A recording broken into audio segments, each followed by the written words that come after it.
Well, ladies and gentlemen, and all our fans that are watching us back at home, we're just a few moments away from the start of today's racing. The drivers' meeting is just concluding right now. Our drone pilots are getting in the position. Our production staff is getting ready to go to start hitting some buttons. Timing and scoring is all set.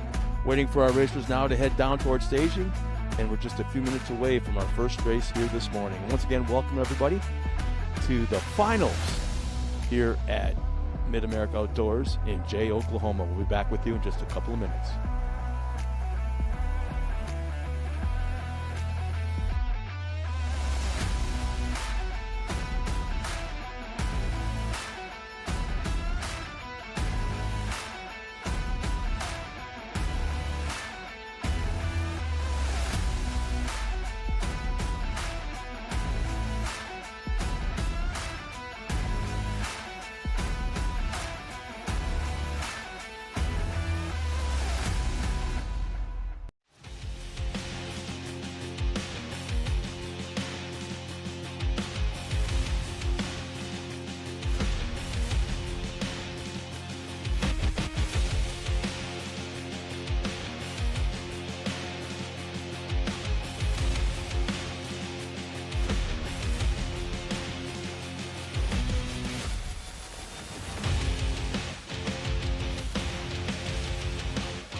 Good morning, everybody, and welcome to Jay, Oklahoma and Mid-America Outdoors for this weekend's finals of 2023.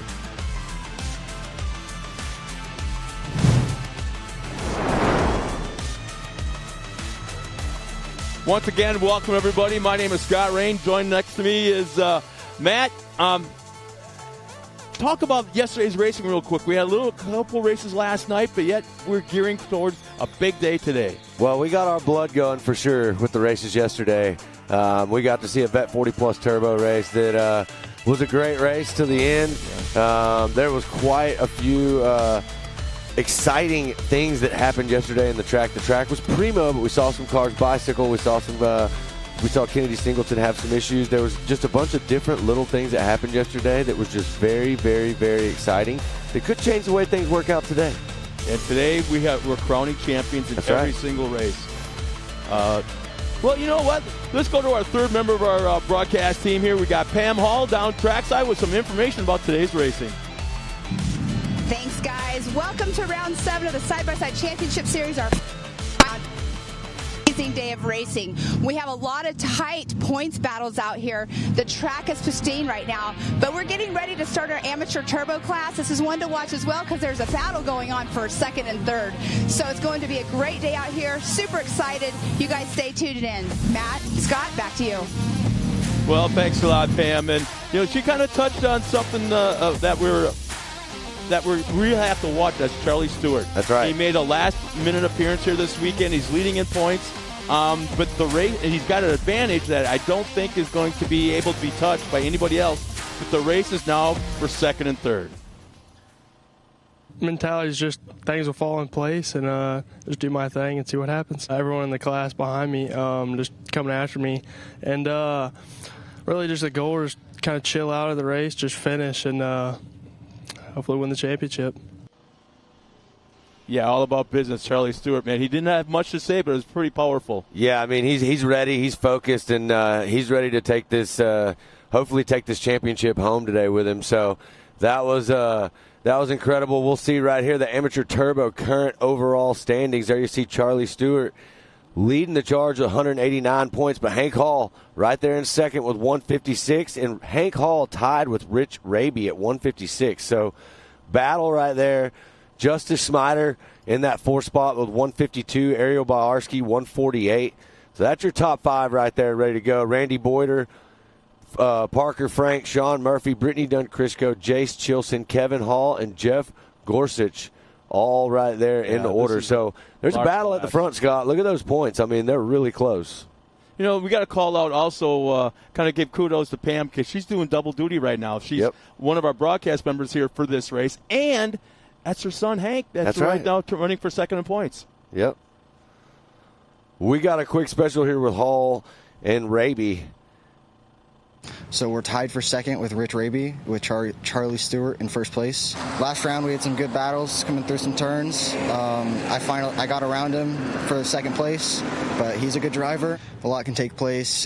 We're running 2 different tracks, so we'll see how it goes. I'm going to just run my race. This is our first season really racing, and I got my son into racing as well this season. So we've just been really trying to work on the cars and kind of try to figure the track out, figure out short course style, and you know, really how to make the cars as fast as possible. I tried to focus on the lines this time and get out of the race mode and just really try to focus on my lines, you know, and really try to put down as fast the times as I could. Just trying to gain a couple seconds because it's really all down to a second or two because, you know, the top of the field is stacked and they're all really fast.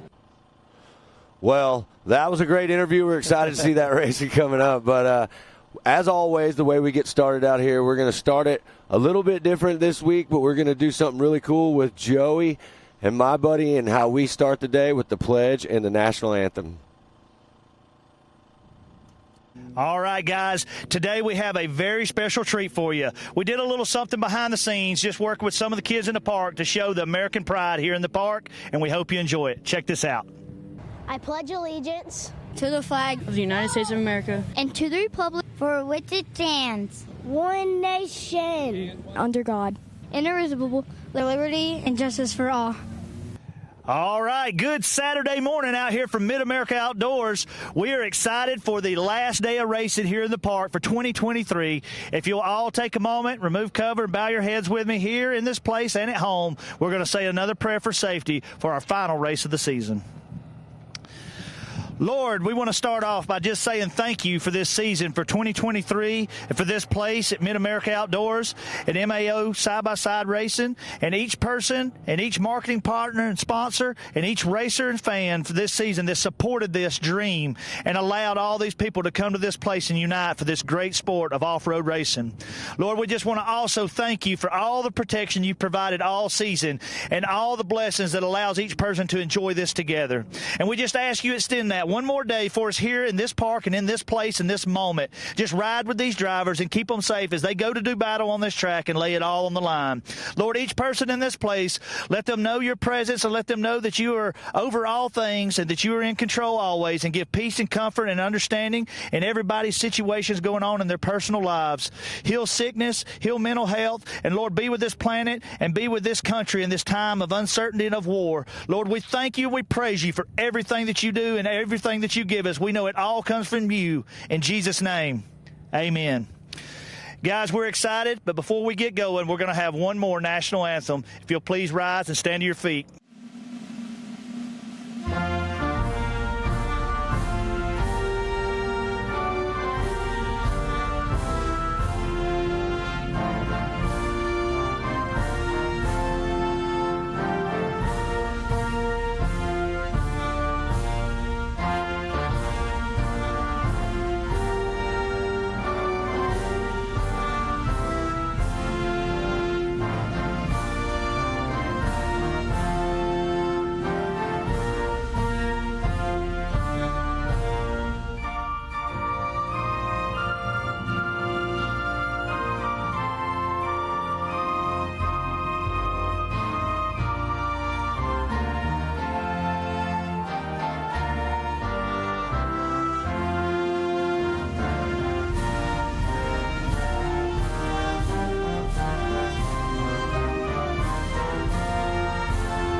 Well, there you have it. I mean, how can you not start a racing day any better than the morning we have weather-wise, the beautiful flag up in the background, and, Matt, we're about ready to get going. That's right. We got the Ultimax Amateur Turbo starting grid lineup right here on the screen. Charlie Stewart, Hank Hall, Rich Raby, Justice Smider, Ariel Biarski, Randy Boyder, Brittany Duncrisco, Kevin Hall, Ryder Van Beekum, Brandon Jessen. All ready to start the day off out here. It's a beautiful morning.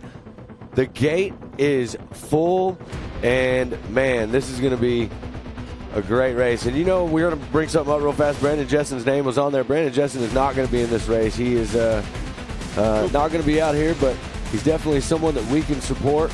And we'll give you some more information about that later. I also believe a little side story here. Starting that ninth spot, Ryder Van Beekum, RVB that we started like to call him. He's actually had major issues mechanically in a couple of his cars. He'll be running his Youth 1000 car. Really? The rest of the day. And all the Class A units at Youth 1000. So he's kind of starting behind the 8-ball a little bit, but he's going to come out there and have fun. And that whole Van Beekum crew has been busting their butts. As the green flag goes out, the first race of the day, the first race of the last day, champions will be crowned in just a couple of laps. On the gas and flying. That Hank Hall jumped out to the lead right there. He was looking sharp. Track looks primo right now. The track crew came in last night, did a little bit of work. We're going to get to see a full lap in race number 1 today, and then race number 2 in the mains. We're going to reduce the track down a little bit, add some laps, and bring the excitement level up a little bit. Yeah, I don't see Charlie Stewart taking a lot of chances in this first race today. Yeah, Charlie's on cruise control as long as he can stay consistent, be up front, and get in a good spot, not have any issues, and finish the race. He's in a very good position. The battle to watch is between Hank Hall and Rich Raby. Right now, Rich Raby's running in 5th spot as we see it in timing and scoring. Hank Hall's out in the lead, so that's going to be big for Hank. Yeah, absolutely. And the funny part, again, a little bit of a side story, Pam Hall, our third member of our broadcast team, that's her son out there right now leading this race. So I don't know how she's balancing it, which you're going to probably have to practice real soon yourself come 2024. I guess I'm going to go get some pointers from Pam because she does a pretty good job of it out here. But, man, what an incredible race right now. Hank sliding that car around looking smooth. Looks like we got one driver not in the field still. Not sure who that is right there. Yeah, right now the track is a little bit on the slick side. A heavy coat of water is put down probably about 2 hours ago, just after daybreak, so they get a chance for it to soak in. And a lot of areas, or I should say in a few areas actually, there's still a little bit of standing water. but you can see where it's really shiny right now. That's not blue groove. That's actually moisture. Yeah, and if you're just tuning in today, this is one of the cool features of the track you're getting to see right here. That was the over. Now you're doing the under. This is the tunnel jump. And this thing is big when you're coming up that hill right there. All you see is the sky. You're going out of space. Oh, he did it again. He took the drone pilot under the bridge. Yeah. The Mid-America Outdoors drone team has really been stepping up their game. I just want to point out how big that jump is, and then our top three right here, Hall, Stewart, and Smider, all went for the full send over there, cleared that whole jump coming out underneath that tunnel. So that's big. That is a very, very big jump. Yeah, it looks like Stewart's trying to track down our leader right now, Hank Hall. So I was kind of incorrect. Stewart's actually looks like he may be going for it a little bit. Well, it's hard, especially in these classes. Hank and Charlie Stewart, both young guys, they both want to win, right? So when they get the opportunity, and as you see right here, it looks like Charlie's really feeling it right now in his car, and that's just allowing him to push up on the rear end of Hank Hall right here. And if the opportunity presents itself, Charlie's going to take it. And there you see him sliding through the corner looking really nice. Here's the thing about Hank. Give a little kudos to him this weekend. He's doing everything in the pits back in his pit area by himself this weekend. That's Setting right. up the pits, working on his car, cleaning his car, getting it ready for the race, cleaning it up afterwards. He's doing everything by himself. His dad's back home taking care of a family business, and his mom is here, one of the broadcast members, so she can't help. Yep. So he's doing it all by himself, and he just turned 16 just a few months ago.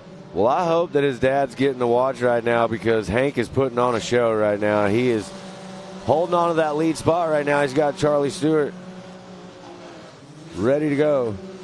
So that's actually Justice Smider that's in the second spot right there. Not Stewart. Stewart's in there. Look at this sliding in right here. Wow, what a move. Almost side by side, sliding the whole corner. And they're side by side on that booter. Oh, no. Something's happened to Hank Hall's car. Not sure right there. We can't see. There was no puff of smoke, no parts flying off, no nothing. It's just not sure what happened right there. Exactly. Oh, no. Our leader has had an issue. That's Hank Hall, the 57. We've been praising him. I can't see what he's doing, but he doesn't look happy in that car. It sounds like we're getting reports that maybe a belt. Maybe a belt, yeah. It doesn't surprise me with the way the track is right now. Well, let me tell you what that does. That changes the game for Raby.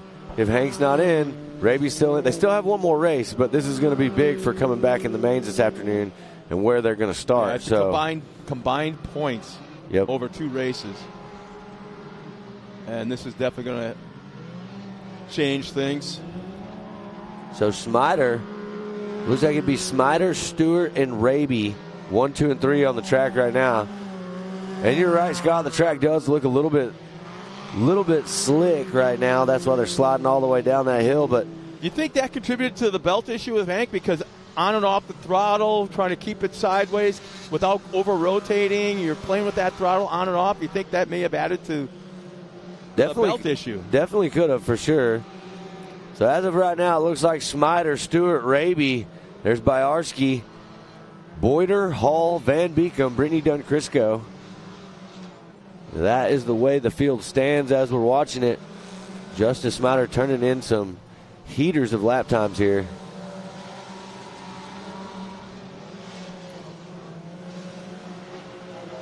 Yeah, Charlie Stewart, your points leader, running in second position. Justice Smider, 1.7 seconds faster around last lap than Charlie Stewart. So Charlie Stewart definitely probably playing the smart move, wants to finish the race, get the points, hold on to his lead. Look at that send. What a view right there. You know, we got to reiterate the fact that every race will be run twice, or every class will be run twice today. And it's combined in points. So I think the aggression we're going to see that we thought we would see in this race is not going to be so much, but it definitely will be later on this afternoon.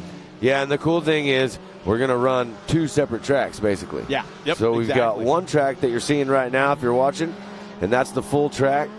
There you see, that looks like Smider coming around and going around that sweeper in the back section there. So this afternoon, that back section of the track we won't run. We'll reduce it down. We're going to put the big show on right here in front of all the fans in the spectator area. And it's going to be a good time. So Look at the bowl turn right here. Watch this car go into the corner. Throw it into a slide and come down this hill. Full sliding there. Tons of speed for the 26 right there. Clean through the corner. I guess we also should thank some of the fans that are watching us back home or wherever they're watching us from. Thank you for tuning in this early in the morning for our first race. Amateur Turbo, white flag is coming up. There it is in hand. But again, thank you for spending your early Saturday morning with us here at Mid-America Outdoors, part of our MAO Side-by-Side Championship Series. The finals are today. Racing is done for 2023 tonight. We're crowning champions today. Yeah. Well, one lap left for Smider. Smider can hold it together. This is the 26 Machines race to win right here. Looking smooth, coming around the corner, about to go into that tunnel jump. Lots of elevation out here. There you see the rest of the field right there's Byarski taking the white flag right now.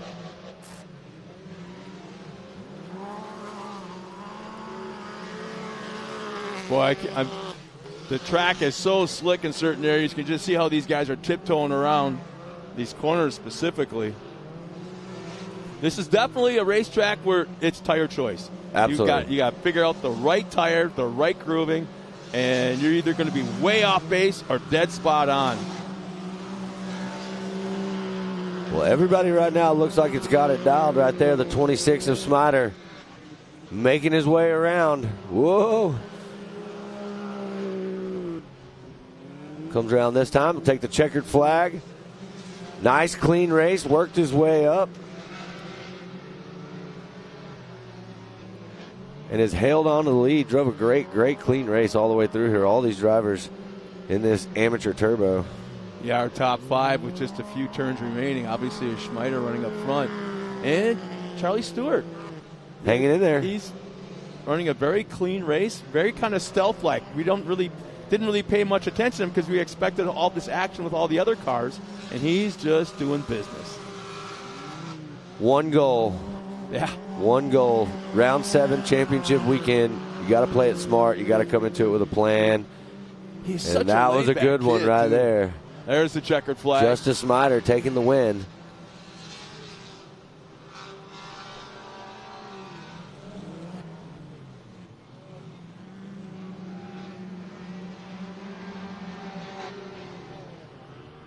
Charlie Stewart, Raby across the line. So that's a great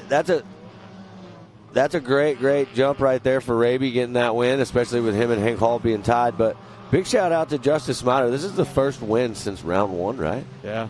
So that's man. That's a long drought. Got the monkey off your back. It's time to go to work, you know. So got that win. That's a confidence booster, and hopefully comes back in this race number 2 and continues on a roll like that. Nice and smooth out there. Man, I keep going back to this. The track looks so good right now. The track crew's done such an amazing job out here at Mid-America Outdoors. There's Randy Boyder.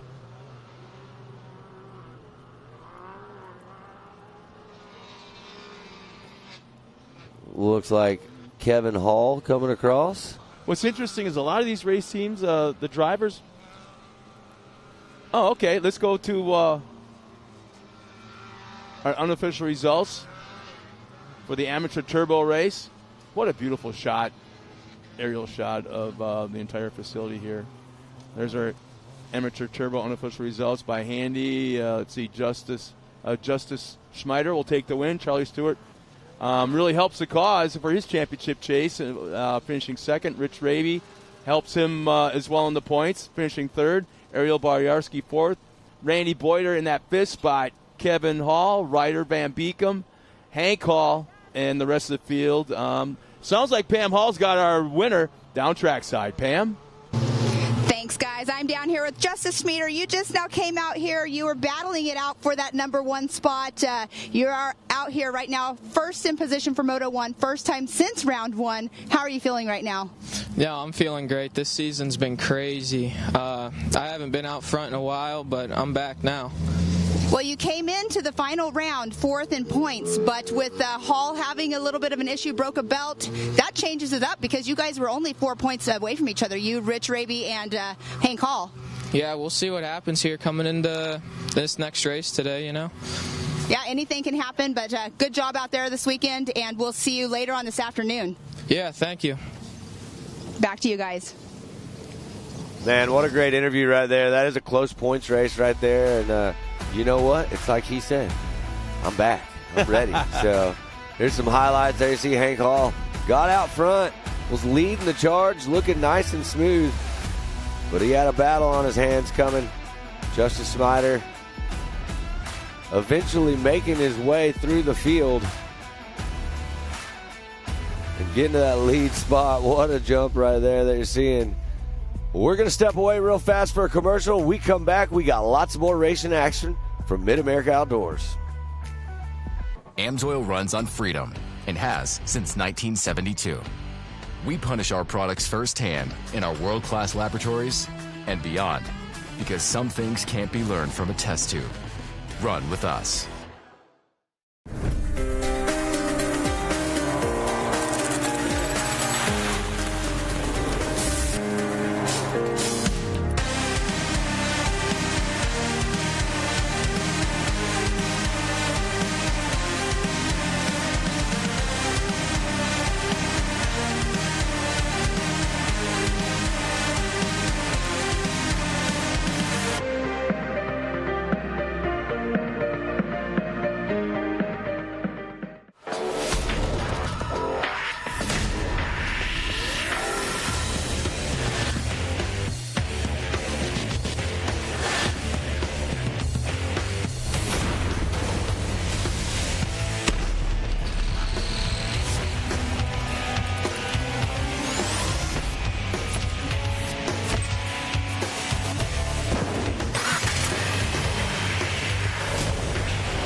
Ready for any challenge.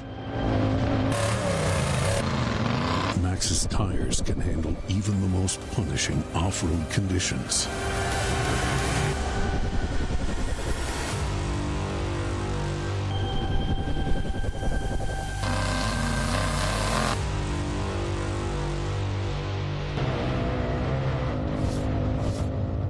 Maxxis tires.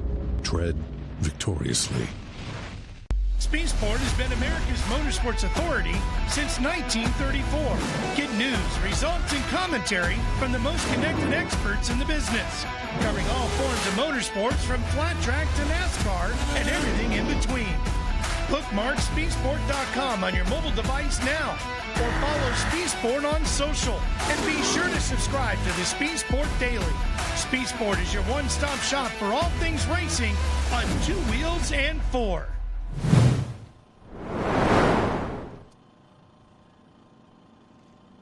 Out here for round 7 of the Side-by-Side Championship Series, you might notice I'm standing in a different area of the racetrack. I'm standing at... Somebody goes for a ride. Look at that battle. Oh, when they get together. Contact again. Side by side they go. Hayden Baker off the track a little bit. Going down from the inside. Miller comes outside in. Right back at him. Contact and Miller goes off the track a little bit. Welcome back, everybody. Getting ready for race number 2 of the morning. This is a Youth Limited 9 to 12. This is going to be another fun one. They're running actually 8 laps instead of 5 here this morning. So we'll be running on an abbreviated track. And here's our Youth Limited lineup presented by Handy. We got Slade Dowden starting on the pole in the number 8 alongside Declan Shields in the 158. Tucker Bursa in the 44. Avery Sides in the 56. Starting in the top 5 will be Carson Hill in the 126. And Stefano Calagru, Triton Lawrence, Caden Vanover, and Brantley Havens all getting ready for this Youth Limited 9 to 12. This is going to be a good race. Some heavy hitters in here. Slade Dowden, Declan Shields, Tucker Burza, Avery Sides. I mean, going back through this, when I try to say who is going to be a featured racer in this, they're all awesome racers. This Youth Limited 9 to 12 class is stacked right here. So I will say I'm looking to see what happens between Dowden, Shields, and Berza right here. I know Carson Hill's going to be up there in the mix. Carson got that sweet hairdo this weekend. Man, he's got his number all shaved in. Who's his hero, I wonder? Man, I don't know. It used to be me, but his hair's cooler than mine now, so. This could be kind of a scary start because they're starting on the top of the tabletop right there at the start-finish line, which goes downhill into a tight 90 right-hander. So we might see a little bit of bumping and grinding. Well, there you see TW. He's getting them ready to go. He's like, don't go yet. There they go. We'll see who jumps out there. It looks like Berza's got the inside line right there. But that looks like Declan Shields. Nice clean turn one. Not one. I don't think two cars even touched.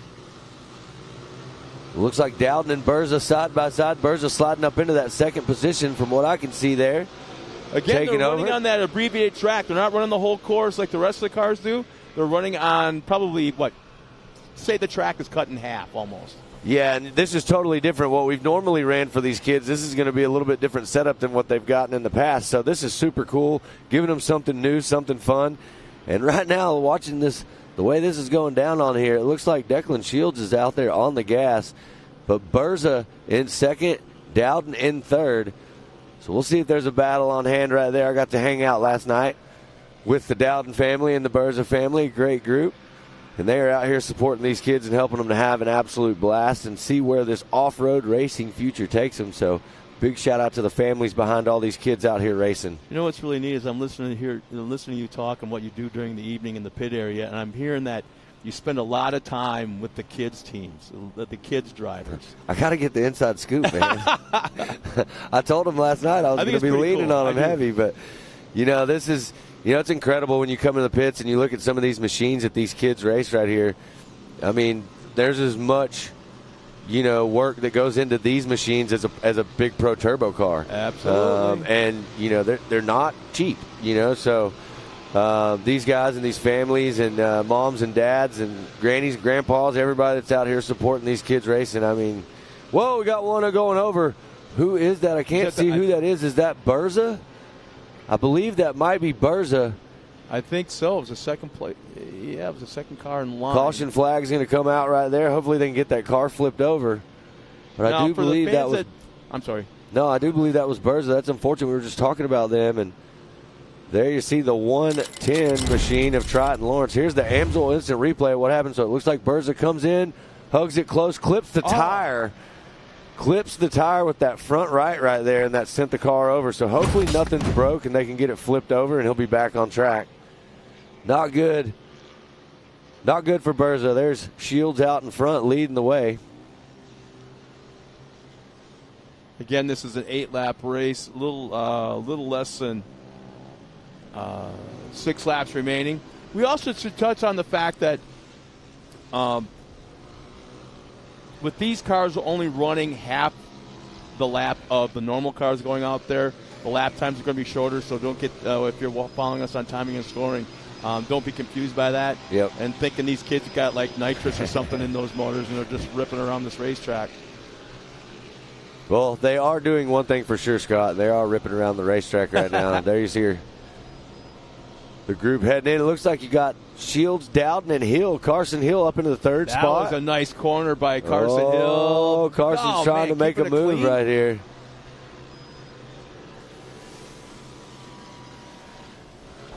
So there you see the 110. That's Triton Lawrence in the 4th spot. So that's the battle right there between the 126 of Carson Hill and the 110 of Triton Lawrence. You're watching right here, right in front of you. We'll see if Triton can find a spot to get around Carson. Carson pulling away in the straightaways, but it looks like Triton's able to run him down in the corners, as you can see right here. And this is one of those cool sections of the track, kind of a split line. They're all opting to stay on the inside there, go over the hump, but they are bumper to bumper. Triton can tighten that gap up a little bit. Right here coming through the corner there, you see Triton carrying a lot more speed through the corner than Carson. Getting right on the back bumper. We'll see. There we go. Triton's going to try to dive inside. Not able to make it happen. Carson protecting that corner pretty well.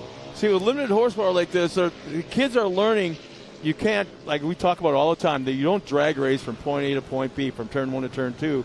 You got to keep that momentum up all the way around the corner, make those corners as soft as possible so you come out of the turn with that momentum and that speed. And these kids are learning that, and they'll carry through to the classes as they work their way up. Well, one of the things I just saw to Triton Lawrence really impressed me was how he set himself up for that corner right there. And it kind of showed me how he's carrying a ton of speed into these things. He's seeing how the corner, and not just the corner in front of him, but the second corner ahead is going to come into play, and he's setting himself up. We just saw him a second ago go far outside wide and carry a ton of speed, hug the inside, and make up some ground on Carson Hill. Carson Hill just got more. He's got more car than he does right now on the straightaway, so Carson's able to pull away every time they hit a straightaway. And oftentimes, we should also tell the fans back at home that there are radio communications with their spotters. Oftentimes their moms or dads or one crew chief. But that really helps these kids listen, probably for the first time in weeks. Yeah, having a spotter also saves the parents a lot of money. Yeah. But the kids are listening, and sometimes they'll talk back to their spotter, letting them know what's going on. But the kids listen to their spotters, and you can almost see when a spotter says something, the kid adjusts to what is being said, and it's working. You can almost see that. And I'm going to be watching next year for you. Yeah, it's going to be interesting. We'll see if my kid listens to what I say. But right now, Declan Shields showing us how to get it done on the gas and charging. We've been following this battle right here. There's the 110 of Triton Lawrence. You see Carson Hill up in front of him. Dowden right there. Looks like they're making their way through some lap traffic now on the field. Tell you, Triton's having a great race because he started back in that 7th spot. He did. Made his way up through the field. Unfortunately, Triton getting caught up behind the 66 machine.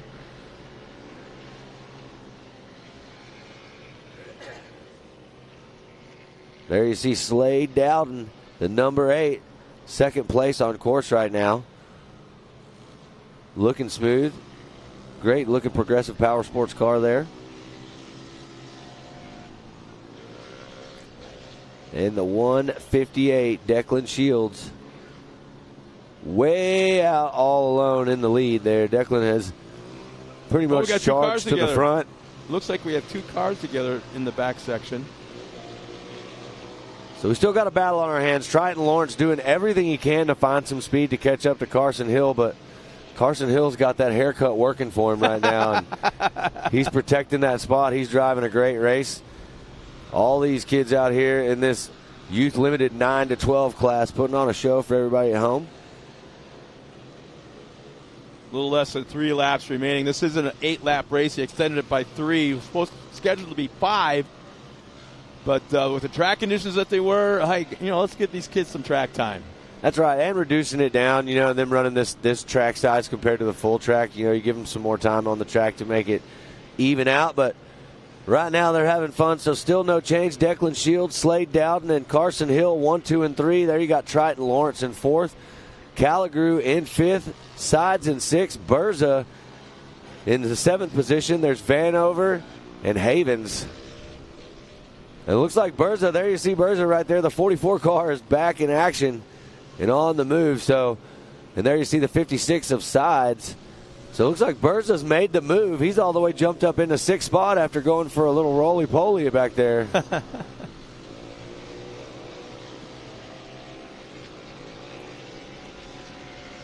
Well, there you see Declan Shields still clean out front, working his way through lap traffic right now. Just trying to be safe, be smart, and get to that checkers first. With just a little bit of this race remaining, I want to say, a little less than 2 laps. Our next race coming up will be the youth 6 to 8-year-old. My buddy Luke Anderson coming. Well, there you see Slade Dowden still charging, holding on to that spot.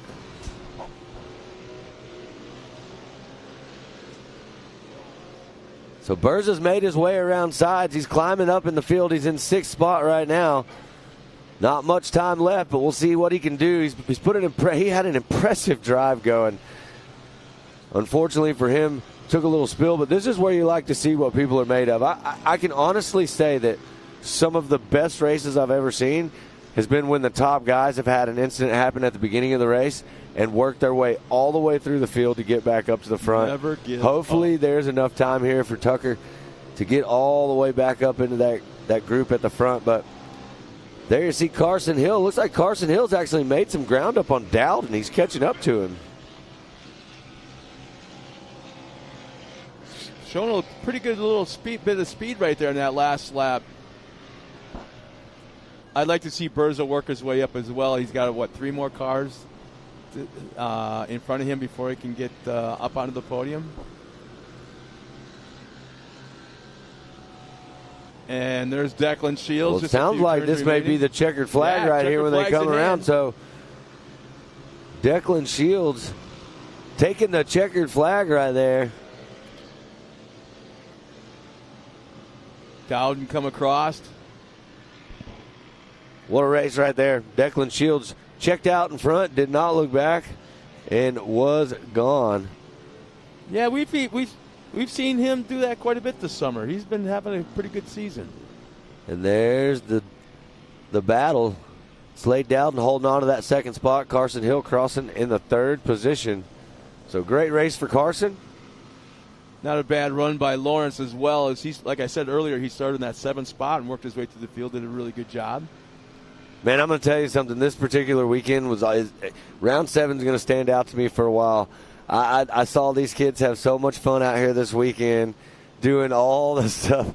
Man, they were throwing eggs at each other the other night. Man, wait, you were part of that, weren't you? I stood to the side. I protected myself very well. I heard they let a big kid play in that game, and he was throwing heaters at kids. We won't mention any names, but you know who you are. But, yeah, these kids have had a great time, and that was an incredible race. It's so fun to come here and watch them come out there and lay it all on the line on the track and drive so fast and have such a good time with their friends and then go to the pits and have an even better time hanging out. So there you see the unofficial results from Ultimax. So Declan Shields, top spot. Slade Dowden in 2nd. Carson Hill in 3rd. Triton Lawrence in 4th. Stefano Calagru in 5th spot. 6, Tucker Berza. 7, Avery Sides. 8, Caden Vanover. And 9th spot, Brantley Havens. So what a race right there. Tucker Berza, incredible, worked his way back up to the 6th position after that. So that was a great race right there. Youth Limited 9-12. Declan Shields. Well, it sounds like we've got a new race team, a father-son race team here on Mid-America Outdoors for the first time. Jason and Lincoln Phelps. Let's learn a little bit more about that new father and son team.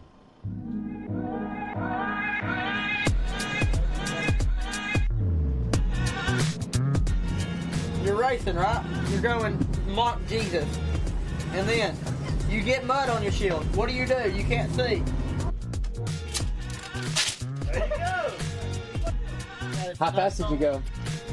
The floorboard. Where's your favorite part? All the passive people. Do you remember which color of the car you passed? Yeah, blue. Jason's racing. Her son Lincoln's racing. He's 7, is that right? He's 6. He just turned 6. Just turned 6, so he's squeaking in there to be able to race. And you're the mother and the wife. Yes. What do your nerves feel like right now? 110% overwhelmed. You like this? Yeah. When I talked to you over there, you said, I don't know what we're doing, but we're here. Yeah, we're here. We got a great race car here for your husband. You got an even better race car probably for your son. Tanner's had a lot of success in that car. A lot of safety equipment. So the nerves are just coming from other people being on the track because they ride all the time, right? They play together all the time. Yeah, they play all the time at home, and they'll race each other. Of course, Jason looks out for him, And Lincoln's done some races with the NRRA, but it's they're out there by themselves. Right. So this is new with them having people all around them. So my name's Jason Phelps. I'm from Somerset, Kentucky. Just got finished with my first practice in Cash's old car. Track is way different in person than it is watching it on TV. It's way bigger, way faster.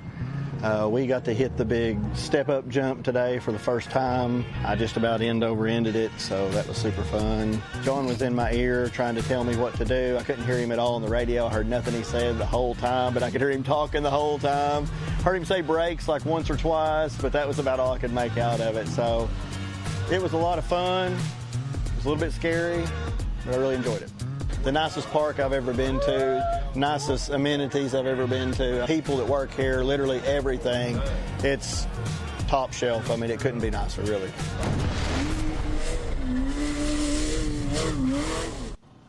Welcome to Mid-America Outdoors, the Phelps boys. That was probably one of the coolest features we've ever done right here.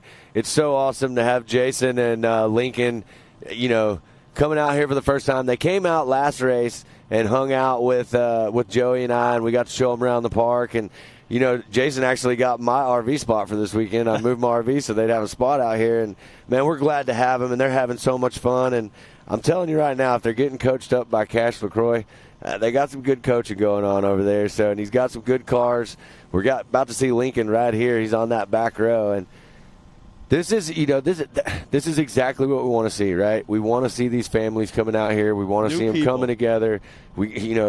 Mom's sitting over there shaking, talking to Joey in the pits right now. I can totally understand, but man, it's just an amazing thing here with these youth racers. So now we got the Ultimax grid lineup for Youth Limited. On Luke the pole. Anderson. How about that? Alexander Walraven, Paxton Shamblin, Blaine Singleton, Atlee Yoshimoto, Lariat Lawrence, Harper Willis, Braxton Furnell, Nolan Hartzell, Lincoln Phelps. So this is about to be the battle right here. This is going to be fun. Luke Anderson, I've seen him running around the pits having a good time. He was a part of the fun with the eggs the other day. He's always really? part of the fun. Alexander Walraven, man, looking for big things right here.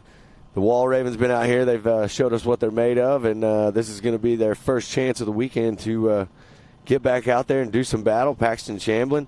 My buddy Blaine Singleton's out there. So this is going to be a fun one. Excited to get this race going. Harper Willis, we went through all these names a minute ago, but, man, I go through them and I look at these things and I think about how fast these kids are, how much fun they have. Someday you're going to be looking at this lineup and more than likely repeating it like in a Pro Light or Pro 2 someday. I think we're going to see. I believe that, too. There's a lot of these kids, we'll get to see. Yesterday we saw Code St. Peter come out and do some work. We'll see him again. But, he's definitely one that, keep an eye on that kid. He's going places with these youth racers. I mean, there's so many of them. I look at this and I think back to our racing days and, in moto and how many people from the Texas area where I was from, just made it super big in motocross. And that's what I see here. I see just a list of names that everybody is going to be an incredible racer as they grow up and they continue to hone in their racecraft for sure. I'm anxious to see how Luke Anderson does today. Without a doubt, I don't think there's one kid that can smile 24/7, and if there is, it's definitely this kid. He's got that grin that's constantly on his face, and you can't turn your back on him because he's up to something. Man, let me tell you something. Last night I was at Coconuts hanging out, and obviously Luke was not there. He was probably in bed getting ready to race today. But I turned around and looked, and I thought I saw him, and I realized it was Reggie. Reggie smiles. Reggie's just as happy as he is. When you see Luke's dad, they're just as happy. They're the greatest family ever. Man, they have such a good time here, and we love having all the youth racers out here. And there's so much to do. This is round 7. Obviously, the pool's not open this round, but all summer these kids have been up here at the pool. They've been playing with gel blasters, lighting me up everywhere I went in the park. So I kind of opened that can of worms, but.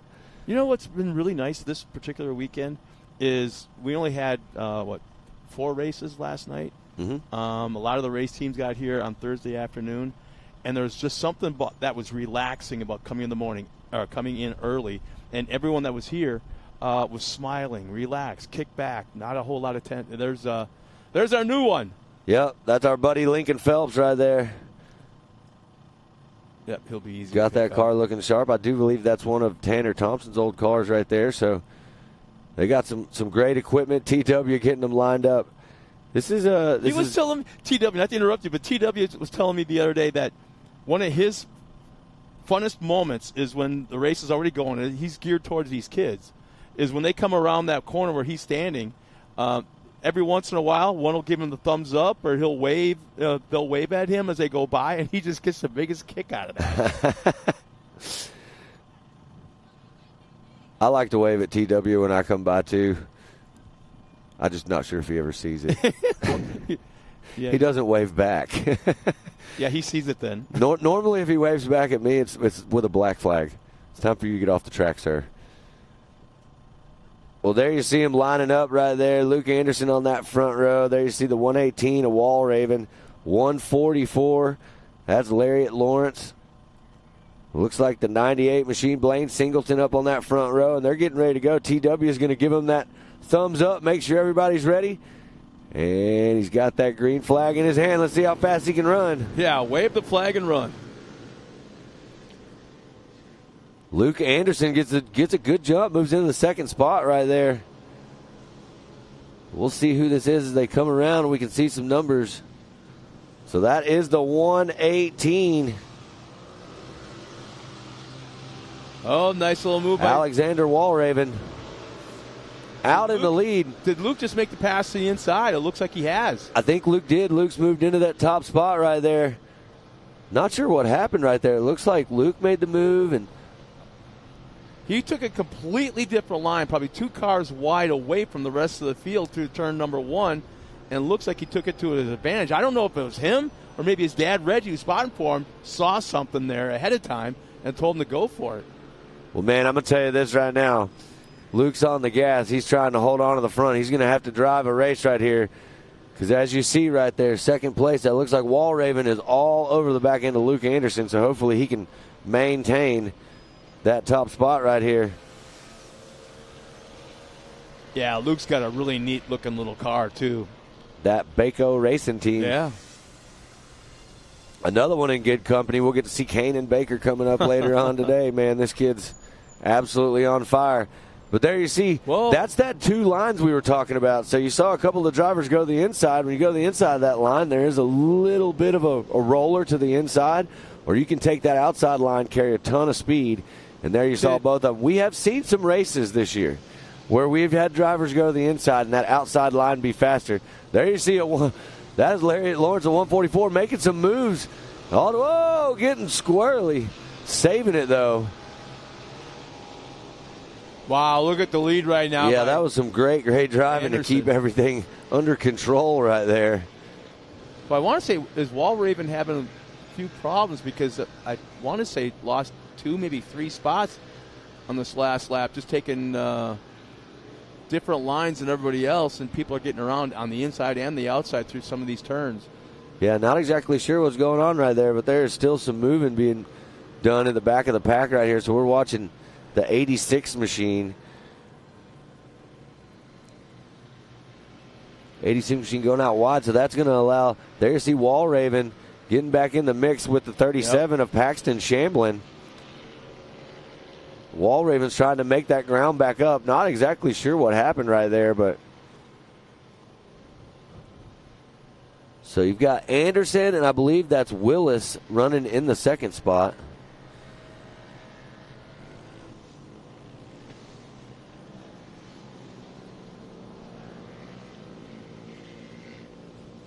All right, so wow, look at Phelps. His first race ever in his life. Yeah, Phelps is charging, running in that 6th spot. Lincoln Phelps, first time out here on the track. And there you see the battle. There is the 11 with Luke Anderson and the 144 of Lariat Lawrence. Oh, Lariat, okay. Yeah, Lariat Lawrence is up in that 2nd spot. I was wrong. So Anderson, Lawrence, Walraven in the 3rd spot.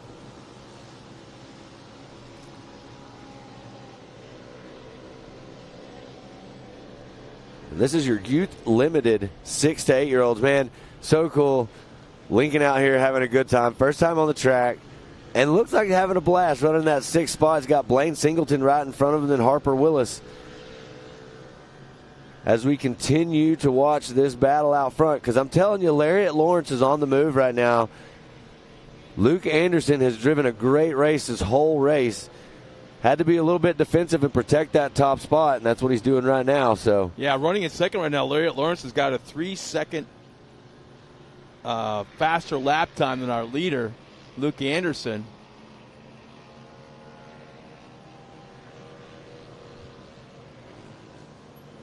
Well, there you see Luke Anderson going across the finish line right here. Still a lot of time out there. This is a lot of time for these young drivers to be on the track.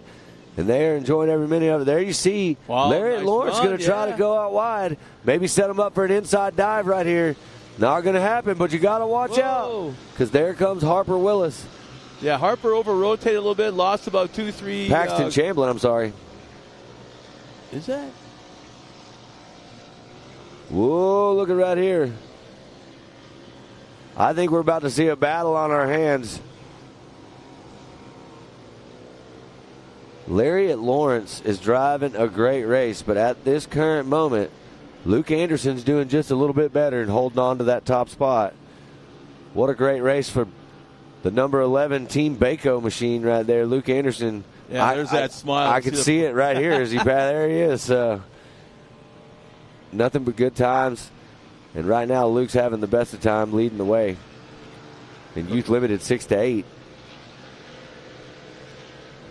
There's nothing like clean air out there in that racetrack, whether it's a NASCAR track or a dirt track. It doesn't matter. Clean air is what every driver's looking for, and that's what Luke has right now. Don't have to worry about tear-offs. Don't have to worry about the mud getting kicked up into your face, into your chest. Yeah, that was awesome in that feature a minute ago. Cash, what do you do when you can't see? Pulls a tear off. That was awesome. Lincoln's doing great, running in 7th right now.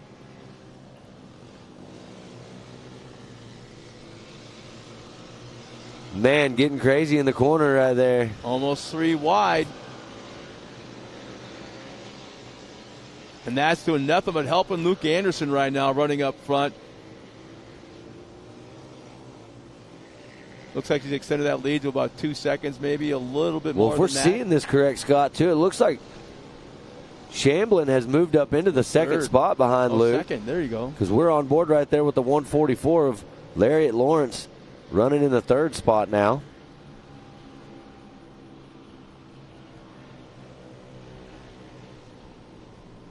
Now, I want to say on a short course, on the shortened course like this, there's only one timing loop, and that would be the start-finish line. If we ran the large course, I think there's 3 loops. Now, as they cross, it gives you a time update. So right now, the only time we get a time update is when they cross the start-finish line, I believe. That's what we're looking at right now. So a little over 2 seconds back to Lawrence. Luke Anderson on the gas, looking good right there. Oh, my God. Can you imagine if he pulls this off, is in the top spot?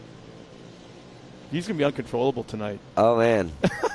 I'm staying away from you. I can't wait to do podiums with this guy. I'm staying away from you. Well, let's don't talk about it too soon. He's still got a lot of work to do here today. But right now, Luke Anderson's driving a great race, and it looks like the 37 of Paxton Shamblin's moved up into that 2nd spot. Looks like Harper Willis running in the 3rd position. There's Lariat Lawrence. Bump back to 4th. Not sure what's going on. The 144, Lariat Lawrence, drove a great race so far. Maybe having some car issues or something. And there's my man Blaine Singleton rounding out the top 5. Wall Raven back in the 6th spot. Lincoln Phelps in the 7th spot. So it looks like Shamblin's about, almost 3.5 seconds back from our leader, Luke Anderson. That's a pretty sizable gap with just a few laps remaining. We're watching this battle right here, and it looks like that might be Wall Raven. So is that Lincoln Phelps and Ali Yoshimoto right here coming down the hill. Side by side. The 132, that's the battle for 7th right there. The 132 is looking good out there. Lincoln Phelps, and there's the 612. Do you know who he's got spotting for him? Of Ali Yoshimoto. Is it his dad? You think, I believe it's John LaCroix that's spotting for him right now, which is also a, your first time here when you're getting some legendary guys like that to help you out. That's pretty impressive. So, but the battle is on. Lincoln's still holding on the lead. There you're going to see them split the line. Allie's going to go the inside, try to make the pass, doesn't have the power. Lincoln holding it pinned all the way through.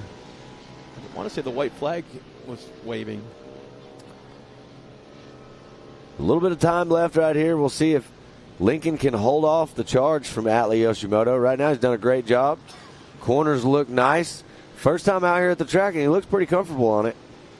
Now, do you know how much practice he got before this race or anything? Just what we had in practice, and that was it. That's the only time he's been on this track out here racing. So, matter of fact, when his dad was out here, he wasn't even here. He didn't even get to see the track. So, this is a learning experience for them. And, one of the best things about out here, and especially with these kids and all the adult racers as well, is man, there's so much support from all the other racers out here at this series that there's the white flag as you see Luke Anderson coming through the finish line. But there's so much support out here that, even if it's your first time here, I know yesterday, Jason had some issues in his race, in the first race of the day yesterday, and I'm not sure. I hadn't got an update on whether they were able to get that car all fixed and ready for today. I'm assuming they did. I hope they did.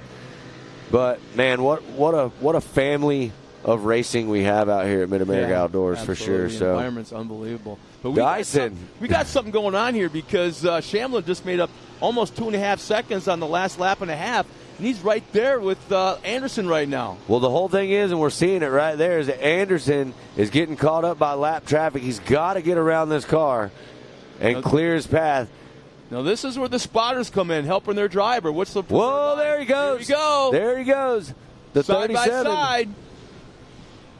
And he loses the top spot. Luke Anderson drops back. Oh, this is going to be a saving thing right here for Luke Anderson. That lapper did not get out of the way at all for those racers as they came through. 3 turns remaining. Caught Luke Anderson there, held him up a little bit. Shamblin slides through. They bump, and that allows Luke Anderson to slide back into the top spot. Here he is. He's got one more corner. Oh, man. And Luke Anderson is going to take the checkered flag. There it is. Right here. What a finish to that race. I am going to be nowhere near you. I'm avoiding you tonight with Luke Anderson. So that was Luke Anderson. Harper Willis in the second spot, Shamblin in third. So, man, Harper Willis literally comes in a second and a half faster and jumps into second right there. I mean, that's bringing the excitement right there and showing these guys how to get it done. So there we are watching right here. This is the battle for 7th, I do believe, 7th and 8th. This is Yoshimoto and Phelps. First time here, taking the checkers right here in the 7th spot. Lincoln Phelps in the 8th spot, Atlee Yoshimoto. So our top 5 looks like Anderson at top spot. Willis, Shamblin, Walraven, and Lawrence are top 5. Well, here is our handy unofficial results. There you see at the top, the number 11, Luke Anderson. He's probably smiling right now, talking to his dad in that headset, so happy. But Harper Willis slides in the second spot. Paxton Shamblin in the third spot. Alexander Walraven in fourth. Lariat Lawrence rounding out your top 5. There in 6, you got Blaine Singleton. And my man, first-timer Lincoln Phelps in the 7th spot. 8th, Atlee Yoshimoto. 9th, Braxton Furnell. And 10th, Nolan Hartzell.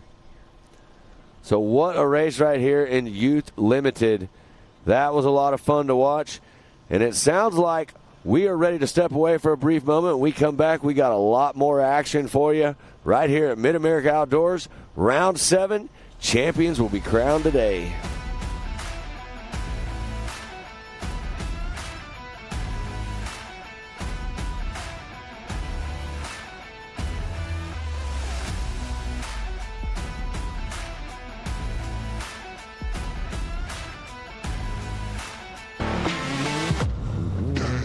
Lightweight, agile, and strong, the Pit Bull is perfect for the job.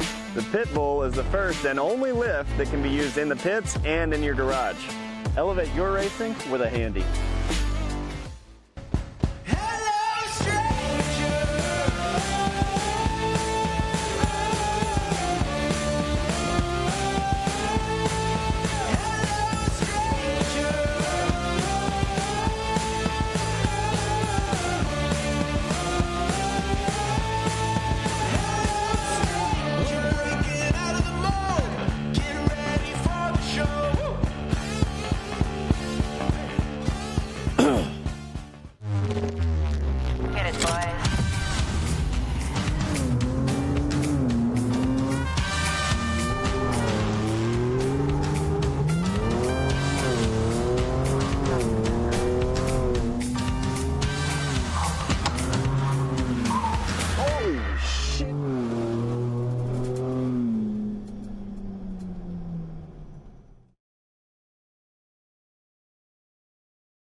Havasu, you ready? American Outdoor Events is excited to bring you Formula One Powerboat Racing, IPRA Bull Tour World Finals, American Side-by-Side Takeover, the Sand Outlaws and Greg Biffle trying to break some records, Mark Gomez, the local boy, doing jet ski freestyle shows in the pool, and the Ultra 4 USA National Championship Racing. Get all the information today at legendsofhavasu.com. Welcome back, everybody. Once again, we are 3 races into our championship day here that will end the 2023 season. Our next race coming up, which should be the youth production stock. And, Matt, what do you think so far? It's a great day at racing, man. These kids are having a blast, and I'm having fun sitting up here with you, Scott, calling this action. It's beautiful weather out here for round 7. We're crowning champions. The hills got a lot of people up here spectating, having fun. The pits are full. And, man, you know, we're going to get to see Carson Hill come up here in just a minute, and we've been trying to do this thing, and we're going to make it happen. But obviously, the haircuts are a big thing that we all do. But man, no, not we all. No. Well, me and Carson, the cool kids. So Carson's been hitting me up, and we were talking about doing some stuff and doing a haircut together up here. We want to do an interview in a barber chair, talking to each other, but. There you see Carson Hill running that Polaris out of Broken Hill, Oklahoma. Born in 2013. It's hard for me to even fathom that. 2013. Like, I was way out of high school then. This is like, man. But you know what's funny is the only reason that's weird for me is I have the same level of fun that they have here. Yeah. So we're kind of on. I'm 40. You're the Pied Piper of the kids. Wherever you are, they follow. I'm a large child, is what I am. So. And there you see the 126 right there, Carson Hill. How often do you see your wife look at you and then all of a sudden just slap her forehead with the palm of her hand? She's always mad at us for sure, but there you see the Ultimax starting grid. Carson Hill, Emily Fowler, Caden Vanover, Harper Hess, Lane Plummer, Heston Hess, Piper Doublehead, Waylon Coates, Tyson Raby, and Ellie Lindemood. And there's Brantley Havens. And that is your field right here for youth production stock. So there you see TW down there, got them lined up and ready to go. Ooh, somebody's inching. Somebody's ready. Oh, run TW.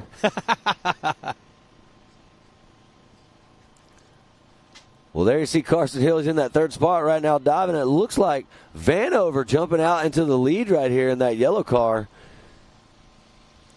On the gas, and it looks like that's the 227 running that second position right now.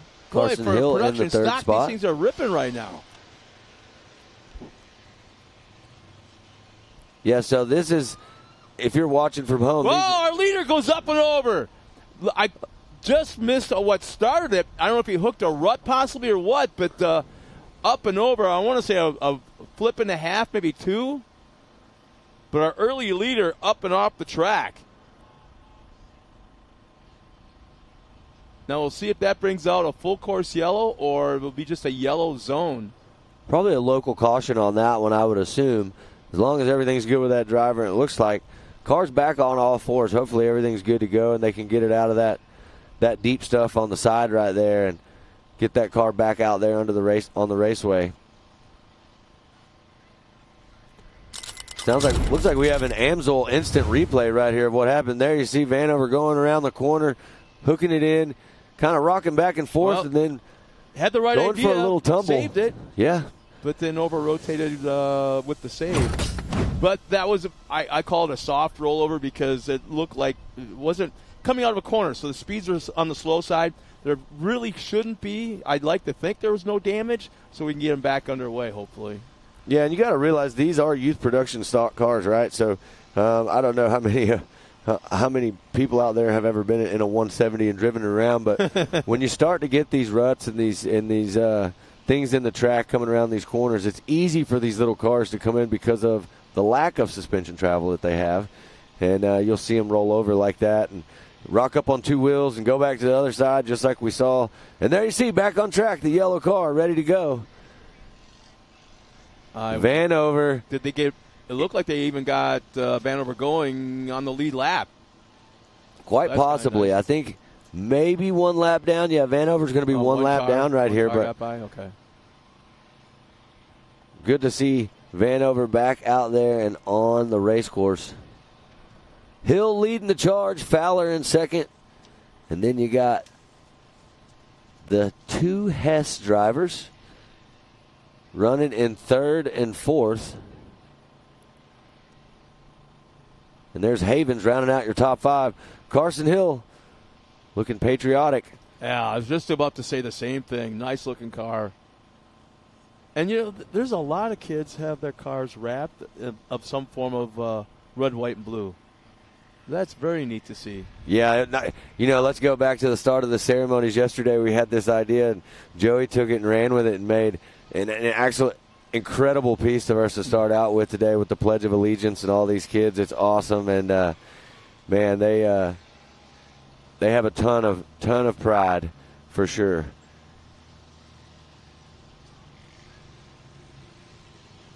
Well, there you see the battle. That looks like the 22 right there. You're seeing of Caden Vanover and Heston Hess, I believe.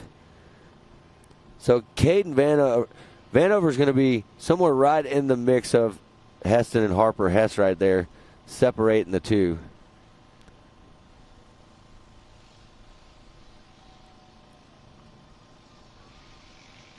You've seen incredible drone work from our Mid-America drone team right here, getting you guys at home the best shots. It's really neat of this to see youth production stock race. Even at this age, it's neat to see how these drivers are able to change their lines, which one's better, which one doesn't quite work, and they come back around on the next lap and they're doing the opposite thing, trying to find what the car will allow them to do, and that's really neat to see how they're learning this kind of thing so fast. Yeah, I mean, it's they have spotters, and the spotters are a huge help, but they have to communicate. At this age, they have to be able to communicate to their spotter what the car is doing and what they're feeling and what's happening out there on the track, so the spotter can tell them, maybe to stay out of this line or that line or whatever, or guide them to the best way to get to the finish line first. So, and there you see Vanover's on the gas. Vanover's got the speed. It was just unfortunate, had that rollover early right there. So there you see the 22 of Heston Hess.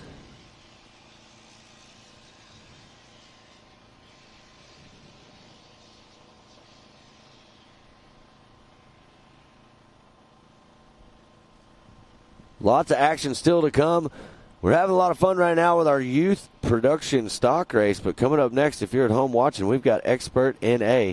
So we're going to get into these naturally aspirated cars. Expert, the last class you can race before you got to jump up there with the pros. Yeah, back to back, we got Expert NA, Amateur NA, and Pro naturally aspirated coming up. Back to back to back.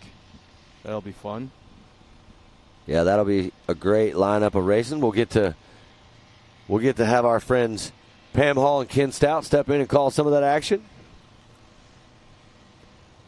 But right now, Carson Hill leading the charge, looking smooth. I'm going to go ahead and just continue to say that it's definitely the haircut. If the haircut gives him at least 3 extra horsepower, I think they're going to have to start, teching the haircut. There's definitely some aerodynamics involved. Exactly. There'll be 3 laps remaining next time by for our leader. And it'll go by quickly, even in these youth cars. So there you see Carson Hill working his way through lap traffic. So right now you've got Carson Hill, Fowler, Hess, and Plummer is your top 5 on the track. Havens running in 6th, Doublehead in 7th, Raby in 8th, Lindemood in 9th, Vanover in 10th, and Coates in 11th. Not sure Coates is still out there. It looks like Coates is 3 laps down right now, so no time. Yeah, I don't think Coates is actually running right now. Youth production stop. About 4 laps remaining. This has been a great race. Carson Hill's just absolutely charging at the front, picking his way through the whole entire pack. Doing it nice and smooth.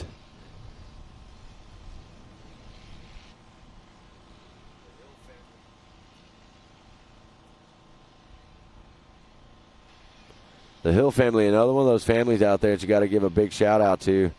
They're always out here, always having a good time, always hanging out. All the kids are having tons of fun, and man, we stay in contact over social media, and I get to watch what they're doing all the time. And man, it's very active on the social medias, promoting their race team and their family members, both on and off the track. And That's right. When they're doing fun things as a family away from any kind of racing, it's kind of fun to see as well.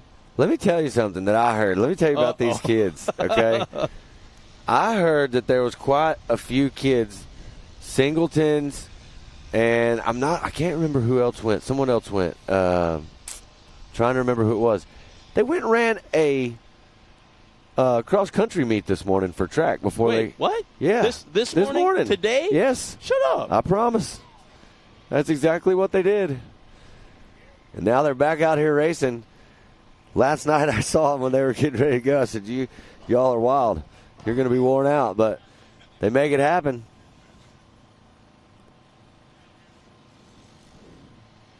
There we see the number 4 machine, Lane Plummer, coming across the finish line. It looks like Havens. About mid-pack. Man, right there. Is that Mavens? Yeah, that is Havens right there, the 66 machine, I do believe, that's chasing the number 4 of Lane Plummer. Few more laps left. There you see Vanover still working his way through the field. Fortunately, still a lap down. There you see the 7:23. Emily Fowler running in second place right there. So there is a chance. There is a chance. I'm not sure if Vanover could get up there and pass Carson and get back on the lead lap, but definitely working hard to do it right there, moving up past the second place driver. Again, these kids are racing for a championship as well. So I just wonder if, you're being a lap down, as your spotter telling you, don't get, mixed up with the leaders right now, mess things up possibly. Yeah, I definitely don't think the Vanovers are telling them to chill out at all. Like, this is racing. These kids are having fun. I find it hard pressed to even, I think that we see that in racing, right? You see that strategy come out, and a lot of times, especially when it's an older racer or someone like that, the strategies will come into play. But with the kids, can you really tell them, hey, man, just chill out and have an easy race right here? They want to win. Every one of them wants to win. No matter when they're on the track, they want to be the first person for sure. There's the white flag. Yeah, they're taking the white flag. But I'm amazed. While you were talking, I'm watching these guys, or watching the kids, and they're running a really, really clean race. Not even skimming the tires, not rubbing at all, banging bumpers, nothing. They're running a really clean, and it's a close race. Look at this. Yeah, there they are going around that corner, getting a little tight right there. Looks like right after you said there might have been just a little bit of bumping right there in the corner, but all good. Everybody's back on track. Well, I thought I saw. Uh-oh. Is that Carson Hill on the side? Our leader. So that's going to allow a couple things. Vanover just makes it now back on the lead lap. And that is going to allow Emily Fowler, who we just saw come through right there, to take over the top spot. And this is on the white flag lap. On the last lap. So not sure what happened right there, the 126 of Carson Hill. But there you see the 723. That's Emily Fowler. Again, there was no smoke, no, parts flying off of it. Nothing looked like it was broke. Again, could we be looking at another belt situation? It definitely could be. Not sure, but new leader right there, the 723, Emily Fowler. Charging to the checkers right here. Not a lot left if Emily can hold on to it. This will be a big win right here. Consistency was key. Stayed right there, held on. And on the last lap, all the luck changed. Emily Fowler jumped right into the top spot right here.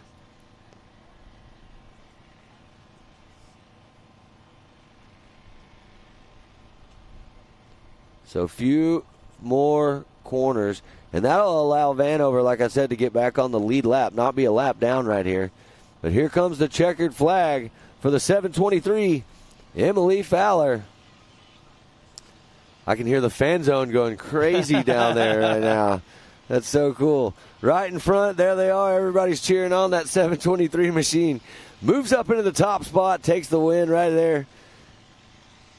And there you see Hess and Hess coming across in second and third right here. Fowler, Hess. 1, 2, and 3 in race number 1. That's going to be a fun podium for you later on today. Yeah. Well, they still got one more. Oh, that's right. I keep forgetting. Yep. Yeah, they still got to go one more time. So, and as they come around, we're getting youth production stock. There you see 44. The 66 and the 4. So it looks like the 66 machine was able to get around the number 4 of Plummer right there. Coming through the finish line.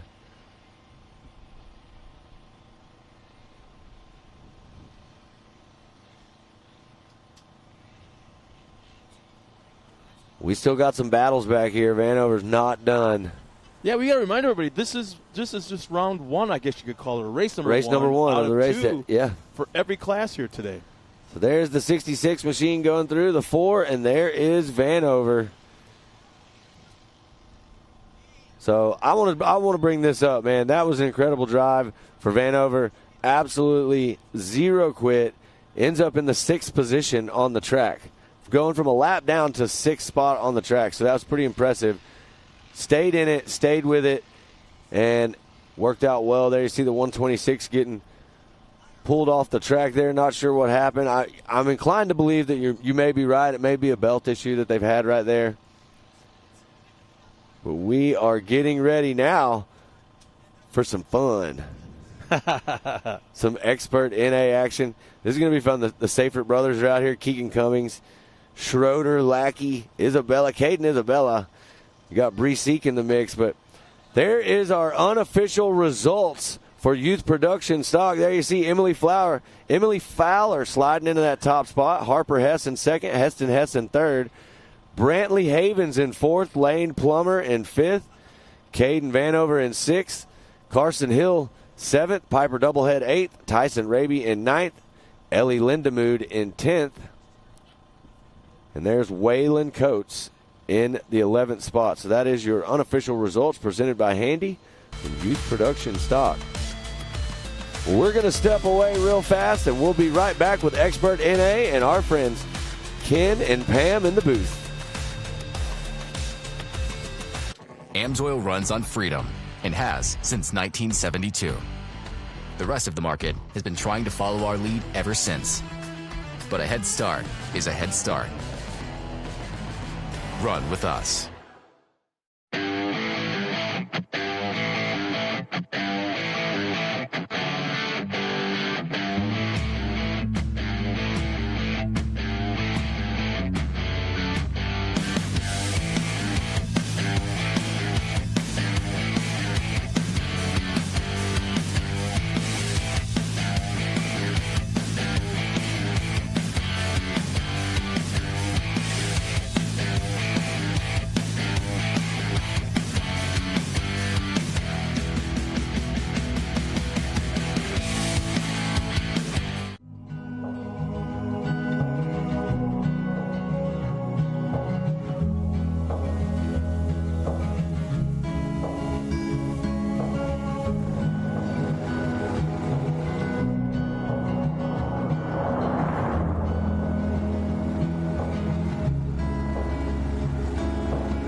Welcome, ladies and gentlemen, right back here to Mid-America Outdoors. It is Championship Saturday here. We're so excited to bring you all the racing action right here from Jay, Oklahoma. I'm Kent Stout. Pam Hall sitting right alongside. Scott Rain will be down there in the pits, and we're going to crown some champions at the end of today. Now, the point structure is fairly involved. I don't know that we will absolutely say what it is. If we can, if the math lays out so it's simple, then we'll certainly bring it to you. But if nothing else, we'll at least lay out the results to you and tell you what we think is going to happen here, all said and done. But at the end of the day, there's a lot of money on the line. For the pro classes, $25,000. And we're going to kick things off here with Expert NA. The championship here is $4,000 available. Keep in mind, they also have their race win of $1,500. And as we take a look at the points here, you can see that the Seyfried brothers are up top. There's 4 people still mathematically in this championship. It is Luke and Landon Seyfried. Caden Isabella also in this as well. And Blake Helms is 32 points back. Keep in mind, there's 40 points available in the overall, but we won't know that overall, as you know, Pam, until the end of the day, because there's 2 different races that they have to compete in here today.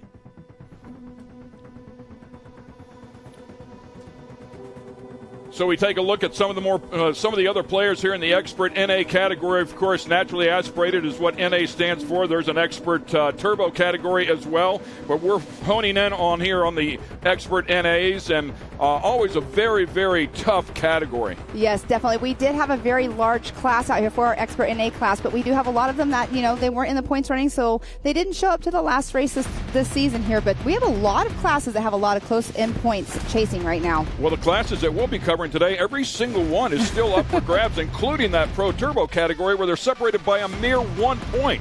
So, yeah, it's super exciting. It'll be a lot of fun here. The Pro NA category is separated by 15 points. We were talking about Expert NA here, separated by 13 points, the top 2. We'll also bring in Amateur NA as well, separated again by just 1 point between TJ Sievers and Ryder Van Beekum. That one to come up here in just a little bit. So, yeah, some exciting stuff going on here Saturday. Hey, we getting in all 3 days here today. We came here on Thursday. No rain on Thursday. No rain on Friday. They practiced. They qualified. No rain in the forecast here today. It's 70 degrees outside. The sun is shining in Jay, Oklahoma, and we're going to go racing for championships and big money. Exactly, and everybody that I've talked to are loving the track. The track is in a pristine condition this weekend, but we do have our Expert NA Ultimax starting grid lineup up on the screen. It is Landon Seyfried in that number 1 spot with his brother Luke right behind him. Keegan Cummings in the number 3 spot. Ricky Schroeder in that 4th spot. Yeah, we go down to the number 5 hole. That'd be row number 3, Terry Lackey and Caden Isabella. Caden Isabella still in this championship hunt. Bree Seek and Blake Rinkelmeyer back there in row number 4. Braxton Moore and Jaden Lindemood round out the top 10 right here. So looking forward to this. By the way, that brought to you by Ultimax. Those belts by Timken, as we take a look at this field here, making their way through their recon lap, if you will. They had a chance to get out here and practice this morning. They'll be competing on 2 different tracks. We should talk about that as well, right? They'll be on a longer course here, what we call the long course, in this first race. And then later today, because there's a lot going on here at the complex, that back part of the course will be utilized by another series. So we'll run the shorter course up here in the front for race number 2. Should be a lot of fun. Yes, it's going to be a blast. A lot of the drivers were like, man, we wish we were running the whole course for the whole entire race. But a lot of them are liking that they're doing a little change up. But like you were saying, another series, the National Rock Racing Association, will be going on in the afternoon. And it's going to be, like you said, an action-packed weekend here. The weather. We have not had this kind of weather all season long. The brothers have been battling all year long, separated in the points by just a few, as we talked about before, a mere 13 points. However, it was Landon that out-qualified points leader Luke. They are lined up side by side. Green flag flies. Let's go. Here we go, man, in the Expert NA category. 5 laps on the docket. All about that turn number 1 right there. Getting through that clean and clear is one of the things you want to make sure you do here on our racing. But here we are going up they'll be making the right-hand turn. Normally they're doing left, but we're going right-hand because we are utilizing the nitrocross track as well. That is exactly right. For the first time all year long, and it's really, again, been affected by weather, we will be able to use the over-under. You can see the over part where they just went down, going under here. This is a huge step up here. So cool. A lot of fun. You'll be able to see the Pro Turbos clear that entire section and land up on the top. It's a lot of fun to watch them go at it. Right off the bat, the Seyfried brothers doing what they do and stretching things out here in the front. Yes, and talking about the over-under, it's all about strategy. You said the Pro Turbos will be clearing it, as they will. Now, some of our classes, that they don't have that power to completely clear it, but some of them have been casing that jump, and they're talking about flat landing it, and they've had to go out and practice it this morning again, and they got that line down. Yeah, as we take a look at these top two, that 13-point spread is actually a fair amount there. To be honest with you, Luke Seyfried would have to have a tough couple of rounds here to really open up that window for his brother Landon. But it's racing, man. Anything can happen. You experienced it this morning with your son, a broken belt, yes, tied up for second in the points. I mean, it can go south in a quick hurry, or things can lay out the way you hope they do. You just don't know. That's why we love this sport. You got to come out here and get it done right now. The two brothers are putting it on them. Yeah, on the track, like I was saying, the drivers are saying it's in pristine condition. It's the best that they have seen out here this whole entire season, and it has to be due to our amazing weather we've had out here. We didn't have any rain, of course, this week, which was awesome, but there we do still have the Seyfried brothers out front completing lap number 1. Looked like a nice pass going back in there as well. We saw third place change, and I believe that was Keegan Cummings that got down underneath there, took a lower line, and just snuck down underneath the competitor right alongside, which I believe was Caden Isabella as well. So, again, we watched the two Seyfried brothers out front, and Landon had a couple of tough rounds. Round 3 and round 4 ended up 4th overall, not horrible right there, right? But round 4 ended up 16th overall, round 5 5th overall. That's what really put him back in the points. While he was doing that, his brother was winning overall, so was able to take full advantage of it, and that's why Luke is out front in the points, we should say. Yes, and with having that lead, it's so awesome to talk to those boys in the pits, competing against each other, going by and talking to Dad, and it's just like, let's just get this season done. We're running great, so let's just get it done, and these boys are doing it very well. And, of course, if you win the championship here in Expert NA, congratulations. Good news, maybe bad news. Yeah, you're no longer in Expert NA. You get to go to the pro category, and that's rightfully right where they belong as well. So both very, very talented drivers. It'll be fun to watch them advance in their career. A good overhead shot there of this back section. You can see the tabletops to the right, and a nice little tabletop right there that they're clearing as they're coming back. You know what's missing from the back section this time? The sippy hole. The sippy hole. Yeah. There's still a little river that runs through it, though. There's a couple of water crossings here, but they're very, very short, so they blast right through them. It really doesn't affect the car at all. I still love it, the sippy hole. You had to explain to me and probably a lot of people in the world that didn't know what the sippy hole was. But look at this. We do have a battle going on. I believe that is between 5th, 6th, and 7th right there. Yeah, nice and tight right there. I mean, really, really good stuff there. Lackey, Schroeder, Lindemood, all of them in there fighting for positions. And if you look at this, Seyfried just now went across our finish line again. So he is actually probably about, like a quarter of the way a lead in front of 4th, 5th, and 6th that we're battling back there. Yeah, it looks like 2.5 seconds ahead of second place. So really having a good run here. And to be honest with you, Luke's always had something for him. He's been able to close the gap. Maybe they had a conversation. Maybe they said, this is not the day to scrap it out for Luke. Just hang. If you're in second place, be smart. Drive the car. Just finish right there. There's nothing they can do. Right, exactly. And if you look at how we do our point structure and our moto style, race number 1, yes, it's important where you finish, but race number 2 is really where it's at. So if you're running a good position in race number 1, keep that position because anything can happen in the moto number 2. You see the drone right there? No, that's not a bug on your screen. That is a drone that is hanging tight with them and giving us some great overhead shots. We appreciate all of that. Good stuff for sure, and we continue to put laps in here. It's a short 5-lap race. Fairly lengthy lap, but still a relatively short race in terms of laps. Exactly. As they come back around here, and we watch them go up through some of the nitro cross track, which is so exciting. What's really cool, too, is our 800cc class is running the same exact course. So these kids, some of them are 10 years old out running in that class racing on the same course. So a lot of seat time for these kids out here learning it. Oh, here we have Keegan Cummings right now. It looks like he's going to be getting towed off. That is unfortunate. Yeah, that's a real shame for sure.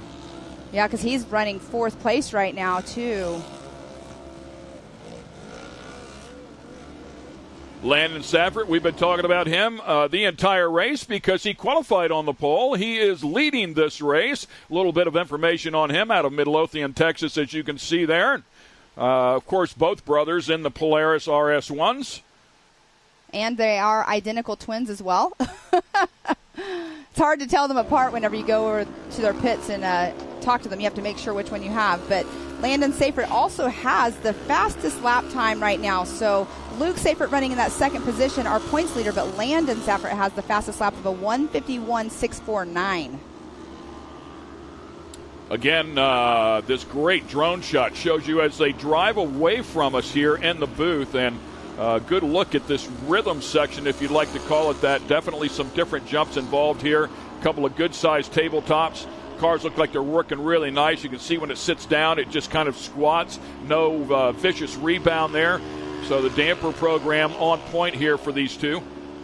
Backs that thing in there nicely. I mean, it looks like the car rotates really, really well. And it looks like he's running just a smooth race right here. He is doing an amazing job.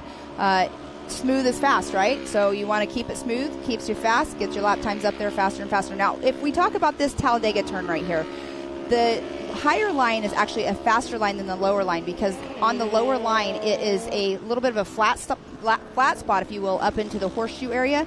So I've been noticing a lot of the drivers have all been taking that high line this race and throughout the whole entire day as well. But we have a little bit of blue groove going on, if you see right here in the turn here in it's a little early on to have that already creating, but hopefully we'll get some track maintenance later on, and that will either help the racers or they'll learn to maneuver around it. Well, I mean, that's the beauty of it, right? Everybody's on the same track. This track has been awesome throughout yesterday and today. And, yeah, it's getting hard in a couple of spots, getting some holes in a couple of spots. Last time I checked, though, it's off-road racing, so they deal with it as best they can. Exactly. That's what you adapt to the track. Well, and that's what the recon lap's for. I mean, there's going to be some areas where you've got to drive around the ruts, or maybe you drive through the ruts. You know, it definitely takes some experience, and that's all part of learning. That's part of this class right here, to develop their skills. Once again, on board here, I should say, following Landon Safford. Just been spot on. You were talking about, lap times for him as well.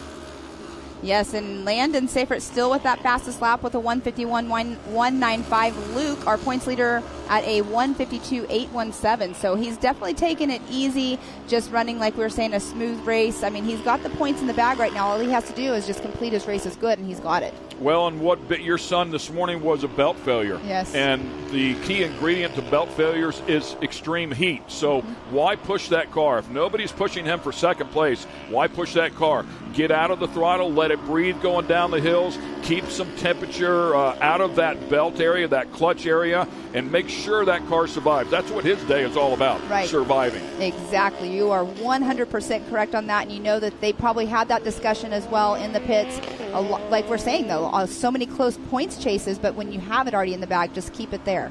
Keep it smooth, keep it steady. Oh, and a little bicycle. Yeah, you were talking about that lower level, and that's exactly what you get, right? Because it is flat down there. You've got a lot of wheel in the car. It can definitely get up on the bike. Good battle going on here between these two. Yes, and it's Blake Rakenmeyer, and I believe that is Caden Isabella as well. Congratulations, though, to Landon Safford. Landon Safford picks up another win. That is back-to-back, by the way. Round 6, he also grabbed a win there. Second across the stripe is going to be Luke Safford, keeping that championship right in line. He was second also in round 6. Luke has, let's see here, 2 overall wins and 3 overall second-place finishes. That's why he is leading in the points coming in here to this event. So staying right on par, amazingly consistent all year long. Yes, sir. That is correct. We have Landon Safford that did cross over in that number 1 spot. Luke Safford in that second position, but we have a few cars still out on the track. And second race today, Moto number 2 later on in the afternoon, is really going to be key for a lot of these drivers.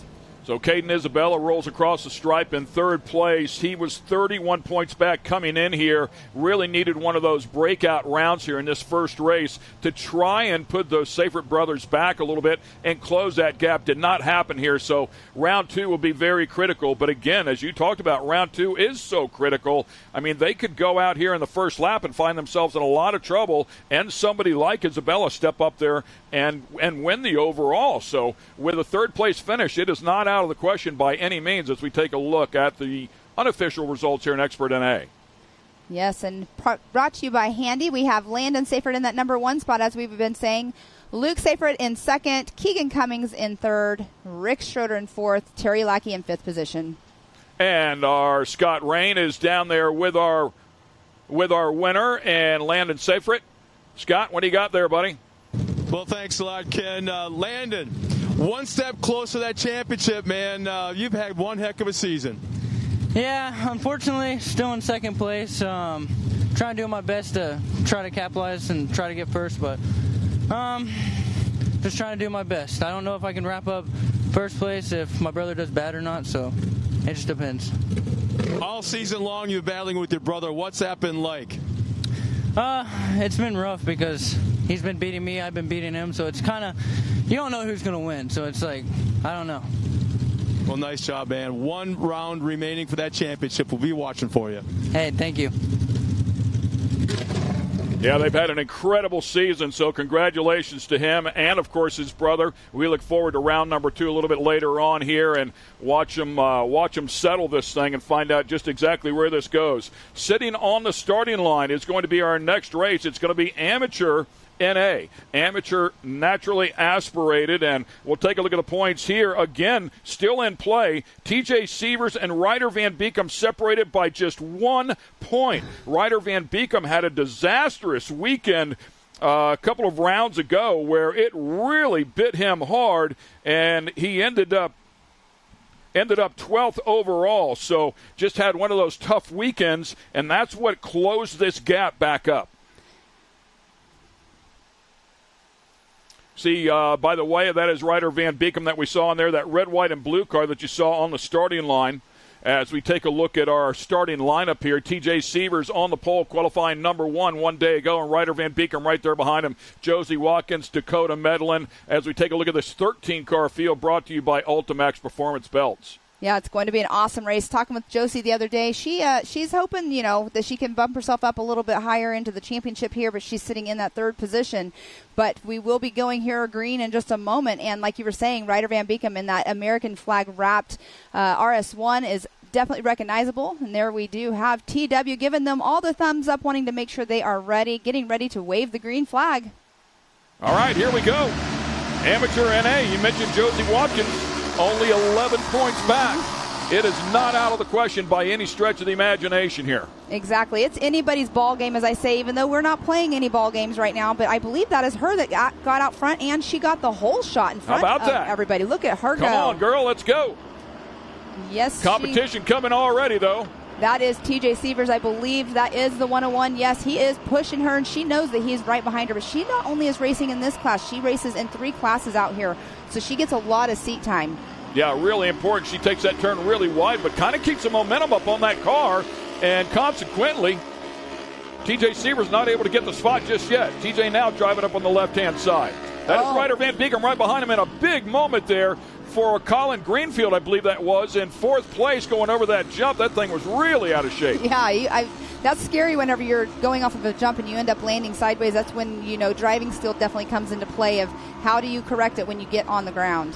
You can see TJ Sievers go real high, as you were talking about there in that Talladega turn. Went up, actually lost a little bit of ground to Ryder Van Beekom. So there is a sweet spot there. You don't want to go too high. You don't want to stay too low. Greenfield down there in the bottom gets underneath Van Beekom and picks up 3rd place. Yeah, and he bicycled again. I mean, he came off that jump a little sideways and bicycled. You can tell that's how hard that they're pushing themselves out there on race course. They are trying to push it so hard that they're bicycling. They're pushing their cars to the limits. But here we come. Josie Watkins coming through lap number 1 in that number 1 spot with a time of 1:32.374. So right now she has the fastest lap of the race. Congratulations to her. Off to a great start. By the way, while Greenfield is up in there, Greenfield not a threat in terms of winning the championship, but has been hot and cold this year. Round number 2 finishing 2nd overall. Round 3 finishing 3rd overall, but then stumbled in round 4 with a 13th overall. But the point is, the car is fast and can play a role in this championship, and certainly between Sievers and Van Beekem, as he has already gotten underneath Van Beekem. Van Beekem's goal is to get in front of Sievers. At 1 point is what it's all about here. Both of them run around up in the front. It's basically going to be whoever beats the other one here today. Exactly. And Van Beekem, like you were saying, he's had, some tough rounds out here, but here he is running really good and strong this race, and probably just trying to keep holding on to it, but he is running in that number 4 spot. Yeah, it looks like Van Beekem there able to get that spot back, by the way. So good battle going on back here, but Van Beekem's got to get back in this game and try to close up that gap to TJ Sievers, 1 car ahead of him, and the 101. Again, number of laps here, just a 5-lap race, and he's given up a lot of real estate. You can see the difference there. That was 1st, 2nd, and then a pretty good gap back to Ryder Van Beekem. So Van Beekem's got to try to close that gap, at the very least hang on to 3rd here, and then hope for a better race in round 2. And let's do a little fun fact really quick about Josie Watkins. She is out here racing in a RS1. She races also in the women's turbo class as well, and in the women's turbo class she's running in the number 2 spot in points in a NA car compared to turbo. So she knows how hard she can push that car to the limits to keep out front. Yeah, good stuff. She's having a great run here. Finished 3rd overall in round 1, 3rd overall in round 2, 3rd overall in round 4, 2nd overall in round 5, and round 6, our latest round, she was the overall winner. So amazing effort there. She's gotten better and better all year long, keeps closing that points gap. This is round 7 of 7 for 2023. And she's an amazing driver. She's only 17 years old, and she's out here, showing everybody what she can do and what she's got, and she is definitely one to reckon with out here on race course. Running in that number 1 spot. Her last lap was a 1:53.455, so that first lap was actually the recon lap, I believe, is what was a 1:32. But she is out front still going through. It was the non-rhythm section. Now it's a rhythm section, how they changed up those tabletops on the backstretch. A good look at the 101 there. That is TJ Sievers. Currently in 2nd place. And TJ Sievers, he's been racing for quite a long time as well, and you can see he's getting up on 2 wheels just a little bit in that turn. It looks like it's a little bit of a blue groove in that turn, so your tires are a little bit more grippy. You can't really drift as much as you can normally whenever it's not a blue groove turn. Little nose down action there for Josie Watkins, and no harm, no foul there. Wasn't too violent, able to get on the throttle and drive that thing out exactly like she should. By the way, 2023 2nd at King of the Hammers in the Gas Series for her as well. 2022 2nd in the women's and amateur NA points. So she was right in the thick of it a year ago. AXCC 570 and Lights Champ 2019 Driver of the Year. So, yeah, she's got a lot of seat time. She's no joke. Exactly. And look, we have, how many cars here in a battle? We have 5 or 6 cars going at it. Doug Summers there in the 211 leading that group. Yeah, nice pack of 5, all nose to tail. It's awesome to see so many drivers so close. I believe that is actually 4 through, I think, 8 or 9 right there. Yeah, showing Summers in 5th. So Summers, Slinkard, Rowden, and Jordan, they're 5th through 8th. And they are all nose to tail. Yes, they really are. Exciting here as laps continue to wind down here. What a great race this has been out here for our amateur NA class. Josie Watkins still holding on to that fastest lap time, though, with a 1:53.330, and TJ Sievers' fastest lap of the race is a 1:53.475. So yeah, TJ's been right there, but she's running great laps, very consistent. He's not able to close that gap. She makes any mistake, he'll make her pay, I'm sure, but so far she's been spot on. Once again, we go back to this battle here for 5th. I mean, it's a whole nother race going on, towards the end of the pack. It's awesome to see that happening. I mean, we sometimes see, 1 and 2 are battling the whole entire time, but actually, 5 through 9 is where it's at right now. Yeah, a lot of racecraft to be learned back in here as well, in the thick of things. Yes, so it's Doug Summers, Nick Slinkard, Ashley Rowden, Crichton Jordan, and Brody Sands. That is who is running right there in the 5-car battle. against some of the front runners, using that little higher lane, one lane up, if you will. Van Beekum not able to close the gap here. Pretty much settled in where he's at. 5 seconds behind the leader, and 3 seconds back behind TJ Sievers, which is really his competition out here today. Yes, it is. And we saw Colin Greenfield just a moment ago. He's just kind of running his own race right there. He is, third is Ryder Van Beekum. Colin's a little farther behind, but here we are back on Josie Watkins. Yeah, 1 lap to go. She has taken the white flag out of Cameron, Missouri, trying to finish this one up here. She's had an incredible race, as you talked about, got that hole shot right off the bat. And it looked like TJ Sievers was going to get around her in that first lap. She was able to hang on, drove a little bit higher line, which I thought was going to be a mistake, but it kept the momentum up on that engine, and she was able to keep her mid-corner speed up, hung on to the spot, and since then, she's driven away from him. Spectacular effort here. Never looked back. Beautiful job. Look at her sail out over those tabletops. Car looks great. Again, that little bit wider line, but keeps a lot of momentum up, a lot of mid-corner speed here. You can really pinch these cars down. The normally aspirated cars like to keep their momentum up. They don't have that big turbo power, so you've got to drive them just a little bit differently, and she has certainly found the sweet spot out here today. Looking for back-to-back wins.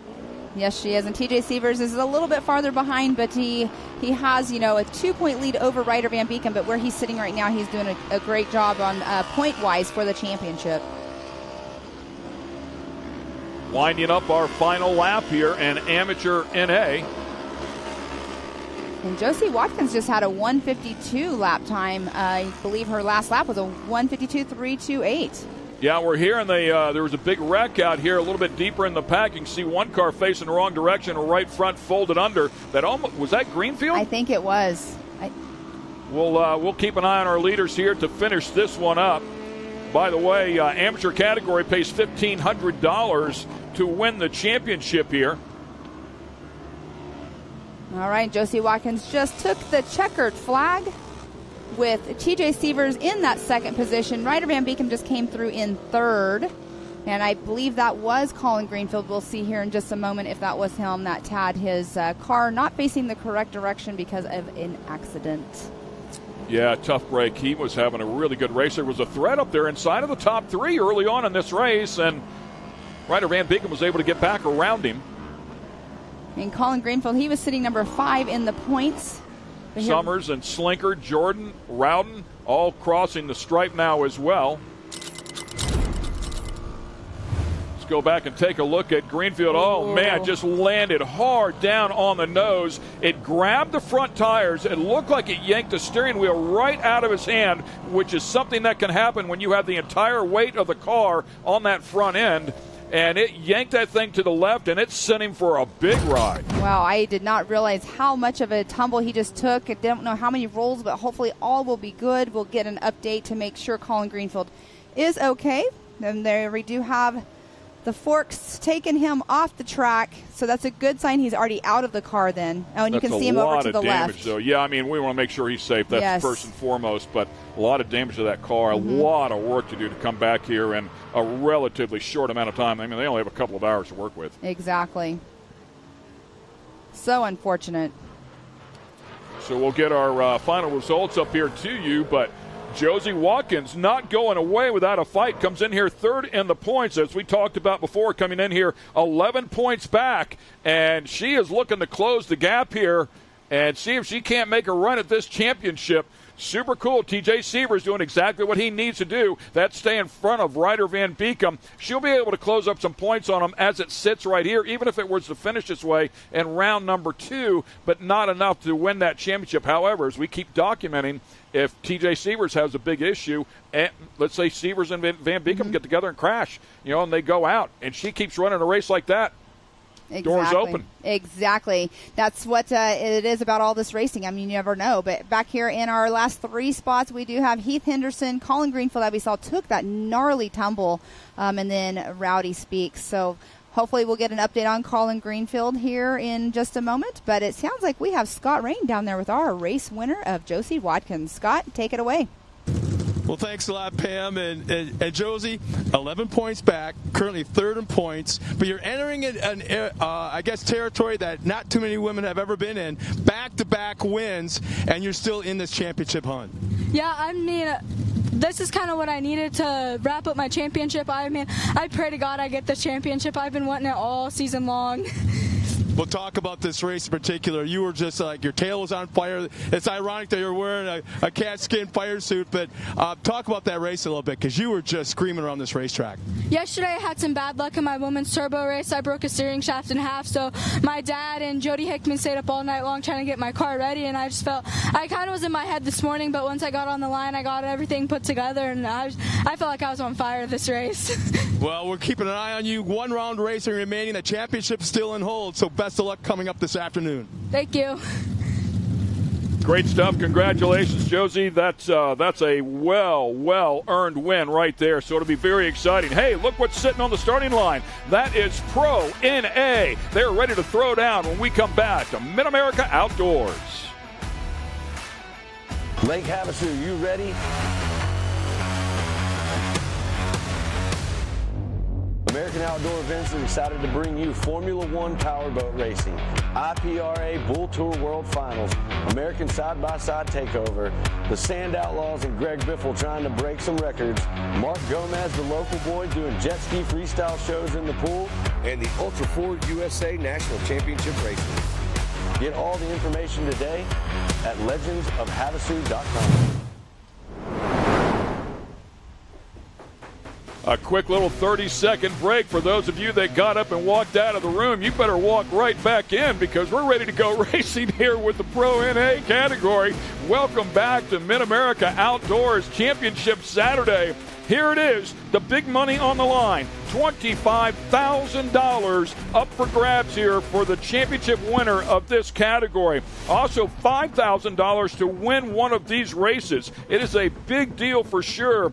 $21,900 in payout, just race payout throughout the season here for this series in this category. And as we talked about, $25,000 up for grabs. That's for first place.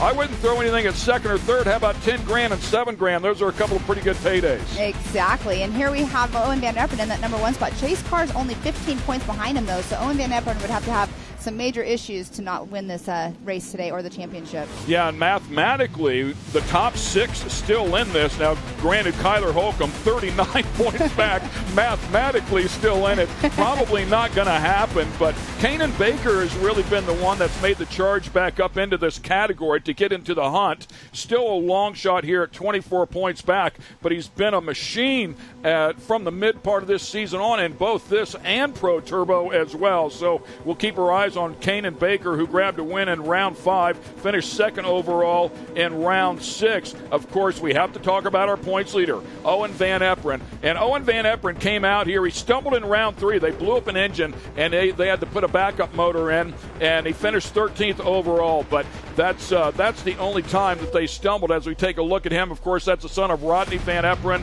and Rodney a champion as well. Owen has won in a sportsman level championship, but never in a pro championship. Keep in mind, he is a young driver at 17 years of age, so very, very accomplished, very talented for sure. We talked about his success so far this year coming off of that win. 3 overall wins, 1 second overall, a 4th and a 13th. So he has a nice pad right here, and I was impressed in qualifying one day ago. Kanan came out here, laid a flyer down, pulled off a little bit early. By the way, they were trying to get Aliana in the car. Aliana's car blew up the motor literally from staging down to the starting line for qualifying. So they were trying to get her a lap in, so they pulled him off a little bit early, and he did have a good flyer in. Owen Van Epperen kept digging. Last lap of qualifying, lap number 8, he puts it on the pole. So, yeah, don't ever count him out, man. Right to the very end, and he was able to take over that number 1 qualifying spot. So we'll watch the two of them go at it, 2 different ways of getting it done with the different manufacturers as well. So it'll be a lot of fun to watch. Yes, I have to give a little throw out to Owen Van Epperen. We do have, like we were saying earlier, the National Rock Racing Association that are racing here. They were watching our qualifying last night, and they're like, who's in the blue Yamaha? And I was like, that's Owen Van Epper. And I said, he's only 17 years old. And they were super impressed with watching his driving skills out there. But like you were just saying, he threw the fastest lap time on the last lap. That's when it's really key to have somebody in your ears telling you what's going on so you know how hard to push it. So we take a look at our starting grid with Owen Van Eperen and Kanan Baker on the front row. Chase Carr, and haven't spoke too much about Chase Carr, comes in here second in the points, 15 points back, as you were talking about before. And Chase Carr's had that up and down season as well. A couple of podium overall finishes, but it was round one that really hurt him when he finished up 14th overall. Aside from that, has been right in the hunt every time. So we'll see how things work out here. Colin Truitt, a former champion in this category as well. He's had an up and down season, but has a lot of mechanicals kind of bit him. Just one of those tough years, but a very fast car. Exactly. I mean, he's very fast. He was out there working on his car. He's always working on his car. He was having some power issues yesterday in practice. But here we do have in our 11th, 12th, and 13th, we got Elliott Cook, Aaron Cuevas, and you were just talking about Aliana Baker with her issues yesterday, and then Cross Kirchmeier in that number 14 position. So here Cross struggling in qualifying. We should say that Cross Kirchmeier still in the hunt in the points, mathematically 32 back, but comes in here fourth in the points. So Cross has had a great year. We know Cross is very fast, but certainly had a tough time qualifying. All right, going through the final turn here, we're going to look for the green flag. This is Pro NA, ladies and gentlemen, race number 1 of 2 here today. Owen Van Eperen on the pole, that blue number 5 Yamaha supported team. And right around the outside goes Kanan Baker, says, yeah, game on. I'm going to use the outside, carry some momentum, and gets right after it. Yes, and look, we do have Chase Carr is right at the tail of Owen Van Eperen. But Chase Carr's going to get down underneath him. Exactly. Getting that through turn 1 and over that overpass is definitely key right here because you don't ever win the race in the first turn. So getting through real clean, but Kanan Baker already out front with Chase Carr in that second position. But Colin Truitt, if you just saw, he's now knocking right there at the door of Chase Carr. Yeah, Colin Truitt has a lot of speed, man. He settles in. If nothing silly bites him, and he's just had some bad luck this year, he's very capable of winning one of these races. Looks like he's off to a great start here, closing up on the back of Chase there. As you can see, he's in the green and white Polaris, sitting in third place. Talking about Colin Truitt. With that light on there, he has a Project X light actually right there on the front. But I believe that's third place. It might be fourth place because Kanan's out front, right? Kanan is right.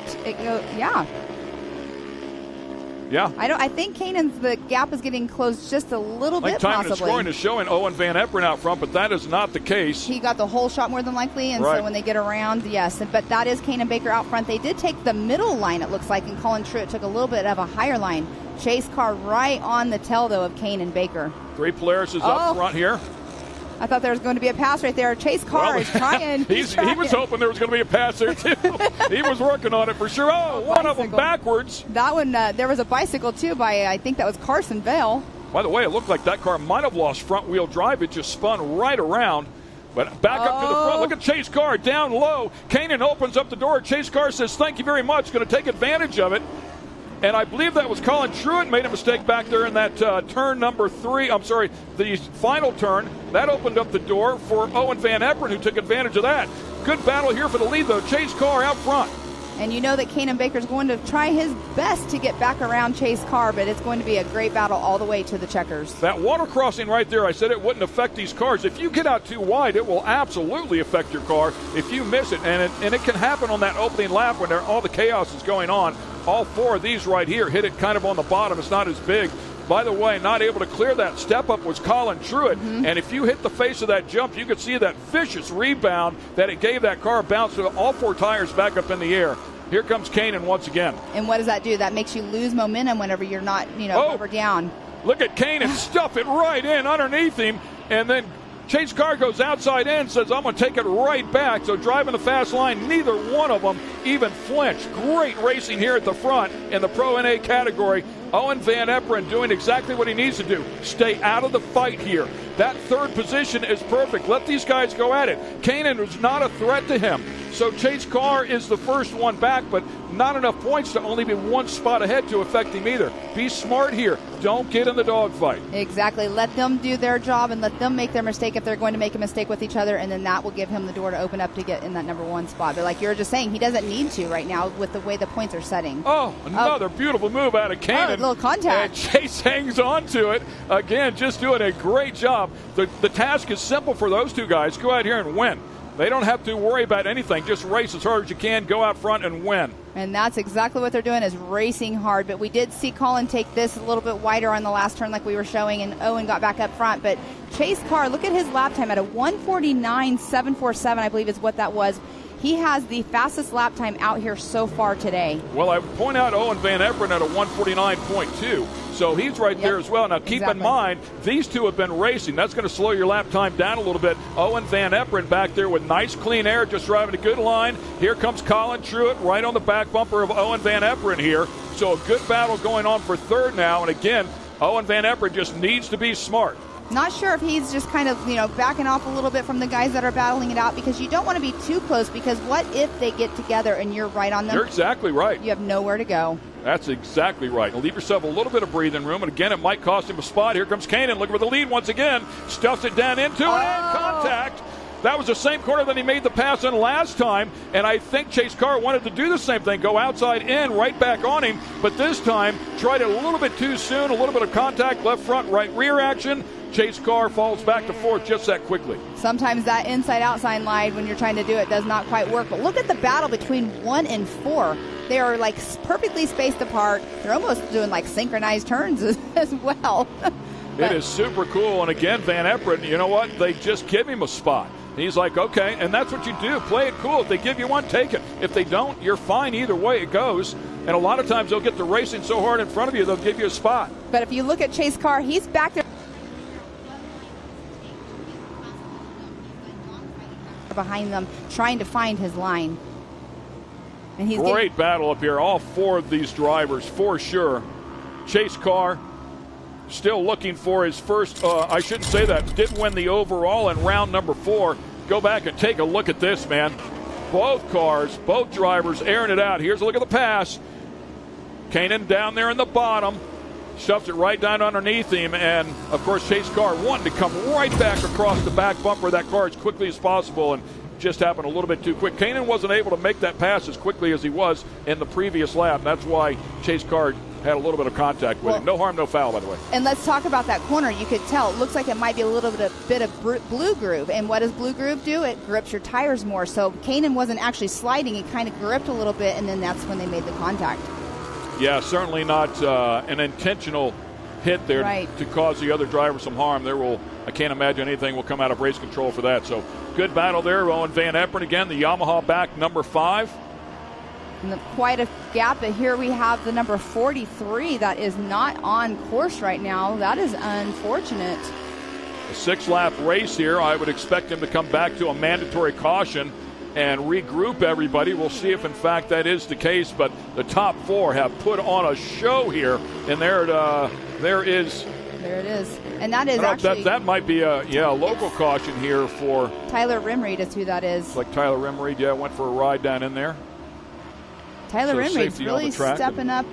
He's actually moving into a Can-Am next year. So and he's doing a lot of racing and moving into the truck category as well. Exactly.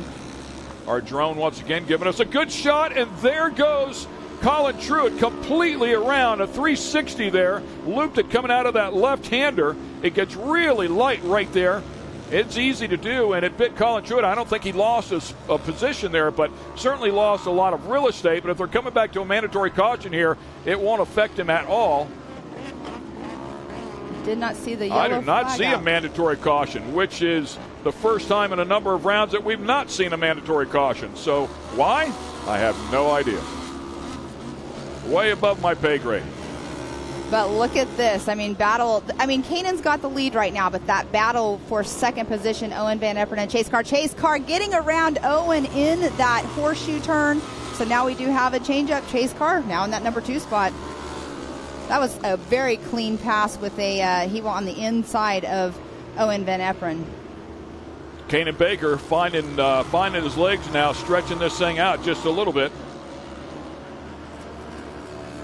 So let's talk about this. So you were saying this earlier, the times are not as fast whenever you're battling against somebody. Well, that's also an advantage to Kanan Baker with Chase Carr and Owen Van Eppen when they were battling it out against each other, because that makes them go a little bit slower and gives Kanan a little bit more of a gap in front of them. Yep, couldn't agree more. That's exactly what Kanan wants to see, is them racing hard back behind him. Again, coming into this local caution area here as they continue to help out Tyler Rimreed. And Tyler's facing the wrong way on course, so I'm wondering if he spun around or what. You can see he's out of the car right there, so that's a good sign for sure. Chase Carr able to close up just a little bit right there as well. And they will tell you you're not supposed to do that under a caution flag area, but they'll sneak a little bit in there if they can. Right, exactly. So on a caution, whenever you're going through a local caution, you are to go down to a 25 mile per hour speed limit, but you also cannot advance in position whenever you are under a mandate, or not a mandate, well, any caution, I should say, is what it is. Chase Carr coming back here, scrapping back, finished 5th overall at the last event. Kanan first and second. Here comes Chase Carr, now jumps it hard, going into that right-hander. And you saw Kanan catch a little bit of a grip right there. Yeah, turn number 1. So that's where the spotters come into play. By the way, that is a really blind turn for the spotters even. If they're up in the grandstand area, all they can do is tell him that, hey, man, he's coming in there hard. But Chase Carr, by the way, a very classy move right there. Could have driven in and smoked the side of him. Did not do that.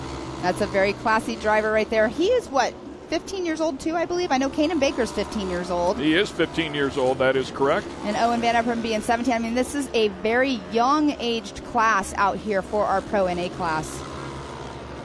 Oh, actually, I have him at 16 years old. He had a birthday in September, so. Oh, okay. He's getting up there, ripe old age at 16. He can Both of them, by the way. Kanan just had a birthday as well, so he's 16 now. That's right. He and his sister are the same age here for a couple of months. I totally forgot about that one. So a couple of 16-year-olds up in the front, and Owen Van Eppen, 17 years old, all in the Pro NA category. Little breaking news, by the way, in talking to Kanan's father, J.D., they are going to go into the Pro 4 category next year, so he'll be up in a big truck slinging it around. I did not know that. That's awesome. Very accomplished driver. They plan on a lot of seat time, a lot of testing, make sure he's ready for that category. It is an absolute monster of a vehicle for sure. The 21 car trying to hang on here. Right in the and some back. contact from Chase Carr driving up into the back of him. That can be tough on both cars. It can actually really yank the steering wheel out of the driver's hand from the car in the back when you hit him with the front tire like that. I know of drivers that have actually hurt their shoulders whenever they tag them like that. Yeah, I mean, it can rip that wheel out of your hands. I mean, because your wheel, obviously the frontward momentum, but checkered flag out for Kanan Baker in that number 1 spot with Chase Carr closely behind. And Owen Van Eppen coming in that 3rd position, but he came through a little bit easier over the jump for the finish line. Yeah, Owen doing what he needs to do, which is take care of that car for sure. Congratulations to Kanan Baker. Grabs his 3rd win, his 3rd race, I should say 4th race win, as he cleaned up in round number 5, had a race 2 win in round number 4. Of course, finished 2nd as we documented in round number 6, and grabs this one here in round 7 to kick off the weekend. Great start there for K-Man at K-Man and the 21 car of Kanan Baker and Team Baco Racing. You know, it's unfortunate, Colin Truett, we see him going through in that 5th spot. But you know what I do have to say, because he has had so many mechanical issues this year, finishing in that number 5 spot's got to be a good feeling for him right now. Yeah, he has really taken a beating this year. I mean, for a driver that's so talented and a car that's so fast, you just have those years, man, where sometimes everything goes wrong that could possibly go wrong. Exactly, and coming off, being the champion for the 2022 season, I mean, redemption's always fun to try to get, but man, he has had a tough season. Carson Vale back in there in the 6th position. Cross Kirchmeier. How about Cross Kirchmeier from the last row and makes his way up into 7th place. So very nice run there for Cross. Yes, and we do have our Pro NA unofficial results brought to you by Handy. Kanan Baker in that number 1 spot. Chase Carr in that number 2. Owen Van Eppen in 3rd. Kyler Holcomb in 4th. Colin Truett, like we were just talking about, in that 5th position. Good battle here. The top 4 really putting on quite a show here for the first half of that race. And then shaking out just a little bit, and eventually it looked like Kanan was going to run away with it, but Sean Hess says, no, not so. I'm sorry, Chase Carr so quickly says, yeah, not so fast there, pal. I got something for you. All right, let's get it down and talk to our winner. Well, thanks a lot, Ken. Kanan, describe 2023 in just a few words. What has your season been like? Because I believe this is your 4th win in this class for the season. But overall, you've got multiple wins over multiple classes, and you're just having one heck of a year. Oh, yeah, it's just a lot of up and downs this year. We started the year blowing 2 motors, so just started off really rough, but we came back, we got the cars great, and Mid-America's doing a great job with the track, making it really fun and good to watch. I've been talking to your crew, hanging out with them a little bit, both Jasons, and talking to them back at the shop. They're like, nothing makes them happier, nothing makes them more proud to see you in the top spot. And guess what? Those boys have been busting their butts and put you in that top spot. Oh, yeah, they bust their butts all the time. They're out there till 2 a.m. They don't care. They'll be out there all night. But, yeah, just big thanks to them. Team Baco, Mid-America Outdoors does a great job with the track. D&M, Brian Crowder, Rod and Surprise, G-Force, and everyone else that helps me out. Nice job, man. We'll see you one more time out here this afternoon. Yeah, thank you. What a talent. So good. Really natural driver. A lot of progression to be found there as well. He's only going to get better. As once again, we show you some highlights here from the Pro NA category. Championship up for grabs there. And Owen Van Efferen doing exactly what he needed to do. Rolls across in 3rd. Keeps his hopes alive here. Nice job, right? Yeah. I mean, $25,000 staring him straight in the face. Straight in the face, exactly. I mean, I just saw on the highlight reel right there something I didn't see earlier. There was a little bit of a hiccup, but great race just now for our Pro NA class. And next up, we will have our 40-plus NA as well. And this whole entire day I'm excited for it. Like I woke up this morning ready. I'm like, this is going to be some great racing. Round 7. It's kind of bittersweet though, Ken. It's the final season, race. I'm super excited. I love championship Saturdays like this, and I mean, finally everything comes our way. I mean, we could not have better weather. Look at this complex. I mean, it is incredible to take a look at this beautiful complex here and everything that they've done in this year alone. When we came here in March, it was nothing like this. Exactly. It's incredible what the Robinette family and company have been able to accomplish here as we take a look at our Vet 40-plus NA category. We're going to turn this thing back over to Scott and Matt just a moment here, let them get into position. In the meantime, take a look at our lineup here for the Vet 40-plus naturally aspirated category. Terry Lackey, Rick Schroeder doing a good job in qualifying. Austin Sides, Mitch Truitt, Jeff Johnson, Justin Moore, and Christopher Brosco. They're inside of the top 7. And let's talk about Terry Lackey is our points leader in this class with Ricky Schroeder. I say Ricky Schroeder. Rick Schroeder, he is, he's 28 points behind Terry Lackey. And then we have Austin Sides. Austin Sides is only 1 point out from that 3rd position from Rick Schroeder. But here we do have Terry Lackey. He's a very well-seasoned racer. He's also out of Texas as well. But you know who races his car sometimes for him? And the Outlaw Series is Colin Truitt. So Colin Truitt actually does a lot of testing in his car for Terry to make sure it's, what Terry wants, because great guy to have shake it down, right? Exactly. But Terry Lackey, great person out there. They all pit together. They all work on each other's cars with each other. But Terry Lackey, number 1 in the points for our Vet 40 NA class. And Mitch Truitt, Colin Truitt's dad, now out here getting ready to do his race. So it's so awesome that, father and son are racing, but when they're back-to-back like this, it's kind of hard because now he can't go help if he needs the help possibly. Yeah, get everything ready to go. Yeah, and Truitt might have a little bit of work to do on that car. We saw him do that 360. I wonder if something failed there when that happened. Obviously, everybody lined up here in the Vet 40-plus NA category on the starting line. Land rush start with the 7 cars. Yes, and that's Mr. TW right there. He lines our drivers up down there at the bottom, waves our green flag for us. Been a big part of the racing series out here with Billy Champion and everybody. Giving everybody the thumbs up. It's pretty awesome being down there working with him on the start line. Get the RPMs up, stand on the throttle, and here we go. And it looks like the 04 of Terry Lackey is getting that whole shot. Mitch Truitt is in that number 2 position. And I can't quite make out who. Oh, Mitch Truitt is now in that number 3 spot. So Terry Lackey, though, getting out front right off the bat. That could possibly be Rick Schroeder actually in that number 2 spot. First lap, opening lap here. These drivers did not get a recon lap, by the way. No. So the last time they were on the track was at practice this morning, and the track that they were practiced on was the short track that they'll race on later today, so they've not seen this part of the track today. Exactly. They did do their qualifying yesterday. That was Mitch Couple Truitt. of big moments. Oh, and then tagged an obstacle on the outside. I don't know if that was a tractor tire or not, but that's exactly what we saw happen to Colin Greenfield earlier. Oh, and you can see slowing down right there. That is Austin Sides who hit that tire, but we do have Terry Lackey in that number 1 spot, Rick Schroeder in second, Mitch Truitt in third, but that is not fun when you come off a jump and you hit something like that, because obviously these cars, they're not made of... Yeah, I would say that most of these cars have a steering quickener in them, and whenever you slam down on the front end like that, if it yanks the steering wheel out of your hand, and I'm telling you, when it happens, I don't know that anybody on the planet could hang on to it.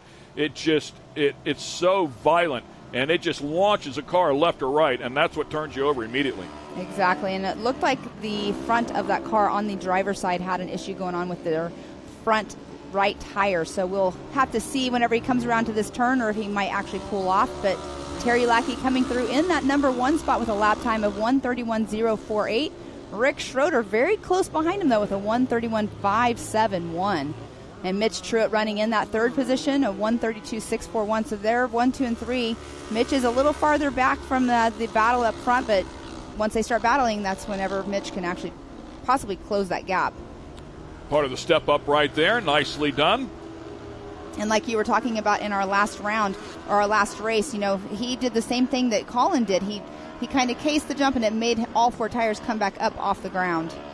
Yeah, these cars don't have quite the power. I don't know. Maybe maybe Owen Van Eperen was able to clear it one time. I think he was jumping a little bit further than everybody else a day ago, of course, in the Pro NA category. But these cars barely make the power to get up and over that. You've got to carry some big speed through the right-hander up on the top of the hill, let it run all the way down through there, and then see if you can clear that on that step-up. But pretty hard to do here in this category. So let's talk about Owen Van Eperen really quick. He's in a Yamaha. He has a shifter. So do you think if he could be downshifting right before he goes over that jump to give him a little bit more power, that might be a strategy? Well, I mean... Could be. I don't know. Maybe just driving the turn better, right. The CVT-style clutch, you're in the perfect gear all the time. It doesn't get any better. So, True. Yeah, I think it's really about carrying speed through the right-hander at the top of the hill to get a big run. Yes, and there we do see we have a battle going on between Terry Lackey and Rick Schroeder for that 1 and 2 position. Terry just pulled away just a little bit, but yeah, you're 100% correct on all of that for the clutches. All right, so keeping a good eye here on this battle in the Vet 40-plus NA category. We're going to send it over to our colleagues, Scott Rain, and sitting right alongside Matt. Fellas? Thanks a lot, Ken, and welcome back, everybody, to, what is this, the Mutt and Jeff show? Yeah, man, you were on the gas. You made it up here just in time. And we are watching Terry Lackey show us how to get it done. He's got Schroeder all over the back end of that car. Boy, you've said that a few times this year, man. What? That, Terry Lackey and Schroeder. Terry Lackey he's been on a mission this year. He's super fast, and he's had a great year racing, so he's trying to cap this thing off strong for sure.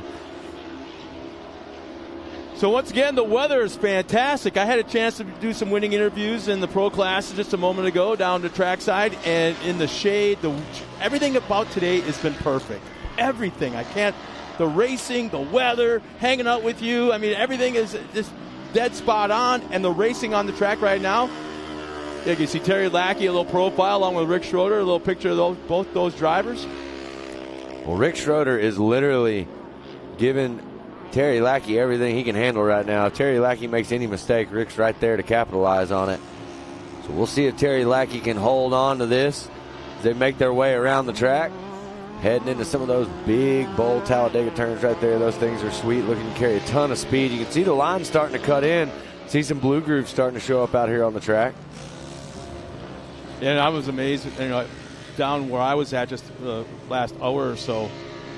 The track is really holding up. Even where the blue groove is forming, it's just really holding up nicely. Yeah, things are coming together. We're working through this race order today. Right now, Vet 40-plus NA action on the track.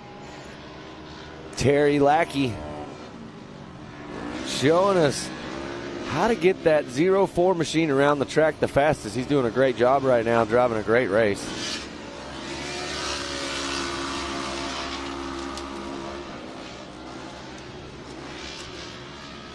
big exciting things coming up in a little while, Scott. We're going to get to see some Pro Turbo action. We just got to see Pro NA a minute ago. Ken and Pam called a great race on that one, and I'm telling you right now, Kanan Baker, he's a force to be reckoned with. He's back out there doing his thing, and Kanan put in a great race right there. Honestly, I was looking to see the battle between him and Owen Van Eperen, and that's kind of what happened, but Kanan held on to it. Terry Lackey leading the way. No changes right now, so Lackey, Schroeder, Truitt. There's Johnson in 4th position. Brosco in 5th. Moore in 6th. And Sides in 7th.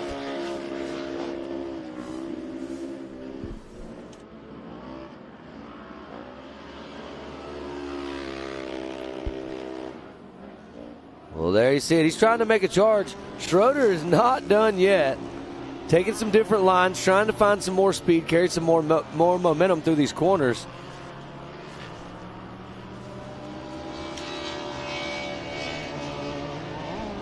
For some of the first-time fans that might be tuned in to watching us here this weekend or this afternoon, as we go throughout the day, the classes will be getting a little bit older drivers, a little bit faster cars, all the way up into the very last race of the day, which will be the Pro Turbo, which are the bad boys. That's right. Of side-by-side racing. And I hear we got a special guest in the house this weekend. Brian Deacon's here. Yeah. He's going to test his luck out there on the track with these boys. You know, he's dabbled in, I don't want to say dabbled, he's taken seriously a lot of forms of racing. Pavement turned out not to be his thing, but when he got into off-road, there was nobody that studied the sport more than him. When he got into Pro Light, eventually Pro 4, Pro 2, oh, yeah, nobody watched more film than Brian Deegan, and he's here. Kind of gets getting a little used to the car because that's going to be his King of the Hammers car as well. Right, yep. So, yeah, he's here with the Millers, and they're going to be kind of teaming up not only this weekend but also for King of the... Nice. Yeah, we'll see what they can accomplish out there. There's that white flag, I believe, flying right now. So one more lap around for Lackey. I believe that's Jeff Johnson you see coming through right there. Very patriotic-looking car.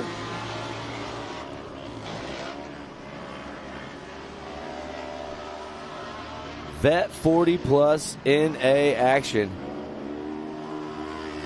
Lackey, Schroeder, Truitt, Johnson, Brosco, Moore, and Sides. That is the running order as we see it right now.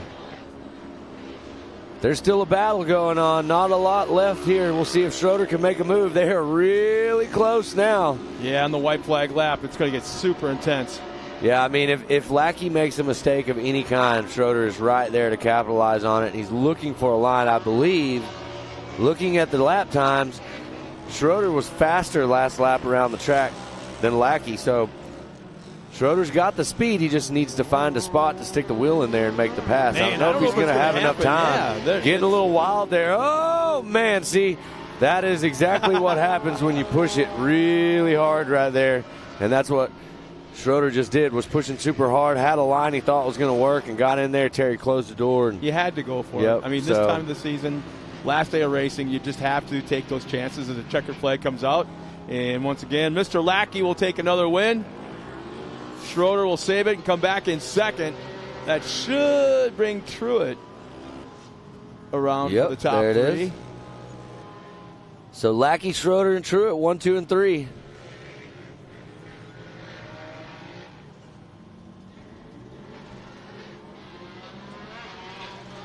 Boy, that just tells you right there the gap, how fast they're going, the gap back to 4th, 5th, and 6th from that point on. They're still coming around into that final corner.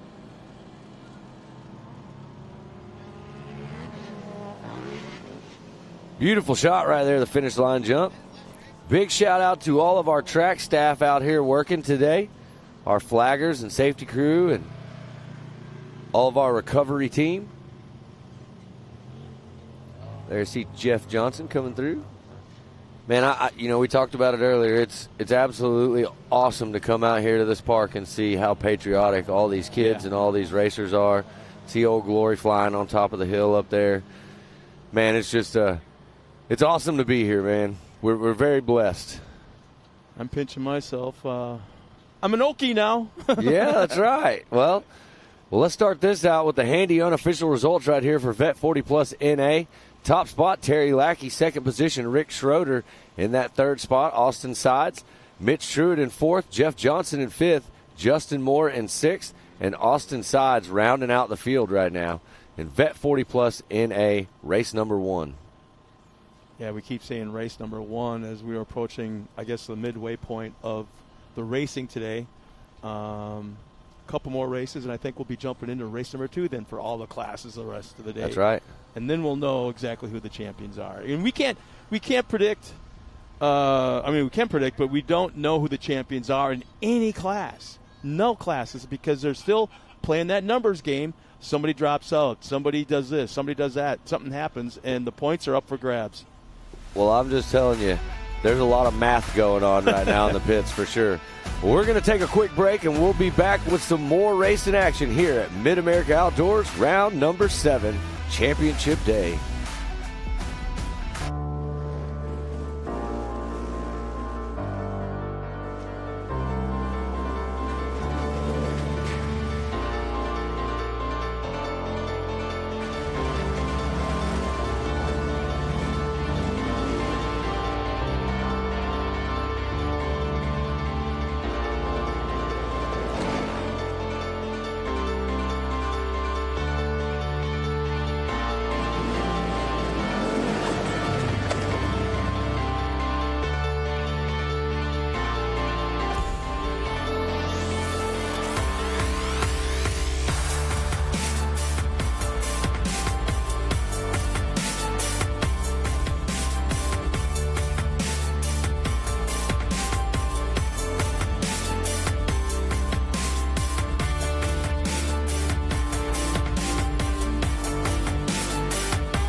Well, welcome back, everybody, once again. We got a little track prep going on right now, and this is, I guess, a great time to kind of talk about what you and your best friend in crime was up to the other night. You guys had a little bit of fun earlier this year, having a race up there in the Lazy River.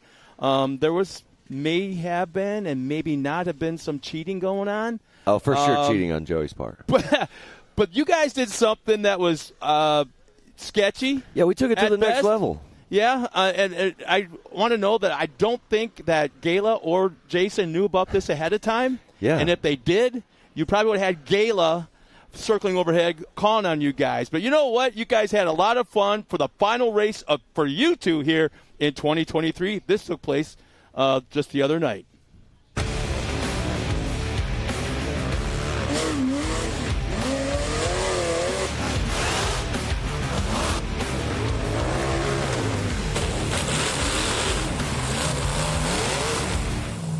I don't know about you guys, but some of these stock cars running in the National Rock Racing Association Finals has got my wheels turning. I think I could lay some times down in a stock car. A stock car? Yeah, just a truck or a Jeep stock. Has to be even, though. Well, You talking about like racing, like on the track? Well, the only way me and you get together is if we're racing something against each other. Oh, I'd whoop you down. There ain't no way. There ain't no way. If we had two vehicles that were identical, just totally the same, and it's only skill only, you're done. Joey, I have an idea. What? There, if you look over my shoulder right over here, there's 2 AOE security trucks right now. What better situation for us to figure this out? They got the same tires, the same They're wheels. the same truck. What do you think? Where's the security guys at? They're not looking right now. We could do this. You want to do it? Dude, let's go.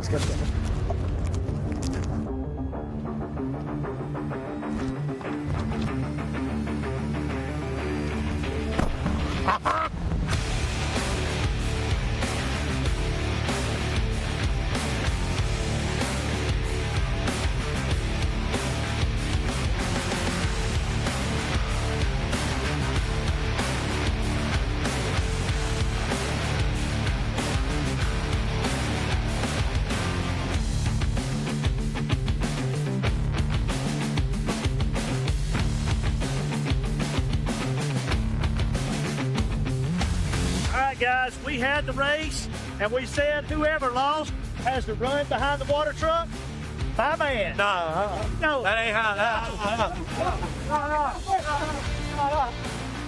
Hey, but you know what, though? The one bonus that we did get in that race, even though this dude somehow got a first, didn't get in trouble with security for stealing the truck. I don't know if you can see that at home. This is the Ford, first on race day, baby. You know it. Y'all have some fun. You lost horribly. That was like You lost horribly. Quit being a sore loser. I literally have watched Coach take leaders in those same races. I mean, we got to go to the pace. Don't matter if you win by an inch or a mile. Winning is winning. Hush. Dumb.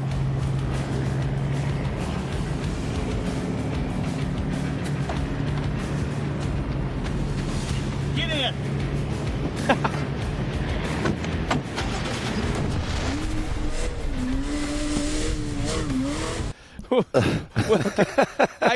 Do I have any words? I don't. That's my first time to see that. Obviously, me and Joey were there. But Jason and Caleb? I don't know. I don't even know if Preston's seen it yet. So I'm pretty sure that Preston's probably going to have to call me to the principal's office after that one for sure. I got to ask you, what was the top speed you got on the track? Because it looked pretty slow. Well, let me tell you, we were going around the track and trucks. It was the track was fresh prepped. We didn't want to tear the track up too bad. We also really didn't want to tear up the security trucks. Me and Joey, we will tear up some things. But we kept it professional. Slow. We ran, I think, maybe, I don't know, 35, 40, about pace speed. But, man, it was fun. It was a lot of fun. We hope you guys enjoyed that at home. That's no the doubt, thing. We have nothing but duo fun right here, yeah. We're going to take a quick commercial break, and when we get back, we're going racing right here at Mid-America Outdoors.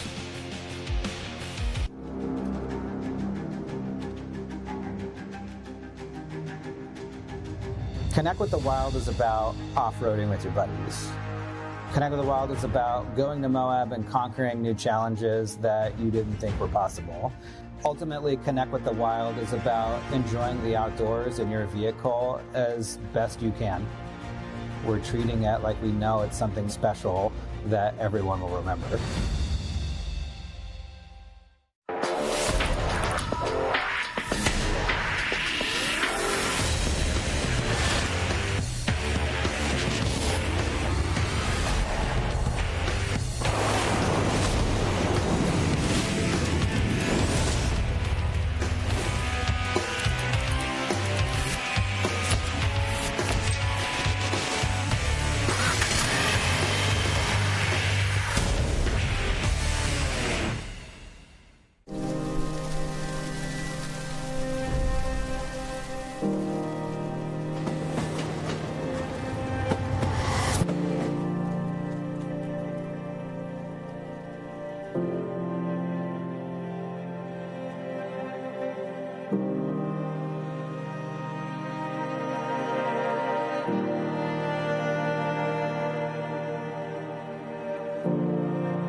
watching Speed Sport 1, your home for great American grassroots racing. It's time to rumble! Whether you're into sprint cars or stock cars, at the line! Modifieds or midgets, down to the low side, retake the lead! Dirt lane models or demolition derby. Oh!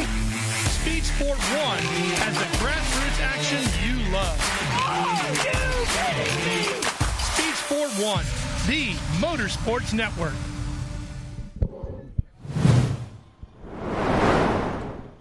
Welcome back, everybody. Getting ready for just a few more races in round one, race one category.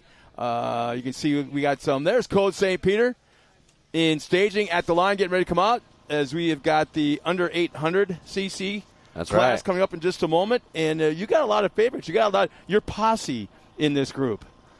Well, I do, and there's a lot of really fast 800cc and under drivers right here. There you see Code St. Peter out of Lake Whitney, Texas, stacking up the wins. Got 5 so far, and he's your current championship leader right here. So had a lot of fun this weekend with Code. Code's been having a good time out here. I see his mechanic Rhett standing right behind me right here, and they are ready to get this 800cc action underway. Code is Code's one to watch. We've talked about him several times. This is a kid that you're going to see for a long time in racing of all kinds of things. I mean, he has been incredibly talented and excelling in off-road racing, but recently they've got him in not short course, but shifter kart racing. And he shows up at shifter kart tracks, never raced it before, and just absolutely wears everybody out. So, and we've got a quick interview, I believe, with Code and Ham Hall right now. I am here with Code St. Peter. You are out here racing this weekend in your 800cc, and you have your mod cart as well. But 800cc, let's talk about that. You're leading the points in that class. Are you super stoked about the 2023 season? Oh, yeah, I'm pretty stoked about it. It's holding up pretty good, but this year we're going to sell it. And I just got an RS1, and I just did a torn race. I flipped the thing. It was a torn, so it's like there's a lot of trees and stuff like that. And I hit a tree, and I got the whole shot. It was a dead start, so it's like car shut off and turn it on, you're gone. But you were racing against adults, right? Yes. Yeah, so I mean, you're out there. How old are you again? 10. 10 years old, and you're out there racing against adults. It's awesome, and that you're moving up into the next step next year. But the 2023 season has been awesome for you. You don't only race out here at Mid-America. You just said you were racing at another series, but you just came from the desert of California at the California 300. So you're getting a lot of seat time. Do you think that's beneficial to you out there on the race course against your competitors? Oh, yeah, definitely. Definitely, yeah. I know you get a lot of seat time. You're always, the orange car is usually out in front out there. But this weekend, what is your thoughts? Do you have a strategy going into the race this weekend? Cole Warner's pretty fast, Tucker Burns, Kennedy Singleton. Those are my main worries. Yeah, your competition out there? Yeah, they're pretty fast off the start, and yeah. Well, I know you're going to do amazing out there. You have a great spotter in your ears and everything, so good luck out there this weekend. Thank you. You're welcome. Yeah, we're back. That was a great interview with Code.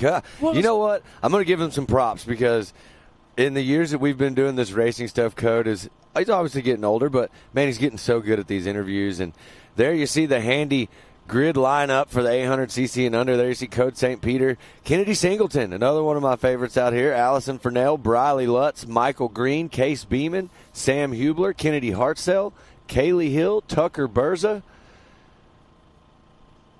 and Sam Walania is ready to go racing. 800cc and under, they are locked and loaded in the gate right here, and we're going to see who gets this whole shot in just a few moments. Code St. Peter going to be one to watch. Kennedy Singleton, another one to watch right here. Well, for some of the fans that are at home, they're kind of probably wondering why is it rolling starts for some classes and why the standing start for others. Has all to do with the amount of people they have locked and loaded on the line. Numbers. Yep. So right here you're seeing a little less than 2 full gates. Right here is the green flag flies. And there you see the 2 out front that we talked about. That's Kennedy Singleton and Code St. Peter.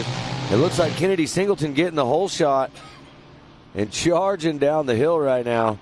So we've asked Kennedy several times. The track's going to be a little bit slick. We didn't talk much about this, but during the break we had some track maintenance. They put some water down.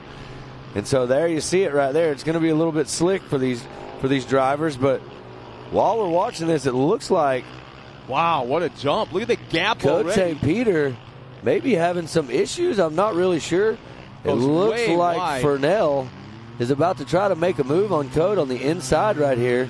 Code protecting that line and holding on to that second spot. But let's talk about Kennedy Singleton. She is on the gas. Look at that gap she's already made, not even one lap. Not even one lap right there. We're seeing some smoke come out of a car right there. Not Kennedy's car, but one a little back in the pack. Well, if you notice also for the fans back at home that we're running on the long course now. This one is just a tick over 2 miles, I believe. That's right. So and we'll run a couple more races with the full long course, and then we're going to reduce it down for the mains coming up, and we're going to add some laps. Yep. Every class will be on a shorter track, and we'll put on a big show. It's not just a matter of changing the lap count and shortening the lap. Now that changes how these drivers will attack that race. Exactly. Strategy-wise, tire pressures, tire compounds. What's the track going to look like with those added laps? This track could get tore up. After 50 laps of a few races, they're going to have to do some track prep.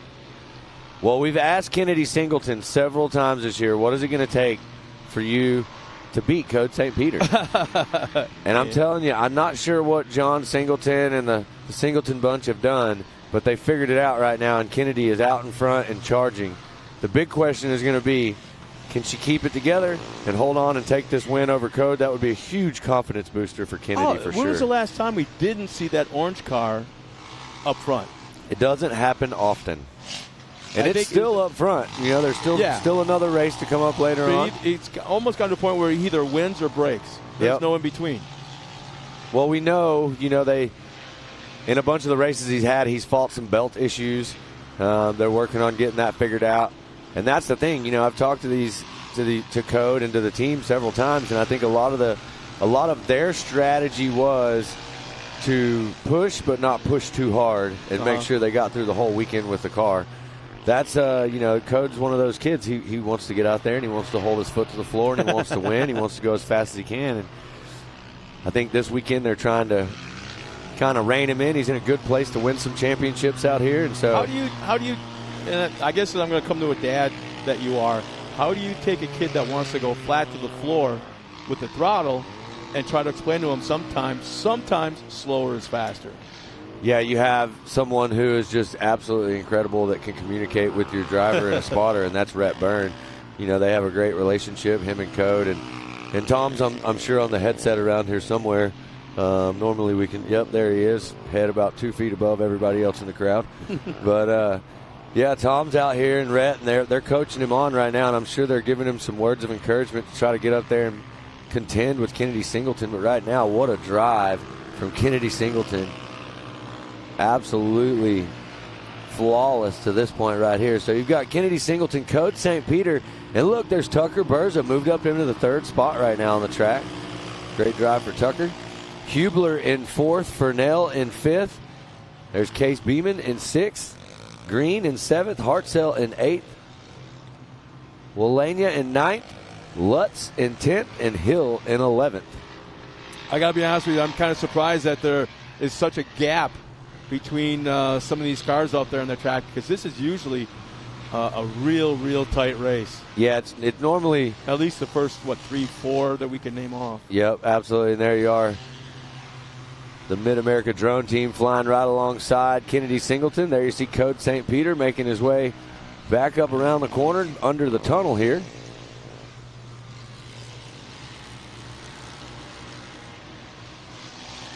Is that Berza running in the third spot? Yep, Berza running in the third spot. There you see him right there.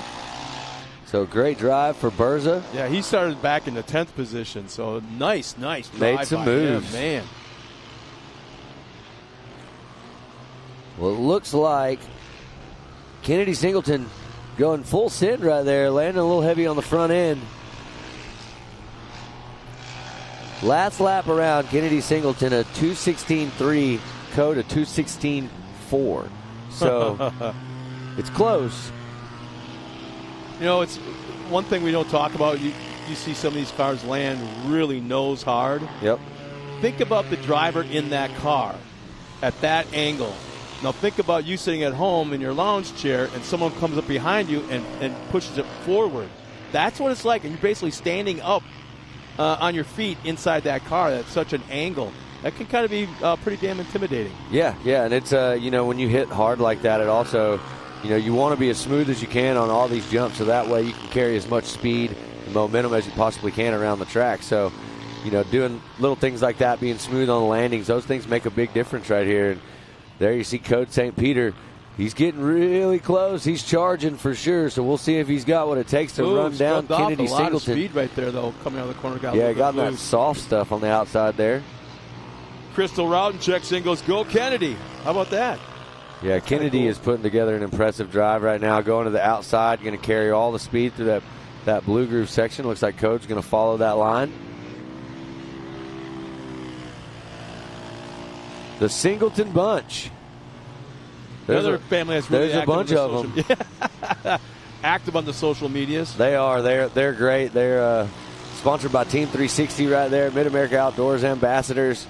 They've got a whole list of people supporting their program, and they come out and they do a great job. The whole Singleton family, every one of them are absolutely awesome to be around. Little profile picture of Kennedy right there in the lower left part of your screen for the fans at home. Yep. And I'll tell you this, you can't miss the Singleton cars on the track. Yeah. The pink and blue looks good from every angle out here. That car is on the way right now. Charging through the flag right there. Charging through the course right here, the 71 machine. There you see Kennedy Singleton driving the High Sun out of Coweta, Oklahoma. Looking at Kennedy, I never thought of it till just now. Do you like hot chocolate? Does she like hot chocolate? No, do you? Me? Not really. Doesn't she look like little Swiss Miss? Yeah. I can see it. I'm going to tell you right now, she's going to say, you better not call me that when I win these races like this. And right now she's charging. Coach St. Peter's still hanging in there, putting together a great drive also. Their lap times are very, very close, 2:13.6 to a 2:13.8. So not much different right here. White flag will be coming out this time by for our leader. Well, for everybody. I'm sure John Singleton is over there right now, wearing up coaching Kennedy up in the headphones right now, because this is a big moment. This is like we said, it's a huge confidence booster when you race against someone like Code. Whoa! Somebody just over-rotated. I think that might be Berza. Yeah, that's Berza right there that spun around. Might have got a little too close and caught one of those tires. At first, I couldn't tell. I wanted to make sure it wasn't Kennedy. All right, well, here's the white flag right here for Kennedy, right? And there's Code St. Peter. So it's tightening up. Last lap around, she was a 2:14. Code was a 2:13. So I believe Code was actually a 2:12. So let me tell you what's happening right here. Code, I believe, has gotten the green light from Tom and the team to push that car a lot harder now. He's drove a good race. He stayed right there. Oh, really? Now it's the last lap. And it's time to mash the throttle and see if you can get around Kennedy. Kennedy's drove a great race, too, so I don't know if he's going to be able to do it. Not sure if he's got enough time, but he's definitely tightening up the gap right now. Now, do you think they're playing the points game leading into the last race this afternoon? And since he's in second place, okay, we've got this much cushion to play with. Go get her kind of deal? Could be, but I think at this point in time, it's also one of those things like we talked about where Code just wants to win. And, I don't know that there's anything that Rhett or Tom or anybody could say to him that's going to change his desire to get in the front and win. And that's, absolutely the same. Kennedy wants to win right here, too. She had a big push and it's going to be a battle right here. So Code made up a little bit more ground there. All right, so they're tightening it up. This is the last lap, so not a lot left. He's got to find those The one thing that may come into play right here for Code is lap traffic. We saw some lap traffic right there ahead. We'll see if Kennedy can get around clean without any blocking there from that lapper. I think they're going to catch the lapper right here in that left-hand turn, which is going to kind of mess up both cars, I think, and their lines they prefer.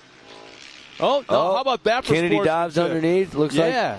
The lap car. No, back in there. Oh, look at this. Now they're going. 1 and 2 tangled up because the lapper is in the way.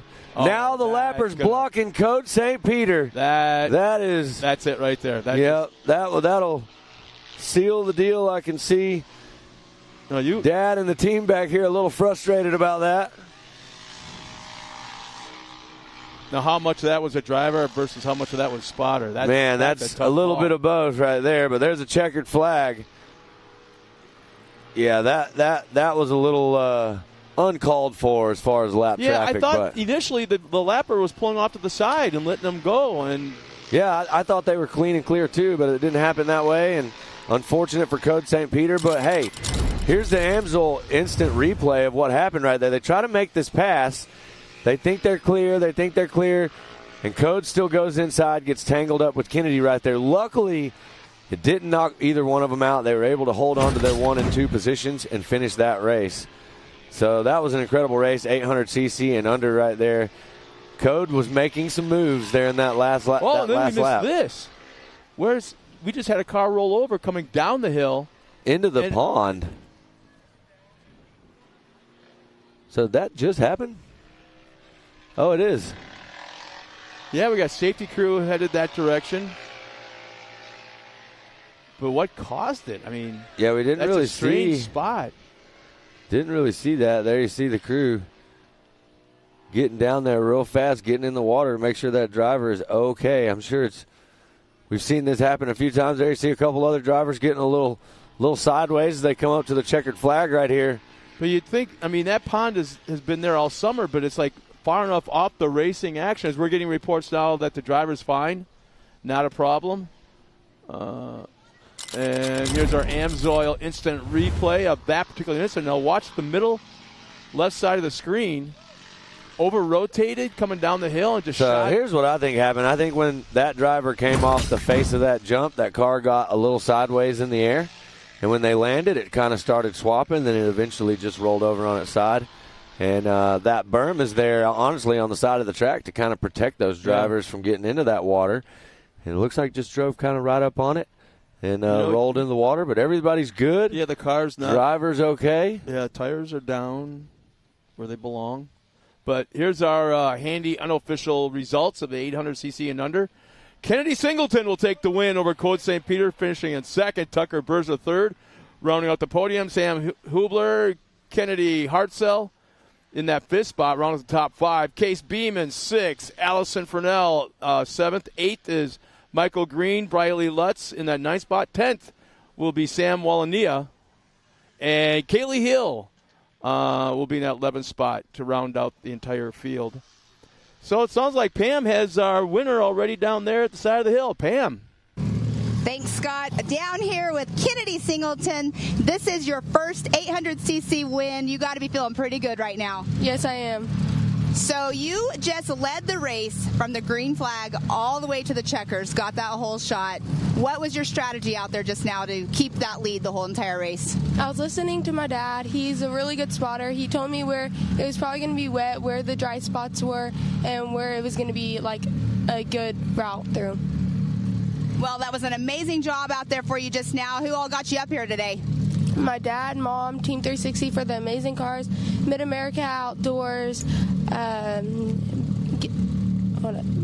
Ultimax, Rugged Radios for letting us talk back and forth. Forget all the other ones. And Hyson. Awesome. Well, congratulations out there today. We have one more race to go, but you're running second in points for the series. I know Code has quite a lead on you, but second place overall for the season is pretty awesome. Yes, it is. Awesome. Well, good luck out there for race number 2. Thank you. Matt, Scott. Well, thanks a lot, Pam, and once again, congratulations to that young lady. Nice run by Kennedy Singleton. We'll be right back after a couple commercials and more racing here at MAO in Jay, Oklahoma. Amsoil runs on freedom and has since 1972. We punish our products firsthand in our world-class laboratories and beyond, because some things can't be learned from a test tube. Run with us.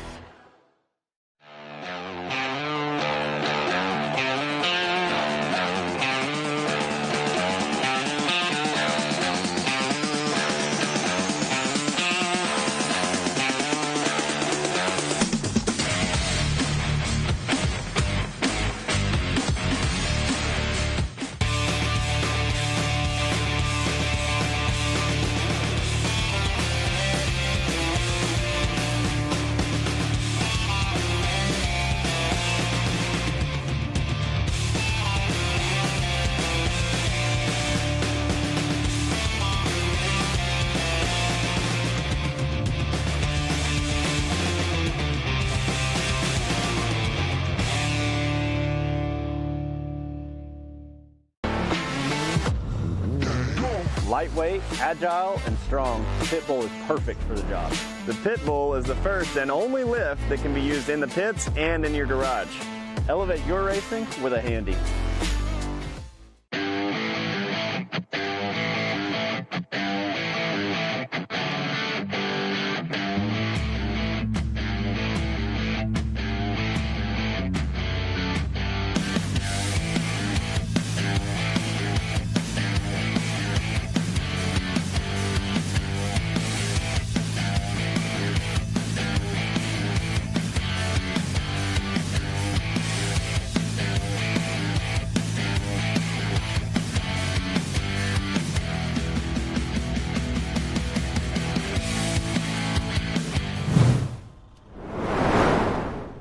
Well, here we are. Welcome back. We're getting ready to jump into some more racing right here at Mid-America Outdoors.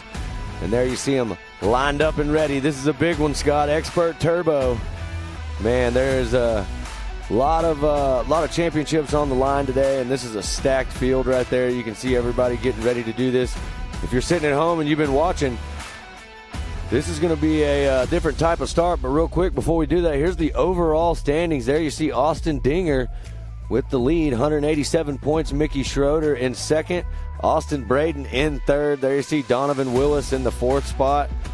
And the rest of the field as they break down in points right now leading into this race. So there you see the rest of them. This is a big it's good class. Idea how huge it is. Yeah. 2 full pages right here. So, wait. We got 4 pages of Expert Turbo points right here. So, man, look at all these Expert Turbos. This and is here's the last the thing. class. Yeah. Let me tell you, a bunch of these guys next year that we're watching right here in points, they're going to be running Pro Turbo next year. Yeah, I was going to say, this is the last class they can be in before they turn pro. Yep. Sometimes they get to a point where they have to turn pro. Well, that's what's going to happen right here. So next year, obviously, there's been some really cool announcements here at Mid-America Outdoors. And, one of those things coming up next year is that the AOE team and everybody's been working really hard to get this traveling pro series going. And so a lot of these drivers that you see in Expert, in the front of this Expert pack, are going to be moving up. Dinger is going to be one of them. Dinger has been absolutely unstoppable this year. His car is on rails.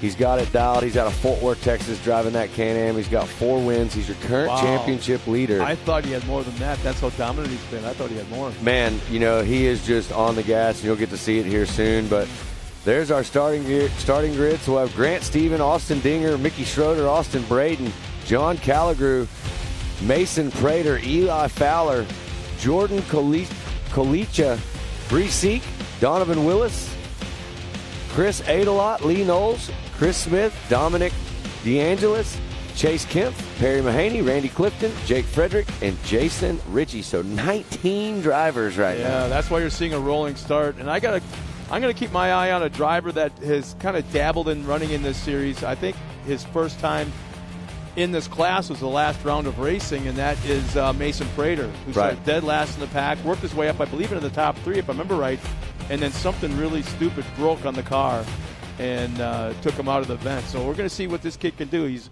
originally out of the Phoenix, Arizona area, has got a lot of racing, short course racing on his resume, and I think he's in the process of moving to northern Wisconsin to be a member of a off-road race team up in that area. Okay, all right. Take his fabrication and driving career to the next level. Well, if you're watching at home, this is what we call a rolling start. We're going to line them up side by side, and when that green flag drops, they're going to be wide open.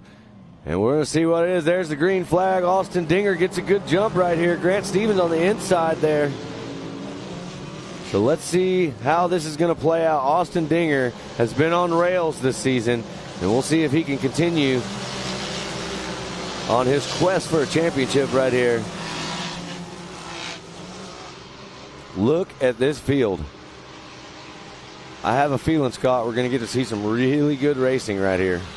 Yeah, when it's this tight, this intense, right at the start already. Austin Dinger sends it. He goes full send all the way to the top. I believe he's the only one. There's another one right there, a couple. But in that lead pack, I believe Austin was the only one that went full send, and you can see that right there, the gap that he's pulled out right there in first. it's so advantageous to just, like you say, full on send off that jump.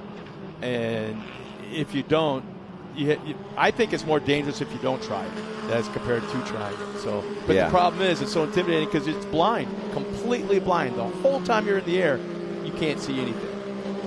Yeah, I mean, you're looking at the sky all the way up to the top of that thing, so you have a lot of trust in spotters and the speed that you're going, and you're just holding that thing down and getting over the top of it. But right now, Austin Dinger is leading the charge. I know we'll get some transponders to read here in a minute, and you'll see that corrected up there on the screen, but there it is, Austin Dinger, Grant Stevens, and Austin Braden in the third position. Great drive for Austin Braden. Yeah, you don't see that very often. Nice to see him in the top 5. Man, Austin's doing a great job up there mixing it in. Austin Dinger, Austin Braden. Cool story about these guys. They're from the same town. They all live in that Dallas-Fort Worth area, and they share a shop. So they work on the cars together. They do everything together. Not only that, but they're on the same team. So they're both Team 360 drivers, and they're out here showing us how to get it done right now in Expert Turbo. Austin Dinger, one that you'll probably see, maybe even Austin Braden and Grant Stevens here, that'll move up next year into that pro division. We'll see what they decide to do. But right now, Austin Dinger is on the gas. Grant Stevens not letting him get away. Normally what we see from Austin Dinger out here is he checks out. There he goes right there, full send again over that. That was a nice jump. Makes it so easy. Yeah, it looks so big from the backside of that when he's just jumping all the way up over the top, straight off into the sky right there. And I'm not going to sit here and say that it doesn't look like Grant Stevens is working really hard to track down Dinger. Yeah, so we'll see if Dinger can hold it together. They're full they drip slide all the way through the corner. Dinger goes a little bit wider up onto that berm on the outside. Steven was like right down dead center of the corner. Well, this is what we wanted to see. Most of the races this year, like we talked about, Dinger's been able to check out and really kind of run his own race up front and make sure he was just smooth and consistent and take the checkers. Well, he's got some company this race. Yeah, look, Grant Stevens is all over him. The banking on that turn does not even begin to, or this picture doesn't begin to describe the banking of that turn. Looks like Johnny K getting a little sideways there, and that allows, I believe, Mickey Schroeder to move up into the 4th position.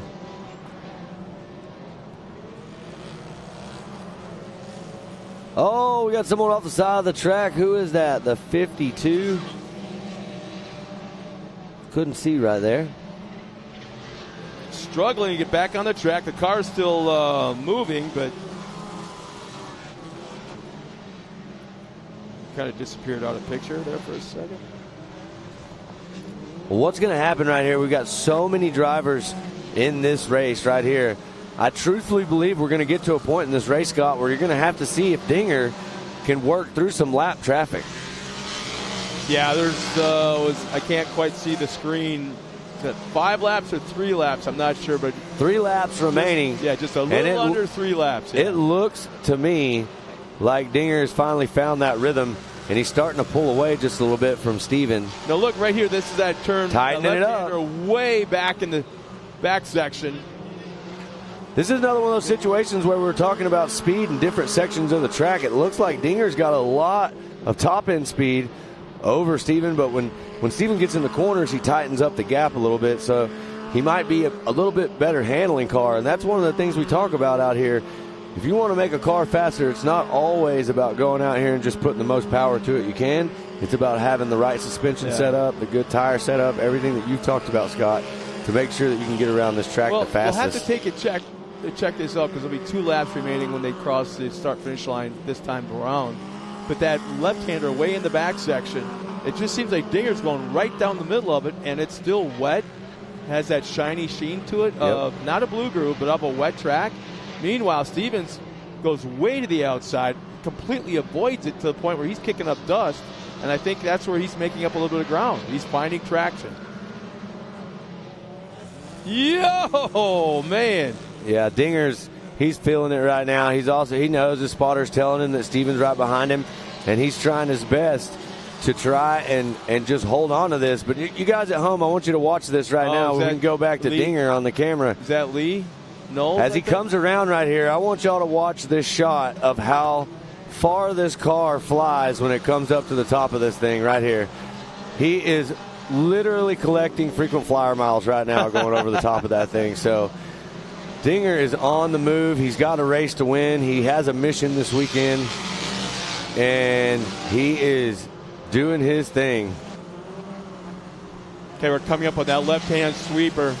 There's that shiny. Oh, he goes a little bit wider this time, up into that dust. I think what's happening is they're actually just sliding right all the way through it into the outside there. Both of them looks like not much they could do on that.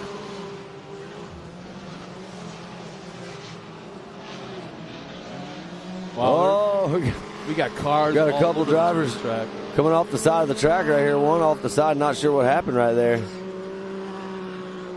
But as we see it right now, a little less than a couple laps left. You got Dinger and Steven battling up front. Braden sitting in that third position. Schroeder in fourth. Fowler in fifth. There you see Calicia, Kempf, Willis, DeAngelis, and Frederick rounding out your top 10. Bree Seek in the 11th spot. Adelot in 12th. There's our man Lee Knowles running in 13th back there. Followed by Smith, Clifton, Calligrew, Prater, Mahaney, and Ritchie. I think Lee Knowles is actually off the track. I saw him. I believe that too. Point. And I do know this. I just saw that white flag come out for Austin Dinger. So a little less than a lap left now. If he can hold on to it, this has been a great race. He had a little bit of a challenge from Steven there for a bit. Steven trying to get up there and show him a wheel. Wasn't able to get in there and battle with him, but we're going to see what happens right here. We're hearing there's a caution probably at the top of the hill. Not sure. No caution. They're going to get right by him clear. Yeah, there's one car on opposite side. So that's not going to help Steven much there. So Dinger on the gas going through the rhythm section in the back. We'll watch him slide through this corner one more time. Yeah, this is the white flag lap. One last time to this tricky left-hand sweeper. Yeah, he's got to push. He enters into the turn about mid-line and then slides, like you said, last lap. He's sliding out into the dust. And I think got super close right there. Steven's pushing so hard, just tagged that wall right there a little bit with the back right. Looks like everything's good to go. Maybe just a little kiss right there on the wall, but that was really close right there. That just shows you Stevens is hanging it all out right here. He wants to get up there and see if he can get anywhere close enough to Dinger, but I just don't think it's going to happen. Here's a replay. Instant replay of him kissing the wall, like you said. Slides. Oh, yeah. You see the underside of that tire completely rolled there. It is right there. And sent it right into that wall. Well, here we are. Only a few more corners left for my man out of Fort Worth, Texas, the 88. Austin Dinger. Here he comes. Checkered flag right here. Expert Turbo. There's Stevens crossing 1 and 2. You know he's going to be pro next year. Yeah, let's look at this right here. It looked like our third place driver had a little battle on his hands with Schroeder. It was going to come down to the wire right here, but we'll see. It looks like Braden crosses the finish line, so does Schroeder. So Braden is going to be in the third spot, and there's Schroeder. There is Fowler coming across the finish line.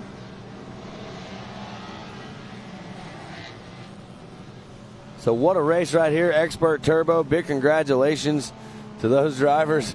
Man, I don't want to sit here and say that I'm not surprised. Dinger did exactly what we thought Dinger would do, and he got out in front, and he checked out, and he drove a great race. Super pumped for Stevens in the race that he put in, too. That was getting up there and battling with him. There you see Lee Knowles coming through the finish line. Well, for some of the fans back at home, too, we want to let you know that that is Austin's real name, Dinger. Austin Dinger. So we're not like, he's not a nickname, even though I think his wife even calls him Dinger. I'm not sure. I mean, that's just the thing. We all call him Dinger. I think it was one of those things where his dad really wanted him to play baseball and hit dingers all his life. Instead, he's out here just, winning races and, no big deal. You've been up here too long today, man. Yeah, congrats to those drivers. There is the handy unofficial results for Expert Turbo. Austin Dinger top spot, Grant Stevens second, Austin Braden third, followed by Mickey Schroeder, Eli Fowler, Jordan Kolicha, Jake Frederick, Dominic DeAngelis, Bree Seek, Chris Adelot rounding out your top 10. Lee Knowles in 11th spot, Randy Clifton 12th, Chris Smith, John Calligrew, Donovan Willis, Chase Kemp, Mason Prater, Perry Mahaney, and Jason Ritchie rounding it all out. But we have an interview right now with Pam and our winner, my man, Austin Dinger. Pam, take it away. Thanks, Matt. Right here with Austin Dinger. You took the green flag in that number 1 spot. You came through the checkers in the number 1 spot. You got to be feeling pretty good right now. Oh, yeah. I mean, we didn't qualify first yesterday, so it made it a little interesting for today off the start, but got a good jump. Grant Stevens was driving a great race. That's the fastest he's gone all weekend. So, that was fun to have some pressure that race, and hats off to him. But, yeah, our team worked late last night, changed some stuff on our car, and it definitely showed today. So one more race to go for the weekend. Yeah, Grant was definitely on your tail the majority of the race, but here you are in the number 1 spot. You're the points leader for the class, so next year you're going to have to move on up. Oh yeah, we've had our sights set up moving up all year, so just out here, want to wrap championship up and drive a smart race for the weekend. So, but ready for that for next year. Awesome. Well, I'll let you get going to get ready for Moto number 2 to wrap up the season for 2023. But good job out there today. Awesome. Thank you so much. All right. Thanks. What a race right there for Austin Dinger, Team 360 driver. Got up there on the podium again. He knows how to get it done. This kid is fast. He's got a long history of racing just about everything. He was a big-time quad racer. Now he's moved over here into the short course side of things. He's a pretty big guy, too, Yeah, he is. Pretty built. Yeah, he's a dump truck. That's for sure. No, but Dinger did a great job there. Grant Stevens also in that second spot. And, man, I got to give a special shout-out also to Austin Braden. Austin Braden drove a phenomenal race, jumped up there in that third spot, held it, drove, just consistent through the whole thing and did great. Well, here we go. Youth 1K about to get underway. We've got our starting grid right here. And this is TJ Sievers, Ryder Van Beekum, RJ Tremblay, Ty Lukemire, Mia Cotto, Riley Jones, Dylan Jacobson, Quentin Arnold, Allie Hubler, Caden Farmer, and Brody Sands rounding out your field in Youth 1K. So this is going to be a lot of fun right here, getting to see these Youth 1K drivers battle it out now. TJ Sievers and Ryder Van Beekum, we've watched them. RJ Tremblay's had a great year this year. Mia Cotto on the gas also. So this could literally be anybody's race all the way down this list. Yeah, a couple weeks ago, I was out at Wild Horse Pass in the Phoenix area for the gas race, and we started calling Ryder Van Beekum RVB. And RVB, yeah. He kind of liked it, so we're going to stick with it, I guess. But nice hole shot by RVB's out in front right now. I like it. He's got a heck of a day going so far. He does. He's got some work to do right here. It looks like he's going to have Sievers all over the outside of that car, and then on the inside right here, he's got Mia Cotto. We just talked about this. All names, it could be anybody's race, and we're just getting started. So if you're tuned in at home, this is Youth 1K, and this is going to be a lot of fun right here. There you see RJ Tremblay looks like running that 4th spot in the green car. I do believe he's got a gigantic 7 FPV logo on top of that car. Those are also AKA the guys over here flying drones as well. Boy, he's pressuring the heck out of RVB right now. He'll go high. Watch him get shot out of a cannon going down that straight down the hill into the next turn. Pulls away ever so slightly, but still there's an advantage to going that high in the line. Yeah, building up that momentum. Sievers is trying to set him up right now. You can see he's going to try to do an outside in somewhere we can find the spot to do it. Oh, no. Oh, RVB goes all the way around. He'll lose multiple positions, maybe 6, 7, 8 spots. Sievers capitalizes, moves into the leader's position. Cotto moves up into second. We'll see what RVB can do right here if Van Beekum can chase his way back up to the front. Here's the AMSOL instant replay of that incident. He's full having bicycle. Yeah, he's having issues getting up on 2 wheels. This is not the first time, second time, or even the third time we've seen him do that. Well, there you see RJ Tremblay running in the 3rd position now. The 181 machine. Going under the tunnel. Man, I just can't get over these drone shots of going under that tunnel and going up this big takeoff right here. Hey, Matt, I just got a message from Crystal Rowden that Quentin Arnold is running in her RS1. So Quentin Arnold running in a borrowed car from the Rowdens. Quentin Arnold currently running in the 9th position on the track. We got a group together right here. There you see, it looks like RVB right there in the mix, trying to fight his way back up.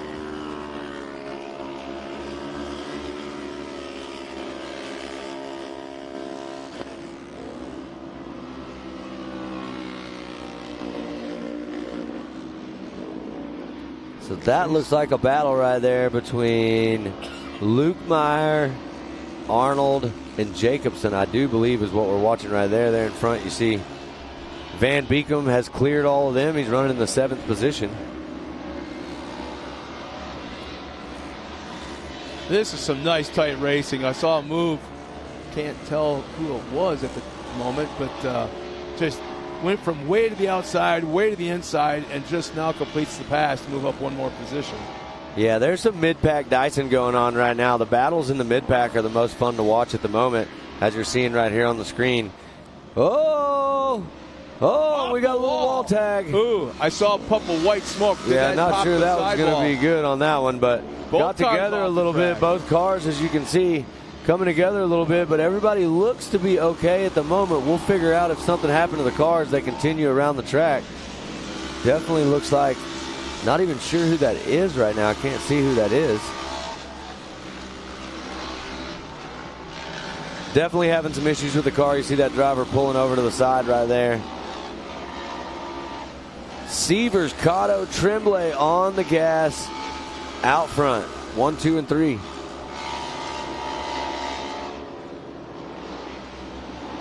Yeah, Severs looks like he's pulled out to a nice sizable gap over second place. Yeah, last lap around, Severs a 154. Second place had a 157 lap time. So on the gas, and it looks like Mia Cotto is trying with everything to run down TJ Severs, but TJ Severs has just got all the go-go juice right now. He is out in front and he is on the gas. So yeah, right now Cotto is just right around 4 seconds back of our leader. Great drive for Tremblay too, still running that 3rd position. Look at Van Beekum, RVB, already back into the 4th position. 4, wow. So making some moves. We're seeing him right there. It looks like he's making a move right now. Did he just go around into 3rd? Yeah, just past RJ Tremblay. Slingshot engaged right what there. What he would give for a comp yellow right now, huh? That's right. Well, he doesn't need a comp yellow to catch back up. It looks like he's doing a great job on his own. And Severs still out in front. We'll see what the lap times are to see if Severs and Van Beekum, see where they compare on lap times. Still looks like Severs a 155. And Van Beekum a 156. So Van Beekum second fastest on the track right now. So that's why he's making up a lot of ground for sure. Man, if there wasn't that one slight mistake, this would be a whole different looking race. That's right. And, you know, Severs has put in a flawless drive, got in that position, stayed right there. We've said that a lot, too, this season. Severs does... Very consistent. Yeah, he's always in the top 3, no matter what. Always in the top 3, but he does it so quietly. He's not a flashy driver. Well, you know what? You don't have to be flashy to get the job done, and he's doing just that. Great drive right here. So Severs, Cotto, and back in the top 3 is Van Beekum after his on-course incident. Tremblay not giving up, though. Tremblay is on the throttle, and he's trying to do whatever he can. He looks like Tremblay having an issue with that car. I couldn't make it out, but I think back left on that car is, yep, he's got an issue. See it? The back left wheel on that car, it looks like he's got one of those arms that's broke on the back of that car. Oh, wow, there it is. You can see it plain as day in the left rear. But dragging the ground. One of those link arms. Didn't he bounce off the right side wall, though? I'm not exactly sure if that happened with that or something different, but right now Severs still trying to trying to get there, and we see a battle right here shaping up. Van Beekem is catching Miyakato in that second position. Van Beekem is absolutely flying right now on the track. I'm thinking that RVB Senior is probably pumping his chest with pride right now because that kid's driving one heck of a race. Well, there's the white flag. Yep.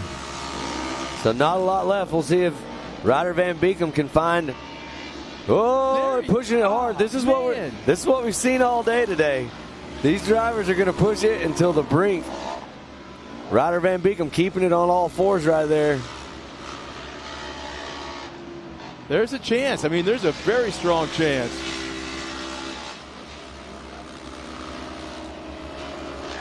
I don't know what it is about that car of Van Beekem's. It just seems a little bit on the top-heavy side compared to others. Oh, no. Where'd he go? Oh, no. Still right there. Heading into that back rhythm section. Van Beekem looks like he's on rails right now. We'll see if he can get up there. He's just a little under a second and a half back.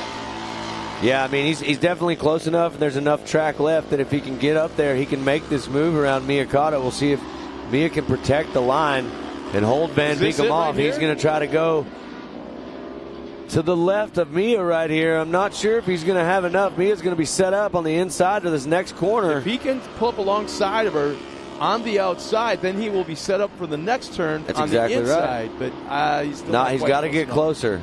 Yeah. Here's going to have to be his run. And there's going to be one lapper in the way. Let's see if this lapper, nope, clear. Everybody's good. So was that Severs? It's Severs. Our leaders pulled off to the side. Severs having an issue on the track. Trying to limp it out. It looks like he finally got that car going maybe, but it's still not going full speed. And guess what? Looks like Miyakato capitalizing on that, jumping in the first spot, but that lets Van Beekem go back up in the second position. Checkered flag.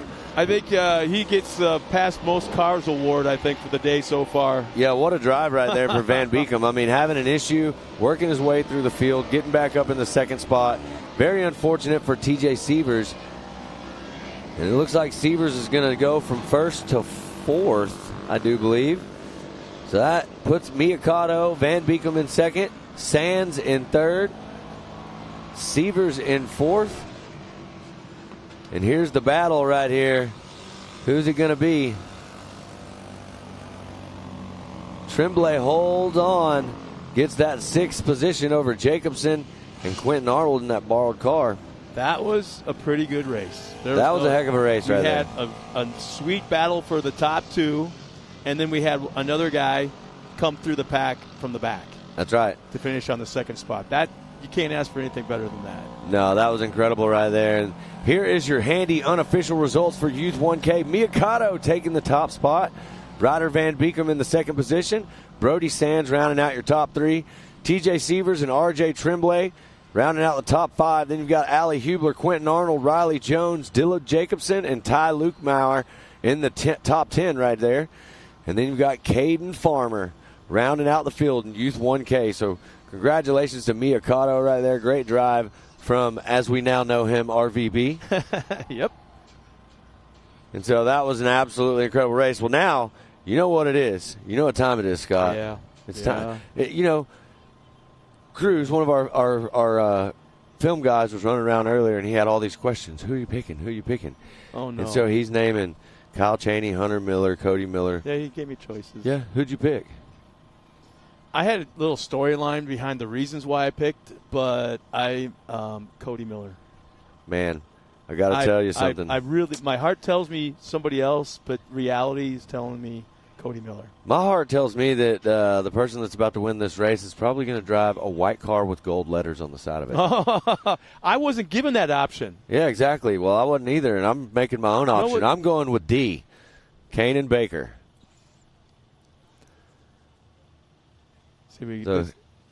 This will be a rolling start, as you can see. Well, in the meantime, as we get our cars all lined up for our next race, we're going to step aside real quick. And we're coming away from Mid-America Outdoors right here in Jay, Oklahoma. Pro coming up next. Lake Havasu, you ready? American Outdoor Events is excited to bring you Formula One powerboat racing, IPRA Bull Tour World Finals, American Side-by-Side Takeover, the Sand Outlaws and Greg Biffle trying to break some records, Mark Gomez, the local boy, doing jet ski freestyle shows in the pool, and the Ultra 4 USA National Championship races. Get all the information today at legendsofhavasu.com. We welcome you back to Mid-America Outdoors. It is Championship Saturday. The pros are getting ready to come back out here. It will be Pro Turbo. Again, I want to touch base on the payout here. $5,000 to win one of these races. It is $2,500 for second place, $1,250 for third place. That's to win the race. $21,000 in payout here over the course of the season. 7 rounds here in the pro categories. A ton of money without question. The highest level of side-by-side racing in the country here at MAO. And then, of course, to win the championship. That's what we're talking about here today as we take a look at the points coming in here, because it is tight. After the drop race, 1 point between Cody Miller and Kyle Chaney. 9 points back, Hunter Miller. And then Kanan Baker, who's made a massive charge here since mid-season on, finds his way up into the top 5. And then Corey Willis just 24 points back. So there's still mathematically 5 people in this hunt. $25,000 to win this thing, $10,000 for second, $7,000 for third overall in the championship hunt. It is a stacked up field. The best of the best are going to be throwing down here, going at it, and we can't wait to get things going. 1 point between the top 2. Amazing. I can't even talk right now. I just got done running. It is amazing that there's only 1 point between them, and talking to those guys all in the pits and everything, they're just calm and cool. They came into this round, they're always super fun to go talk to and everything, but I could tell that they were a little more focused this round, especially because they have a lot of competition here. I mean, look at who we have as our Pro Turbo number 1 qualifier yesterday, Kanan Baker, the young 16-year-old now, Kanan Baker. So he is stepping up his game, like you said. Then we have Corey Willis that qualified in that number 2 spot. But Cody and Hunter and Kyle in that 3rd, 4th, and 5th position of qualifying. Yeah, Kanan Baker put about a second on the field. By the way, congratulations to Corey Willis, as you see there, qualifying number 2 in this stacked up field. Then Cody Miller, Hunter Miller, and Kyle Chaney, everybody that's in the hunt for the championship. Look at number 9 down in there. That is a 6-time short course off-road champ. 3 of those in Pro Light, 3 of those in Pro 2. A part of Factory Can-Am, Mr. Brian Deegan in the house here this weekend. Stumbled a little bit in qualifying. He was about 3.5 seconds off the pace. I mean, that's not a guy that will stay down long. First time out here racing. They were adjusting that car, so they'll tighten things up. I would not expect him to stay back there very long. Tim Farr in the field there, as you can see, along with some of the other players in this incredibly stacked Pro Turbo field. Great stuff here as they come around here. Looks like they're going to make their way through the final turn. We'll throw the green flag for them and get this thing underway. 5 laps in distance. No mandatory caution in this race. They will see one in the second race on the short course where they run more laps. So here we go, Pam. Let's turn them loose. Here we go. Kanan Baker on that pole. Let's see if he gets out front. He takes off first. Corey Willis right next to him, but he already is out front, of course. But look at this start right here going through turn number 1. All nice and clean so far. Oh, we do have somebody turned around, and it's a yellow car, so obviously a Can-Am, and it is Kyle Chaney. How about that? Kyle Chaney, as we talked about, in the hunt here for the championship, comes in here. He was the one that was just 1 point back behind Cody Miller. This is not a good start for him for sure. Definitely not. Now, speaking with them this morning, he, I believe, had actually a bent shock on his car from yesterday. They had to take some shocks off of a car that he was just selling to another competitor and to get him out here for racing because, of course, he's out here for the championship. Beautiful Can-Am right there. You can see that one is a beautiful build inside for young Kanan Baker. You talked about him being 16 years old, just had a birthday here a couple of weeks ago. Came out here, threw it down. They've really been on kill. He came out in round number 5 and swept here in Pro Turbo and in Pro NA. I believe the only driver to ever do that, certainly in the pro categories in a single weekend. And then won in round 6. It was a rained-out second race. but he has been unstoppable. The last 3 times this class is on the track, it has been Kanan Baker who has dominated this category. And I say dominated. I'm not making it up. That car has been a rocket ship. I mean, look at his lead that he has out there already. I know it's a long race. We have 6 laps that we are racing out here, but he has quite a lead already out on course. Yeah, I'm sure Brian Deegan had a little eye-opener in qualifying. And look at a right rear flat there for Kyle Cheney. From bad to worse here in this round. This is not looking good for Kyle Cheney here in a 2-race format. I think that was actually Hunter Miller because of number 90. Yeah, so we have Cody Miller still going right there in that number 2 spot, but I believe that was Hunter that had that flat tire. You're right. I saw the 9 and, yes. and think of 91 after Cheney had turned around there in turn 1. But all yellow cars, I mean, this is definitely hard to, yeah, there's Cheney. Oh, man, completely out of it. So Very Hunter Miller, who comes in here 3rd in the points, just 9 points back. Boy, that'll make the chase for the championship all but impossible here. But with Hunter having that flat just now, that's going to be a factor as well because now he's not going to be able to complete his whole entire race possibly. You know, you don't want to tear your car up because you still have your main event. They actually deduct points from you. Yes. If you don't run all the laps, they actually pull points away, believe it or not, which is, it goes back to what we said at the start of the day. The point system here is fairly involved, so it makes it difficult for us to call out a champion for you in a situation like this. But since Hunter was 3rd in the points, the top 2 players are still in it. Hopefully we'll be able to tell you exactly who's won this championship at the end of the day. Yes, but you can see Corey Willis is not letting Cody Miller get too far out in front of him. But in that number 4 spot, we do have another competitor that's had quite a tough year as well. Cody Martin is running in that 4th position, so good job for him on this race. He's been having some issues this year. And there, see, we do have the number 90 of Hunter Miller with that flat tire. And it is shredding apart. It's done. Wow. So the 91 in trouble here. The 90 in trouble here. Oh, goodness. 2 of the top 3 in the points. Kanan out there driving away, hoping things comes back to him. He was 23 points out coming in, and Corey Willis back there doing as well. I mean, 24 points out. Of course, Corey back there in 3rd place, but Corey with a breakout round as well, going back into round number 2, finished up 3rd overall, 4th overall in round 4, 4th overall again in round 5. You know, he just keeps hanging around and was 3rd overall in our last round, round 6. So Corey Willis just will not go away, keeps thumping away at these big dogs. Yes, and let's talk about this for a minute. We do talk about this quite a bit because we know Kanan Baker gets so much seat time in different styles of race vehicles. And look at him launch off of that step up. Wow. Yeah, from this angle, by the way, we got to let the people at home know. I mean, that's a completely blind, big, huge step up. So maybe not a lot of altitude in terms of tires off the ground, but they cover a long distance, and you cannot see where you're going to land. Definitely not. That's why it's key to have a spotter, but your spotter also can't see on the other side of that. So that's why we do have safety people right in front of the jump, because if there is a caution on the other side, they are very well aware of it. Had a chance to talk to those guys listening to Kanan's car in qualifying one day ago. They had the anti-lag activated on the turbo system there, and it really keeps the engine loaded up so that thing is in the boost right when he goes back to throttle. It's some really cool technology, but you've got to hear this car. It is like nothing else out there. It is incredible to listen to, and, man, it makes some steam, no question. Yeah, and it almost looked like Kanan Baker was over-rotating, but again, it's all about seat time that he's getting out on these racetracks. Yeah, so he's the only one, I watched him in qualifying, that backs it into that left-hander. There's a hump right in the center of the turn. It can really upset the car, but the car is working so and he does move it right there. I was about to give him props because he's the only one that could back it in over that one left-hand turn and made it look so easy. But, yeah, it almost bit him right there, but that car is what I would call free. There's loose and there's free, and clearly he overdrove that last turn there and almost spun it out, but it is free. It's rotating so nicely, and it's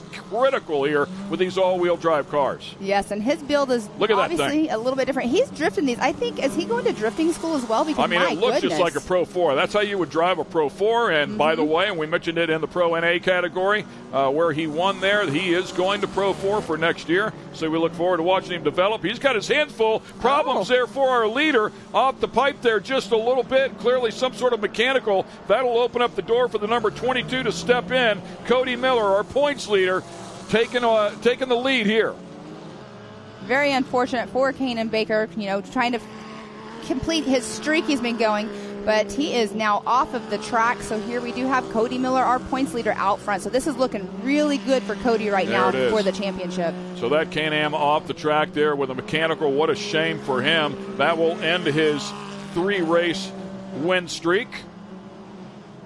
And here we have Cody Miller in that number 1 spot. Now that puts Corey Willis in that number 2 spot. See that line that Corey just ran? So there's a wicked set of ruts right in the center of that turn. I loved what Cody did. Cody went up, rotated early, and shot down underneath the ruts. Corey decided to go up above the ruts. There's also another path, 1 lane lower, where you can put the left side tires on the outside of the ruts, right side tires on the inside of the ruts. So if you get down underneath the ruts, you have to kind of wants to get up on the bike a little bit. So it's cool to watch the pros analyze the track and try to determine what their best attack mode is.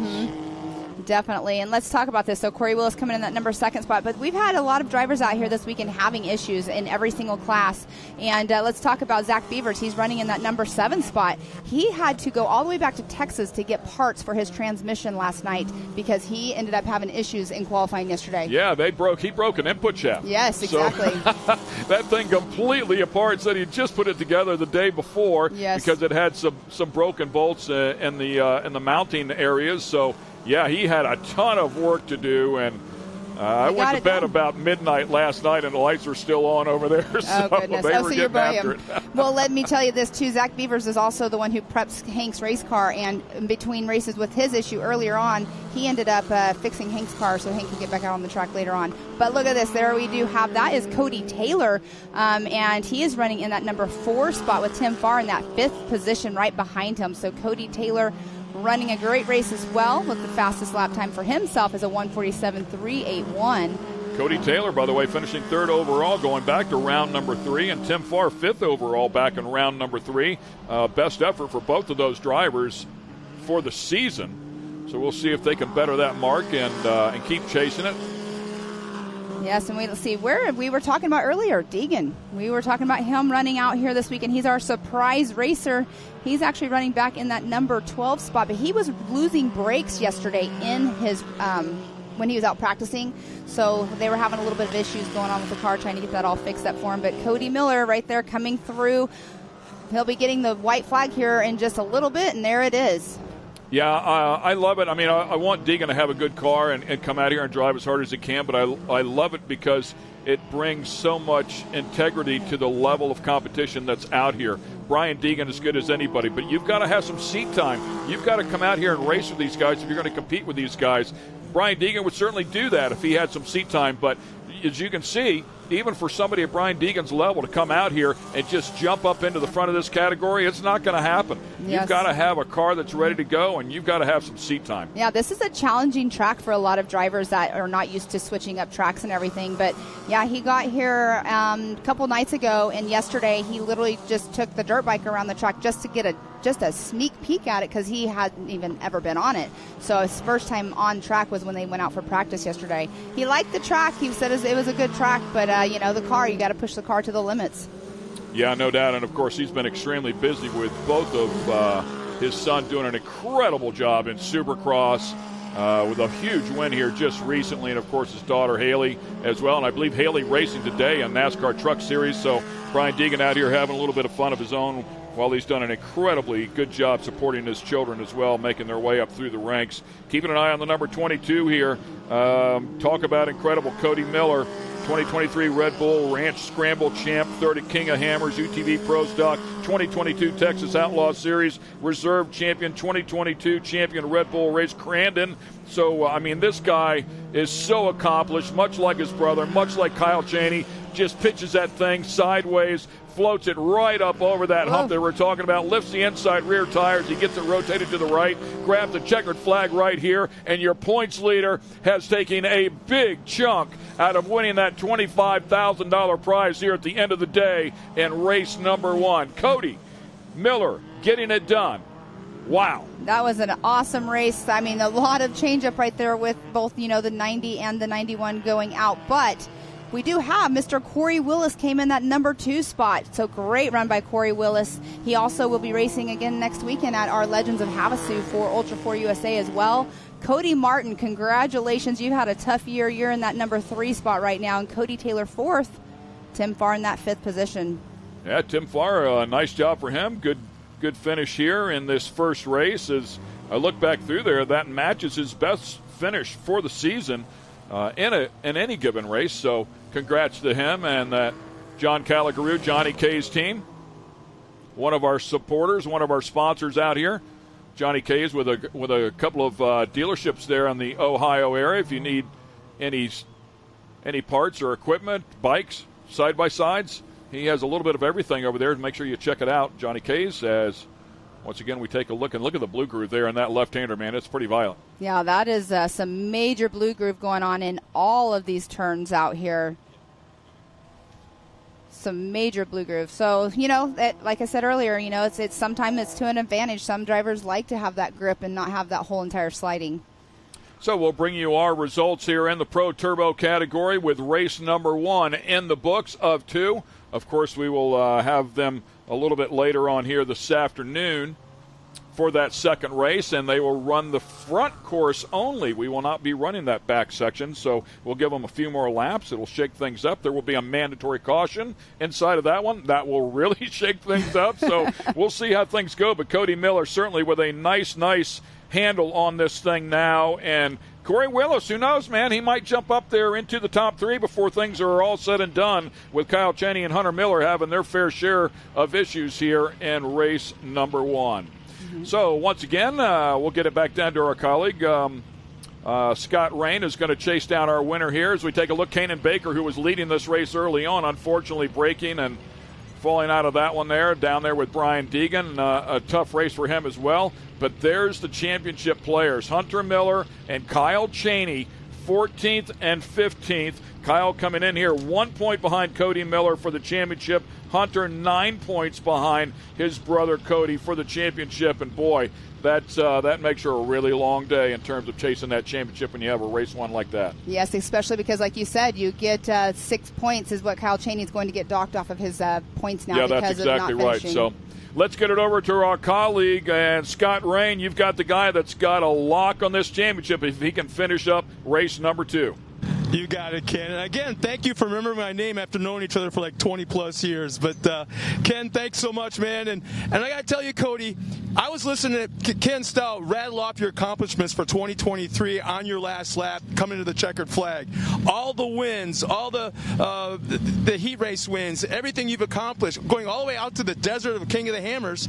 What has 2023 kind of meant to you? Man, 2023 has been a huge year for us. It was our first year to come up here and run a full season at MAO, and we were really blown away at what all we got ourselves into out here.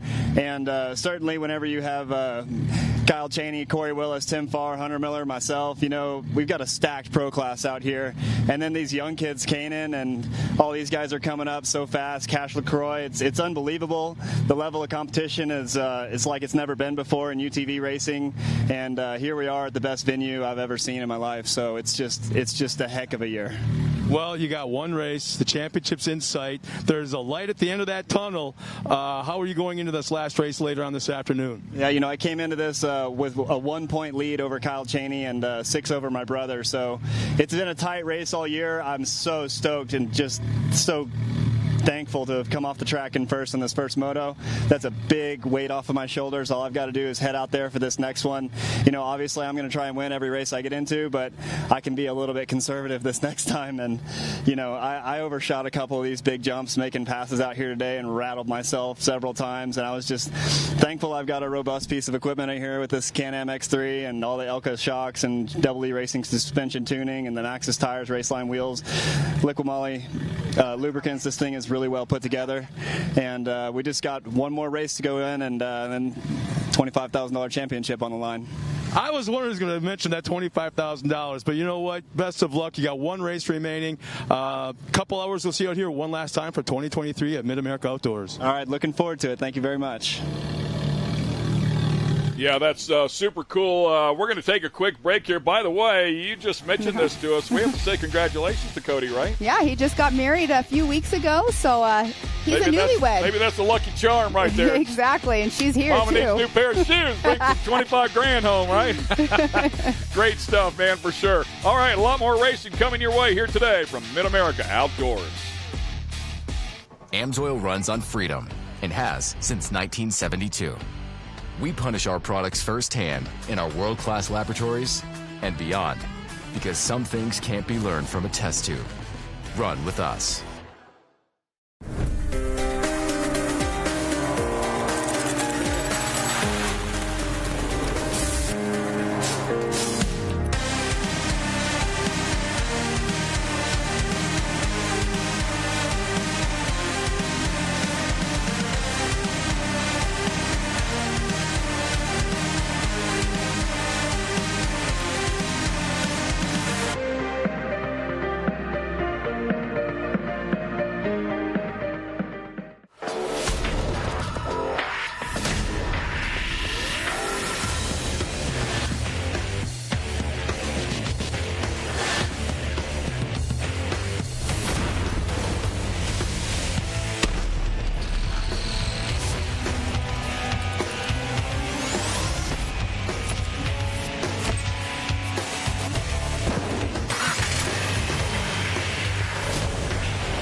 Ready for any challenge. Maxxis tires can handle even the most punishing off-road conditions.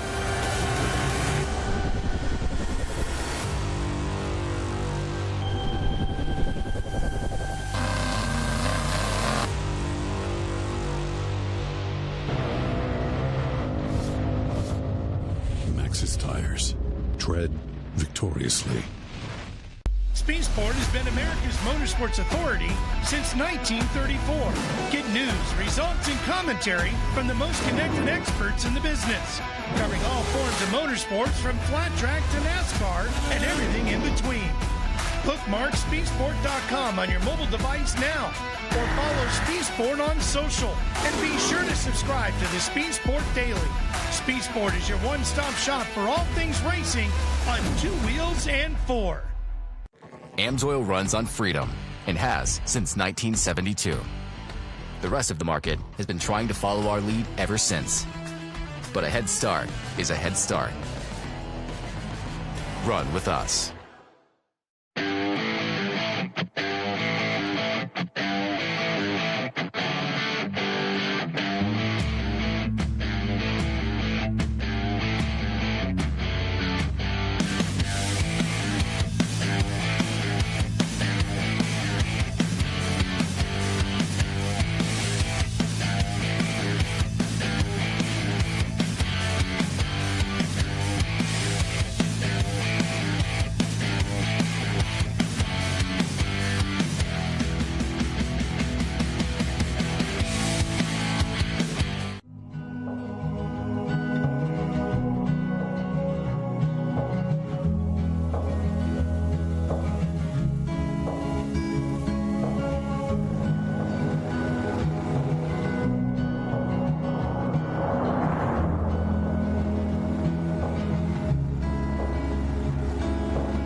Lake Havasu, you ready?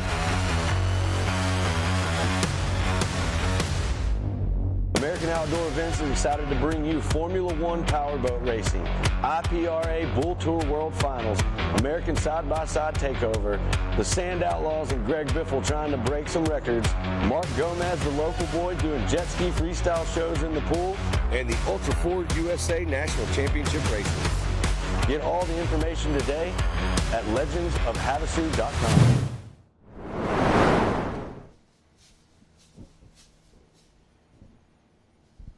Hello and welcome back. We are here at Mid-America Outdoors. We are getting ready to kick off race number 2 for our whole race order for the day. They're going to go into their second races, and one thing you'll notice is we're going to have a new track layout for this, and we've got Pam Hall to get everybody laced up on what we're about to do. Out here for round 7 of the Side-by-Side Championship Series, you might notice I'm standing in a different area of the racetrack. I'm standing at the over-under for the Nitro Cross track. But for moto number 2, this is what our racers will be racing on. We only have a handful of racers that have actually been on this course, so it's going to be very interesting to watch. But the other change for moto number 2 is the lap count. They will be doing extra laps because it is a shortened up track. So it's going to be very interesting to watch, so you want to make sure you stay tuned in. Well, thanks a lot, Pam. And she's always right there in the middle of everything, of the knowledge and everything that's going on. So she's doing a heck of a job all over the place this weekend, providing great knowledge. So here's our Ultimax Performance Belt Amateur Turbo starting grid. On the front row, we've got Justice Smiter, Charlie Stewart starts in that second spot, Rich Raby in that third, Ariel Baryarski, Randy Boyder, Kevin Hall, RVB, Ryder Van Beekum, Hank Hall, alongside will be Brittany Dunn-Crisco and Brandon Jessen. Yeah, oh, that's right. Yeah. Well, this is going to be a great race. Like we said, we're starting at the top of the order. We're going to run back through it. It's going to be a reduced course with more laps. So this is going to be a lot of action. If you're at home and you're tuned in, you're watching with us today, we thank you so much for tuning in. And if you're here at the park and you're tuned in, you're listening to us, we thank you for being here with us today. Oh, absolutely. It's been a beautiful weekend. Round number 7, champions are crowned today. And, man, we are getting ready to go. One more thing. We're going to go over this deal real fast. One of our drivers that was listed in this race, Brandon Jessen, he's not actually in this race, and there you see it on the screen. He had an accident out here. He's going through recovery right now. About a month ago at round 6, he was involved in this on-track incident and left him with a broken back. And we are trying to pull together as a race family to help them. And what we've done is we set up a silent auction with some items that have been donated from all of the racing family and business partners. You can find the link to the auction on the MAO Facebook page. But that does end tonight. So you guys hurry. Please support Brandon in his road to recovery and go to that silent auction and, do what you can for a fellow racer out here in their time of need. Brandon, we're pulling for you, buddy. We'll see you back out here soon. I've been following you on social media. I know this journey is tough, but, man, you're doing great, and it's inspirational to watch you fight through this and recover and get back out here.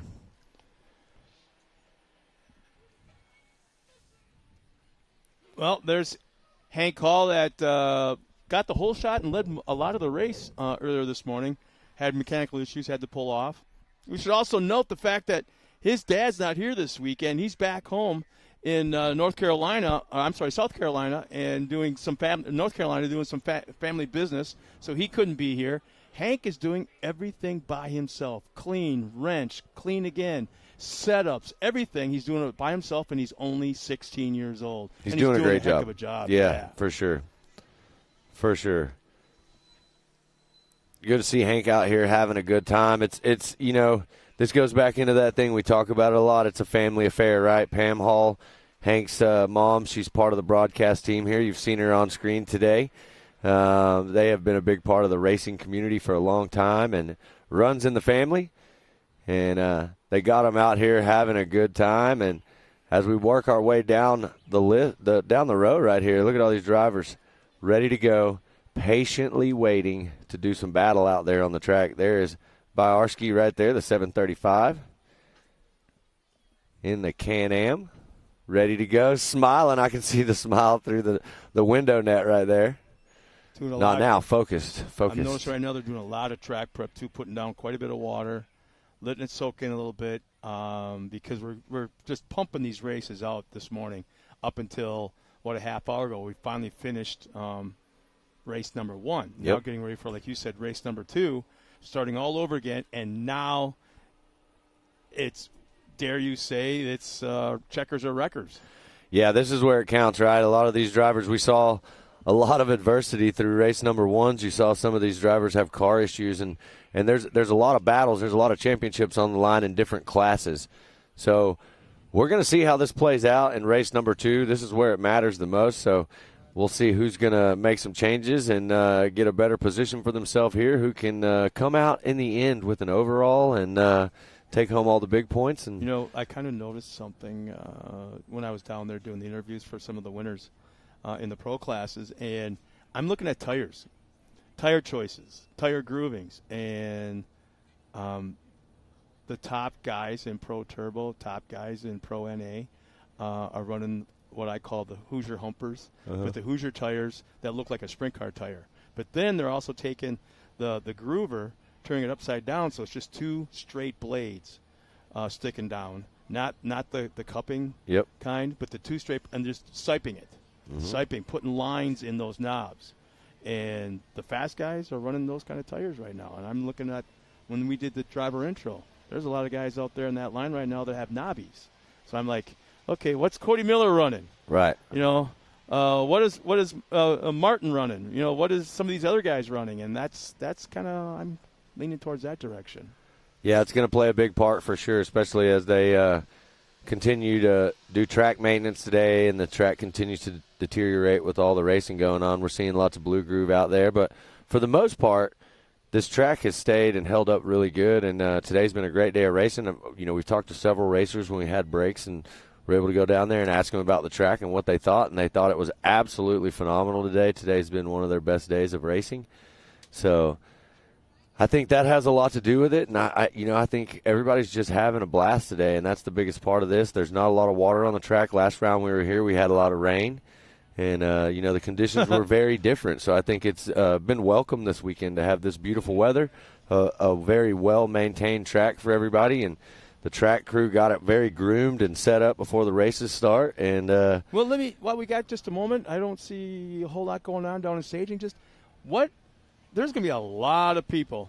Oh, okay. We'll talk about this later. I was going to have you bring up Lake Havasu coming up in less than a week. We'll talk about that here in just a minute. But there's the green flag right now.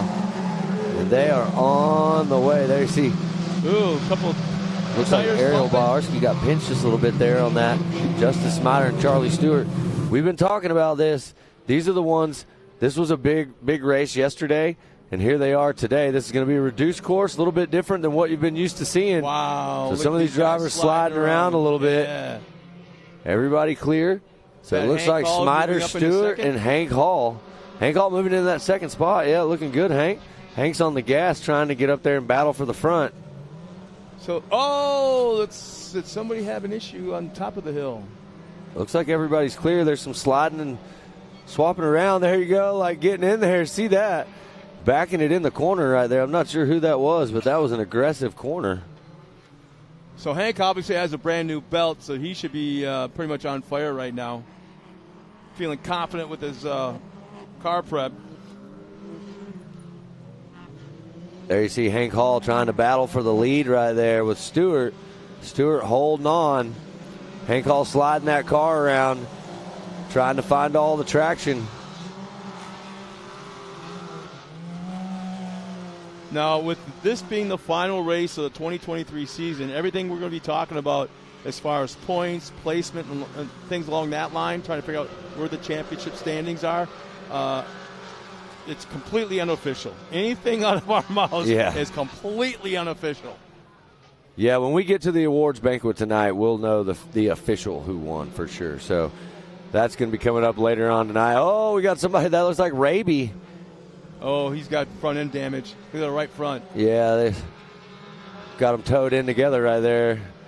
That is huge for Hank Hall right there as far as the point standings right here. This will open up that gap for Hank Hall and allow him to comfortably finish this race without worrying about having a battle with Raby for points right here. But still got his hands full with Stewart. But with Hank dropping out of the first race, didn't that help Raby? So I'm just kind of wondering, things could change. Yeah, this could change things as the race goes on, as other cars might be dropping out. Yeah, at this point in time, they're definitely looking at the other drivers that are in that mix and going, man, you got to see where everybody stacks up at the end of this and know who's going to be where and who's getting what points based on what we were just talking about with the wash between race 1 and race 2. Right now, Charlie Stewart doing a great job of getting around this track. Hank Hall running in second. Ariel Bawarski in the third spot. Justice Smider in fourth. Now, there's RVB, Ryder Van Beekem rounding out your top 5. They're running the abbreviated course. They're not running the full track, as we've got another event going on further out of sight. The Rock Bouncers are That's here. Right. So this is it's a big weekend of racing. Yeah, it could be a challenging afternoon for some of these guys that weren't quite ready coming into the weekend for something like this. Side by side as they come through, sliding around the outside. A lot of dust, can't see yet. Yeah. So with our entire year of racing, Scott. Starting way back. Memorial Day? Way back in the day. We have had a total of 6 variations of this track that we've raced. It's changed that many times. We've even had a night race here before. Oh, last year? Yeah, last year. Yeah, I think that would be kind of cool in the midsummer when it's hot out during the day. Let's throw some lights up, and that's not exactly cheap though. But well, right now we're watching Charlie Stewart still leading the charge. Hank Hall running in second, Bawarski running in the third position, Smider in fourth, and Boyder in fifth. So still some shuffling back here in the back.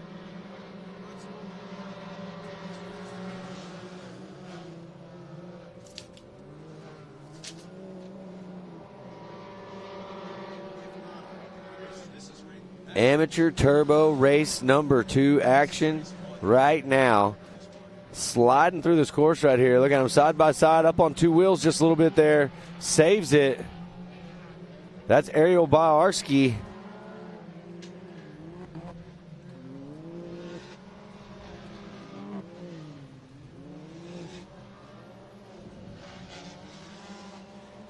yeah, it looks like our leader, man, obviously clean track, fresh air, picks the exact lines that he wants.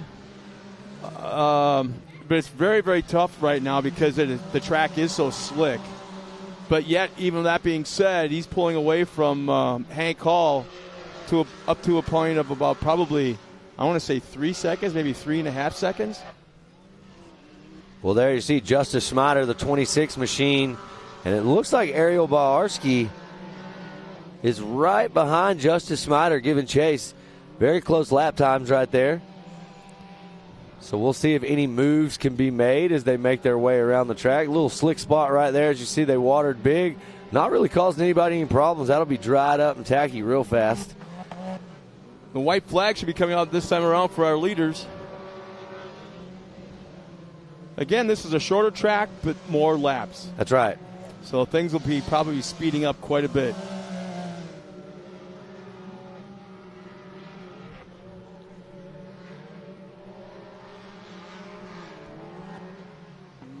So we got Alicia Stewart checking in. Come on, Charlie, we can finish strong.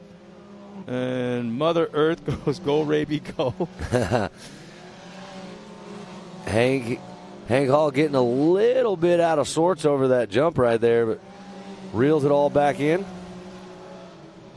Yeah, I'm wondering what his tire choice was. That, I think, probably more so than any race we've had yet today, that is going to be the critical decision. Well, we are sitting here watching Charlie Stewart check out. Last lap around a 120.74. But Justice Smider with a 120.6. So faster. Third place driver, fastest on the track right now.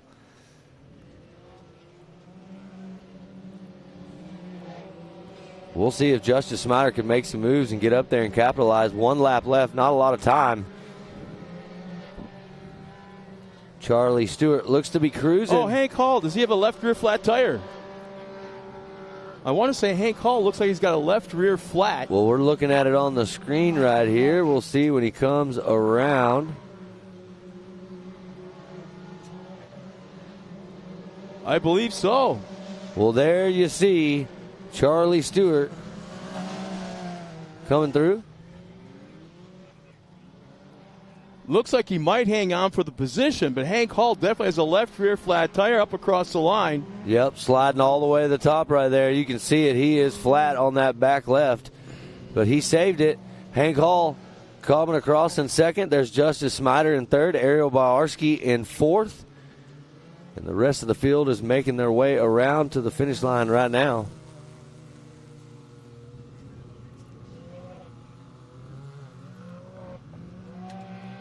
Well, there you see a great shot of our spectator area. Everybody down there watching, having lots of fun, waving at the drones. When you're out here and you come down for Pro Turbo, that spot will be absolutely full down there. They've got a concession stand right there in that viewing area. 8, 9, shaded. 10 It's perfect down there. And crazy story, I'll tell you this. I don't know if you know this, Scott, but when we first started racing out here and doing all this stuff, before a lot of our team was here, that's where I used to sit to announce. Yeah, I think, didn't you last year for the first race or two still do that? Yeah, we still did some down there, but we quickly changed it and adopted this new way of doing things here. We got our good buddy Jared here that is our fearless leader and brings this great production to everybody at home that's watching in Speed Sport. There you see the handy unofficial amateur turbo results. Charlie Stewart taking the win. Hank Hall second. Justice Smider in third. Errol Bawarski in fourth. Randy Boyder fifth. Ryder Van Beekum, RVB, in that sixth spot. Rich Raby in seventh. Kevin Hall in eighth. And I do believe that we have Miss Pam Hall with an interview with our winner. Guys, I am here with our winner. You are also going to be our champion also of the year. So, Charlie Stewart, how do you feel right now? Feeling great. Had a great second race and just on cloud nine. I can imagine you went out there and looked like yesterday you were just kind of filling out the track because your practice times and everything were just a bit slower and you were running like in like that seventh position, I think is where you were running. But were you just trying to fill the track out for today? Yeah, just feeling out some of the new jumps. It was a little bit wetter too, and I'm not too good in the slick, so just feeling it out for today. Well, here you are in the number one spot out here. Congratulations. We get to celebrate later on whenever we do our championship banquet, and it was a heck of a season. Yes, ma'am. Thank you. Awesome. Well, congratulations, and back up to you guys, Matt and Scott. Well, thanks a lot, Pam, and again, congratulations to that young man on a nice, very nice season. As we get ready for our next race, getting ready to go in just a moment. Great aerial shots of the previous race that we just saw a moment ago. A little bit of a highlight package of the last race. Great shots. You can see how the track is coming around. There's the checkered flag going to the win of Charlie Stewart, and a live aerial shot of the facility, the racetrack, the VIP area, the upper right-hand side. The pool, sadly closed right now at the very top of the screen. My spot, right there. Yeah. I call that home when I'm here. I was going to say the honor, what do we call it? It's not a memorial pool. I'm an honorary lifeguard. Whose life have you saved? I save lives daily. Well, it sounds like we're going to take a quick step away and get a word from our sponsors. And when we come back, we'll have more racing action for you right here at Mid-America Outdoors, round number 7. AMSOIL runs on freedom and has since 1972. We punish our products firsthand in our world-class laboratories and beyond, because some things can't be learned from a test tube. Run with us.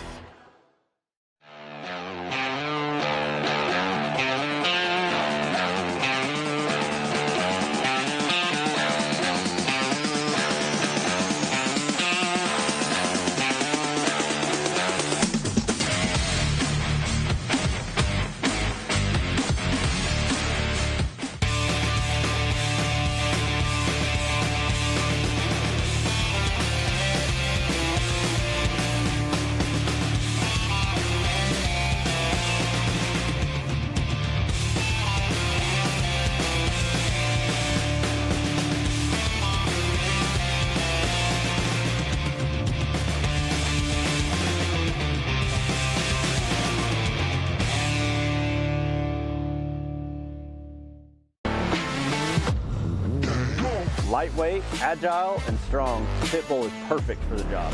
The Pitbull is the first and only lift that can be used in the pits and in your garage. Elevate your racing with a Handy.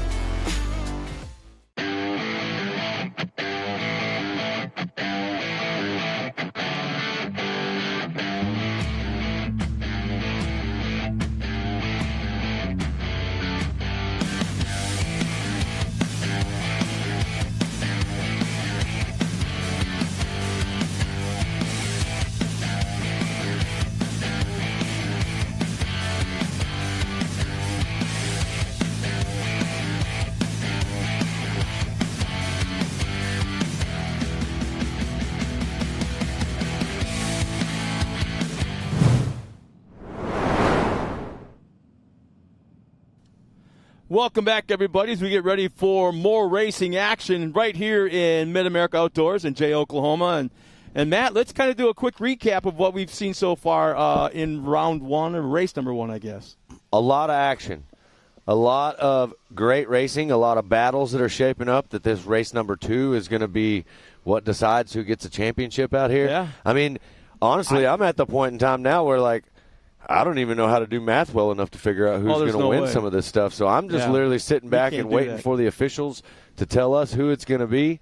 And we're going to sit up here and call all the action that we see until we do that. But I can tell you this, there's been zero shortage of action today. This will be a checkers or wreckers round of racing from this point on. I don't think they're going to care what happens to their car. They're just going to go for it. They see a little hole, they're going to try to make a big one. We'll fix it later kind of thing. Yeah, absolutely. And here you see the Ultimax grid lineup for your youth limited class. Declan Shields, Slade Dowden, Carson Hill, Triton Lawrence, Stefano Calagru, Tucker Berza, Avery Sides, Caden Vanover, Brantley Havens. And that is our field right here. So they're getting ready to go, giving everybody the thumbs up. I see my man TW ready to go. And we saw a great race in this earlier. Declan Shields absolutely checked out, ran away with it. We're going to see what can happen right here if Slade Dowden gets the big jump right there. Yeah, Slade had a nice jump. Nice move by Slade getting out front.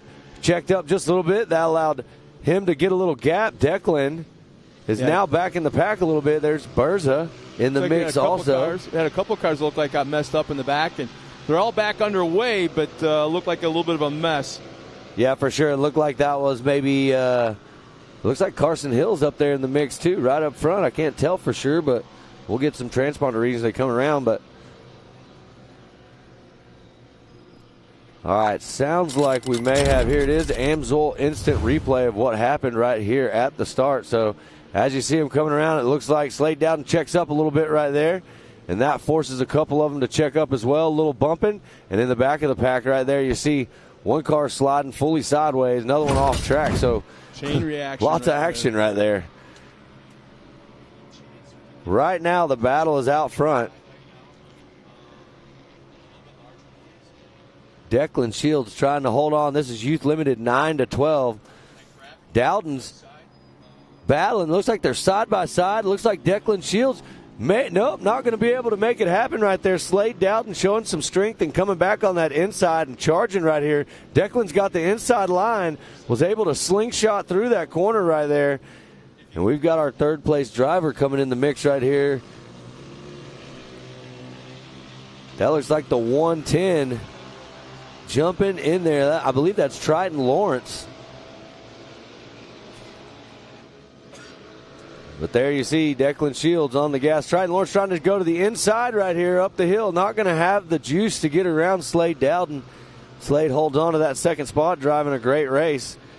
And as you can see right here, Declan Shields getting the job done once again. Slade Dowden not letting off the gas, though, trying to catch up to Declan. And he's going to be there to capitalize if anything happens. And it looks like the 110 also of Lawrence.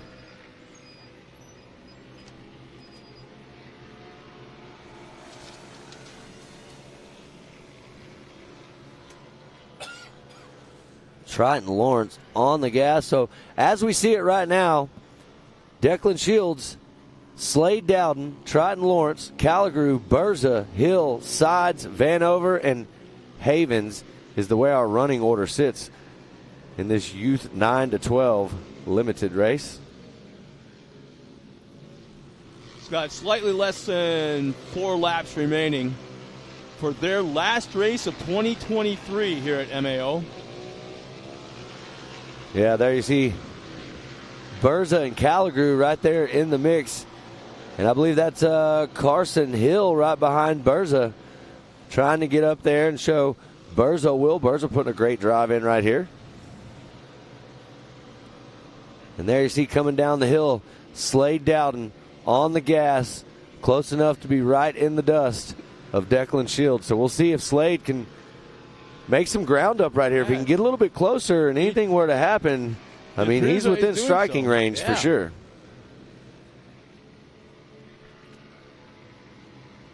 There you see the 85 of Stefano Calligrew. It looks like Carson Hill was able to get around Stefano.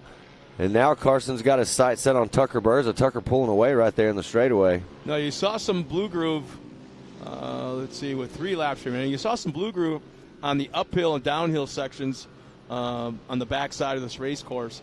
Now, that is tricky. It's very icy, especially with water on it, which I didn't see any water. But even with the blue groove and these low horsepower cars, that can be very, very tricky for these drivers. Well, I'm extremely impressed right here. We've always watched Declan Shields come out and do these races and absolutely just take off and run away with it. But Slade Dowden is putting in a drive right here. He is staying right on the back of Declan Shields. He's got that Progressive Power Sports car right there running super fast, and he's giving Declan Shields all that he can handle right now. We'll see if Slade can find what it takes to get around him. He's super close, and it looks like he's gaining on him. Let's see. Yeah, it does. Well, last time around, Declan with a 113.7 and Dowden with a 113.5. So Dowden's faster for sure right now on the track.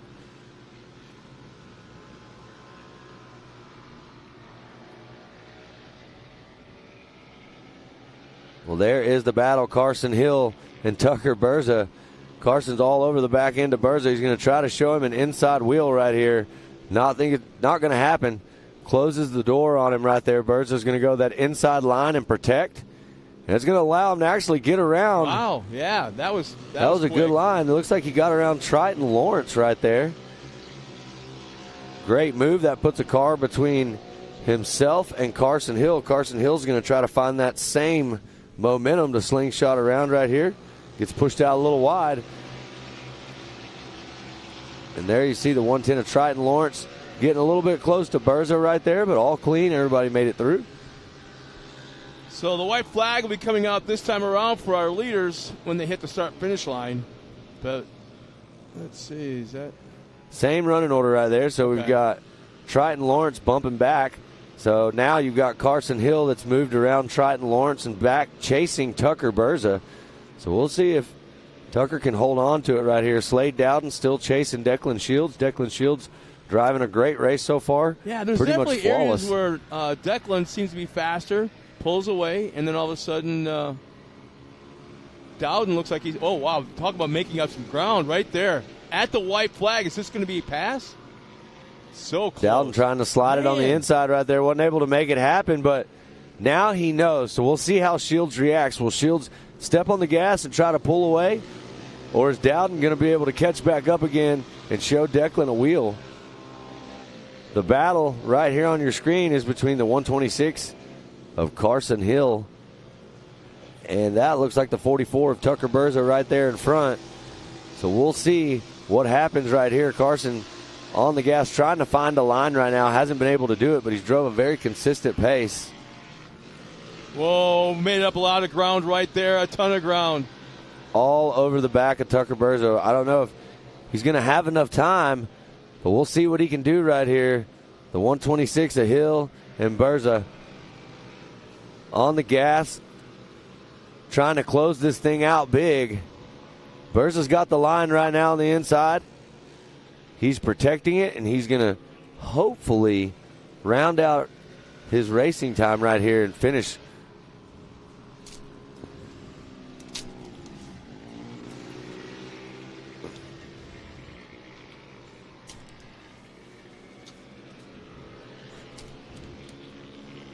Well, there you see it. Dowden making the move. Gets around Declan Shields right here. Takes over that top spot. We'll see if he can get out there and run away with it now. He showed the speed. He's had the speed through this race. And he's been looking for that spot. He found it. He's gotten in front. He's put a lap traffic. He's put a lapper. Well, they got around. Declan's right back on the back of Slade Dowden. So we're going to see what Slade's made of right here. Slade got to the front. He's accomplished that task. Now the task at hand is to hold on to that position. And it looks like he's putting the pedal to the floor and pulling a little bit of a gap right now on Declan. Well, Declan's coming right back. About 2-3 car lengths separation, maybe even less at this point. And here's one thing we haven't thought about. This is the last race of the year. How much time to prep between this morning and right now, and added laps. So that's more wear and tear on these cars. I'm thinking a reliability issue might be a problem for some of these guys. Was that the white flag? White flag. Yeah. White flag is out. So we're going to see right now Dowden's doing his thing. But Declan is right there, and I've been watching this close. Declan's looking for the line. He's trying to square him up on the inside right here. Dowden takes a great line choice. He's going to be having outside acceleration. Well, there you see it. Kept the momentum up. Still wasn't able to take advantage. No, Dowden's got the lines right now. They're spotting for him very well. There you see Declan sliding in right there and actually losing a little bit of time on that, where it looked like Dowden actually had a good drive going up the hill.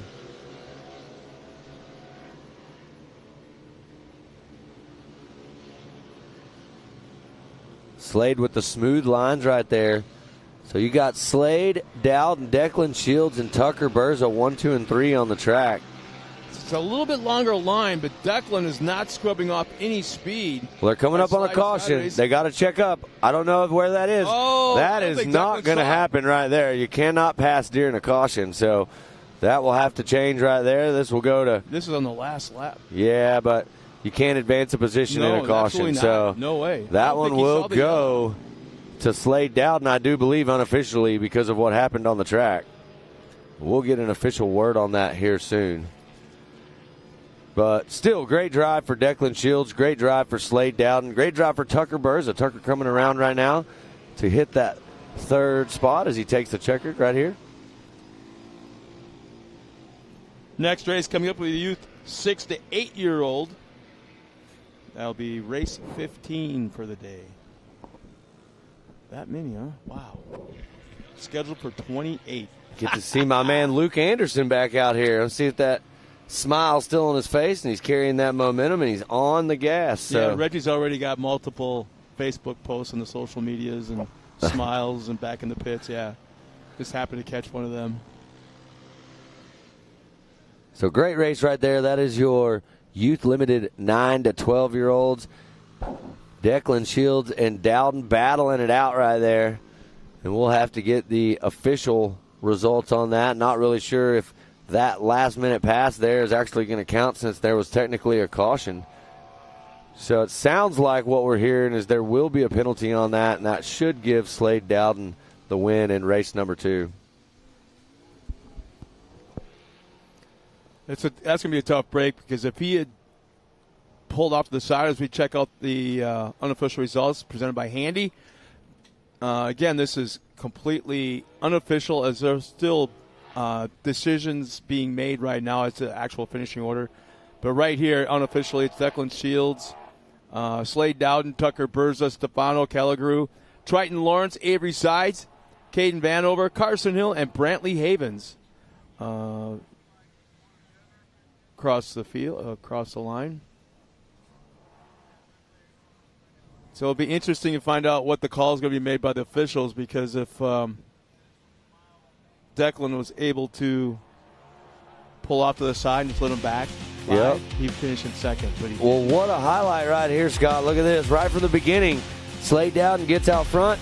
There's a little bit of banging going on. They get it all sorted out, and the battles start. Slade gave chase to Declan Shields for pretty much the whole entire race. The same with Carson Hill and Tucker Berza.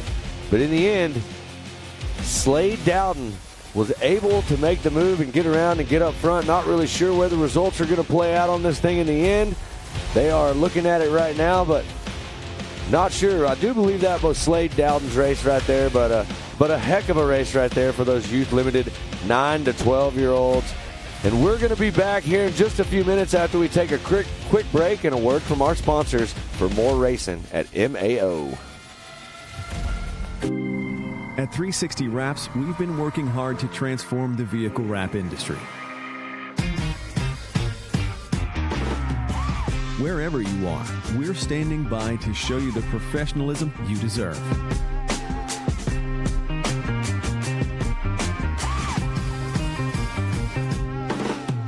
With a dedicated account manager, you'll always feel confident and in control the entire time.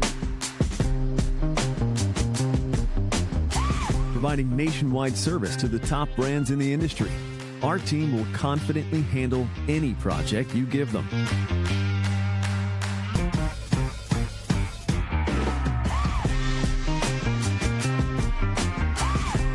One contact, one company, nationwide service. Come by to experience the 360 difference for yourself.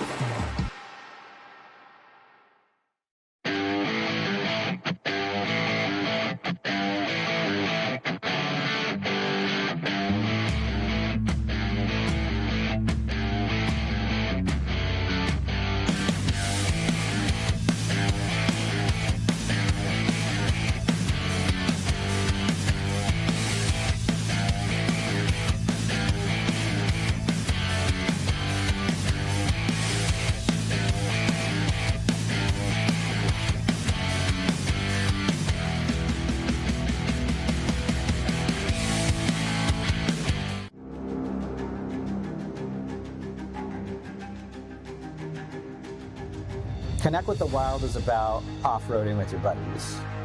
Connect with the Wild is about going to Moab and conquering new challenges that you didn't think were possible.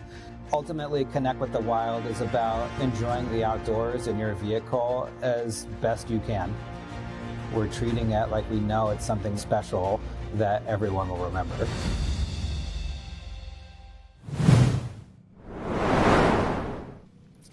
Welcome back, everybody, as we get ready for our next race of the afternoon. We are now officially on race number 2 for all the classes here at Mid-America Outdoors. That's right.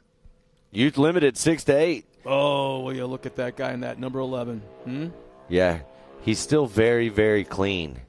You know what that tells me? His dad's busy. He won the first race. Oh, there's that too. And there is the Ultimax grid lineup for youth limited 6 to 8-year-olds. Luke Anderson off the fresh win in race 1. Harper Willis, Paxton Shamblin, Alexander Walraven, Lariat Lawrence, Blaine Singleton, Lincoln Phelps back out there, Atlee Yoshimoto, Braxton Furnell, and Nolan Hartzell. And we are getting ready to get these 6 to 8-year-old racers. Was that Luke's first win? I believe that was Luke's first win. I'm not sure if it was his first win, but I know it was his first win in a while. Yeah. Well, there it is, green flag on the gas. I don't know who was going faster, the first row or TW to get out of the way there, but there you see him charging. It looks like Luke has got the jump, back out in the front spot again. Keep it clean. Dad calls him Lukey.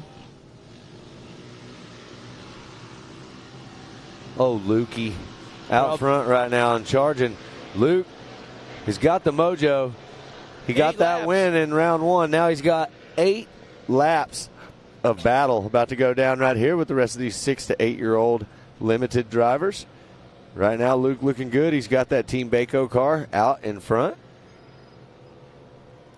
So it looks like Anderson, Willis, and Shamblin 1, 2, and 3. There's Walraven in 4th and Lawrence in the 5th spot. Blaine Singleton in 6th. 7th is your buddy Phelps. Yep, there's Phelps in 7th, Yoshimoto in 8th, Furnell in 9th, and Hartzell in the 10th spot. But it's awesome, man. You know, let's talk about Lincoln Phelps again. First time here on the track. First time racing. They've raced in the yard. They've raced and had fun. But this is the first time to be on the course with other 6 to 8-year-old kids battling it out. A checkered flag. Yeah, I mean, you know, for those of you that haven't done that, there's such a rush to being on the line and starting next to a bunch of other cars. It's like escorted out to the end of the pier, not knowing how to swim, and then somebody kicks you in the butt and in the water you go. That's right. Well, I can tell you right now, if that happened to Lincoln right here, I think he's swimming pretty well today. Oh, yeah, absolutely. He's done a great job. Looks like we got a couple of cars getting tangled up a little bit here. Got them all straightened out. There you see the 37. James Thomas checks in. He's watching us from Missouri. And Kurt Greaves says, hey, you know that name. The Greaves family, yep. There you see 144. He's the dad of Kyle Greaves, who was the champion of our Pro Light Series here this summer at MAO. That's right. Hopefully we'll have them back out racing with us next year in the new Pro Traveling Series that's going to be coming out. Well, we're watching a battle right here between, it looks like Willis, Shamblin, and Lawrence. And that is 3rd, 4th, and 5th on the track. Out front, Anderson still leading the way. Walraven running in 2nd. Walraven's got a win, too, this year. Walraven had another round that was a great round, big confidence booster. And you can see that Alexander Walraven is on the gas right now and driving a great race. Luke Anderson out front staying clean in that sharp-looking Team Baco racing car. It really is. It's a little bit different body style, just a little bit almost kind of more aerodynamic, and kind of has that road racing flair to it when you actually see it up close. Yeah, I like it a lot. It's a good-looking car. They've done a great job of getting that car ready, as you can see right here. Luke, what a amazing day if you have a 1-1, right? Yeah, well, he plays. I don't know what do they call it in Oklahoma. Is it Pee Wee football? Yep. Okay. Yep. He plays Pee Wee football, and I guess he's figured out what tackling is. Instead of kind of like just running up and kind of tugging on the shirts, I guess he's smearing them now. Yeah. Has learned how to he's play pancaking defense. people out there. Yeah. So I'm kind of wondering if that little bit of aggression that he may have learned is helping his concentration and his aggression out on the track. Well, they're getting close right here. So that's Walraven and Luke Anderson that we're basically on board with. Mid-America Drone Team absolutely providing the best shots right here for you to watch at home. The 118 is charging. That's Walraven trying to find anything he can to get up there and battle a little bit tougher with Luke on this. Luke has been driving just flawless this round. You know that Drone Team is listening to us, so as soon as you said that, I looked over there and they're all going with their goggles on, all going giving the thumbs up. You know, the best part about the Drone Team is when they have their goggles on, you can really take some funny pictures of them sitting around there.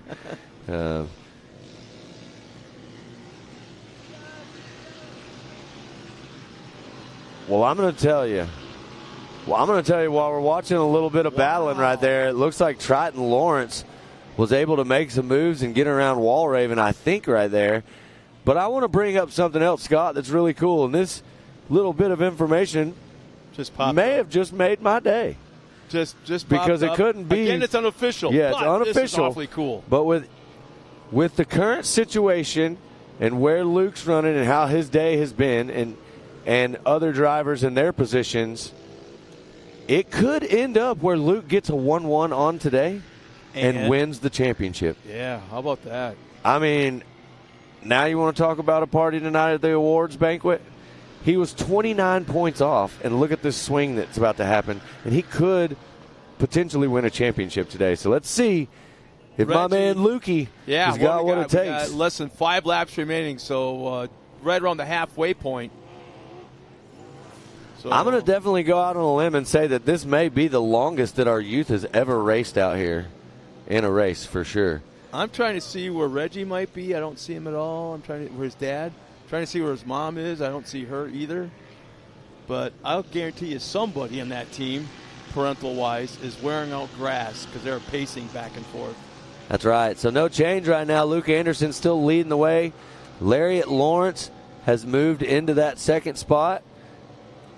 And it sounds like we got an AMSOIL instant replay of this little crash we had in the back section back here. Oh, that was like 2 coming laps together ago, a little bit. Yeah, Walraven and them getting together. It looks like the 37 machine. Everybody kind of came out of it okay. These kids have done a great job of correcting these cars and saving things out here on the track today. But I'm telling you right now, the battle for Luke Anderson continues. If it hasn't been one, it's another. Now Lariat Lawrence is all he has over. made up a ton of ground because when those cars came together, 4 laps left. He was able to extend that lead, and now that lead is all but gone.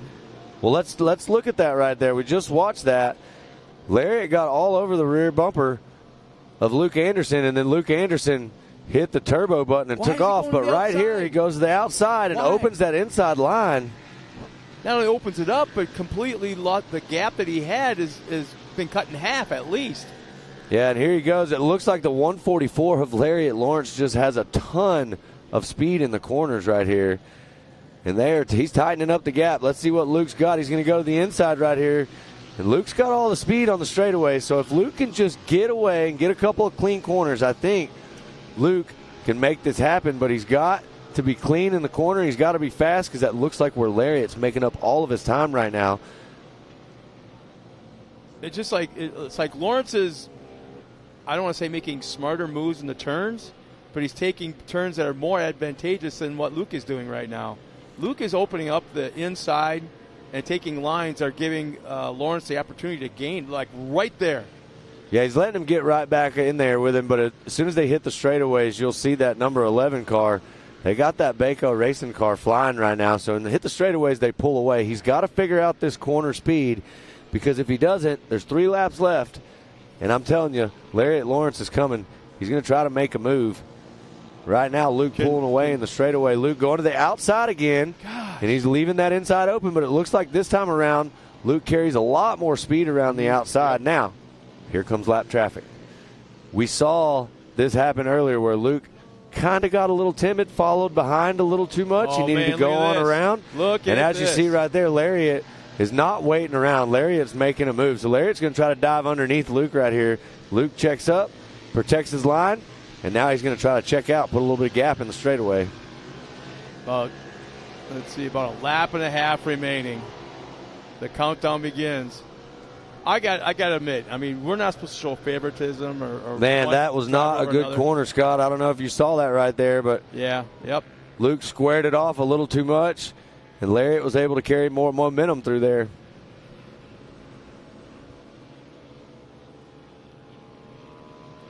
But I can't help but say that I'll be pretty excited if Lukey's able to hang on to this. Yeah, if Luke hangs on to this, I think we're definitely going to have a big-time celebration tonight. I've seen Luke. Luke's got some dance moves. Maybe we'll get to see some of those tonight when he goes up there and collects some hardware. And right now, he's doing a great job. He's done a great race so far of holding off. He's had to hold off Walraven. Now he's had to hold off Lariat Lawrence. And here they go. They got a little bit of traffic.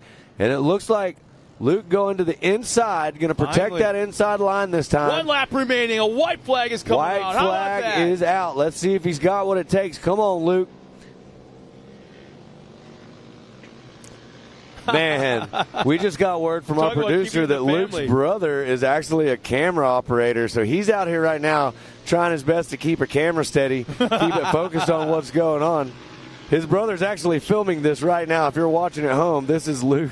This is Luke's family. Yeah, was his. Yeah. So if you do something wrong right here on this camera angle, man, I don't know if you're ever going to live it down. But that right there was clean. A great corner through there for Luke. When he crosses the line of things that happen in a perfect world, are we going to see the camera lens jump up and down, kind of move up and down? Quite possibly. I'm telling you right now, I can guarantee you that the Anderson family is absolutely ecstatic right now, and they're just hoping that he can get around this track. He's got a few more corners. Yeah, if Luke can keep it going. Because this is where it matters, right? You know that Lariat Lawrence is about to push this car as absolutely hard as possible to try to make this pass. Inside line. If I was Luke, 100%, you better go to the inside right here and protect it. If he's passing you, make him pass on the outside. And I would almost be willing to bet, he's going to go around the outside. Oh, no. Let's see if he's got what it takes to power past him. Side by side, still got it. He pulls it off. Still got it. That was a great race right there. Luke Anderson will take the win. 2 in a row today. Luke Anderson with the top spot, but what a drive from Lariat Lawrence. 1-1 for the weekend and potentially just wrapped up a championship.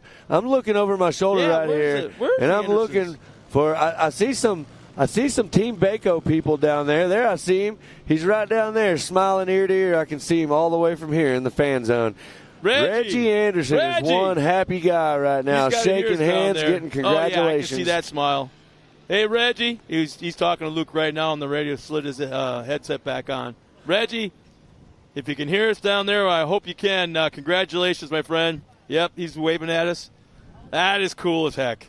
Well, listen to this. We've got Luke Anderson taking the top spot, 1-1 on the day. Lariat Lawrence in second. And it looks like Walraven driving a great race coming in the third spot. There's Shamblin in fourth. Willis in fifth. Phelps is across in sixth. And then you got Yoshimoto, Fernell, Hartzell, and Singleton. Not sure what happened to Blaine right there. He's down a lap. But great race for Phelps again, coming back out there first time at the track. Another sixth place finish right here. But I as well as Anderson ran, we got to throw it out to Lawrence as well. I mean, he kept the pressure on, never made contact. Super, super clean racing by both those drivers. But, man, that kid showed some talent today too. Yeah, great, absolutely great driving right here.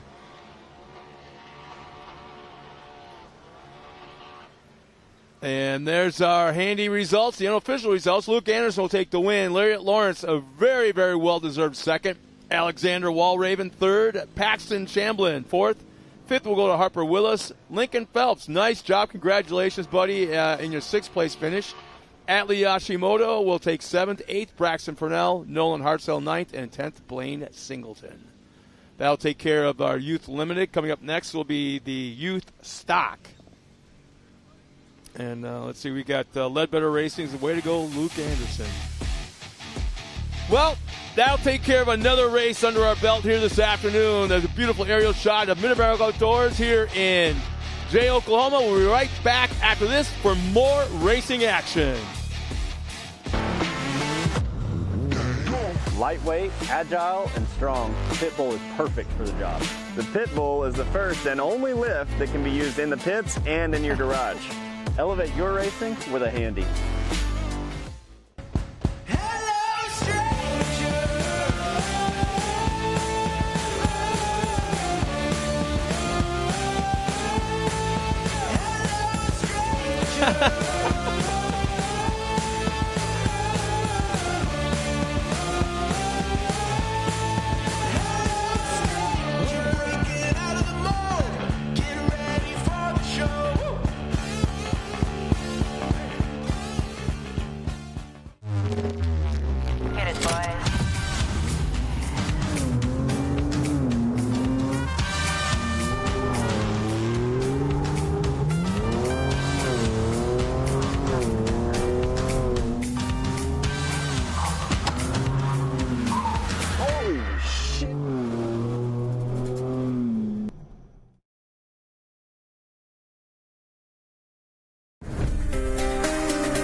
All right, we are back getting ready to dive in to another class of racing right here. This is going to be our youth stock class, I believe, right here.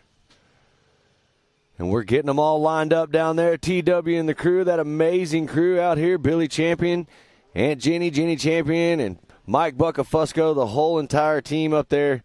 Man, they've done a great job this year. My buddy Brian sitting up here above us doing race ops. We got to give it up to all those guys. But right here is the youth production stock starting grid lineup. Emily Fowler, Harper Hess, Heston Hess, Brantley Havens, Lane Plummer, Caden Vanover, Carson Hill, Piper Doublehead, Tyson Raby, Ellie Lindemood.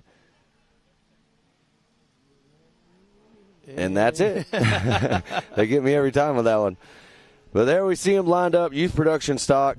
These will be pretty much completely right stock up the cars. showroom floor. I mean, ready to go. All they did was put a bunch of stickers on them, better tire maybe. And well, this is your class next year, This will be, yeah, absolutely. This will be the class next year.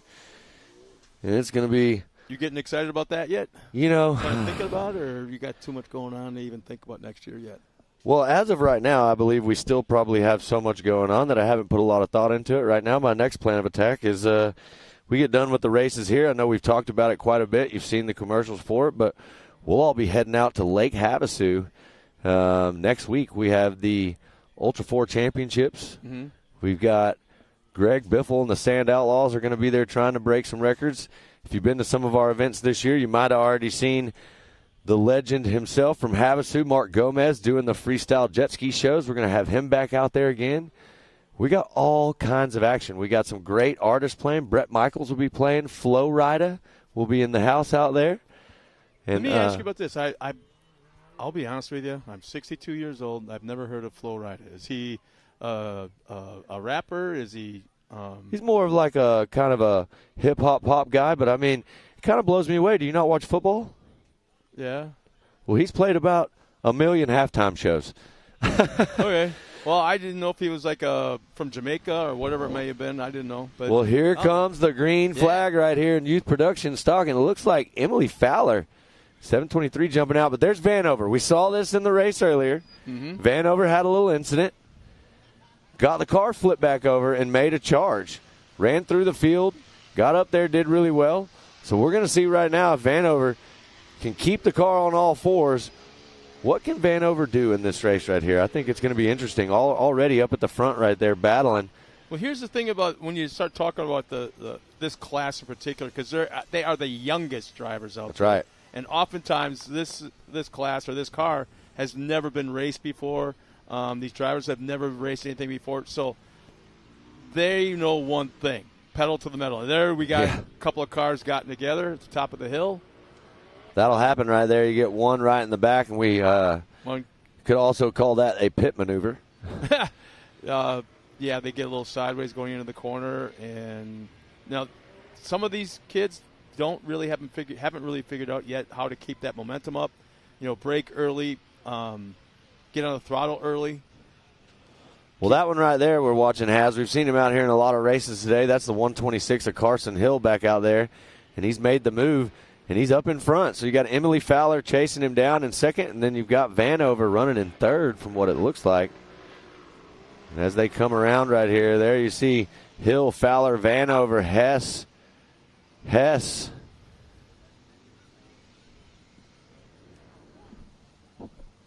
So Kayla Lindemoon is cheering on Ellie, checking in on our live chat.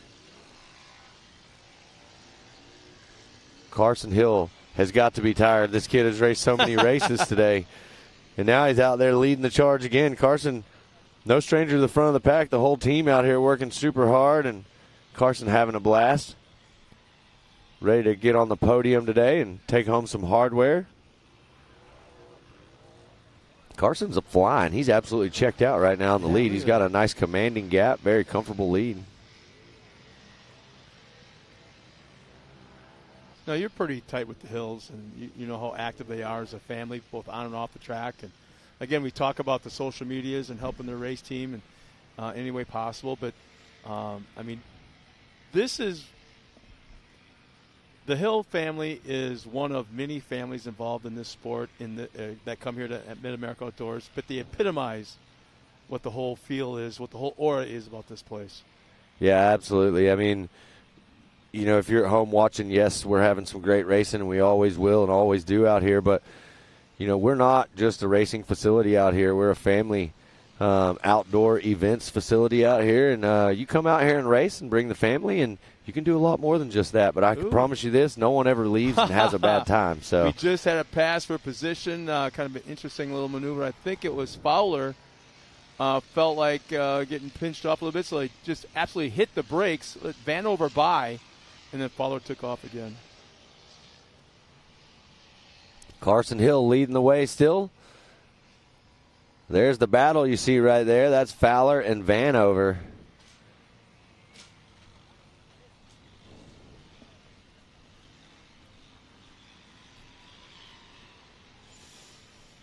See, the track is actually drying out pretty nicely. Not only are the prior races working in the water into the track, but the sun and a little bit of the wind is drying it out as well. So the track is really coming around from the first race of the second half here today. Yeah, I'm still watching Vanover right here. I want to see what Vanover is able to accomplish. Vanover is trying every line to find right now to get around Fowler, but Fowler's driving a great race, and Carson Hill is just all alone out in front. Approaching the halfway point right now. Before laps remaining as they cross the start-finish line.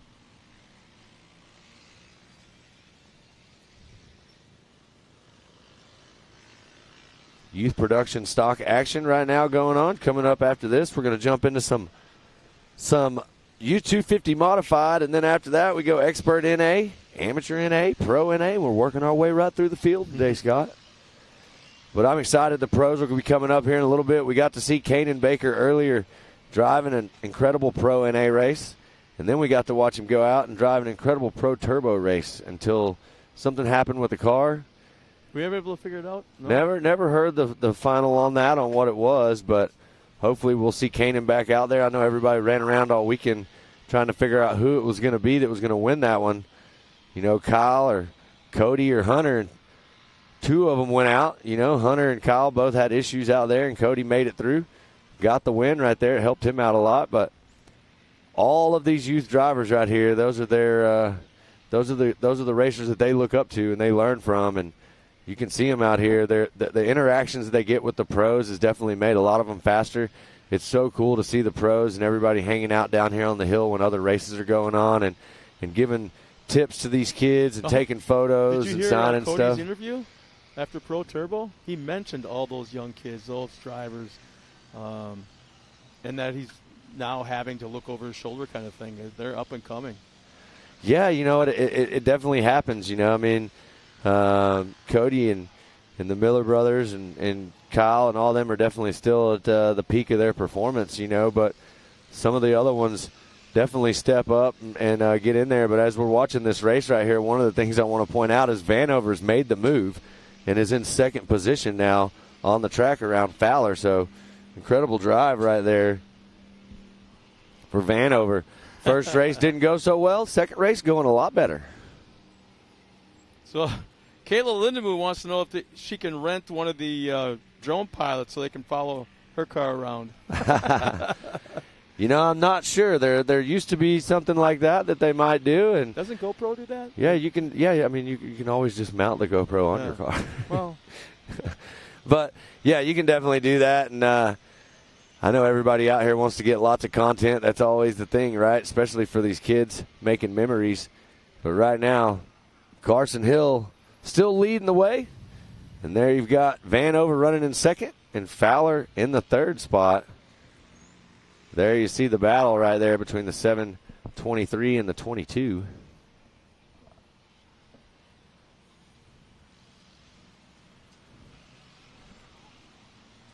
There you see the 21 car coming through. That's Ellie Lindemoe. Some of Ellie's fans are cheering her on. We're seeing some of that from Texas.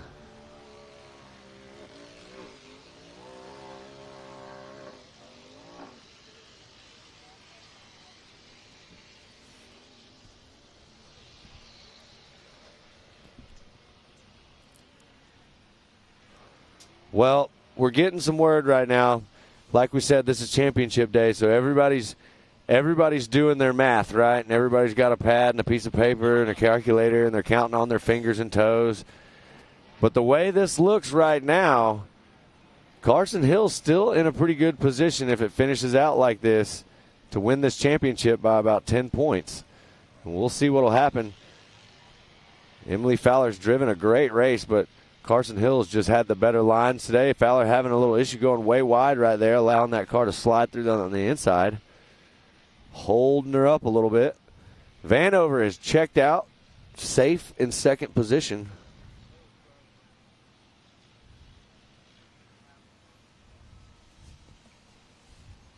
Well, there you see it. 723 giving chase. Uh-oh.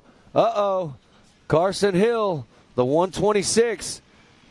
We were just talking about this. This may change things. May have to get my notepad back out and do some more math right here. There you see the number 4 machine, Lane Plummer. You never give up. You never quit, because anything could happen right up into the checkered flag. Well, we're going to see what happens right here. That is a great help for Vanover. Allows Vanover to slide up in the top spot right here. Fowler jumps into second position, so we'll have to see how that plays out in the end for the overall championship here. But I can tell you this, Vanover is absolutely flying. I do believe Vanover is the fastest on the track right now at this time with a 1:27.7 lap time. So, yeah, definitely. Actually, I'm sorry, I saw a 1:25 in there. So white flag should be coming out this time and oh man. Yep. Yeah, so Carson Hill actually was the fastest on the track until he wasn't. Now he's on the side, and unfortunate for Carson. Not sure what happened right there, but I know how they are. They'll get that car fixed, and they'll be ready to go for next season, but not the way you want to end out one of the races, your last race in one of the classes of the day. But there, we're watching Vanover taking the white flag right here, so one lap left. Great drive for Vanover. Vanover, in that first race, had that little incident, came back, regrouped, cars ready, leading the charge right now. Took the green flag almost on a mission. Oh, yeah, I mean, not to be denied. There was something to be proven right then, and it was that I can lead this race and I can win this race. And Vanover has showed us exactly how to do that. About a 6-second gap on second place right now. Yeah. Boy, oh boy.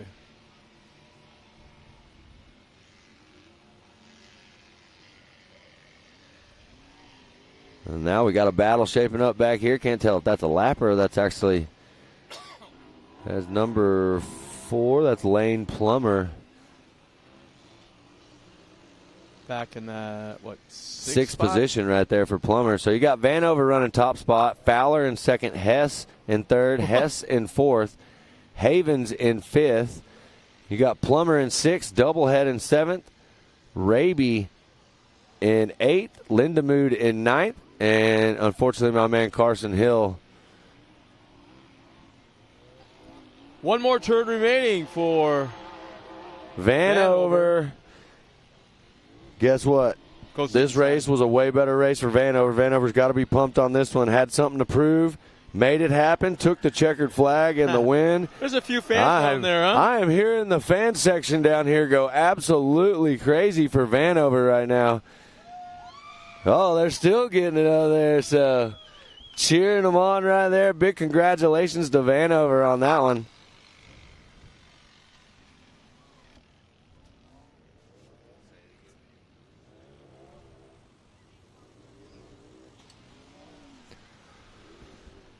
Well, my math still isn't working correctly. I don't know who won what in the overall for the championship, but the way I'm looking at it, unofficially, we think Carson Hill potentially still won the championship by 5 points. We'll find out. Between now and the banquet tonight. Between now and the banquet, we'll definitely know.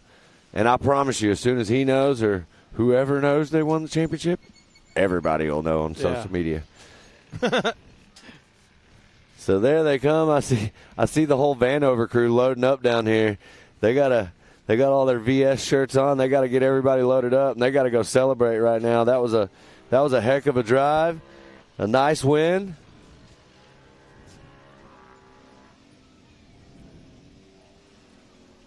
And we are getting ready. So there's the aerial shot once again of the VIP suites. A VIP viewing area, and there is the Handy Youth production stock. Unofficial results: Vanover, Fowler 1 and 2, Harper Hess will round out the podium. Heston Hess 4th, Brantley Havens, Lane Plummer, Piper Doublehead, Tyson Raby, Ellie Lindemood, and Carson Hill. Tough break for him, but like we're talking about, there's still a chance that he might have the championship by 5 points. Again, that is an unofficial call. So we're going to regroup right here as some of the race teams are heading back to the pits, high-fiving their drivers, taking care of the race teams. And, how do you explain to a 5-year-old that the race season's over with and you're not going racing tomorrow or next week? Well, you know what? I mean, I'm sure that there's going to be there'll be backyard racing. There's going to be all kinds of races getting ready. You know, the holidays are coming up.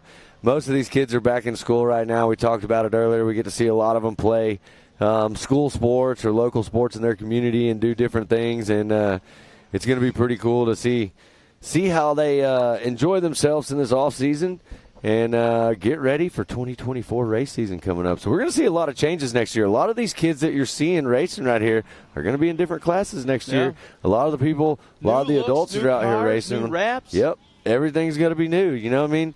When you show up to Mid-America for the 2024 race season, it's like first day of school, man. You got to have the fresh shoes. You got to have all the new nice clothes. You got to be ready to go. So there's an incredible shot right there of the entire facility, the pool, everything.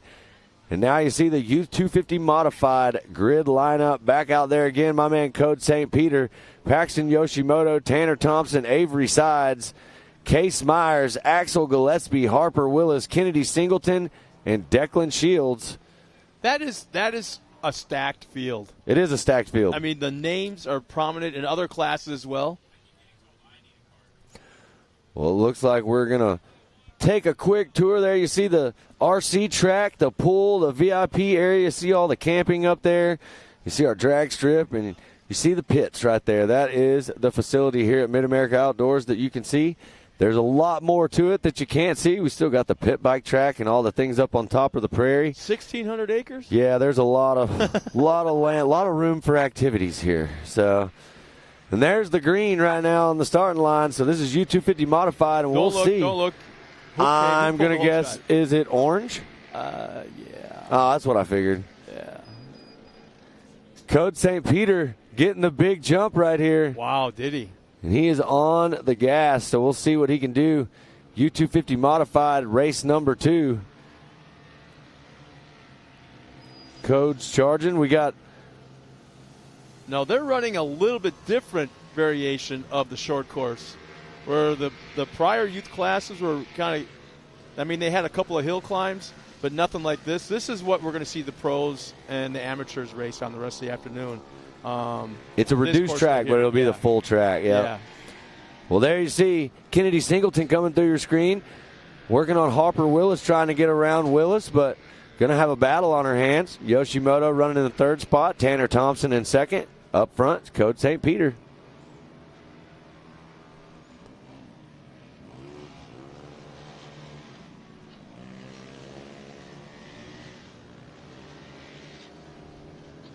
Code on the gas right now, charging this track. He's got some time. He's got about 5 more laps to go. But I can tell you this right now, Code is no stranger to what it takes to get up there and win. He's done it all season, and he's trying to finish out his season strong right here. He's been all over the country the last few weeks, racing California, back to Oklahoma. Going to have all kinds of races coming up in Texas. Go-kart. He's raced shifter carts. He's done just about all of it. I even saw, let me tell you what Code St. Peter has now. After coming up here to Mid-America and watching all this cool stuff that we do with the Nitro Circus and all their team and J.O. Archer and all that. Don't even tell me. He does have a bag landing in his backyard now for a Stasic. So this kid, you know, I mean, he's living his best life. Oh, boy. So there you see it. Code St. Peter leading the charge right now. Yoshimoto still running in second. Tanner Thompson, Mid-America Outdoors Ambassador, running in that third position. Also, Kennedy Singleton, a Mid-America Outdoors Ambassador, running in that fourth spot right now. Great drive, was able to get around Harper Willis.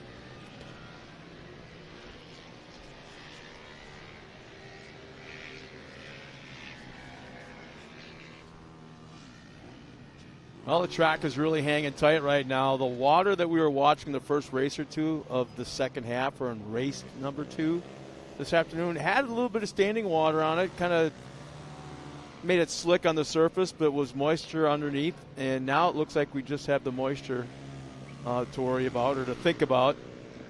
And looking good. Track is actually looking good.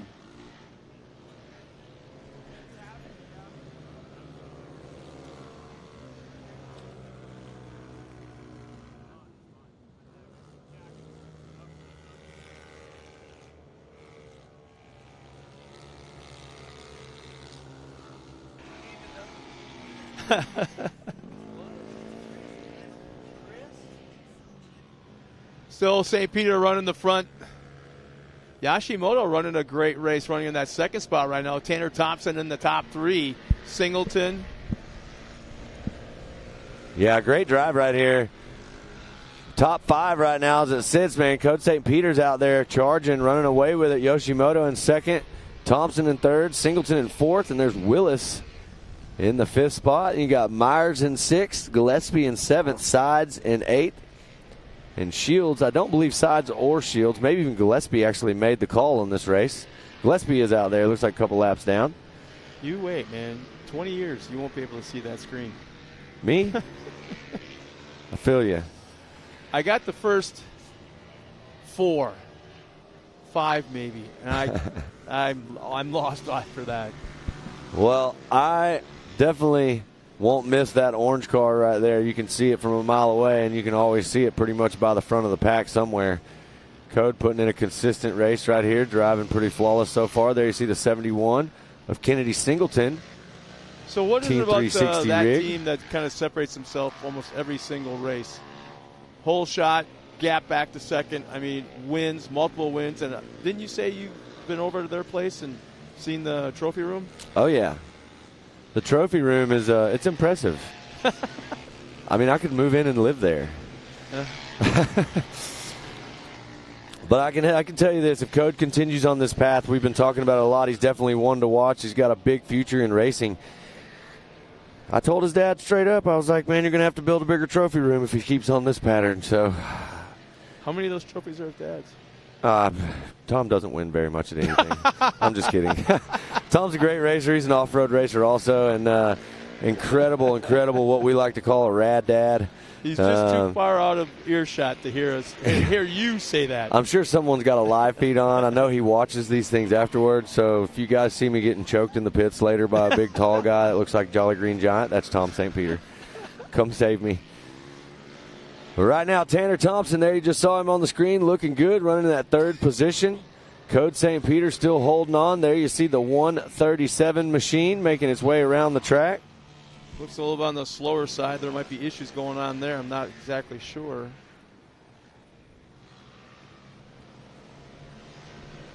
But a little less than 2 laps remaining. White flag should be coming out. That's time by for our leaders, Code St. Peter. Making it to the top. Something's definitely going on with that car. Still Yashimoto in that 2nd spot. Tanner Thompson running a really quiet 3rd. Yeah, Tanner Thompson's just putting in a good, consistent drive right here. He's doing what he has to do to get the job done and running in that 3rd spot. Keeps him on the podium for this race number 2, and good place to be for Tanner. He's been consistent all year, and this is a good way to finish out the season right here with a 3rd. Tanner, an absolute incredible representative for the park out here, Mid-America Outdoors ambassador. You got to get him to smile more, though. He's so stone cold. He's serious. Yeah, very, yeah. Like that look you got right now. Yeah, he came here to win, and that's it. And he does a good job of it. So does my man Code right here, still watching him lead the charge in that orange car, St. Peter Racing. There's the white flag, so one more go-round for Code St. Peter. And he'll add another victory to his resume. Probably more than that this we got weekend. A car coming to a stop. I believe that's Kennedy Singleton. That looks like the 71 machine. Not really sure what happened right there. Got hung up off course? Yeah, because, I mean, she's pretty far off course right there, so I'm not exactly sure. Maybe when she came. Made a wrong turn? I don't know. Yeah, pulled off the track, so maybe she's having a car issue there. Not really sure. That's unfortunate for the 71 of Kennedy Singleton, that Team 360 machine.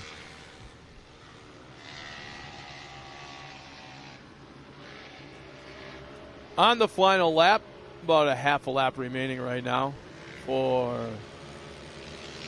Code. Boy, some good speed right there halfway, after this race. Sounds like Singleton may have gotten that car back going again. Maybe that car stalled out or hit some kind of a limp mode there, but back on the track and moving. Unfortunately for Kennedy, Kennedy's going to head back to the pits, so something's definitely going on with that car for sure. And as we watch our leader make his way around right here, Coach St. Peter, checkered flag. Add another notch to the belt for that young man. Push out that wall.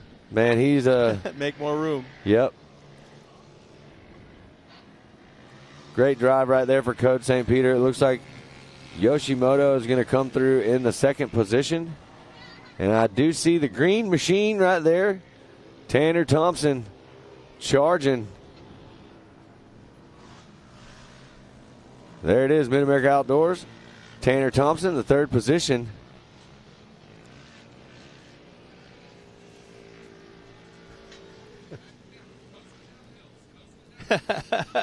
Still coaching Code off the track as well as on the track. Tom has been telling me about this all weekend, that he's been telling Code to coast it down the hills, save the car, coast it down the hills. Well, hey, Tom, I don't know if you can hear me, but you need to go home and get to work on that bigger trophy room, my man. Because he has got that thing dialed. And Code St. Peter, great drive right there. There you see the 137 machine coming through the finish line. We are getting all of our Youth 250 modified drivers through the finish.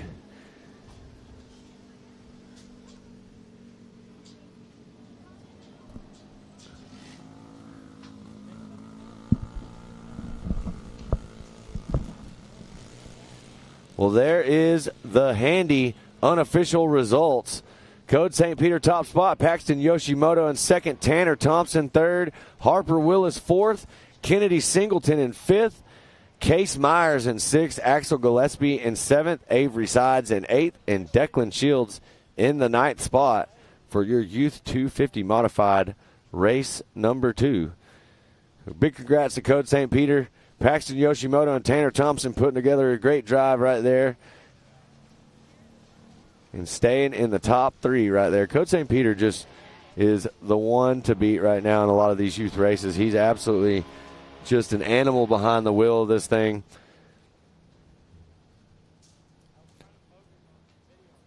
Well, there you see him getting them all lined up for the next race of the day. And we're going to send it over to Ken and Pam, who are going to take it away for the next few races, and we'll be back shortly.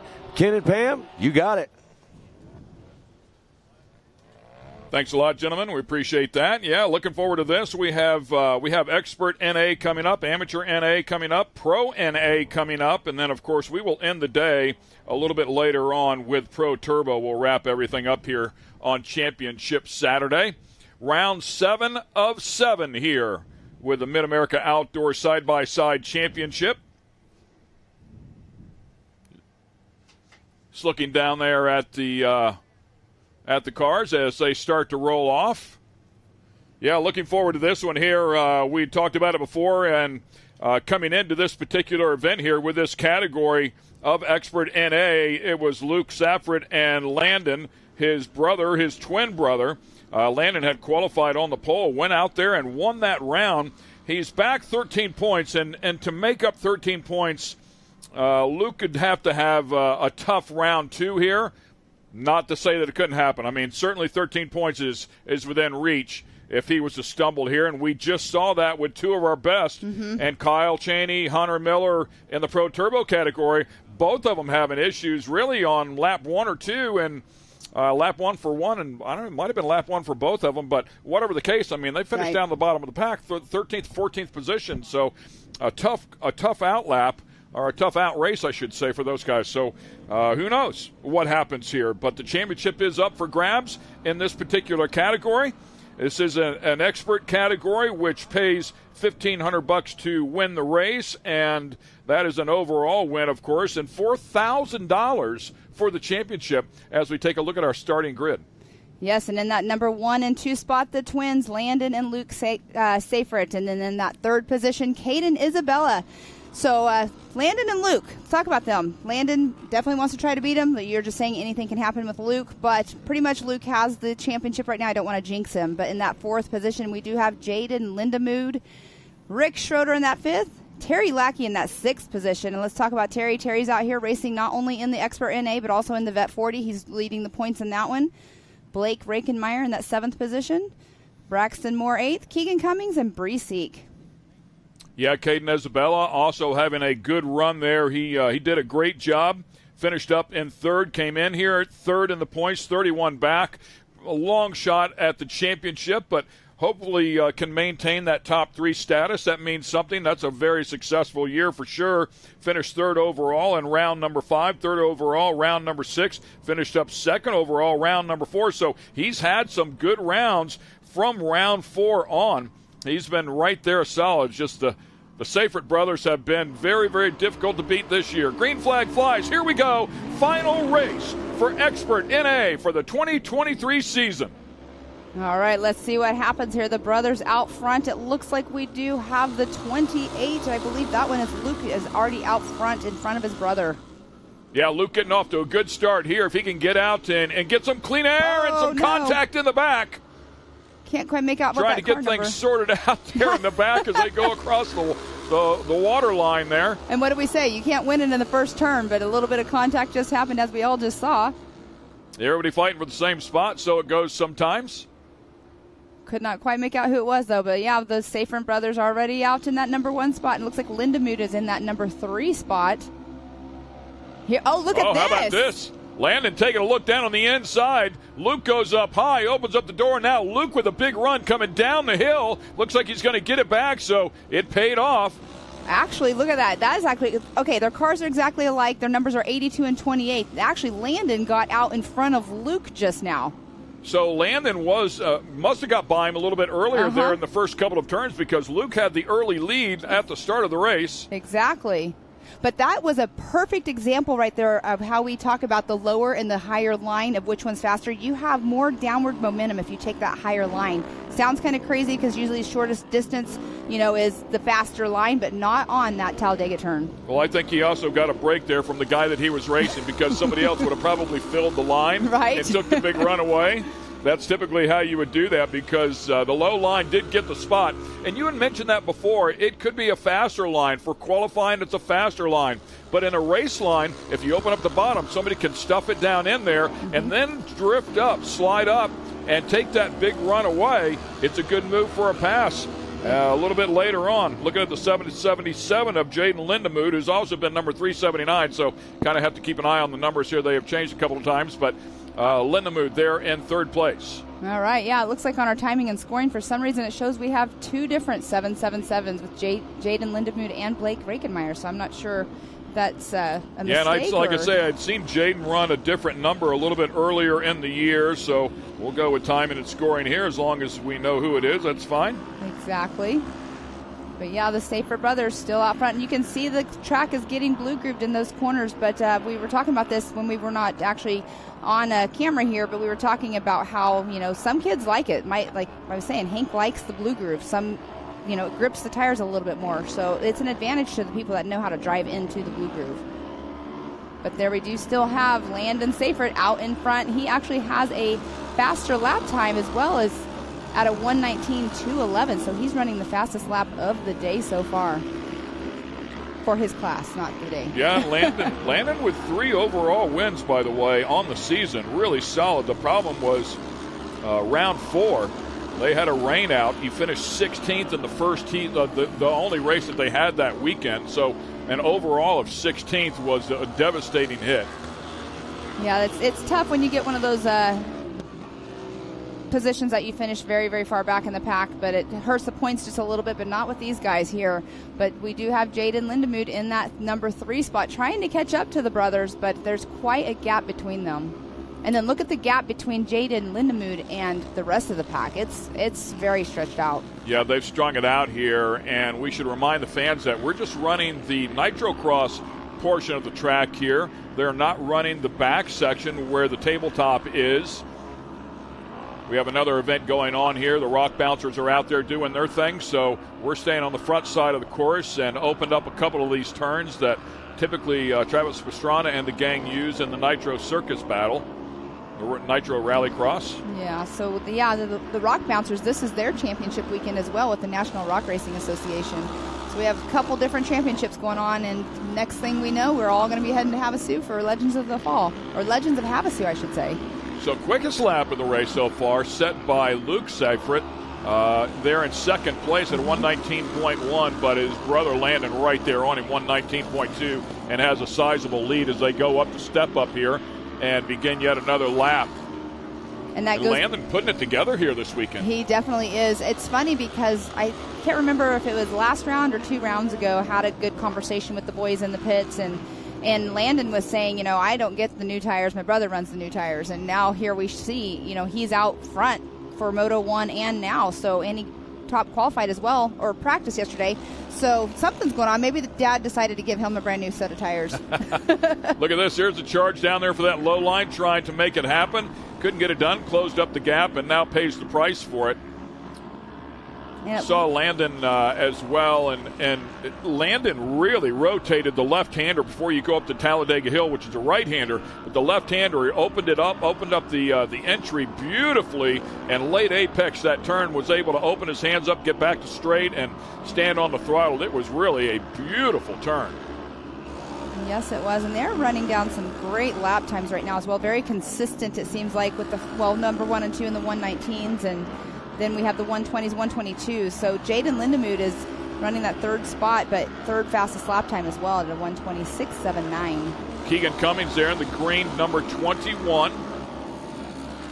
Currently in 5th place. I love it when they have like a bright cage or something recognizable on their race vehicle. It really makes them stand out. But Keegan Cummings, he's out here. Awesome guy out here helping out other racers as well, but out here on course running in that number 5 spot. Again, working the step up there, landing a little bit short of the top in this particular class. Not quite the steam you certainly see out of the turbo cars that were flying it easily. As we go back up to the front, take a look at our 2 leaders. A little tiny bit of a bicycle right there by Luke. But that's the difference in having this glue groove in the turns that will grip those tires and make you bicycle more. So you have to make sure you know how hard to push yourself. Yeah, to put the season in perspective for this particular class, one of these 2 brothers has won every single round. So they have been absolutely on fire as we are looking for the white flag here in the last lap. And when you were just mentioning, too, when they come up to the step up, these guys, they cannot clear the step up completely, but watching earlier the Pro Turbos, they are launching so far and clearing it. But these guys just don't have exactly enough power to do that, because if they flat land it, like we were saying earlier, it actually bounces them up another time. Yeah, keeping an eye on him here. Last lap, look at the crown of champion. Keep in mind, $4,000 on the table, $2,500 for second, and the brothers are looking to capture all of that $6,500 along with their race win as well. $1,500 up there for the win, $750. So pretty nice payday here for the Seiferts if they can close this thing out, and no reason to believe they won't with about a half a lap to go. Talk about Landon Seifert with 3 overalls, and this would give him a 4th overall. His brother with a couple to go, and how about this battle here? It was a great run down that hill. They were getting a little close, too close for my comfort, but here we do have the checkered flag out for Landon Seifert. Yeah, checkered flag is out, so congratulations to Luke Seifert, who crosses in second. We'll go back and take a look at this battle here. Final lap for the category of the year, and these 2 are having a blast back here, getting it done, putting on a show. And little bobble. Scrapping right to the very end. You've got to love the heart here. Maybe not a win, but digging hard all the way along the way. I believe that is Rick Schroeder. Yeah, Rick Schroeder. I was with you on that. Mm-hmm. But look at the lap time. The 1776 there as well. I believe that was a Braxton Moore. So Yeah, congratulations to, once again, to Landon Seyfried. He'll have 4 overall wins, but oddly enough will not capture that championship to his brother, and his brother's either finished first or second in every round this year. Consequently, Luke Seyfried will be your 2023 Expert NA champion. Congratulations to him and that family. What an effort here this year. Jaden Lindemood with a solid run right there as well. Caden Isabella almost back-to-back podiums here. Keegan Cummings came into that number 5 spot. Blake Rakenmeyer in that number 6. Rick Schroeder in 7th. Braxton Moore in 8th. And Terry Lackey did not start. So we did see that he had an issue earlier on. I'm not sure if I heard correctly. It might be an engine that happened with him on his last race for the 40-plus class. But I'm not sure, so we shall see. But look at that track, is awesome. But it sounds like we are going to have Scott Rain down there with Landon. So, Scott, let's hear what he has to say. Thanks a lot, Pam. Landon, I got to tell you, 4 overall wins, clean sweeps of the weekend this summer. But yet you're handing over that championship, it looks like, to your brother. Talk about your season. It's been going good for the first 2, or it has been going good until we had mechanical problems. We had flat tires, and I ended up on my lid a couple times. But I just try to stay consistent at the end of the year and try to see if I can catch that number 1, but not yet. Not close, but yeah. Just by chance, if you and your brother have like an inside bet with each other when it comes to round after racing, because it seemed like you would win, he'd get second, he'd win, you get second all season long? No, it's just one day he's faster, one day I'm faster. It's just like whoever wakes up on the right side of the bed. So, yeah, basically. So I'm guessing I woke up on the right side of the bed today, and yeah. Well, second isn't so bad for the championship season, but you know what? Congratulations on this weekend. Clean sweeping both races. Nice job, man. Thank you. It's the end of the year. I would like to thank my mom, dad, Ultimax Belt, E-Power Steering, Progressive Power Sports, Trade 3P, and Bearded Stitch. If it wasn't for them, I couldn't make it, and especially my dad and mom. So, well, congratulations, guys. This is one very, very tired driver right now. Excellent stuff there. Congratulations once again. I believe, a quick gorilla math here, I think the spread's about 8 points between the two, all said and done. So a great battle between the brothers, and once again, congratulations to the family. That is a great season for both of them. Somebody's got to win. That's the nature of the sport. So, hey, we're far from done here. We're going to win some more before everything's said and done. Stay with us. We'll be right back to Mid-America Outdoors. AMSOIL runs on freedom and has since 1972. We punish our products firsthand in our world-class laboratories and beyond, because some things can't be learned from a test tube. Run with us.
Ready for any challenge.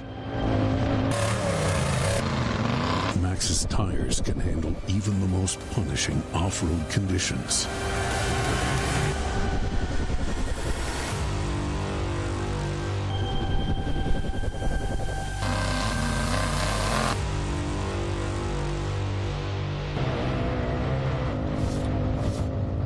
Maxxis tires. Tread victoriously. Speedsport has been America's motorsports authority since 1934.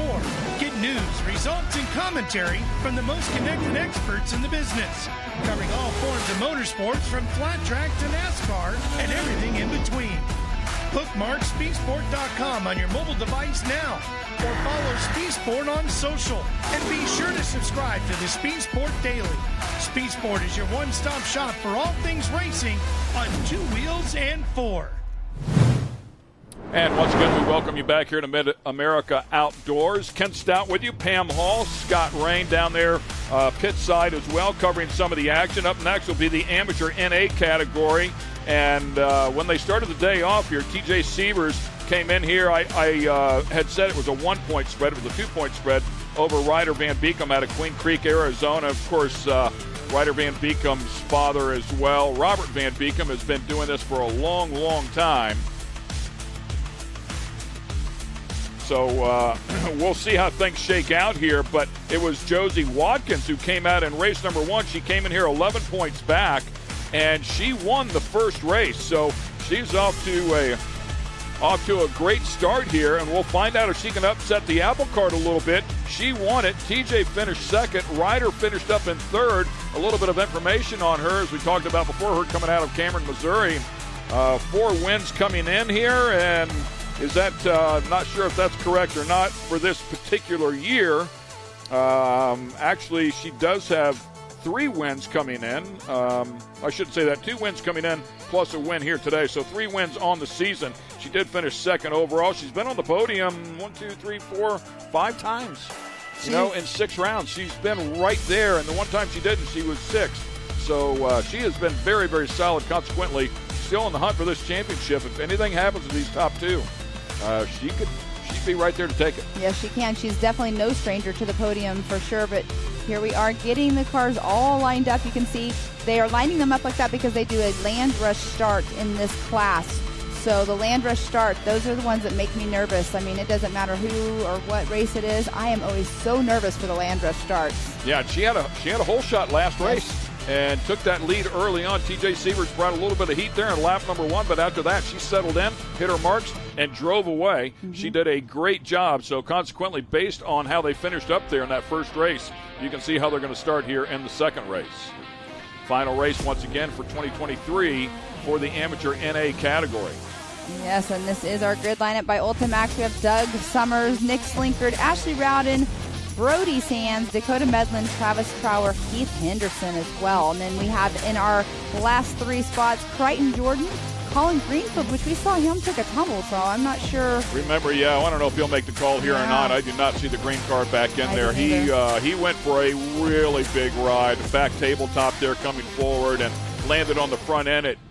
If it didn't yank the steering wheel out of his hand, it all but did, and it just destroyed the front end by the time he got through crashing. There's a look at Ryder Van Beekom, the red, white, and blue car in this hunt in the championship as well.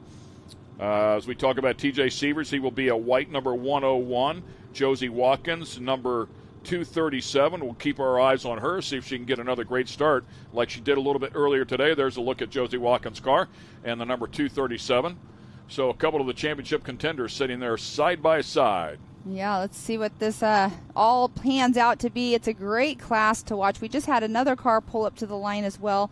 Might be Rowdy Speaks, I'm not sure, because we did not mention his name earlier on, but he is down there in that number 13 position. But we see TW working his way up to where he waves that green flag, so we'll be going green here momentarily. Dakota Medlin sitting there far on the inside, finished up in the 9 hole after race number 1. We'll have a tight right-hander here on this land rush start.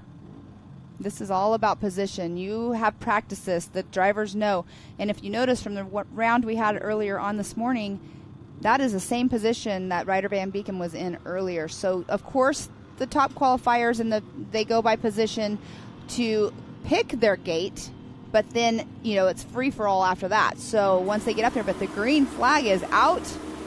Josie Watkins with a good start right there. She might come away with a whole shot right off the bat, and I think she has. She has, and that's Ryder Van Beekom right behind her as well. So TJ Sievers not getting the run on the start. Slick here on this first turn. You can see they put some water down. It's going to be a handful here this first lap. Yes, it is, until that soaks in very well. This is where this would be my strategy, just like what Josie just did. You know that up on that higher part of the turn, it's not going to be slick, so take it if you can. Yeah, and of course you'll rely on the spotters as well. They did not get a recon lap here, so land rush start, and they're off and at it, so they didn't get a chance to really take a look at where the water is standing, where it might be dry. They'll have to really rely on the spotters to get as much help as they possibly can. The spotters can see a lot of this track, not all of it, but a lot of it. Of course, right there, no need for any water at all. A little bit of dust down in here, but that's just fine. Exactly, and there we right do there's see a Josie. Skating rink. Exactly. And her shiny wheels, she's on ice. But no, she's already got a decent lead already over Ryder Van Beekum. Yeah, beautiful control out of her. I've got to say, I really thought there'd be a couple of moments where she'd struggle, but she's made it look easy, and I promise you on these outlaps when the track is wet, it's anything but easy. Exactly, and you were speaking of, some areas of the track the spotters can't see. When they come over this tabletop right here, or the step up, I should say, the spotters can't see on the other side. And then that first turn that they turn after that step up is also a hard spot for them to see. So it's hard to tell them, stay high, stay low, or whatever direction they need to stay out of that slick. Again, using that big step up, great to finally have that in play here. Wanted to use it all year long, really, but Mother Nature thought otherwise. Good battle going on back there. A nice pass. Difficult to tell who that was at that particular moment. I think it was Nick Slinkard and Brody Sands, but not positive on that one. Yeah, Mother Nature definitely had other plans for our track this season until today. Is that TJ Sievers way in the back? No, that's the number 15. Yeah, number 15 way back there. That's Ashley Rowden. Have not seen Sievers in this race yet. And Sievers is only 2 points in front of Ryder Van Beekum, so I'm not sure what in the world is going on. I don't even think, I'm not sure that TJ took the green, or did he come back around, because they're showing no laps for TJ Sievers here. That is going to be very interesting. I'm wondering, he finished the race, I thought, so maybe he ended up having some issues. Question about it. He finished second. As far as I knew, no issues at all. Keep in mind, they're competing in a couple of different categories, but he ran a little bit earlier. He and Ryder Van Beekum were battling for the championship in, I believe, one of the youth classes as well, but it was probably the youth 1K. It was Sievers that looked like he had won that championship on that particular race. Last I saw him, he was fine. So the only other option, I guess, is he could be out there without a working transponder, but we've yet to see the car. Yeah, we don't see it. He's completely solid white car, so that's very interesting. So he is in the Youth 1K class and leading the points in that one over Ryder Van Beekum as well. So that is very interesting to not see him out. So we'll see what happens here. Wow. This could be certainly a massive shakeup in terms of Ryder Van Beekum, who came in just 2 points behind TJ Sievers. Certainly would surpass him there. The kicker, though, is going to be this young lady who's trying to go back-to-back and win this thing. With that said, Ryder Van Beekum, if he can hang on to the position that he's in right now in second place, would have a third and a second combined score of 5. That would be good enough for second overall, and she would not be able to surpass him given that score. But a lot of... Whoa, nice save. Steering wheel trying to save that one in a tank slapper. Wow, talk about having to turn left, turn right to turn left. So Sievers did not take the green flag. That is a massive part of the story, and of course begs the question, what happened? I don't know, maybe Scott Rain is down there. Maybe he can find out if something broke literally in staging that they couldn't make the call, but would love to know what happened there to TJ Sievers, who really had a great shot at this championship, had finished one spot ahead of Ryder Van Beekum. Man, and a big 74. Ride here for the 74 car, still tumbling down the hill is Travis Trower. Wow, and that is right there. That's before you go under for the step up is where he just tumbled. So wow. Travis Tower, that was a decent roll down that hill. Hopefully all will be okay. We'll get some confirmation at some point on that. But we safety over there to him immediately. Exactly. We do have safety right there. Oh, and another one goes off. Oh, wow. Who is that? That's the 417 of that's Crichton Jordan. Yeah, Crichton Jordan just did not finish making the right-hand turn. Things are, I don't want to say it like lifting this. is not an option. Things are getting a little Western here. Last race of the day, and they're going at it. Oh, look at that. Oh, so that's what happened there. A little bit of contact was made. You know, looks like they were both trying to break a little bit in the corner. So that was Crichton Jordan and Travis Trower, and then immediately following, both had issues. How crazy is that to happen up on that turn? But there we do see Ryder up over the first part of that step up. Beautiful layup, by the way. Landed perfectly. Didn't upset the car. And I'm sure his father's on the radio with him telling him, just take care of the car, man. We just got to finish where we're at right here. We don't want to have a Hank Hall moment, which, is completely out of the control. And I feel for you guys, losing a belt. I mean, it's just, it seems to happen at the worst possible time. Certainly did for you guys today. Yes, exactly. But Josie Watkins right there, she has a decent lead. I'm not sure what happened with Ryder, but Ryder's quite a ways back from her right now. I'm wondering if he's having a mechanical issue or if he's just, like you said, maybe Dad's telling him, hey, just take it easy, just hold your spot. Yeah, I mean, nobody else can get to him. Ryder Van Beekem has complete control of this championship right here. So the key is to take care of that car. As we talked about before, try to keep some heat out of that clutch can area where the belt has to ride and keep that thing together. Last thing you want to do. Even if she wins this race, she can't beat him in the points if he finishes second. But TJ Sievers, that's the story of the hour right now. He was our leader in points for this, and he did not even start. So the way that family works and how much hard effort they put in, there had to have been something majorly wrong with the car for them to not get out here and start this race this afternoon. What a heartbreaker. Yes. Absolute heartbreaker for sure.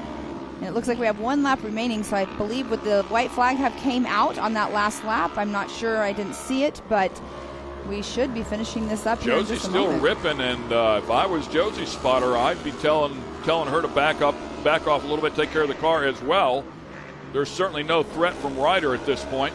Exactly. I mean, the distance between them is insane right now. She has completely checked out, and she's running her own race all out front by herself. And look how slippery that turn on the left-hand right there is. Yeah, they just keep sliding, don't they? It's still so slick out there. I love that early open. That's what I was talking about there. Opened up that turn early, late apex it, so you can get your hands back to straight as quickly as possible. Nice job there by Ashley Rowden. Checker flag out. You called that before. Good job, Pam. Josie Watkins is going to go back-to-back wins here. That makes 3 consecutive for her, 2 consecutive overall as we go back into the field and watch the rest of the players here complete this final lap. I mean, the race really was going on towards the back of the pack. I mean, Josie checked out. Ryder was with her there for a little bit, but I thought that was a little flip, but it's the piece of the part of that part car. of the car's been hanging off the back of that one. Makes it across the stripe, though. That's all that really matters. Ashley Rowden finishing up there inside of the top 5. Summers coming back across the stripe there in 6th. We have to throw it in there. Congratulations. This is unofficial, by the way, but congratulations to Ryder Van Beekem. From all that we can see, it looks like Ryder will grab the championship here. So he and TJ Sievers swapping it out. TJ won the other one. It looks like Ryder will win this one. I hate it that they weren't able to battle it out on the track, though. That's the way you really want it to go down. I guarantee you that's what the Van Beekems wanted as well. Just didn't play out that way. Hate it that TJ Sievers was not able to take that green flag. What an absolute shame, especially after 5 overall podiums in 6 rounds, and was working well on another one here today, finishing up second in that first race. I just saw something that I didn't notice earlier. Colin Greenfield was actually out there in the number 88 in the white car. So maybe was able to borrow a car and get back out there. Good for them. Yes, went out and got 2 laps. But here is our amateur unofficial results, brought to you by Handy. Got Josie Watkins in that number 1 position and Ryder Van Beekem in that number 2 position. Yeah, Nick Slinkard there in 3rd place. Congratulations to Nick. Was in the thick of it in the first round as well. Finished up 5th there. Ashley Rowden, we were following the 15 car all along the way. Did some great driving. Doug Summers, Dakota Medlin, Heath Henderson, Brody Sands, and Travis Trower. Travis Trower, of course, going for a ride there. We saw that one tumbling down the hill a little bit. Colin Greenfield in the borrowed car. after a big ride and the first race, and then there's the heartbreaker of the entire field. Yes, it is. TJ Sievers right there with a 0. I mean, how in the world does that happen? I'm not sure. But we have Scott down there with Miss Josie Watkins. So, Scott, let's hear what she has to say because I know she's super excited. Pam, that's putting it quite mildly. She drove down here with her helmet still on. The visor was up, but I could see the smile and the tears. Josie, you've had one heck of a weekend, one heck of a season. Showing the boys how to do it around this place. Yeah, I'm just really pumped. I'm so emotional because I was like, oh my God, maybe this got me the championship.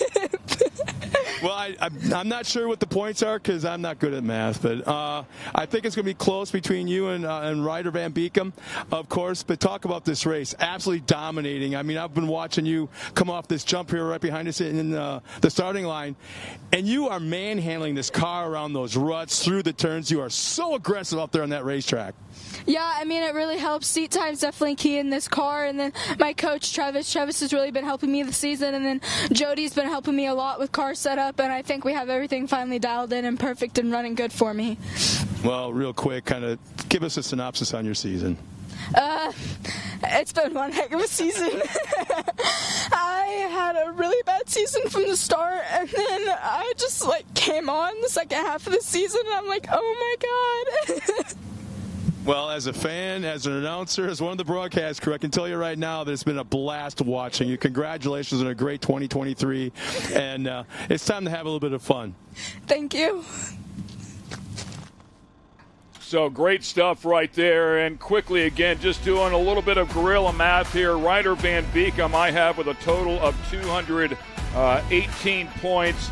And Josie Watkins with a total of 214 points. Just 4 points short there at that championship.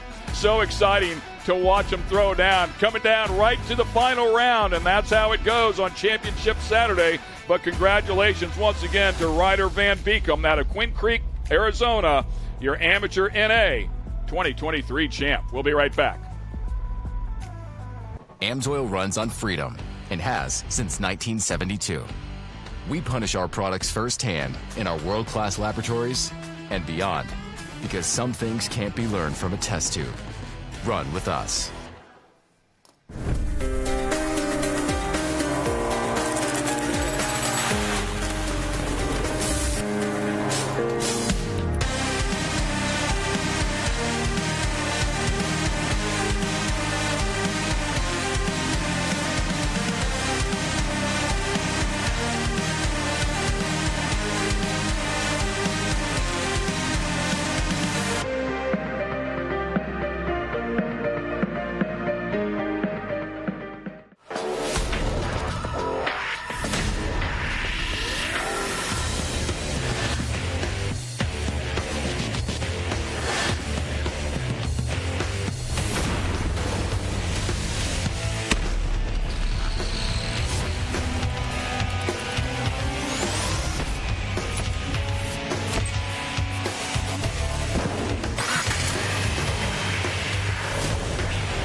Ready for any challenge. Maxxis tires can handle even the most punishing off-road conditions.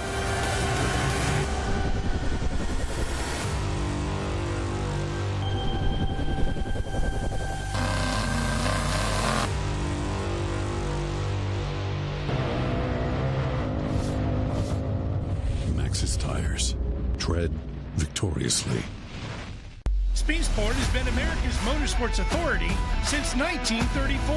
Get news, results, and commentary from the most connected experts in the business, covering all forms of motorsports from flat track to NASCAR and everything in between.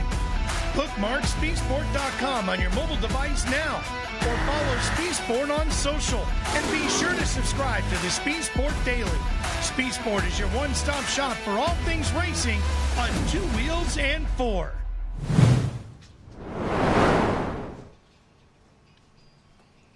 Somebody goes for a ride. Look at that battle. Oh, and they get together. Contact again. Side by side they go. Hayden Baker off the track a little bit. Going down from the inside. Miller comes outside in. Right back at him. Contact and Miller goes off the track a little bit. And welcome back to Jay, Oklahoma. We're just about an hour and a half outside of Tulsa, Oklahoma. There's a beautiful overhead shot at Mid-America Outdoors, a massive complex here. Take a look at the Lazy River Pool there to the right, RC track down there to the left just past center. That tractor trailer sitting right in the middle, that's our house. All those along the way, and you can see the grass around them. Those are cabins that teams stay in, families stay in. This place is absolutely incredible. And we are here at Championship Saturday. We're handing out championships, we're racing, we're throwing it down here for the big money. So up next, it's going to be Pro NA, and Kanan Baker is going to lead everybody to the stripe. Of course, won a little bit earlier today. And the championship up for grabs here as well. Whenever we came into the day, Owen Van Eperen had a 15-point lead after the drop race over Chase Carr, 24 points over Kanan Baker. And Owen Van Eperen doing what he needed to do, keep his nose clean, finished up on the podium, finished third in that first race. And right behind him was Chase Carr in second. Just ahead of him, I should say, in second. And Kanan Baker, as we talked about, won it. But Owen Van Eperen doing what he needs to do, $25,000 on the line. Yes, exactly. I mean, you just got to hold it together and do it. I mean, we have also Aaron Cuevas back there. He's been racing with us all season. He's had some issues. Chad Mayo, Sean Hess, Tyler Rimreed. We did see him earlier on have an issue. Not sure what was going on. And then Blake Gustin. So this championship race is one of those right now that, I don't know about you, Ken, but I'm excited and my hands are getting sweaty for these guys. Yeah, it's exciting. Owen Van Eperen, that 15-point spread actually is a nice buffer, but if he has a normal race. But again, if anything goes wrong, it does not take long to lose 15 points. If he falls to the back of this pack, as we just saw happen a moment ago with TJ Sievers, it can change very, very quickly. And for sure, Chase Carr, who has been solid all year long, would love to handle that. He got off to a rough start. 14th overall in round number 1 for Chase Carr. Aside from that, he has been up on the podium. Round 6, finished 5th overall, but Chase Carr has been right there in the thick of the battle. Comes in here second of the points out of Lake Elsinore, California. It's a bit of a ride. Yes, it is. He's been racing for a long time, too. His dad builds vehicles for people, race cars, sand rails, everything. But Chase Carr is no stranger to racing at all. Obviously, he's up here in that Pro NA class. But, here we go. The cars are rolling. They do a rolling start, just like they do for our Pro Turbos as well. And I'm telling you, I love the rolling starts. They don't make me as nervous as those land rush starts. Yeah, so it looks like they're going to get a recon lap here because of this rolling start. They'll be able to go around the bulk of the track here. Don't know if they'll get the entire track. Again, we need to tell you that they are running the Nitro Rally Cross track. They are not running the back section like we saw this morning. So shaking things up here just a little bit. They will have a mandatory caution this time around. So you can see right there, they're going wide around that middle section. They are getting a very good look right now at where the track has the slippery spots on it. I mean, there's a lot of money on the line right now for these guys, and they want to make sure they don't have any hiccups whatsoever. See the drivers trying to stay out of the mud, keep those tires clean so that when they go to the throttle, they get as much grip as absolutely possible. Exactly. And also, you're keeping the mud off of, number one, your car, like you were saying, the tires, but also, it's kind of a little courtesy to the person behind you as well when you're doing just a recon lap. Yeah, you don't want to pull a tear off too early if you don't have to. Yes, exactly. I mean, you can only fit so many tear-offs on your visor anyways. But there we have Chase Carr and Kanan Baker that will be taking the front row green flag here in just a moment. Yeah, coming through that final turn, Kanan Baker will end up on the inside of the right-hander here to take the green flag on the pole after winning a little bit earlier today. Beautiful job out of him, swept in round number 5, and then off to a great start here today, was second overall. Round number 6 has really come on, starting in round 5, really both categories, Pro Turbo and Pro NA. Pace car is going to pull off out of the way, hand the field over to Kanan Baker, and Kanan along with Chase Carr on the front row. Did you see that car was stalled for just a minute back there, but here we do have the green flag now. Kanan Baker taking that out front. Here we go, final race. For the Pro NA category, a little bit of contact back in the hole. That's going to happen from time to time as they get things sorted out here. 2023, the last race here for Pro NA. Already some action up in the front. And Chase Carr coming right back at him. Went to the outside, then outside, back inside. Right back inside of Kanan Baker. Kanan Baker there as well. Exactly like the race was that we opened up this day with, because they were going at it.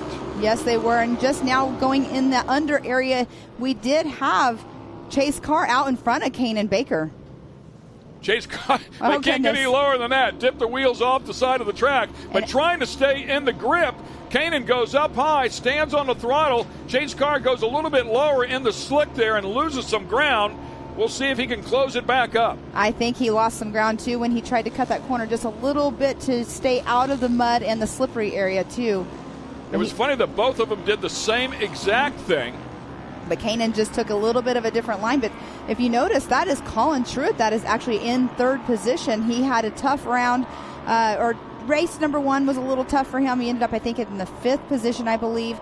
But here he is running in that number 3rd spot. Yeah, I mean, the 4 of the players were out there getting it done right off the bat in that first race, as you talk about, and he was one of those 4. I was just looking for Owen Van Eperen. He has fallen down to about 5th place, but he is okay as it stands right now. Again, would take a lot, some 15 points for Chase Carr. Chase Carr's goal is to get out there and win, but of course, that 21 car has plans on winning as well. So these two young guns will duke it out here. And in the meantime, Owen Van Eperen will, I'm sure, pick his way forward here just a little bit.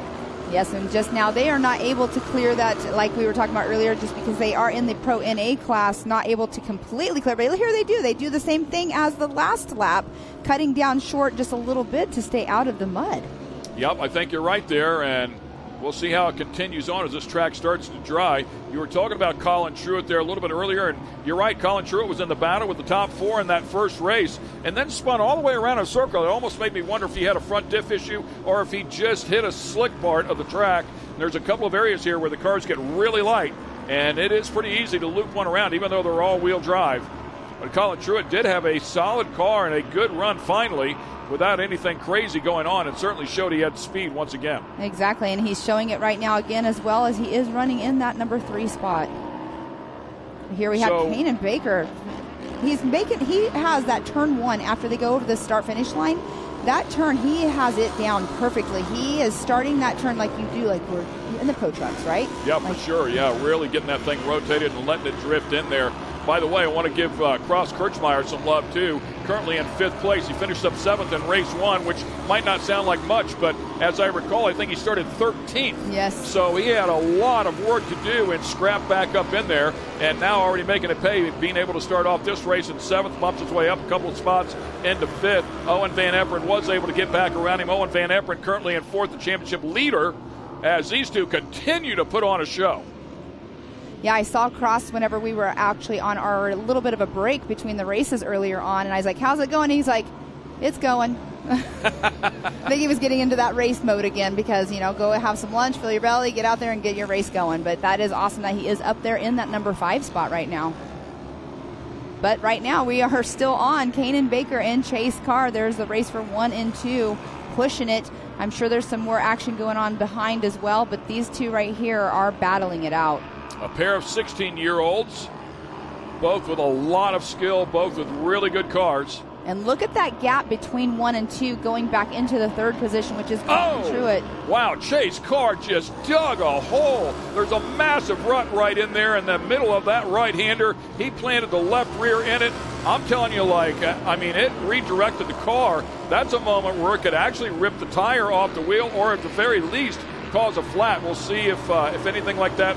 Looks like he's okay for now, but man, that was a hard hit for Chase Carr. I was looking in the back of the pack. I didn't see it. You were catching all that action going on up there.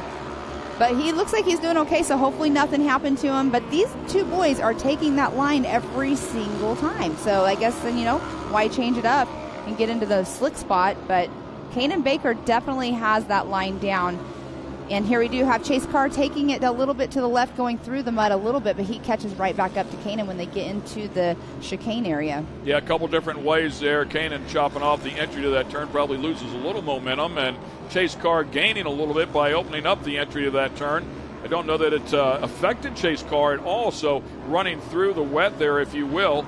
And yeah, you talked about that big gap, and you look back here to Colin Truitt, 3rd, 4th, 5th. Colin Truitt, that is Owen Van Eperen and Cross Kirchmeier, 3rd, 4th, 5th back there. You would think with the racing that these two are doing that they would be able to close up just a little bit, but they've not been able to do that as they make their way to the competition yellow. That'll bunch them all back up, and it will be game on here.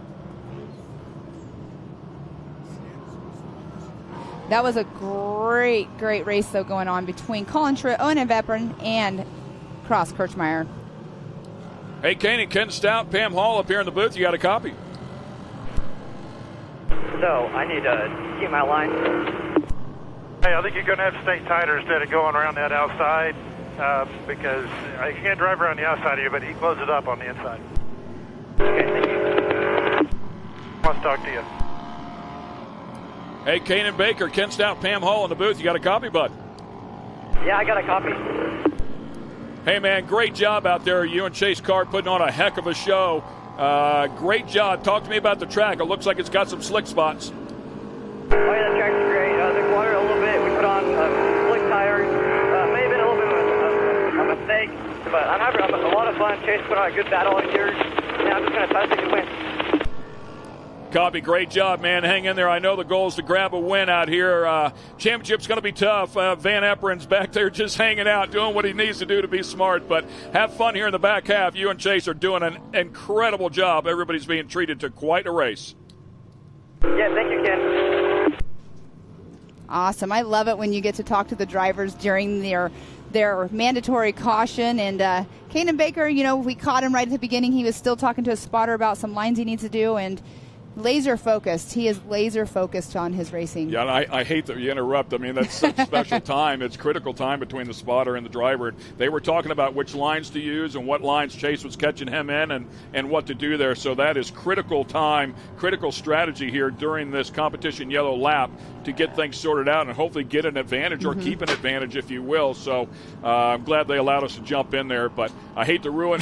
It's a big day, man. There's a lot of money on the line. You don't want to get in the middle of all that. So we appreciate them taking the time and letting us interrupt there for just a moment. Yes, for sure. And they're going to be coming around here in just a moment to take that green flag. Just again, did they do they're on the mandatory caution, but are they doing a couple laps? Well, I felt like it went longer than one lap as well, to be honest with you. By the time we got them on the radio, I figured they would be coming right back around to pick up the green flag, but we did have a little more time. They're coming down into the final turn now, so I would think they would turn them back loose with Kanan Baker out front. Team Baco, and of course his father JD, a wonder. Actually, the entire family. His sister Aliana also in here and trying to finish up at the top 10 of the points. Look at him nose to tail there. What a on great the top shot. three, Baker, Carr, Truitt, all going at it. Van Eperen says, "Yeah, you guys go ahead, duke it out, man. Get the racing each other, and I'll pick up what I can." Colin Truitt really backing it into that right-hander. Nice job, everybody getting through there clean. Yeah, that corner, like you were saying, does have some ruts in it. You saw Chase Carr hit it earlier on. It is pretty gnarly. I was down there earlier in the pace car, and he almost jumped on Aliana. What an amazing jump right there. But that is definitely, the ruts are down there are pretty gnarly for sure, and they did a great job getting through there and not hitting him just now. Yeah, that was Eddie Ensign, by the way, and yeah, he nearly got into trouble right there, and landing on top of Aliana's car, of course, has the Honda.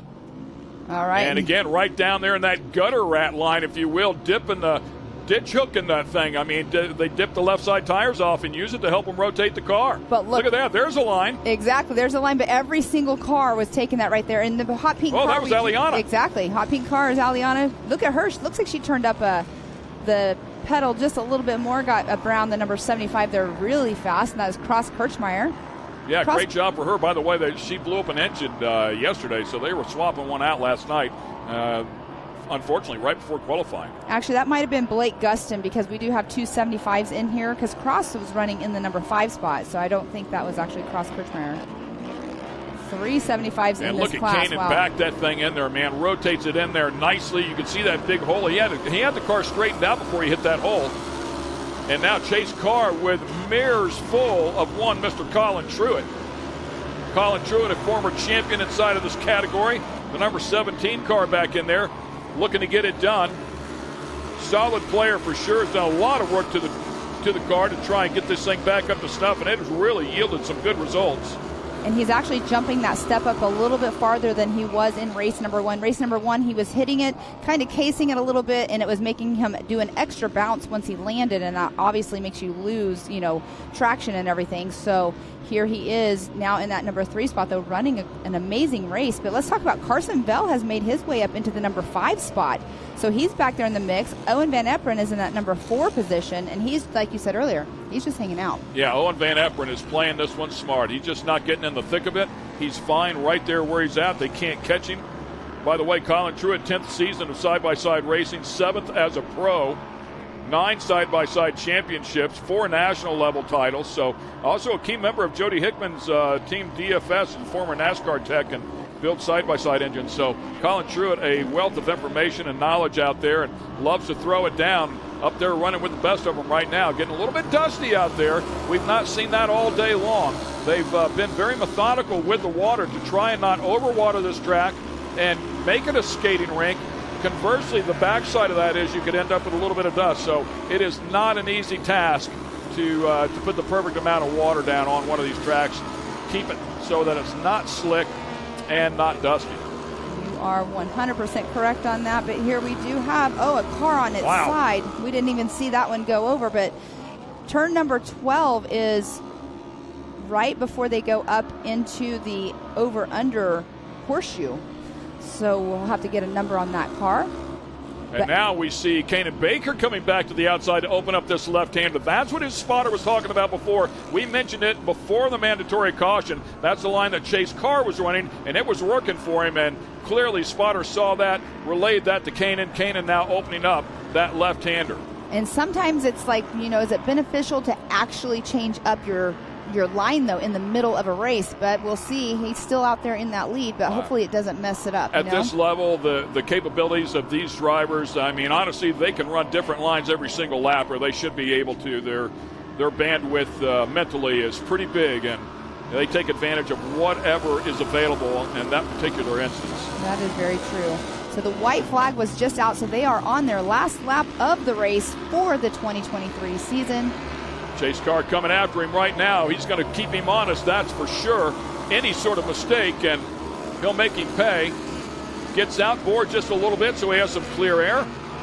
Colin Truitt still in that 3rd position. Owen Van Eperen in that 4th position. But Chase Carr's closing that gap right now on Kanan Baker. They dipped down even lower. All 4 tires off the track, down on the inside that time. That was an interesting turn right there. Yeah, I was just, our producer's yelling in my ear, and I was thinking the same thing. If you're a sports car racer, that's 4 wheels off, man. That's a penalty. But in off-road racing, if you can make it work, you get to make it work. Yeah, that's why they have these tires in the corners to try to, stop the drivers from trying to short track in any way. Yeah, they call it track boundaries in other forms of motorsports. And he just extended his track boundaries. Coming through the final turn here, trying to make it. Back-to-back wins here for Kanan Baker. He gets it done. Congratulations to him. His 2nd overall here on the season inside of this category. Great job there for Kanan. Solid effort for sure. And there we have Carson Bell coming through. Aliana Baker. What a race we just had. So Kanan Baker, number 1. Yeah, but we have to talk about the championship, right? Colin Truitt, Owen Van Eperen. Owen Van Eperen coming in here with a 15-point spread over Chase Carr. Chase Carr only able to beat him here by 2 positions. It will not be enough to make up the difference. Owen Van Eperen is going to grab his first career professional championship and the $25,000 that goes with it. Of course, that is very unofficial, but at least by the math that we've done up here, Owen Van Eperen has done what he needs to do to secure that one. Congratulations to him. Factory Yamaha team. He's off to a great start, 17 years old. Super, super cool. Yes, it is. And we have our Pro NA unofficial results brought to you by Handy. As we were just saying, Kanan Baker in that number 1 position. Chase Carr in 2nd. Colin Truitt in 3rd. Owen Van Eperen 4th. Cross Kirchmeier in that 5th position. An amazing race by Carson Bell as well. He's up here in that number 6. Kyler Holcomb in 7th. Blake Gustin 8th. Aliana Baker in that 9th position, and Sean Hess in 10th. So that's our top 10. And then we go into our second page here. We do have Chad Mayo in the number 401 at the 11th position. Aaron Cuevas in 12th. Eddie Ensign 13th. and we did not have Elliott Cook or Tyler Rimreed start the race. So that is our 13 finishers of our Pro NA race. And once again, we will get it over to Scott Rain. Scott Rain is with a very excited Kanan Baker. Thanks a lot, Ken. And I just mentioned a moment ago that your sister Eliana slowed down as she was pulling off the track and gave you the thumbs up, but you missed it. But man, if there is any family involved in off-road racing as deeply as you guys are, as the Bakers, I don't know who they are, man. But congratulations on clean sweeping the weekend. Yeah, thank you, Scott. Yeah, my sister just moved to pro this year, so she's just trying to figure out all the speed. But next year, she's going to come by strong with everyone, and hopefully we can both get the top spots, me 1 and her 2. But yeah, the track was great here at Mid-America.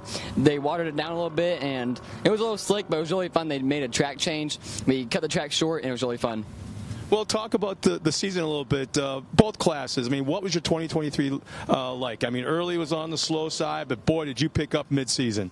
Yeah, like you said, early on, it was just very slow. We had a couple motors blown, just very unlucky stuff that we didn't even think about doing. But yeah, we picked it up about round 5, and yeah, just been keeping on ever since. Well, you got one more race this afternoon, Pro Turbo. What can we expect out of the wild man here? I blew a belt in the heat, so I'll start like 11th, I think. So it's going to be fun to watch, so make sure you guys tune in. Well, nice job, man. We'll see you in a couple hours. Yeah, thanks, Scott. Excellent job there, Kanan Baker. He is quite a talent. It'll be fun to watch him continue to develop. He's so fast. Again, doing some rough guerrilla math here.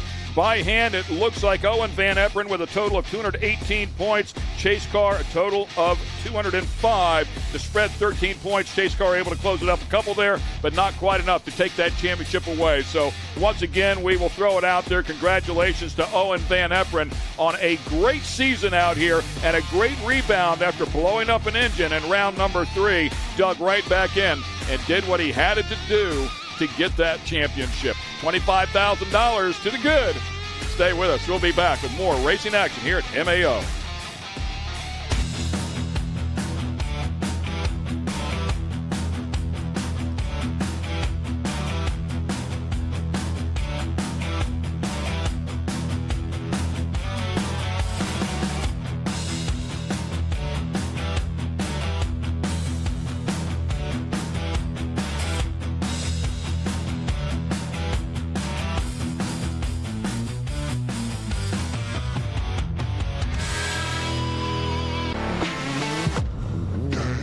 Lightweight, agile, and strong, the Pitbull is perfect for the job. The Pitbull is the first and only lift that can be used in the pits and in your garage. Elevate your racing with a Handy.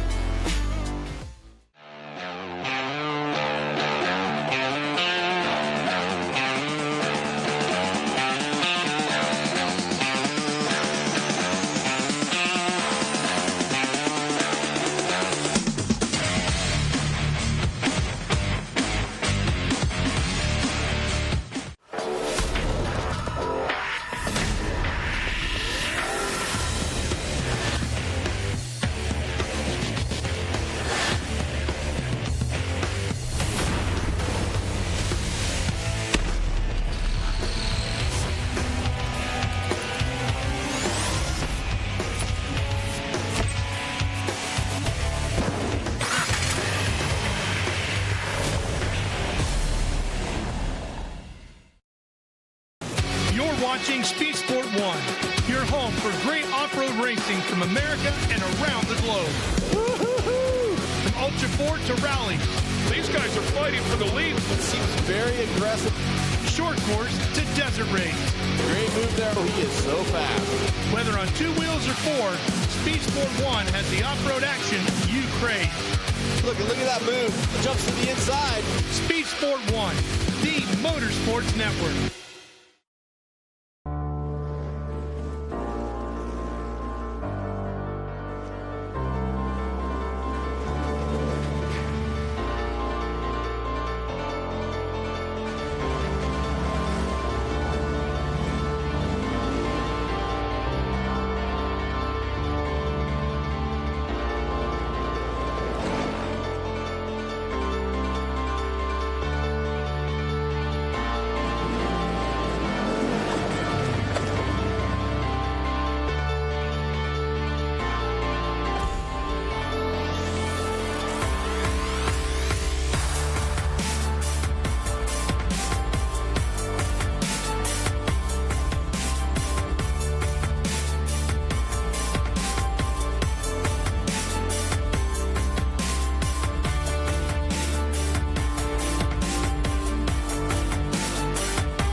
AMSOIL runs on freedom and has since 1972.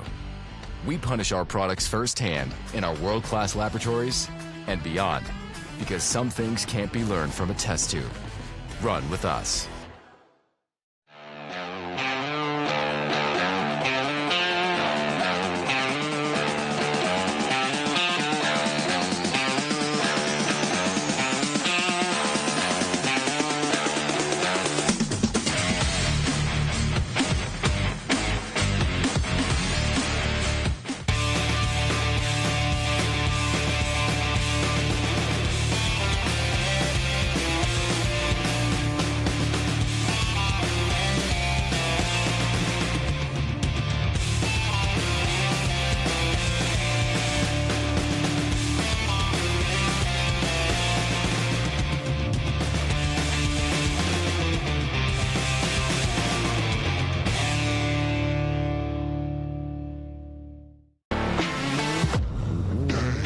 Lightweight, agile, and strong, the Pitbull is perfect for the job. The Pitbull is the first and only lift that can be used in the pits and in your garage. Elevate your racing with a Handy.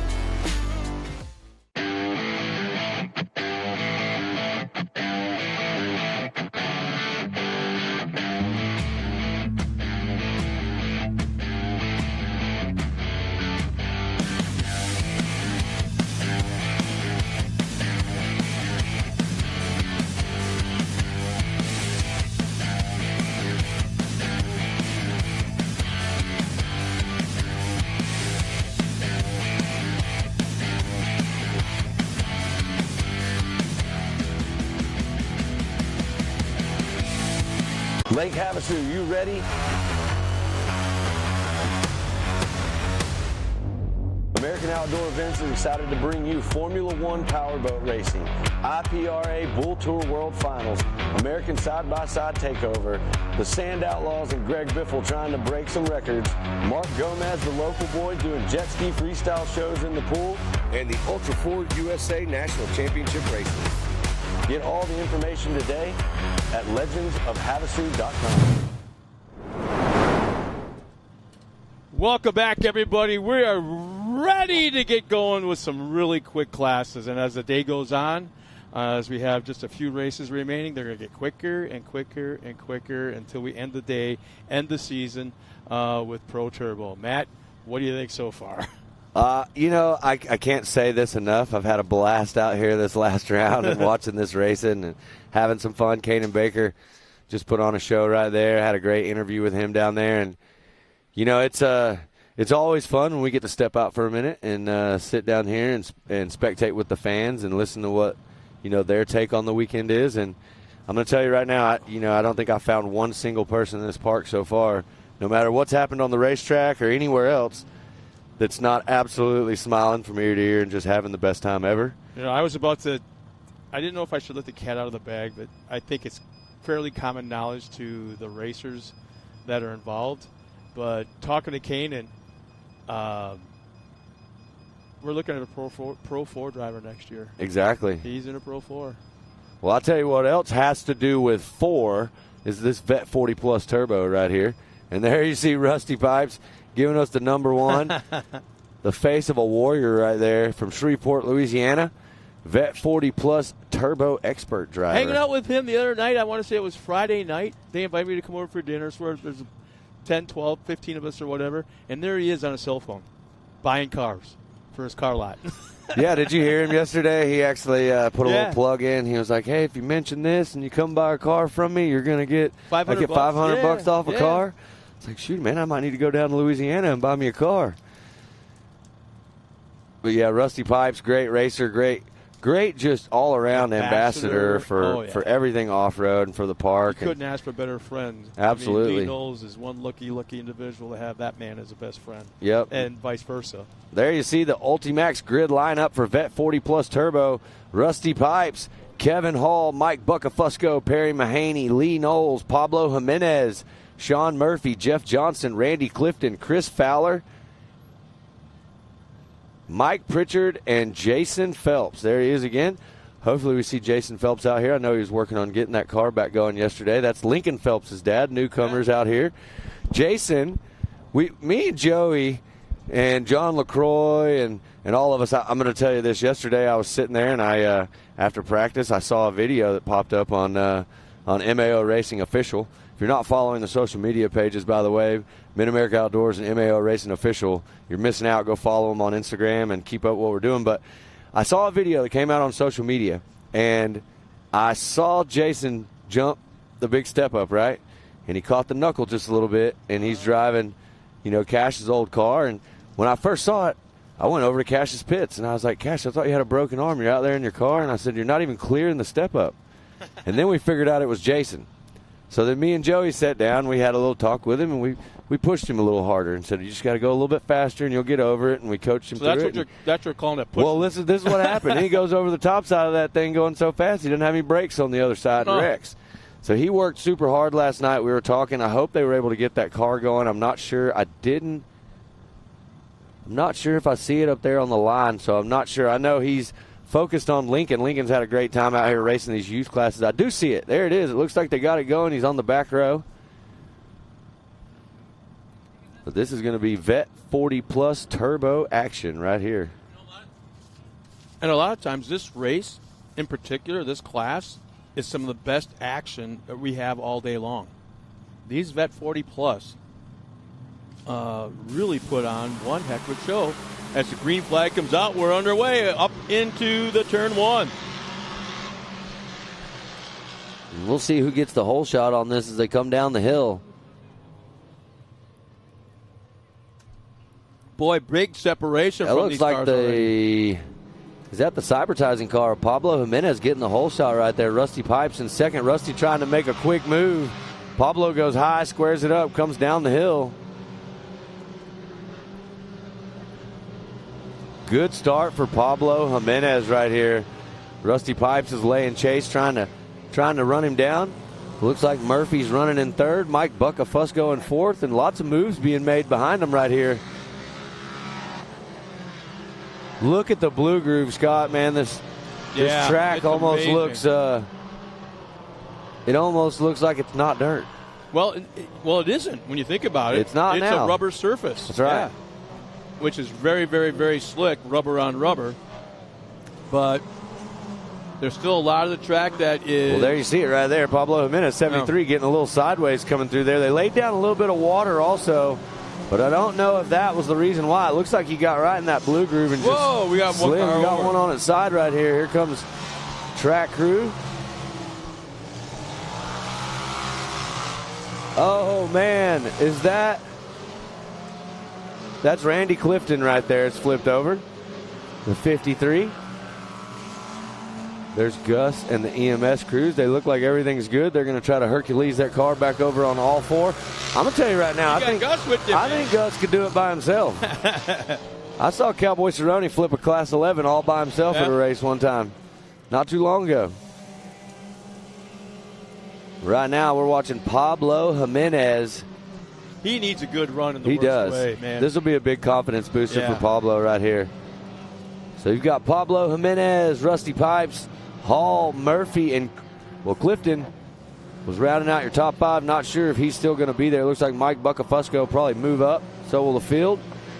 Fowler, Johnson, Pritchard, Phelps, Mahaney, and there's Knowles. It doesn't look like Mahaney and Knowles made the line on that one.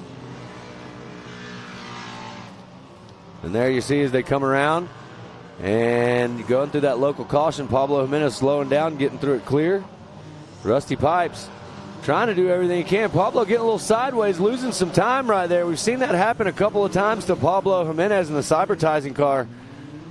We will see if he can clean it up a little bit. He's got the speed. He's held off Rusty for a while, but Rusty is on him. We'll see if Rusty can make a move. Yeah, you got to think about Rusty Pipes' racing resume. I mean, he's got a vast resume in sprint car racing and dirt track racing in general.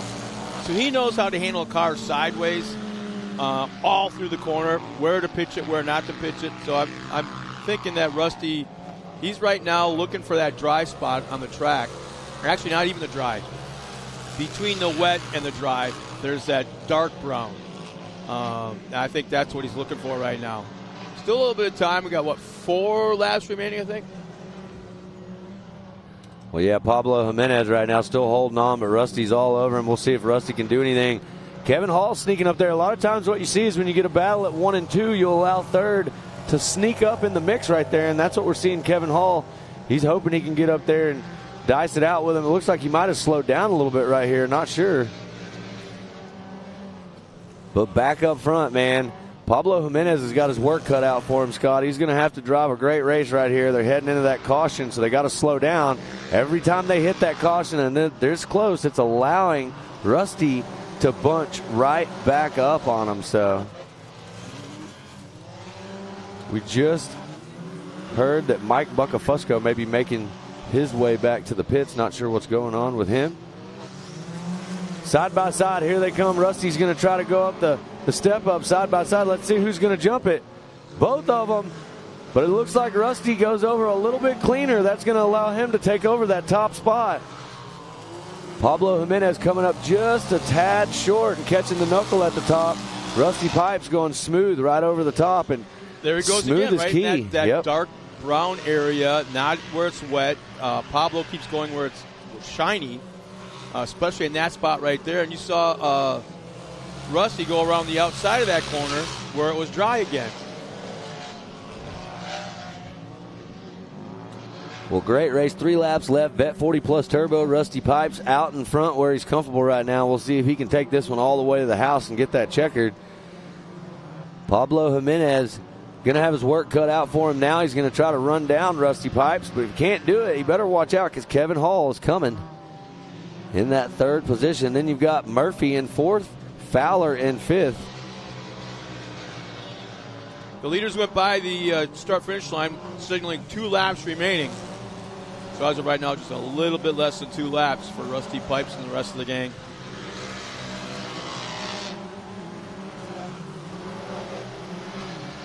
I think one of my coolest features out here at the MAO track is definitely the tunnel and the over and under right there. That has been a new addition for this year, and all the drivers love it. Everybody's been jonesing to get their opportunity to hit that big step up, and they got it this weekend. And there you see it right there. That's how you set sail, looking nice and smooth all the way over that step up right there. You know, I kind of thought we were going to use it as a joker lap there for a while, but I love the fact they're using it every single lap as part of the track. Yeah, I mean, it definitely adds an element for sure. We talked about this a minute ago.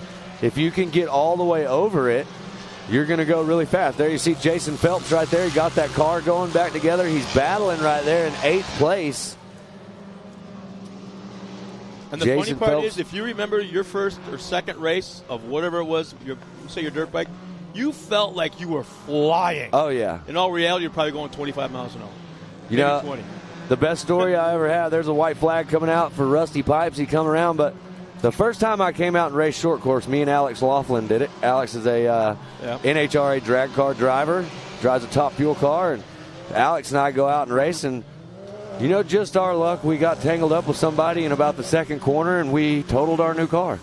So, yeah, we rolled it about 6 times, and this was out at another track in Texas, and so we had a lot of fun with that. No, not recently. This was when it all started for me, first short course race. But I tell you, no matter what, I was hooked because one of the amazing things about these cars that dirt bikes don't have is a cage.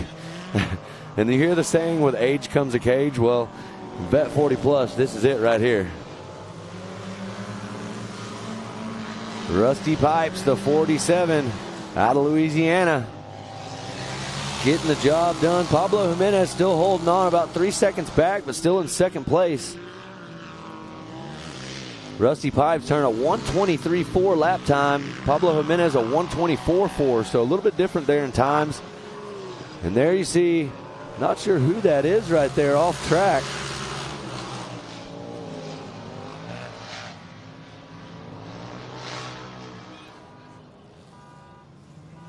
That might have been the 901 of Mike Buckafusco. We saw he was pulling off track. There's the checkered flag for Rusty Pipes. The man himself getting the job done. Yeah. Yep. Pablo Jimenez comes through, takes that second position. Now we're waiting on the rest of the field to come through the checkered here.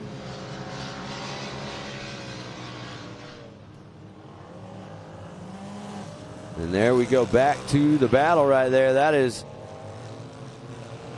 Looks like Jason Phelps and Jeff Johnson right there battling it out, trying to get around the track.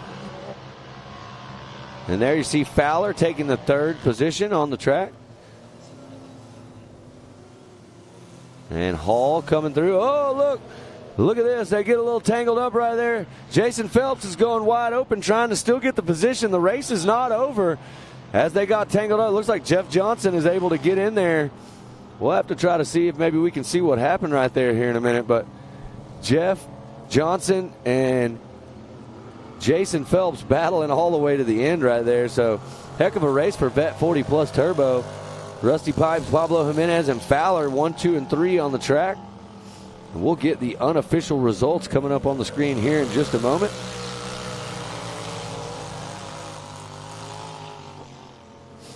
And there it is, the handy unofficial results for Vet 40 Plus Turbo. Rusty Pipes, top spot. Pablo Jimenez in 2nd. Kevin Hall, 3rd. Sean Murphy, 4th. Chris Fowler, 5th. Mike Pritchard in 6th. Jason Phelps in 7th. Jeff Johnson in 8th. Mike Buckafusco in 9th. Randy Clifton in 10th. Perry Mahaney and Lee Knowles not taking the call for that race right there. Well, what a great race. Vet 40 Plus Turbo coming up next. We got Vet 40 Plus NA, I do believe. So we're going to continue it with the 40 Plusers. I still think it would be pretty darn cool to see father-son matching wrapped race cars next year. As yeah. a slap for you on the back. Man, I think it'd be cool too. You know, I'm definitely I've just turned 40 in February of this year, so I qualify for this class. I may not get any discounts on coffee yet, but I can dang sure go race Vet 40 Plus Turbo. But sounds like we've got Pam Hall down there with an interview with our man Rusty Pipes. Take it away, Pam. Thanks, Matt. Yes, down here with Rusty Pipes. He is super pumped. He is going to be our 2023 champion, and this will be a repeat because you were our champion last year as well. So I know you're super pumped. I see it in your face. I see it in your smile. Yeah, that's no doubt about it.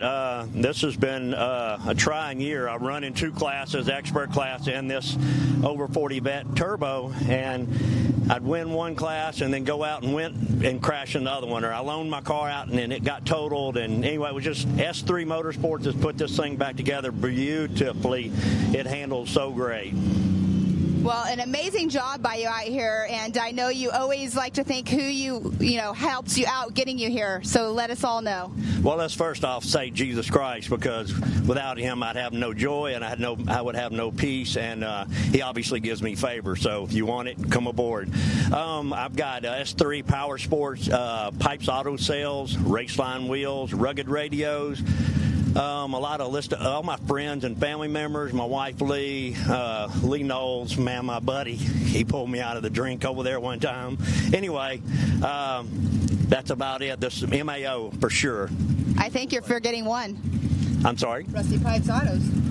Yeah. You're forgetting your Pipes Auto Sales. I said Pipes Auto. Oh, I didn't hear you. Well, hey, let's say it again. Pipes Auto Sales. $500 if you come up there and tell them it's $500 off any vehicle. If you tell them about this race, we want. And champion. I don't even know how to do a champion sign. What is that? There you go. Baby, champion. I like it. Well, congratulations again. Awesome year for you, and couldn't be more pumped. Thank you. I'm pumped to be here. Thank y'all. This is an awesome place to be. Come out, join us. The racing's phenomenal. The people that run this place are great. Great comradeship. Awesome. Well, congratulations to Rusty Pipes. You guys, back up to the booth. Pam rocks. Pam rocks. Thanks a lot, Pam. Yeah, that's going to be a pit area you're definitely going to stop by today, or tonight, I should say, as we get ready for tonight's awards banquet. Yeah, that'll be coming up later on tonight. And I just want to point out something that I really thought was cool in that car. We saw it a couple times in his interview, but it doesn't say good luck. It says God luck. Mm-hmm. And that's pretty awesome. So Rusty and Lee and his crew of people that come out here to the park, man, they just are absolutely amazing and great ambassadors for the sport, for the park, for racing. And we're happy to have them. Congratulations to Rusty there. And big win for Rusty. I'm excited to hang out with him tonight. I'm excited to see him take stage at the banquet and take some awards back to Louisiana. Be proud for a second year in a row with a championship. Yeah, it will be a fun caravan headed back home with all his friends that are here, his family. What a great group. I mean, it's like if you walk by and they see you, just give in. They're going to bug you until. Oh, wait a minute! Sounds like Pam's got something. You got else a special report? Yeah, Pam, what do you got? Hey guys, so as I was coming down here to do some pit reporting, I noticed a Seyfert car was on the start line. Mr. Terry Lackey had some issues in the race number 1, and here we have Seyfert's car over here. So Terry Lackey's going for the championship, and he's on a borrowed car, so this will be fun to watch. Well, thanks a lot, Pam. Well, that'll be in the Vet 40 Plus NA. Yeah, and we know that car's fast. The Seyferts came out there earlier and absolutely railed around the track. Did a great Both job. of them, yeah. Yeah. Eeny, miny, mo. Which the one do you want to brothers, borrow? they're actually standing right next to the booth right now, and I'm not sure what they're doing. I see Cade and Isabella. I see a whole crew of young racers sitting over here next to us right now, and they're having a good time out here watching some racing with us. I think they're done now, and man. Yeah, by the way, they're sucking down the slushies. I'd have to say, yeah, they're done racing. Yeah, slushies and sweet teas. That's where it's at, but we're getting them lined up right now. Is that Lackey's wife right there on the radio? Probably so. Yeah. Well, as we get them lined up for Vet 40 Plus NA, we're going to have some more action on the track just moments away. They're getting them lined up right here. We'll get the grid line up on the stage here in just a second.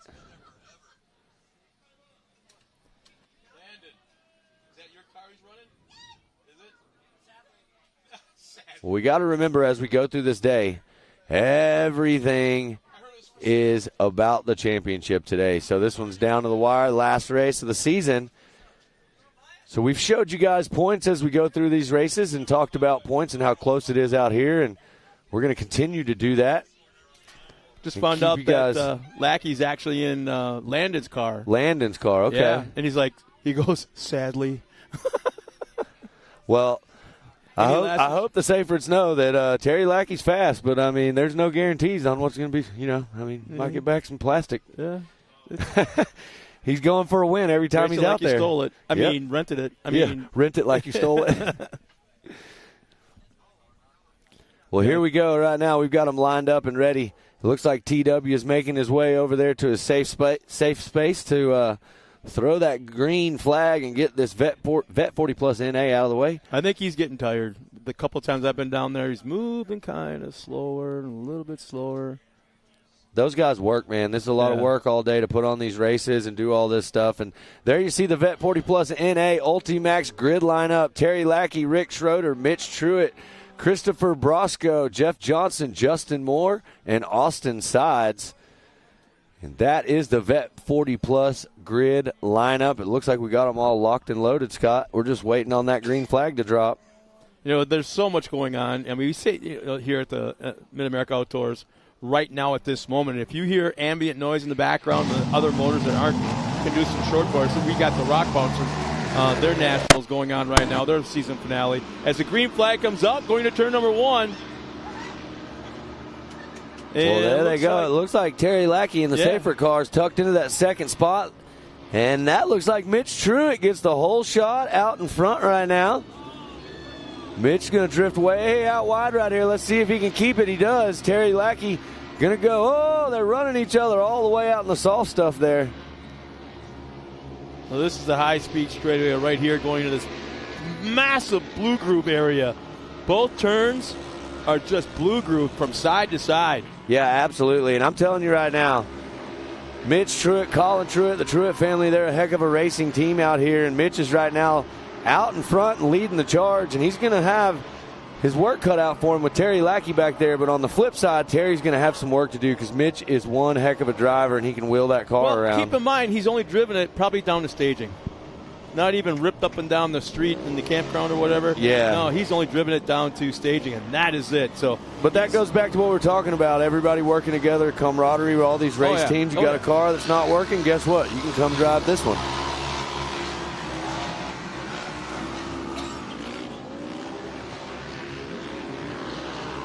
And there you saw the 693 of Christopher Brosco running in third. He's pressuring Lackey like crazy. But to go back to, I almost, maybe you'll recognize this name. I almost called him Brad Lackey. That tells you how old I am and what sport I'm thinking about. But no, Terry, keep in mind, every turn he's learning what this car can do. Every straightaway he's learning what kind of traction there is. Goes in the next corner. How hard can I back it in? What is the balance point? So he's learning and racing and trying to maintain that top spot at the same time. Well, you also got to think that there's probably some strategy going into this for Terry. Terry knows where he's at in points and knows what he's got to do. He's also driving a barred car. He doesn't want to hurt that car at all. So I'm going to sit back and say that he's driving a very defensive race right now, protecting his lines. Yeah. But he's not driving aggressive. He's not actively right now, in my opinion, going after Mitch Truitt and trying to get up there and battle for the win. He's just trying to maintain. And as you see right there, he lets Christopher Brosco slide right through on the inside. Yeah, he's not trying to block or anything along that line. Yeah, he's just keeping it safe. There you see him right there. I think this may be one of those situations where you really just need to finish. And that's what he's trying to do. Yeah, So I'm not aware of what the point situation is for Terry, but he's slowly falling back now 2 more spots into that 4th place. So I'd like to think that if even in a borrowed car, right about now, if he had issues with the points and where he stands, we'd be seeing a more aggressive driver. yeah, I think right now he's just trying to get out there. His car's broke. He doesn't want to did not race. So he has a 28-point lead is what I'm seeing right here. So, unless something crazy happens, I think he's pretty good. He needs to get through and finish this thing. And as long as he can do that, he'll be in a pretty good position to have a championship going home with him.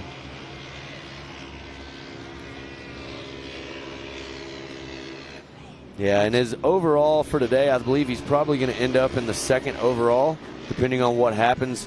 But I don't think that really matters. I'd take a 2nd as long as I got the championship. Yeah, I'm thinking that, did he offer to split the championship check with Landon?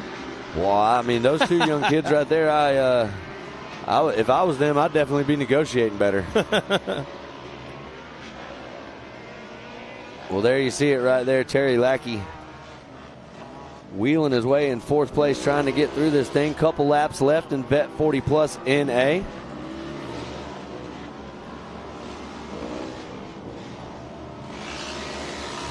So no change out on the field right now. Well, we've got Mitch Truitt,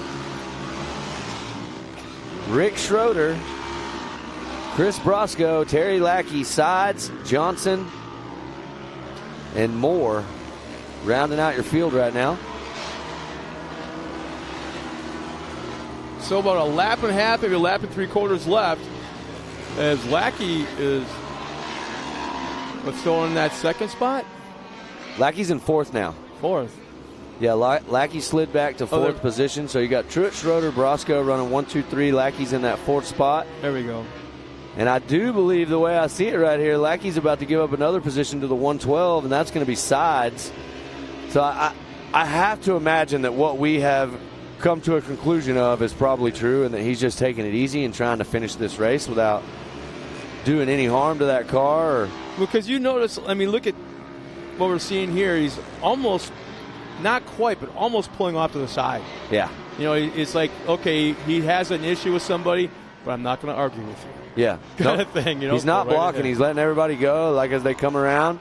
But as you see right there, the 112 of Sides caught up, and then he pulled back away right there. Mitch Truitt coming across the finish line.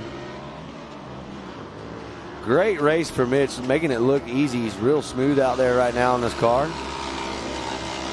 This will be a big one. So white flag is out one more time around for Vet 40 Plus naturally aspirated class. And the story has to be the loaner car of Landon giving it up to Lackey. I still want to say Brad. Do you even know who I'm talking about? Am I dating myself with you now? Do you know who Brad Lackey is? I know the name. Husqvarna? That's right. Yep, I knew him somewhere. He had the coolest looking bikes.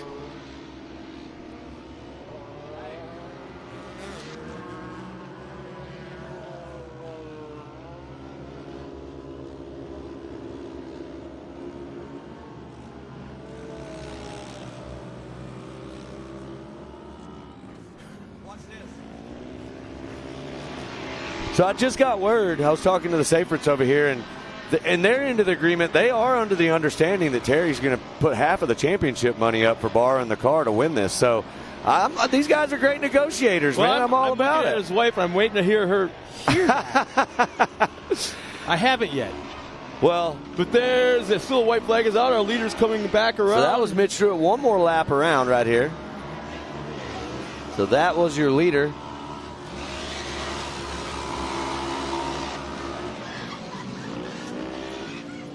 And there you see the 112 still on the gas.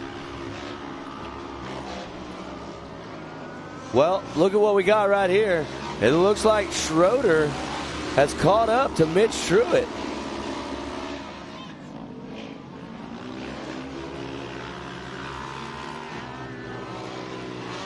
We got a race here. Last lap time around, Schroeder with a 123.9, Truitt a 125.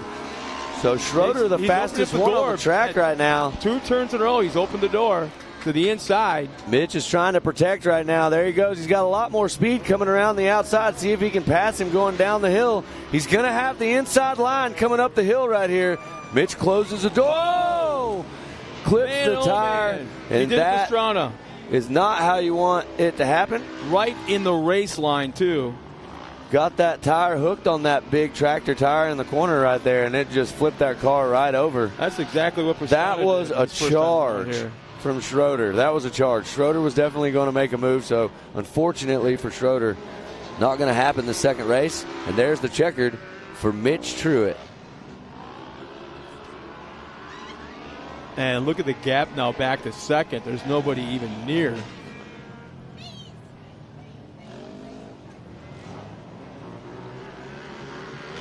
Now the track outside of the blue grooves is holding up pretty well as the checkered flag is waving for the rest of the field as they come across the line.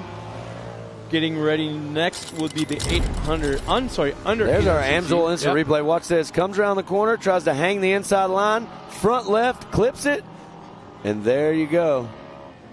Doing a little bit of gymnastics out there on the track. Yeah, it didn't really cut him some slack, any slack either. Look at that. Unfortunate end of the race right there for Schroeder. Think Schroeder. there's any kind of damage. So. No, the car looked okay. Probably a little banged up, landing in the blue groove area. Well, now we are getting ready. 800cc and under, I think, is going to be coming up next. There is our handy unofficial results for Vet 40 Plus NA. Mitch Truitt, top spot. Christopher Brosco in that second position. Terry Lackey back up in the third spot. Austin Sides in fourth. Jeff Johnson in fifth. Justin Moore in sixth. And unfortunately, Rick Schroeder goes to the back of the field with that accident right there in the corner. Well, sounds like we have Miss Pam Hall with Mitch Truitt, our winner. Take it away, Pam. Thanks, guys. Right here with Mitch Truitt. He came in super pumped. This is the first time he's been up here this season. He is a seasoned racer, but it's been a tough year. A seasoned racer, yes. As a matter of fact, Terry made me wear this patch. It says Moto winner because I've only won one Moto. But it's been an up and down year, and man, we've had a great time. I've had a great time. My son has been struggling the year, but yeah, a Moto winner. I told them I was bad. They just didn't believe me. Well, you're super pumped. It's super exciting. I mean, it came down to round number 7, our finals for the year, to get this. But here you are. Super proud of you. How do you feel right now? Oh, fantastic. I think that might have moved me into third place for overall points. Might have. It's been a close battle, and we've all been real close. I mean, there's like 4 of us within a half a second. So we've had a great battle this year, made some good friends, and had a good time. Well, congratulations on being up here in the Moto number 2 in that number 1 spot. We'll see how it all shakes out tonight at the banquet. Yes, we will. I appreciate it. It's good to talk to you. Awesome. Good job. Man. Matt and Scott, back to you. Well, thanks a lot, Pam, as we get ready for the next race. It's going to be the 800cc and under race. That's right. That can be kind of fun. Look at the names in this again. Yeah, this one's going to be a good one. We're going to get this grid line up here in just a second on the screen for everybody. But, man, we had a lot of fun calling this race yesterday, and we're getting them lined up. And we're going to get to see it again. I'm sorry, calling this race this morning. There it is. The grid lineup for 800cc and under. Kennedy Singleton ran away with it. Got a win this morning. Did a great job. Code St. Peter, Tucker Berza, Sam Hubler, Kennedy Hartzell, Case Beeman, Michael Green, Briley Lutz, Allison Fernell, Sam Walania, and there is Kaylee Hill rounding out your field right there. 11 drivers coming up right here in this 800cc and under. I'm kind of surprised we're not doing a rolling start because this could be a hairy green flag right here. Well, we're going to find out here in just a second. I see the whole crew coming up here to the spotter station. And we're going to see if Kennedy Singleton can do what she did in race number 1 or if Code St. Peter is going to rebound. Save it going downhill again? I don't know. His dad's right there.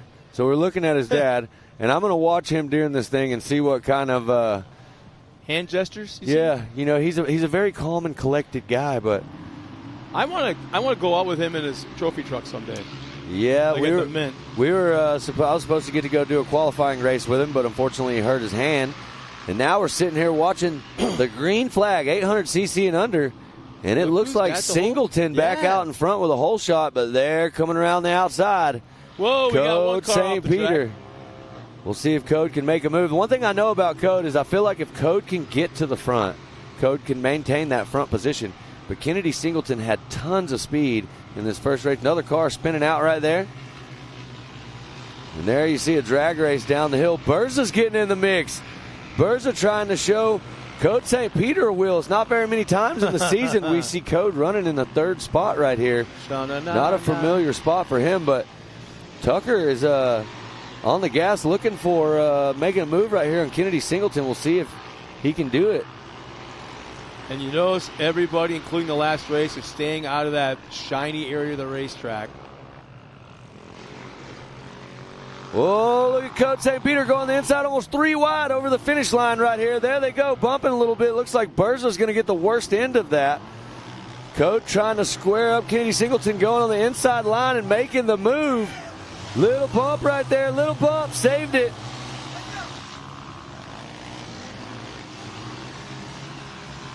So Code came into the weekend with a 29-point lead over Kennedy Singleton, but Kennedy Singleton has got that monkey off her back, got the win earlier. Chipped away at that in the last round.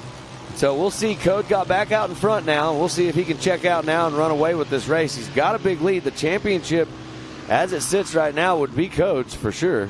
You'd think. I mean, we got about 3.5 laps remaining, and a lot can happen. We've seen it so many times. Belts go like crazy, flat tires, and just biking up on 2 wheels. So many variables of what can happen as he goes way, way wide off the track. Saves it. He's going to jump up there. Kennedy's going to dive underneath and try to capitalize right here. Not able to do it. Man, that was a sketchy moment right there. Yeah, we're going to keep zoned in. I'm watching over here as Dad's coaching him through. I know he's pumped right now. There you see the Kennedy Singleton in a Team 360 car doing everything she can to keep Tucker Berza from getting around one and to run down Code St. Peter. There they come into a local caution right there. So they'll be safe.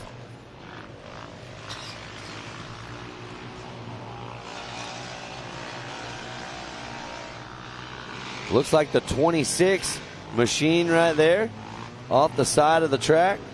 That's going to be Sam Hubler. Code St. Peter on the gas right now, still leading the way. So you got Code St. Peter, Singleton, Berza, 1, 2, and 3. Beeman's moved into that 4th spot. And they're going by lap traffic. 5th spot's going to be Green. Hubler's dropping back maybe into 5th there. Willania in the 7th. Hill in 8th. Lutz in the 9th. Furnell in 10th. Hartzell in 11th. As we follow Kennedy Singleton in that bright pink and blue Team 360 car right there. How about that? Our Mid-America Outdoors drone team once again flying through the tunnel. They've had a lot of fun with that. I've talked to them a few times when we were off of the microphones here, and they've been asking me, how does it look on camera? And I'm like, it looks absolutely amazing. So keep up the good work. But nice job, Josh. Coming into that yellow caution right there. There you see St. Peter still leading the way. Kennedy Singleton and Berza right there. Man, I'm telling you, these three right here, Code St. Peter, Kennedy Singleton, and Berza has had a great day today. They have raced absolutely incredibly fast out there. There's Code coming around. What an awesome way to end the season, too. We got, let's see, 2 laps remaining. as Code goes by. But, you know, like I asked you a little while ago, how do you tell the kids that, no, there's no race this weekend? There's no race next weekend. There's no race next month. You don't. I mean, if you're a lot of these kids, they race in all kinds of different things. I mean, I'm almost positive that now this series will be over, we'll probably see Code and some of these other kids going and doing some other types of racing. We talked about it the other day, Tanner Thompson racing mini sprints, and you know that they're involved in all sorts of racing, and all it does is help them to hone their racecraft in and get better and better. Wheel time. Yep. I'll tell you, now that my wife and I have recently moved to Claremore, I'm excited to go to the Chili Bowl for the first time. I'm tired of seeing it on TV. Absolutely. For years and years and years. I want to see this thing live. And to maybe hang out with some of the kids that will be racing in the Chili Bowl. Yeah, absolutely. Tanner Thorson, he's one of my buddies that's out here, and you know, he's a big part of that Kendra Hoop team that comes out here and races, and Tanner racing that Chili Bowl does an amazing job, and I'm planning on hopefully going to make Kanan will be there. Yeah, I mean, there's lots of action going on out there, and you know, I know some of these guys here too, Rimmereed, Kanan, a few of them racing Nitro Cross, so still some stuff going on around the country for them to do. I think they got Phoenix and LA coming up yet. That's right. Nitro Cross. Well, Kennedy Singleton is working right now to keep Tucker Berza from making the pass right here. And I'm telling you, I don't know who's working harder, Kennedy Singleton or John Singleton in that radio to make sure that she knows exactly where Tucker Berza is. Yeah, and this is a white flag lap. This is one more time around for these two. Yeah, you got to make it happen now before you run out of time. Code St. Peter is absolutely checked out. He is ready to take home some hardware, head back to Texas, loaded with some championships. So anyway, who's winning?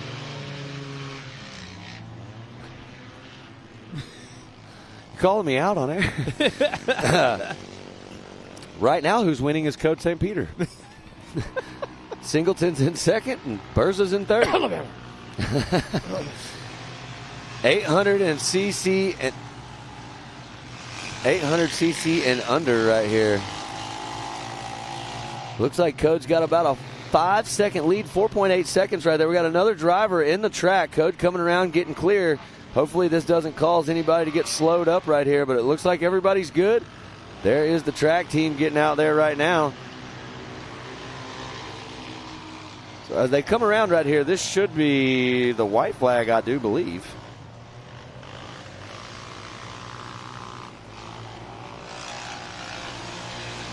White flag out for my buddy Code St. Peter right here.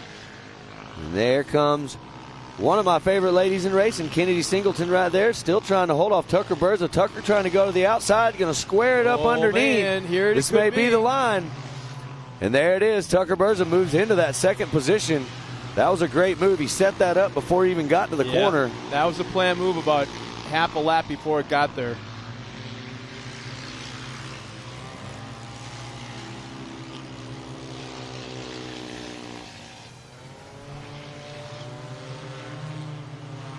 Lap times right now, what we're seeing, Code with a 131. Tucker Berza with a 133. So Code definitely the fastest driver on the track right now. Looks like Tucker Berza with a 132, I'm sorry. 132.9.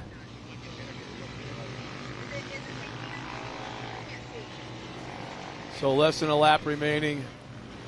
Probably about half a lap or so. And it's amazing, some of the drivers I had a chance to talk to down after the race, or their particular race, they're tired. They are. Every single one of them. It's been a long day of racing. Yeah. Including Landon. He looked spent when I was talking to him down there. They're all just trying to save some energy to go have a good time tonight at the awards banquet. And there you see Code St. Peter taking the checkers right here. So great race right there for Code St. Peter. Slow down the hill, slow down. Save the car.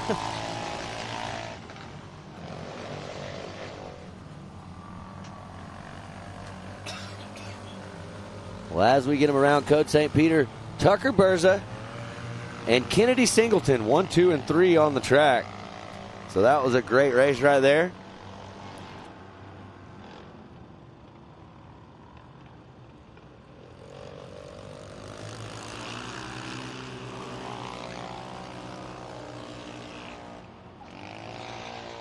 Pretty cool aerial shot as we have a few cars ready to come across the line or still finishing. Sounds like this will be Michael Green. Yep.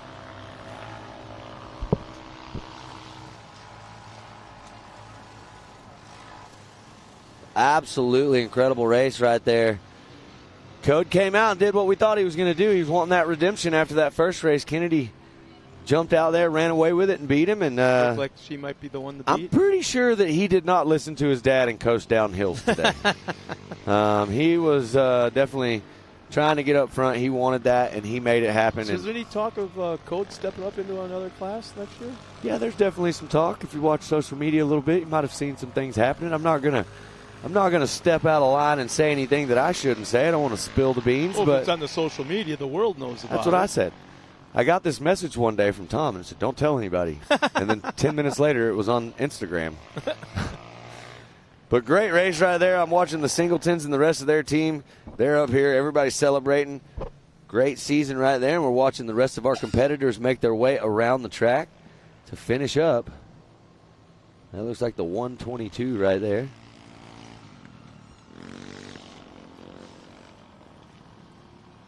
Well, our drone guy's getting a little creative right there. That was a pretty sweet maneuver. I think that might have been, not sure who was flying that one, but that was incredible. The handy unofficial results for 800cc and under. Top spot, Code St. Peter. Second, Tucker Berza. Third, Kennedy Singleton. Michael Green in fourth. Briley Lutz in fifth. Kaylee Hill in sixth. Allison Furnell in seventh. Case Beeman in eighth. Sam Hubler in ninth. Sam Willania in the 10th spot. And Kennedy Hartzell in the 11th spot. What a great race right here for 800cc and under. And I'm excited about this next one. Expert Turbo. Expert Turbo. We are going to step away, take a quick break, let them get a few things done on the track, and we come back, we got all the Expert Turbo action. So come back with us. We'll be racing again shortly. AMSOIL runs on freedom and has since 1972. We punish our products firsthand in our world-class laboratories and beyond, because some things can't be learned from a test tube. Run with us.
Ready for any challenge.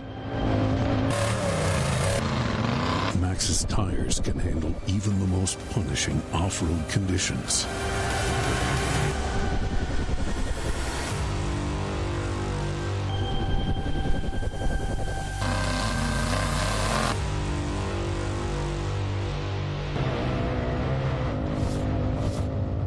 Maxxis tires.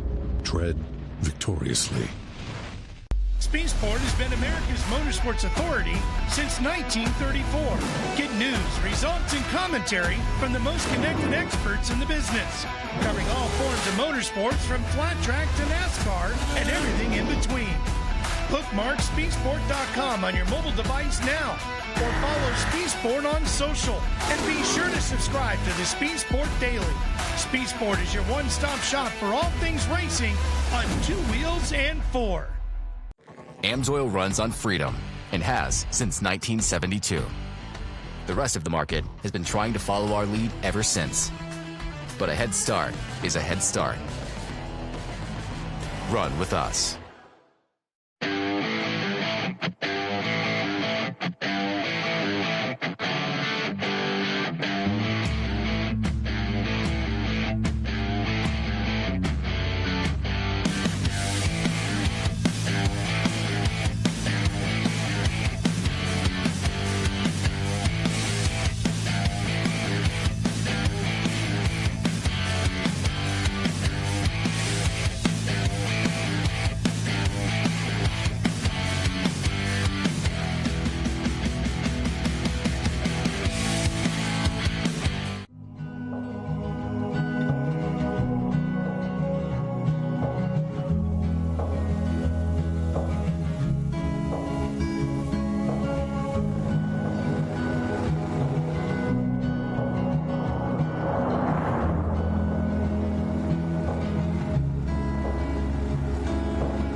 Lake Havasu, you ready?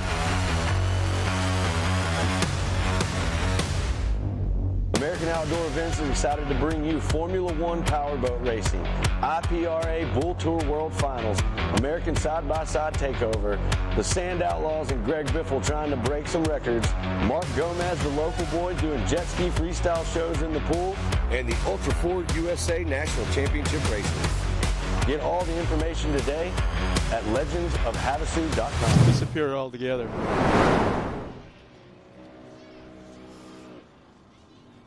Welcome back, everybody. Getting ready for the remaining races. Well, we got 5 or 6 remaining. But you know what? Before we go any further, for the fans back at home, let's talk to some of the pro drivers and what they thought their favorite track was this summer. What's up, folks? Cody Miller here, talking about our favorite tracks of the year. At this point, I'd have to say Wheatland was one of my favorite events, one of my favorite weekends, mostly because it was just a brand new experience for me. The track was super cool. I mean, the layout was smooth. There was a lot of really high-speed stuff, and I smoked Kyle there, so that was one of the highlights of my year. My favorite round of the season, I haven't won one yet, so I'm pretty sure it's going to be this one. It's my best chance at winning one, I think. The last round, the layout of the track with the big berm set up, and you come into the S corners, that spot's so awesome because you could take the big outside line or the inside, but it's always tricky because you got to be anticipating what the guy in front of you is doing if someone's up there, and then you can just take an outside on the next one or just do crazy and get on the inside of them, and that's how I passed him last time. I liked the track last round. That was good. I think the round we were at, Wheatland, was my favorite. I think just the different track. A lot of people didn't have experience with it. We were all on a very even level. I think some of the track changes throughout the weekend made it really interesting, and you had to really adapt, and I think it made it for a good challenge. My favorite round has to be round 5 here at Mid-America Outdoors.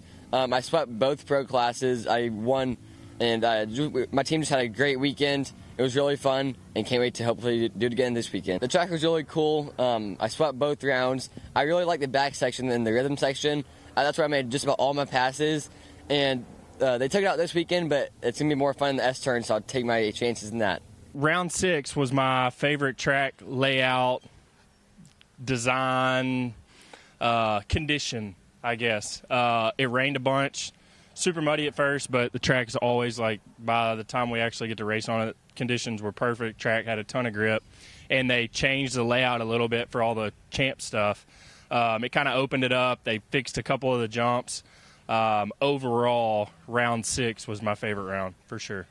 I think round 6 was my favorite round. I know we had the mud and everything to deal with, but really and truly the layout of the track was awesome. If we'd had a little bit drier conditions, I think that would have been the most epic round. But I will tell you, hearing today that we're going to be getting to run the Nitro Rallycross track on the mains, this very well could end up being my favorite round. So I'm really excited to get out there and see what the track holds. Well, the track today, I think, is what everybody's really liking. You know, when we brought all the nitro stuff out here and we changed this track up this last time, I think everybody had a couple of days of looking at that big booter right there and didn't really know what to think about it. And, you know, now they love it. It's added and so much excitement to the track. If you've been here to see nitro cars run and then see short course run, this track works just amazingly well for both. And here we see the Expert Turbo rolling start getting underway. We got to see an absolutely incredible battle in this first race earlier. Austin Dinger and Grant Stevens right here. And we're going to get to see it again. See if Austin can do what he's got to do and get this win, or if Grant's going to make a change and take over that top spot in this race number 2 for the day. We'll also get to see if Austin Braden, he's coming up in this one. We got a lot of really, really fast guys out here. There we have it, yeah, the Expert Turbo Ultimax starting grid. On that front row, we got Austin Dinger in the 88 and Grant Stevens side by side in the 261. That will be one whale of a green flag. Row 2 inside, Austin Braden, the 894, and Mickey Schroeder in the 444s. Row 3 inside, Eli Fowler in the 13 and Jordan Colicia in the 798. Row 4 inside, Jake Frederick in the triple deuces and Dominic DeAngelis. Okay, in the 11. And finally, row 5 inside, the 431 Breeze and Chris Adelot in the 40. So 5 rows of cars. Oh, no, we got more. Lee Knowles is out there inside of row 6 with Randy Clifton in the 53, Chris Smith, 88X, and John Gallagher in the 57, Donovan Willis and Chase Kempf will take care of row 8. Row 9, Mason Prater starting way in the back in the 3, Perry Mahaney in the 23, and finally Jason Ritchie getting ready to take the green flag in that 19th position. I'm still going to say it. Mason Prater didn't make the call. Something broke back in the pits for the first race today, but they got it taken care of. He's coming back out. Keep your eye on that young man. Big off-road, short course off-road resume, and I think you're going to see him work his way through the field. Whether he gets in the top 3, I don't know, but he will work his way through the field. Well, if you're at home watching, this is when all the action's getting ready to start. We see the pace vehicles pulled off the side, and they're about to get that green flag. And we're going to see what happens right here on the jump. It looks like Stevens getting the better jump coming off the line out in front right now. So we're about to see if Austin Dinger has what it takes to run him down and pass him right now. Stevens taking over the top spot. This was a reversal in race number 1. Dinger got out front real quick off the start, ran away with it. Steven did everything he could to keep him in sight. Now here we are in the opposite situation. Dinger's trying to do everything he can to keep him in sight and run him down. I think Dinger's pretty much okay with it right now. Just want to see what the track is like this afternoon. A little bit different than it was earlier this morning. And they got a little bit of time to work with, and you're going to see him figure it out. There's no doubt about that. Once again, he will be moving up into the pro classes next year. Yeah, he will, and I think you can expect to see him up towards the front of that group battling pretty hard there as well. But right now we're watching this Expert Turbo action going on right here. And I think we had a little crash back there. Amsoil instant replay. Let's see what happened. Hits the knuckle, runs into the back of the car. Looks like one driver went full send. Another driver came up a little bit short. And that caused that incident there on the track. I think everybody's good and everybody's back out there. So back out front, Stevens leading the charge. Dinger running in second. Schroeder in the 3rd position. Fowler in 4th. Braden in 5th. Kalicha in 6th. Frederick in 7th. Kempf in 8th. Willis in 9th. And Lee Knowles rounding out your top 10 right now. Well, after lap number 1, Prater's moved himself up in that 12th spot, having started 17th. So he is moving. They got a long way to go yet. Well, looking at the track right here and watching all this go down, Grant Stevens was faster than Dinger around the track lap time-wise. There you see him sliding through that corner. Not much traction right there. But, man, Dinger is making some moves. He's trying to get up there and get around him. I'm not sure what the point situation is for them, but Dinger's got a pretty solid chance of doing pretty good in this championship series if he can stay where he is, keep that car smooth, and finish this race. There you see him slinging those cars in that blue groove at the top of the hill. That is dirt. That is not asphalt, what you're seeing right there. Dinger trying to square up this inside line. They're both going to go to the inside. Looks like Grant Stevens is going to try to protect. Two cars coming together. Got a couple of cars coming together up here on top of the hill. Can't see who that is. That looks like that may be Willis right there. They're both back underway. That looks like Donovan Willis that got in the mix right there. Back up at the front. Dinger's tightened up the gap. It was 0.88 seconds, which is fitting for the 8.8 machine. Now it's down to 0.5. So he's finding some time. Last time around, Dinger was the fastest on the track with a 117.5 to a 117.7 out of Grant Stevens. So it's close. And we'll see what we got right here. We got about 4 laps left. Lots of racing left, Scott. Yeah, watching our top 2 cars, man, they are just putting on a whale of a show right now. Is Dinger think he's kind of messing with him a little bit, just going as fast as he needs to just to stay in touch, or is he actually struggling to stay in touch? Yeah, I don't think he's struggling. I want to believe that there's some sort of strategy in this, that he's still doing good. So he's just trying to maintain. Dinger's one of those big grown children that you can't tell to just kind of be easy. He's going to go for the win every time. And there you see him taking a different line. Grant going around the outside right there. Dinger going to the inside over that roller. And they are close as they head back to the tunnel jump. I can't help but think that if Dinger was actually able to find a way around that, he would be gone. Once again, just like gone. Yeah, I truthfully feel like right now he is the faster driver on the track. He's brought the gap down to 0.4. But both of them setting sail up top up there, sending it over that big jump. And this is a great race. This is what we've been wanting to see. It's always nice when you watch a race and someone runs away with it all season, but I like to see them battle.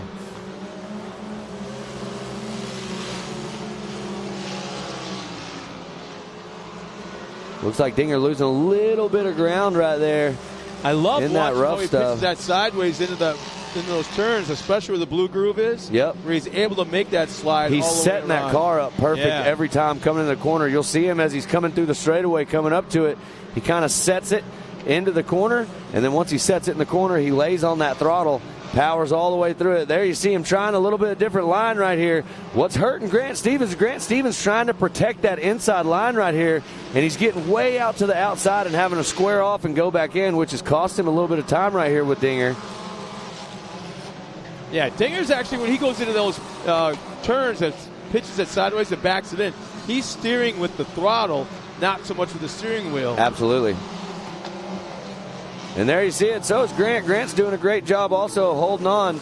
It looks like Dinger is trying to find his way. Still faster on the track. They're about identical. A 117.072 to a 117.2.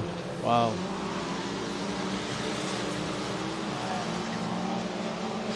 But think about this. Dinger is throwing that car around this racetrack, through the blue groove, through the mud, wherever it is. He's throwing that car sideways. Is he beating up those tires? I know these guys, they're definitely prepped and ready, and I think he's safe. He knows what that car needs. He's comfortable right now. And honestly, at this point in time, it looks like he's just looking for that spot to get around Grant Stevens and show him a wheel right here. But they are battling it out. These guys are having an incredible race right here. This should be the white flag around, so Dinger running out of time. He's got to make it happen soon. Didn't see the flag. Didn't see the flag come out on that one. Yeah, scoring is telling us white flag lap with the flag. Well, there goes Dinger. Yep, he's going to have the outside line here. Let's see if he can change it up, dive inside. That's what he's going to try to do. He's going to be set up for the inside right here, but it's going to allow Grant Stevens an opportunity to dive back underneath. Can he protect it? He does.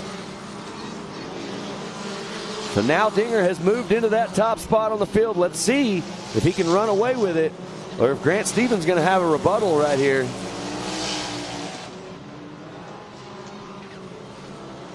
Almost side by side going up the hill. Grant's hanging right there. Grant's going to dive to the inside right here. I've seen Dinger do this before. This allows him to carry a ton of speed down this hill. And it gives him just a little bit of a breather. Remember when they talk about the pro drivers were talking about their favorite tracks? Yep. Dinger was talking about the Nitro Cross track. Yep. The one that Pastrana built. And that's where he's quicker right now.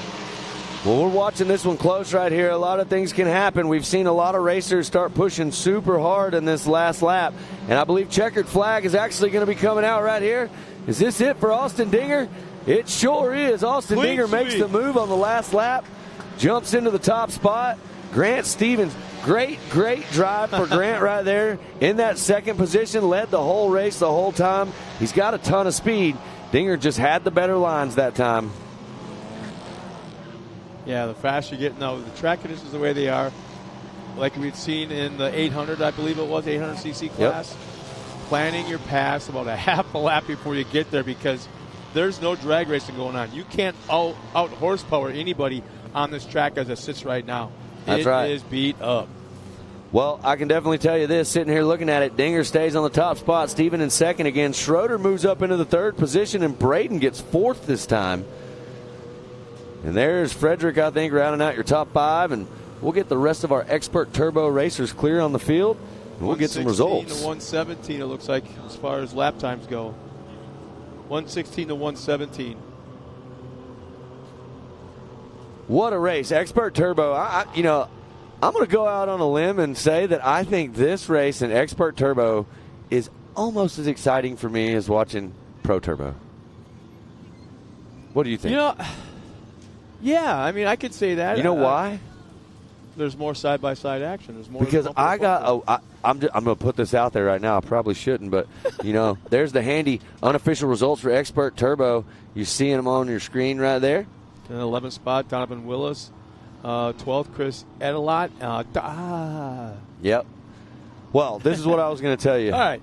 So I was having a conversation with Austin, the dump truck Dinger, in the pits, and he told me, he said, hey, man, I'm friends with the Millers and everybody in that pro class. Just let them know I'm coming. Ooh. So I'm just kidding. He didn't really say anything about that, but I'm trying to set him up right now. But that was a great race right there for him, and excited to see what he does next year in the pro class for sure. Sounds like we got Pam with Austin Dinger. Thanks, Matt. Over here with Austin Dinger, you are in this number one spot again, but I want to talk about the pass just now for the lead on that last lap. Yeah, that was fun. So we didn't get the whole shot. Start was a little slick, so just settled in the second, ran a smart race. Stayed right on the step, waited for him to make a mistake. He went wide, stayed on the gas, and came right up the inside and made the pass on the last lap for the win. I mean, it's what you're doing is you're studying the person that's in front of you to see what lines are taken and try to, see what you can do to get around them. Is that exactly what you were doing? Yeah, you just sit there and put pressure on the guy in front of you, and eventually somebody will make a mistake, and then you just be close enough to capitalize on it and then run your own race. Well, and here you are in the number one spot. Congratulations. Who do you want to thank for getting you out here this weekend and for all these wins that you've been doing? So obviously our list is so long, but first and foremost, God, for keeping everybody safe on our team this year. My wife and my dad, wouldn't be able to do this without them. They put in countless hours here at the shop, at the house. Obviously, all of our sponsors. We got Crown, ARD, Boostain, 360 Wraps, Texera Tech, Freedom Lives, and I think that's probably about it. But S3 Power Sports, and Boostain Race Fuel. Awesome. Well, it's quite a list you have there. I'm sure there's more on there as well, but congratulations on an amazing year. Awesome. Thank you so much. All right, back to you, Matt and Scott. Austin Dinger doing it big. I mean, he did leave one person off. He forgot to thank me. I taught him everything he knows. So, but that's all right. He'll get me next year. You've been saying that a lot, man. You know, that was a great race. I'm excited to see this one, and we're jumping straight into our next one. Youth 1K on the gate, ready. There's the grid lineup. Miyakato, Ryder Van Beekum, Brody Sands, TJ Sievers, Allie Hubler, RJ Tremblay, Dylan Jacobson, Quentin Arnold, Riley Jones, Ty Lukemeyer, and there is Caden Farmer rounding out your field. Youth 1K, 11 drivers in the gate, ready to go. I'm seeing something interesting. Everybody's like pack jammed into one side of the gate, and there's one car all by itself on screen right out to the right. Oh, I'm sorry. Looks like RJ Tremblay's out there also. 2 cars. Yeah, okay. This could be interesting. Because if they go up the hill from the start, it's a slight right-hander going up the hill. Then at the top of the hill, slight left-hander going downhill. There's the green flag, and they're on their way. Youth 1K action. And it looks like Miyakato gets the whole shot, and TJ Sievers running in second, and there's RJ Tremblay in that 3rd spot right now. So great start right here. We'll see if Sievers can get back out in front. Are we going to see another race where RVB comes from the back of the pack to get up onto that podium? We're about to find out. He was on the gas last time around. Look at him strutting up here like he's king. There's my buddy Joey Beck. He just came up here. He's the man behind all of the Pledge of Allegiance and all the cool stuff. But Joey does the most amazing prayers to get this thing started. He's also my counterpart out here at the park. I work with Scott during the day, but all the rest of the time it's me and Joey running around to instigate all the fun, you know? We're part of the Chief Imagineer crew out here, and we imagine all the fun stuff and make it happen. So right now, Sievers showing us what he's made of. Got out in front and is kind of checked out right now. He's got a nice little lead over Miyakato. And there you see RJ Tremblay jumping in there trying to show Miyakato a wheel too. Battle up to that 2nd spot.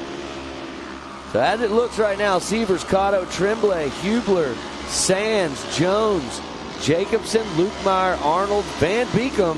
Van Beekum having some issues. It looks like he's going backwards. And Farmer. Oh, there he is. Something with the left rear. Is he just squirrely or? Yeah, he looked a little squirrely out there on the track. Not sure what's going on, but there you see all 3 of our leaders right there. And there you see some Dyson. RJ Tremblay going to cut down underneath. Let's see if he's got the momentum to carry it. Does not. Miyakato slides back into that 2nd position. Yeah, RVB clears the jump, that over and under jump, and pulls off the track. It looks like he might be done with.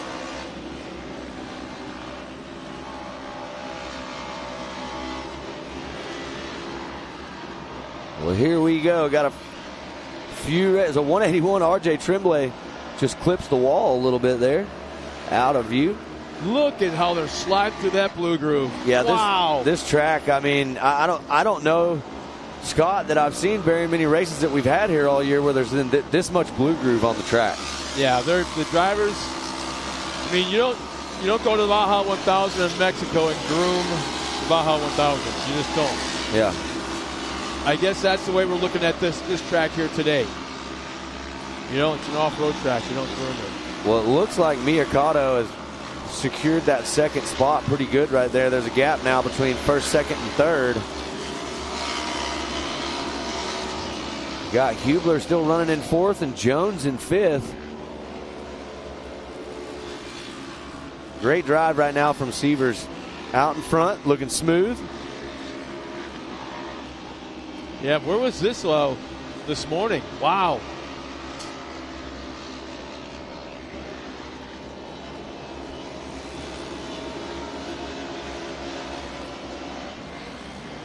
Once again, if you're at home watching, jump on social media, give Mid-America Outdoors or MAO Racing Official a follow.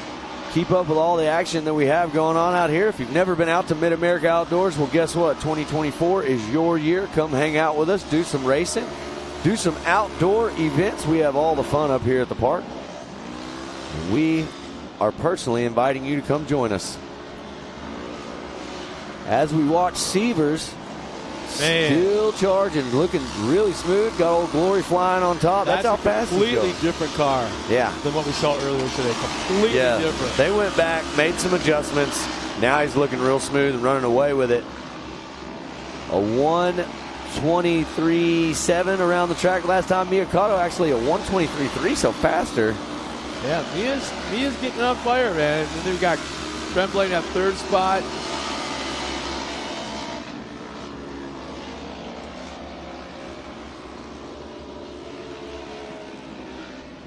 The elevation change, what would you guess at the top of the hill to the bottom right there, what we're seeing? What would you guess is the elevation change?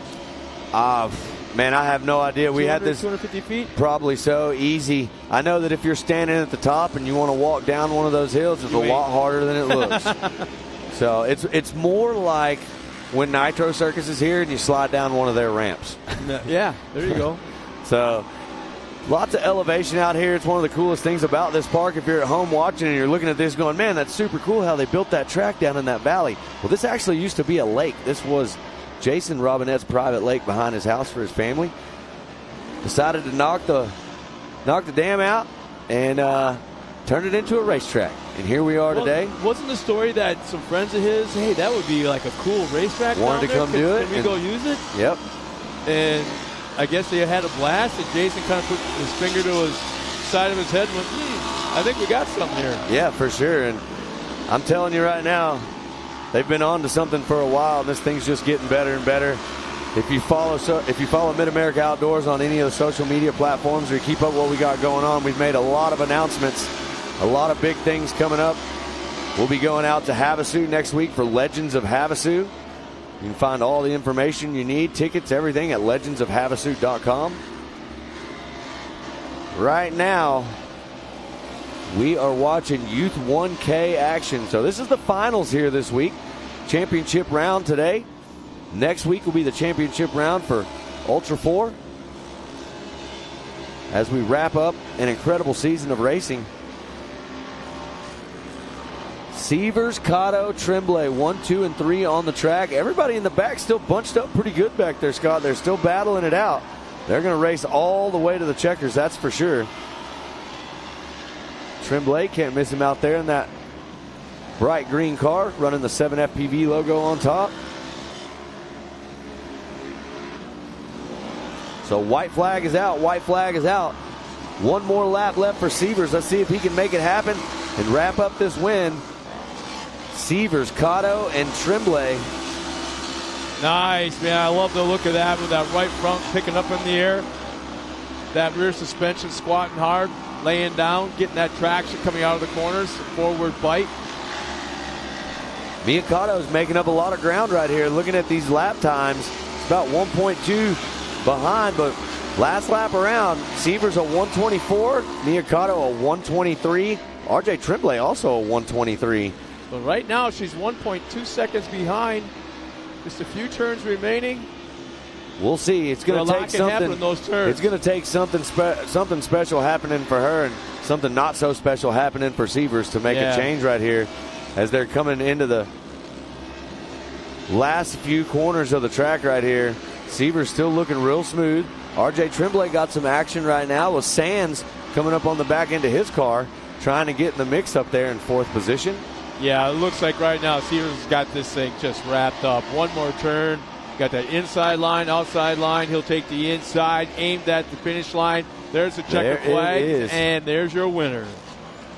1 and 2 coming across. There's 3. So you got Sievers, Miyakato, Tremblay, Sands, Jacobson, Hubler, Jones making their way through. We got a few more out there still racing to the finish. I believe this is going to be Luke Meyer. There he is. And then I see Quentin Arnold, I believe, coming around right here. And I do believe that RVB Ryder Van Beekem had some issues. He's 2 laps down. I believe he pulled off the side of the track back there. Unfortunate for Ryder Van Beekem, one of the fastest racers in this class out there. So he had a really strong weekend going, and it's a shame to end it on this note. But you know what? He still was on the podium. 3 times I think this weekend. Well, there he is. He's back out there. He's getting it done. He's going to finish this thing. He'll take the checker. There is no quit in RVB. It looks like he doesn't have front-wheel drive the way he's turning. Well, there he is, crossing the finish line. That was a great job. No quit. No quit. He's on the gas. He's trying to do what he's got to do to get through that finish, and he did. Great job, Ryder Van Beekum. We will get the unofficial results popping up on the screen here any minute. There they are, Youth 1K, presented by Handy.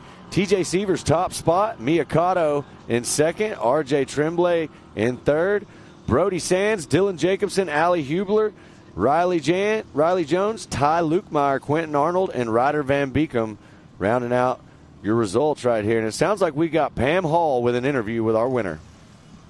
Thanks, Matt. I am here with TJ Seavers. We're out here. You right now are the champion of the Youth 1K class. You got to be super pumped. I'm very pumped, especially since we had to replace the whole motor, so I'm very tired right now, but either way, we brought it home. Well, let's talk about that because you were also leading the points in the amateur NA. You did not show up to that race, and we were wondering what happened, and you just told us right there that you had to do an engine swap. So championship for one of your classes you were running out here, so you got to be feeling good. I'm feeling great right now. Awesome. Well, we're going to let you get going because we do have the banquet to get to, but congratulations on your amazing year that you had out here at Mid-America. Thank you, guys. All right, Matt and Scott, back to you. Thanks a lot, Pam, and congratulations one time to that young man. Nice way to end the season. Matt, guess what? What? We've got 3 races remaining for 2023. 3 races remaining. You're making me sad. So we got Women's Turbo, Women's NA, and then we're going to finish off our day with Pro Turbo coming up here later. And we've got our ladies locked and loaded right here, ready to go. Looks like I see Kendra Hoop right there. So there is our grid lineup for Women's Turbo. Bree Seek, Ariel Biarski, Kendra Hoop, Brittany Dunn-Crisco, Morgan Vanover, Marissa Smith, and Josie Watkins. Tell you, it was so much fun interviewing her down trackside after the last win. She was crying coming down the hill, flipped the visor up, she was still crying, took the helmet off, she was still crying. So emotional. Well, I can tell you this, it's been a fun year watching. I mean, these drivers, they're just amazing. I mean, and especially the ladies. You put the ladies in here, and we've been watching Josie and all these ladies get in these guys' classes and show them the business. Remember I told you at the beginning of summer, I've got no problem taking these women up to Crandon to a track like that and running against the guys. If we take green flag and they're all underway, here we go. Looks like Kendra Hoop's going to jump out that early lead right now. Bree Seek appears to be in that second spot. Well, that looks like, who is that? Is that Bree Seek right there trying to make the outside move? The 431, I do believe so. Not going to be able to do it. Kendra Hoop holding on to that spot. Kendra Hoop, amazing racer, races in several different classes. Mid-America Outdoors ambassador. Got some company. So you got Bree Seek and Josie Watkins coming in right there in second and third. So Bree Seek on the outside. There you see Josie Watkins sliding up in that third position right here. What I like about that is Josie Watkins, I kind of was wondering how she would handle coming into this race. Did she kind of like expunge all her energy on that last race and take the win and the championship? And would she have anything left for this? Well, you know, what's more impressive to me is to see how many races she comes out and how hard she drives that car. Every single one of them. And, you know, the fact that car is just always so well maintained and does so good out here at the races. I mean, that's a true statement for her team behind her that's helping her to accomplish all this. So Kendra Hoop trying to hold off the charge of 431. Bree Seek, we got a battle on our hands right here as they go through the tunnel and up over the big step up all the way to the top. Look at this. We got some ladies going full send right here. And that right now makes the pass right there. Wow. All you got to do, go all the way over that jump right there, full send, and you're going to make up some time for sure. And the best. Rail on the outside line. There you see Josie Watkins trying to dive underneath right here, trying to find a line to get around Kendra Hoop. Kendra Hoop driving a great race and protecting those lines, and it looks like Kendra Hoop trying to make some ground back up. Our leader. Yeah, back right behind the 431 of Bree Seek right here. So as we watch the battle at the front, Bree Seek leading the way. Kendra Hoop in second, Josie Watkins in third, Biarski running in fourth, Vanover in fifth, Brittany Dunn-Crisco in that sixth spot, and Marissa Smith running in seventh. 4 laps remaining. for our women's turbo. Seek out to a little bit of a comfortable lead. At least some breathing room right now. So where's Joe? There's Josie. I saw the tip of a tire.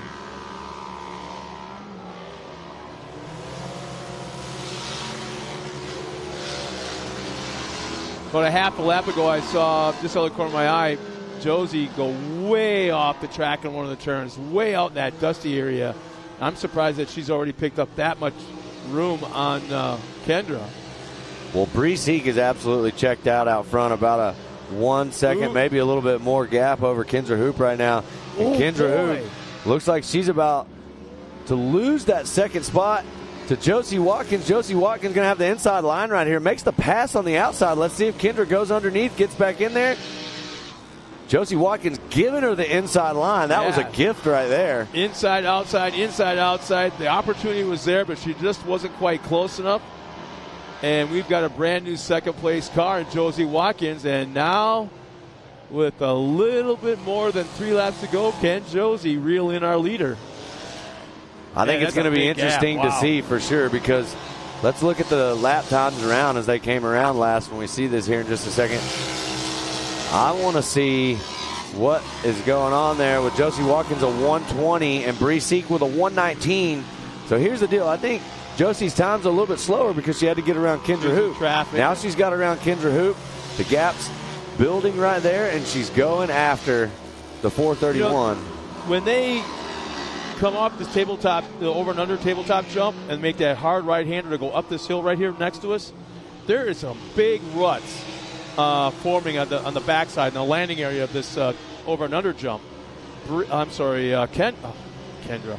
I keep screwing it up. Josie was backing into that corner. As soon as she landed, she's backing in. She's manhandling that car through those ruts and was doing a heck of a job. No biking it, no nothing, just manhandling that thing right through the turns. And it looks like she's picked up right where she left off in the last race, doing it again.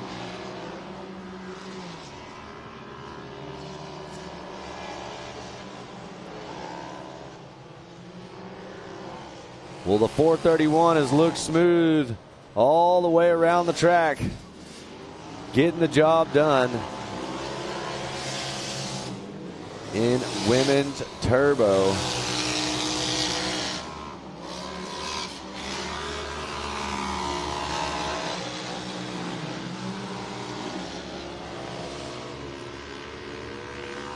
So there you see Kendra Hoop still trying to hold off Ariel Bawarski, moving into that fourth position right now, trying to show Kendra a wheel on the inside right here. There's a big gap back to second. And I'm not sure if look at that right there. Ariel Bawarski just jumps by Kendra Hoop in the air over that big step up right there. So not sure if Kendra Hoop is just playing this smart in their strategy in this, or if something's going on. Kendra started the race out, led the race. Now she's running in fourth position. Ariel Bawarski in third. And you've got Watkins in second. Bree Seek out in front. So white flag will be coming up next time by for our leaders. And there you see the distance. Josie Watkins can see Bree Seek, but that is a big gap that she's got to make up right there. And it looks like Josie Watkins with a 120. Bree Seek still with a 119. The white flag comes out, 1 lap left. So we are about to find out if the 431 can hold on to it, take this checkers, or if Josie Watkins can run down the 431. I just don't think there's going to be enough time to make that happen. It's going to take something unfortunate happening up front. 6.5 seconds.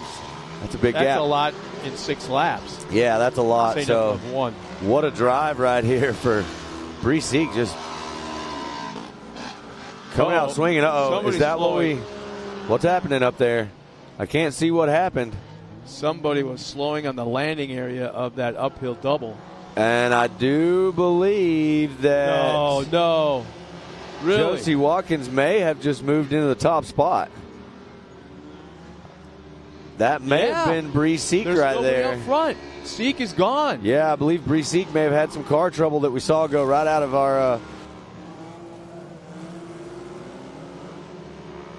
Yeah, we're getting reports now that it is Bree Seek that has slowed on the track, just out of our eyesight. Oh, man, how about this? This young lady is what a gonna day. be just beside herself.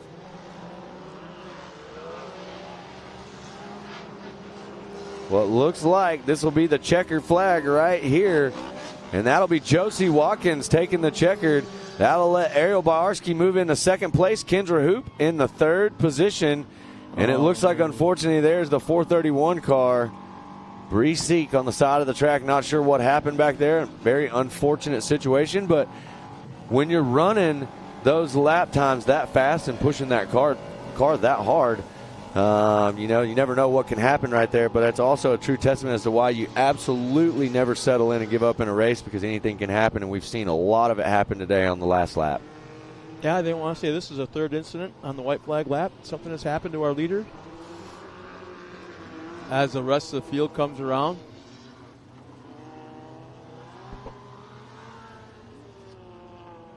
We've got 2 races remaining. Kind of like saying that. 20 races today for us, Scott. I'm kind of, yeah. Yeah, we ran 26 races, and me and you have called 20 of them. Yeah. Been a busy day. Yeah. How your Lamborghinis feel?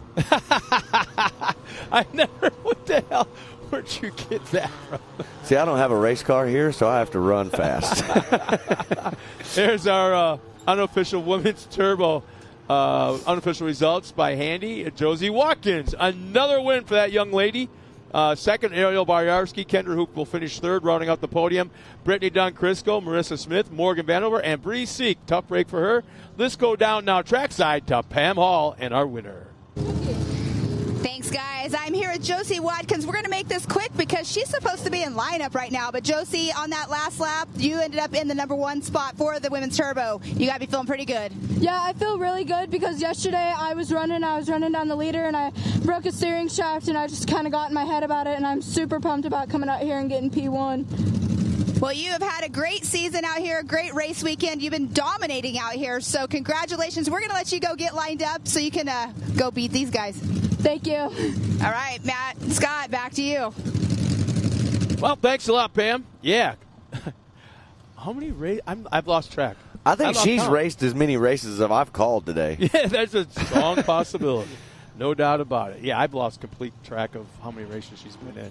Yeah, she is, in my definition, kind of an iron woman out here. Yeah. She gets it done, and she races a ton of races. And you know what? When we see her in a little while at awards banquet, she'll have tons of energy, and she'll be excited, and it'll be so cool to see all that. Done up and pretty. Yep. So, and now we've got our women's NA division on the line and ready to go. We're gotta let Josie Watkins get back around there and get settled in. It looks like she's there now on the line. So right now we're hearing those big V8s and the bouncers. The bouncers behind us about 400 or 500 yards down the race course. That's right. Big horsepower.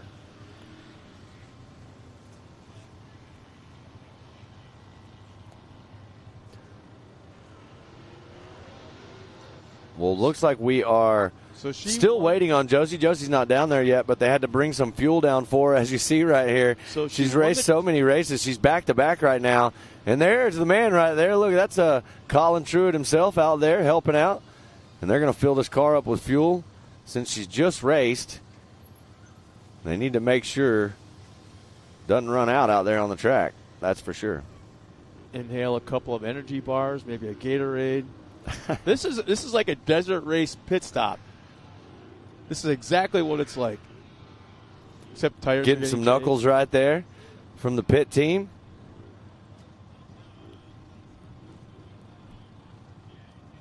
I feel like the only thing that would make this small intermission of them filling this car up better is if we could get Colin Truitt to show us some of his dance moves down there on the starting line. He just needs his Magnum PI shirt. Well, let me throw this at you. Josie was just out there in women's turbo race with her NA car. Mm-hmm. Now she's in the NA race. Mm-hmm. She ran against the turbos. That's and right. Won. That's right. That is kind of unheard of. Yeah, that says a lot about her skills as a driver. We've seen a lot of those guys. A lot of guys and girls come out here. The ladies and the men will come out here, and they'll race an NA car in a turbo class. You obviously can't race a turbo car down in the NA class, but you can do that. You can race that NA car in a turbo class, and that's exactly what she's going to do right here. Don't expect to be competitive, let alone win, though. Yeah, well, there is our grid. There is our grid lineup for women's NA. Josie Watkins, Ariel Biarski, Kendra Hoop, Brittany Dunn-Crisco. I'm sorry. There we are. Now we got it right. So women's turbo right here. Josie Watkins, Jocelyn Ware, Leslie Yoshimoto, Allie Hubler, Brooklyn Singleton, Crystal Rowden. So we got 6 drivers lined up for women's NA. Don't look at that turbo thing. This is NA. We've been talking about that. And we're going to see. I was talking to earlier, we talked about this. Jocelyn Ware had a great race earlier. They've been battling with that car. They had to put a new motor in it. And then they were dealing with temperature issues. And talking to the team over there, they just decided to hope that it doesn't go hot and send it. And that's what they've done. Had a great race in the first one. We'll see what they can do right here. There's the green flag. Our women's NA is underway right there. And look. Whole shot. Yeah, I'm pretty sure she just did that. Like, by a lot. Look at this. At the top of the hill, to come around, go down the hill, and look at the gap already back to second. Wow. Josie Watkins is on another level, that's for sure. She's absolutely flying around the track. If that car's for sale, there's your car for next year. Yep. That's a fast one for sure. You know, the more y'all talk about it, the more interested I am in looking for a Vet 40 Plus turbo car. I'm not even going to lie. Oh, really? Turbo, huh? Come on, man. We got a big wreck out on the track. Let's see. Oh, it's still on its side. Right over here. All right, the team's running around there. We see the track staff trying to get out there. And there you see Josie Watkins flying through the screen. So as we're watching, the track crew, the safety crew is already at the incident. So it looks like Watkins, Yoshimoto, and Ware 1, 2, and 3 on the track. Singleton running in 4th. And there is Rowden in 5th and Hubler in 6th. So the car that's off the track is back on all fours. The track crew got it on its wheels, and it looks like they're just kind of walking away. Here's the AMSOIL replay. It's a replay right here, yep. Coming up.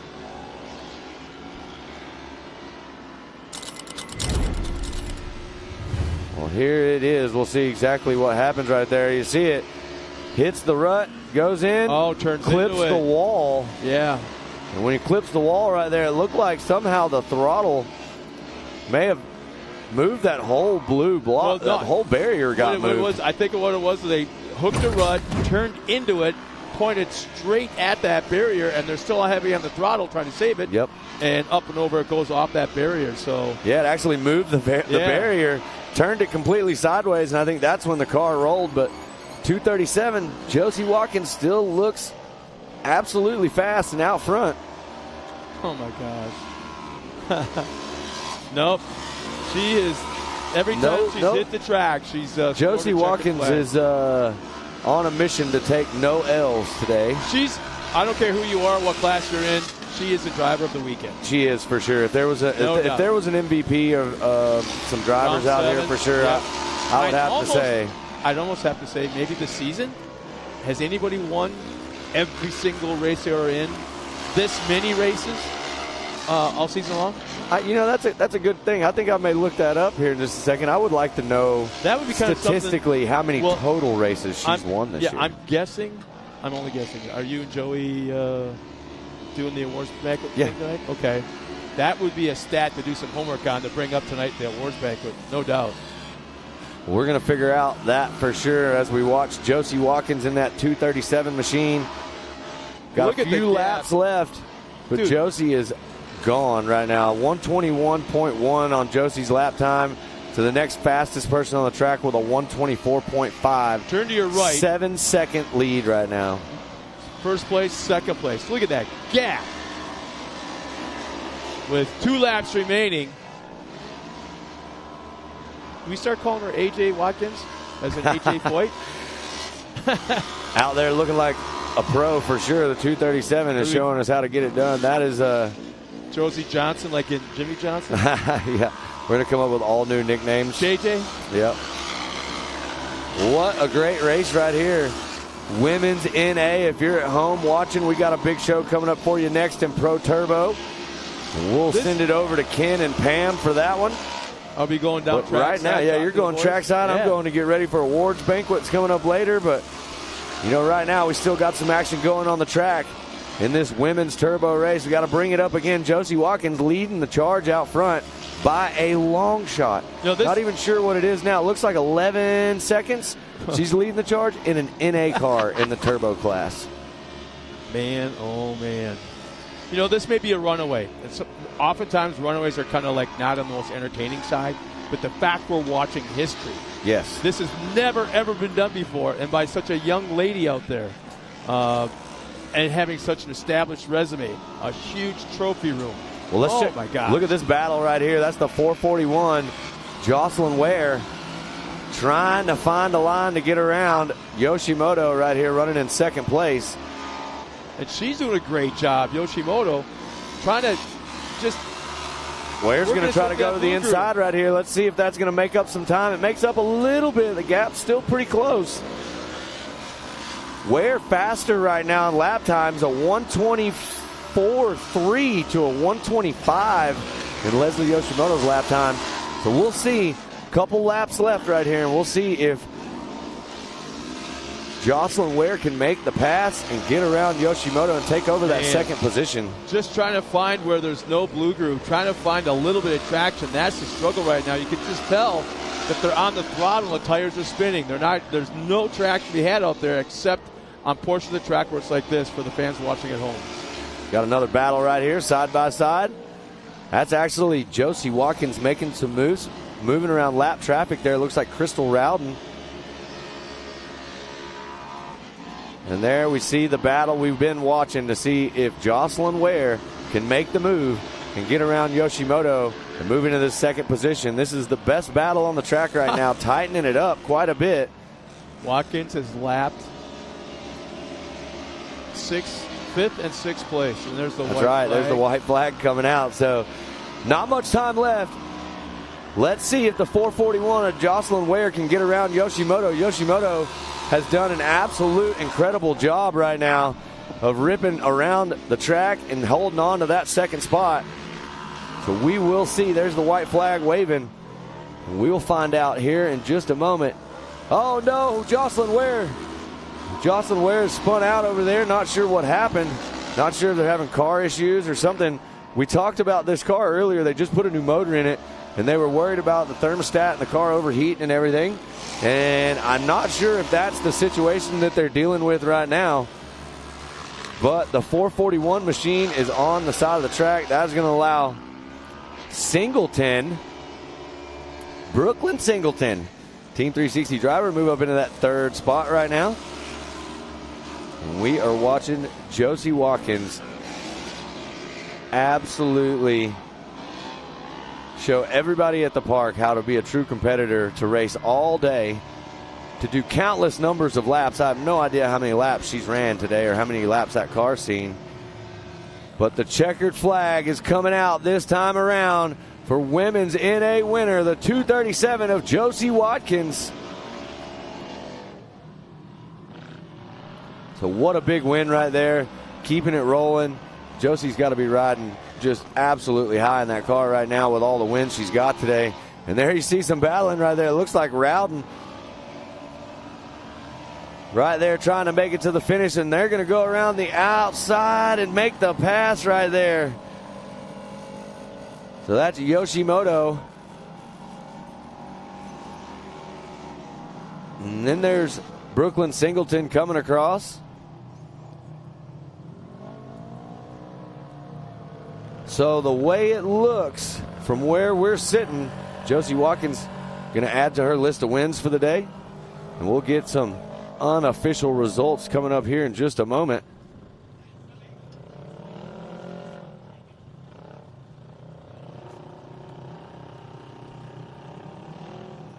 Man, I'm pretty sure that unofficially locks in Josie for the championship also. But right here you see it, the handy unofficial results.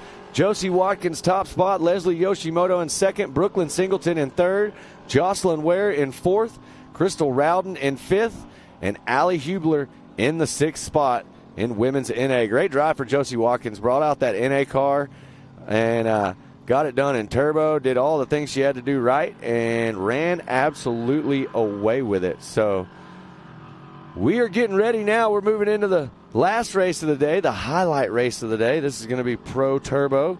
It was a great race we got to watch earlier, and it was a lot of fun. I'm excited to sit back and watch that one.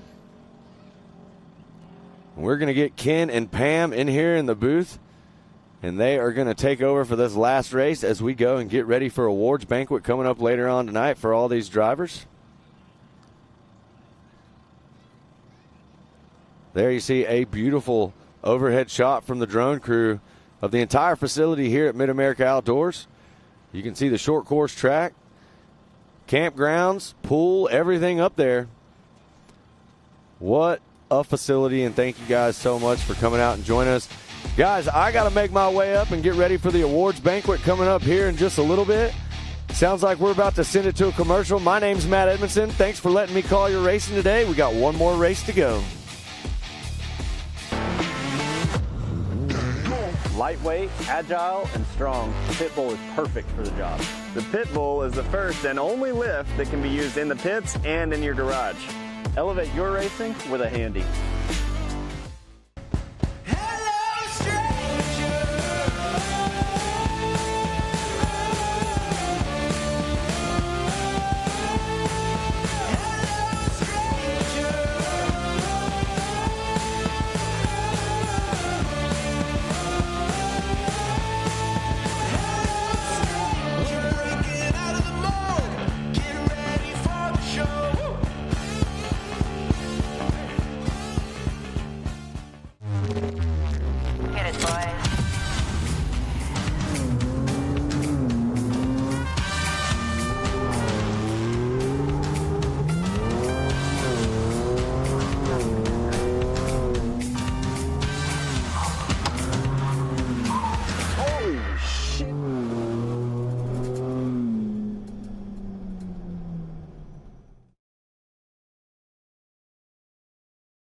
Welcome back to Mid-America Outdoors. This is round 7 of 7 for the side-by-side championship. It has been a wonderful day here. Ken Stout, Pam all alongside. We will have Scott Rain down there pit side as well. One race yet to go, ladies and gentlemen. It is the Pro Turbo race. $25,000 up for grabs here in the championship. $5,000 for the race alone. So a big payday here going out to one of these teams for sure. And as we take a look at it now, it looks like it's going to be Cody Miller. He's certainly in the catbird seat. It is his to lose.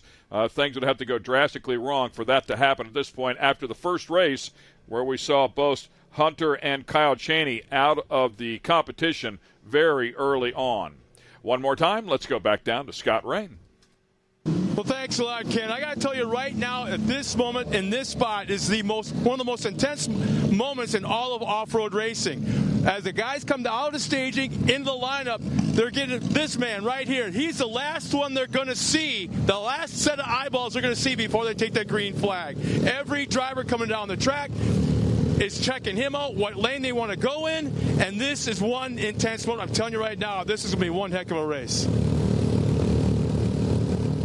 Thanks a lot, Scott. Yeah, we appreciate that coming into this final event, and yeah, it's loaded up. I mean, it's stacked with some big players for sure. Kanan Baker was on a hot roll there. Was looking for his third win in a row inside of this category. Did not happen. He had a belt failure, as you were able to determine there, Pam. And of course, as we documented, Kyle Chaney, Hunter Miller had their issues early on in the first race. That opened up the door for Kanan Baker to close up a little bit. That didn't happen. However, Corey Willis hung right in there, finished up in second place. Corey Willis has a shot at moving up here, possibly into the top 3 in the points. As we take a look at the points coming in here, he was 24 back.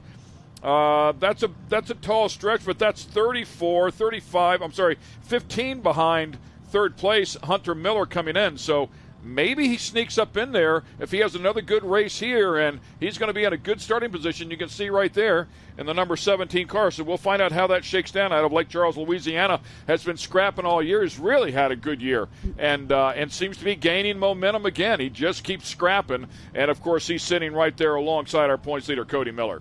Yeah, Corey Willis has had a great year. I mean, he still learns every single race as well, but he races also in Ultra 4 USA, so he gets seat time as well there, too. So it's going to be a heck of a race that we're getting ready to watch right here. I mean, earlier on, the points battles were obviously, like you said, they were a lot closer, and things have shaken up now.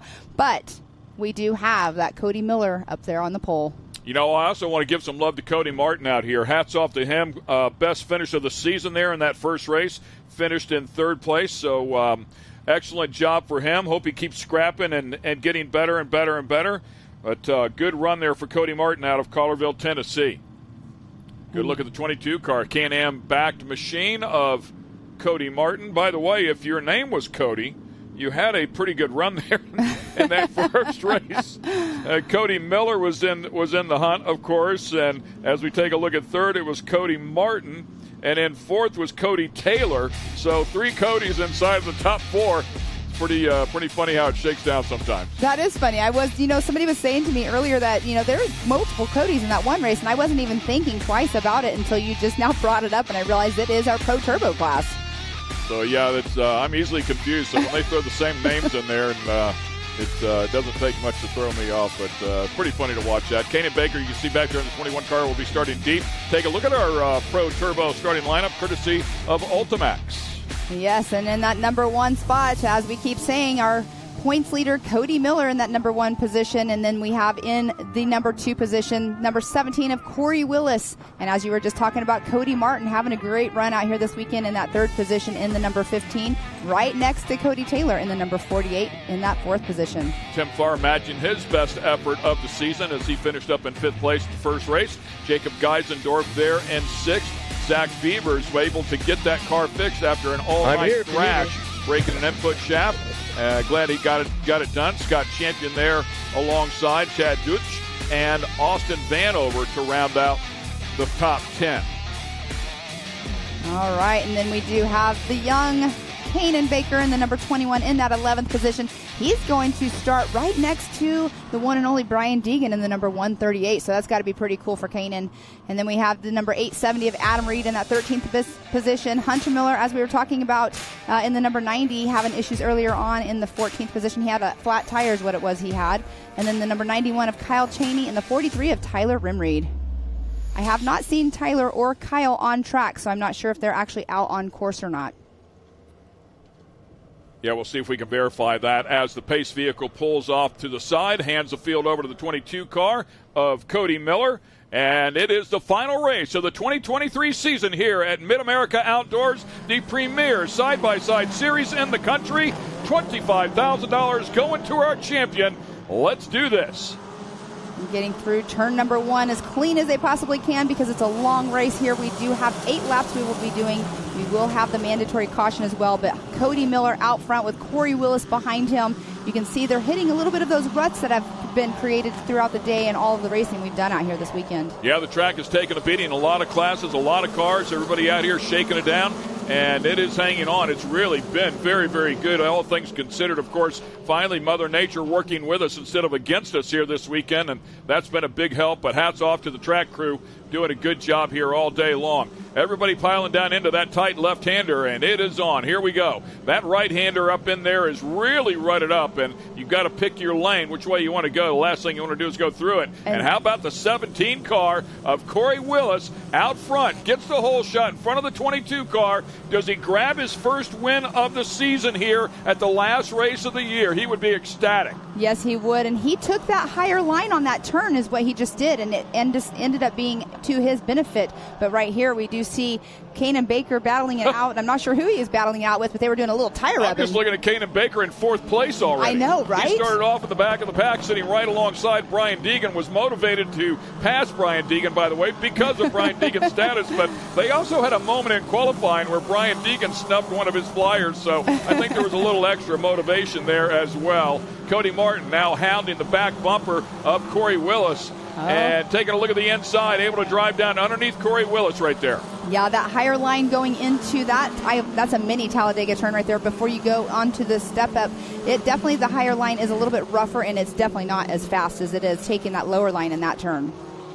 Beautiful job and nice look there of the step up and over that. Completely blind for the drivers, but still a lot of fun. Corey Willis taking the high line there. And you can see how much ground he actually lost there running all the way around the bowl versus Cody Miller running the high line and then chopping down across those ruts. Shortened up the track and still got the run. And Kanan Baker already up in there, man. He is pushing up into 3rd place already. Yeah, he is on fire the last half of this season here at Mid-America. He's been doing an amazing job. I'm curious. I haven't asked him this. I'm wondering if outside of racing, if he's doing any driver's training, because he's totally stepped up his whole entire game the second half of the season. You know, was over there talking to his father last night, and he was out running with the Nitro cars, the Travis Pastrana series, and Hunter Miller was actually coaching / spotting for him, and he was able to pick up some tips and help him out a little bit. And then, of course, you do that with a kid with that talent, he'll start connecting the dots pretty quickly. Look at him all over the back of Corey Willis right there. The 21 car is definitely a rocket ship, now pulling up beside him to try and take over second. He went out early on, had a belt failure in race number 1, finished deep in the field. He finished up, I think he was like 11th. Yes. So that's where he started. Oh, look at this. Started off in 11th and has already worked his way up into 2nd place here in just 2 laps. And what else is it he was doing? We were talking about this last round. He goes home and he watches these drivers and he learns from watching our races and what they're doing and the lines that they're taking as well. Well, they really got this car dialed in, too. I mean, it is, the first thing people want to do is scream cheating, cheating, cheating, but it's more like perfect. Right. It's just really dialed in, and it took them a couple of races to get this thing sorted out. But now they've got everything working together magically. He has a ton of confidence in the car. He's driving the car incredibly well. I was able to watch him a lot this weekend. I mean, the young talented kid is unbelievable to watch. And he's going to be a lot of fun to watch as his career develops. Exactly, and here you can tell how hard they're pushing it, but his car has that distinctive look as well. But taking those turns, you can tell that he's learned how to drift his car on the blue groove, or no matter if he's in the mud or just the sandy areas of the track. But he's doing an amazing job out there. Yeah, I love it. He drives clean. He's aggressive. I mean, if you open up the bottom, he'll stuff it down in there on you. But he does drive very clean, does not purposely run into people, try to take people out. Exactly, and that's what's key in this kind of racing, because you want to be that clean racer. That's when you get really noticed by, your sponsors and everybody else, marketing partners as well. So great job by Kanan Baker all weekend long, driving clean race like you're saying, and being in 2nd position right now. Yeah, quick lap of the race as it stands right now, 14.4 to a 14.79 for Cody Miller. So by a few tenths there, to be honest with you.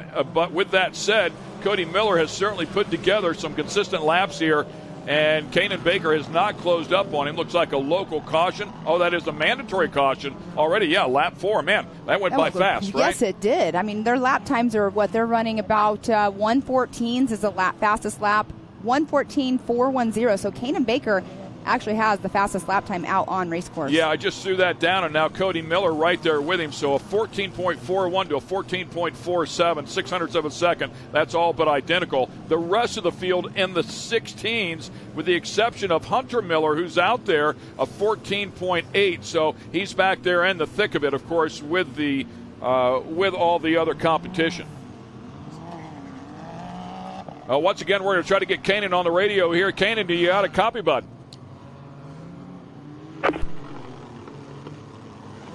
Try it one more time. Kanan Baker, can you hear me? Ken Stout up here in the booth. Yeah, can I hear you? Wow, man, what an impressive run from 11th to 2nd there in the first couple 2-3 laps. Car looks like it is hooked up. Lap times between you and Cody separated by just a couple hundredths of a second. Do you have anything for him? Oh, I don't know, Ken. It's going to be a great battle. It's going to be really fun. I'm just going to be really patient and just try to pick him off. Copy. Great job, man. I know he's in the hunt for the championship there. All but has things locked up, but your one goal is to go out there and win that race, man. Have a great time. Hope you can pull it off. Certainly don't want to wish Cody any bad luck, so have a good race with him out there. We want to watch you two big dogs duke it out. Thank you, Ken. Kanan Baker there, of course, having a great run, and great to have him on the radio with us. Don't want to take up too much of his time there, and probably talking to a spotter to try and figure some things out. Cody Miller certainly came to life there those last couple of laps. So we'll see if he found something, but he was able to equalize what Kanan was doing, and quite possibly was taking it easy on the car. Spotter says, hey, Kanan's coming.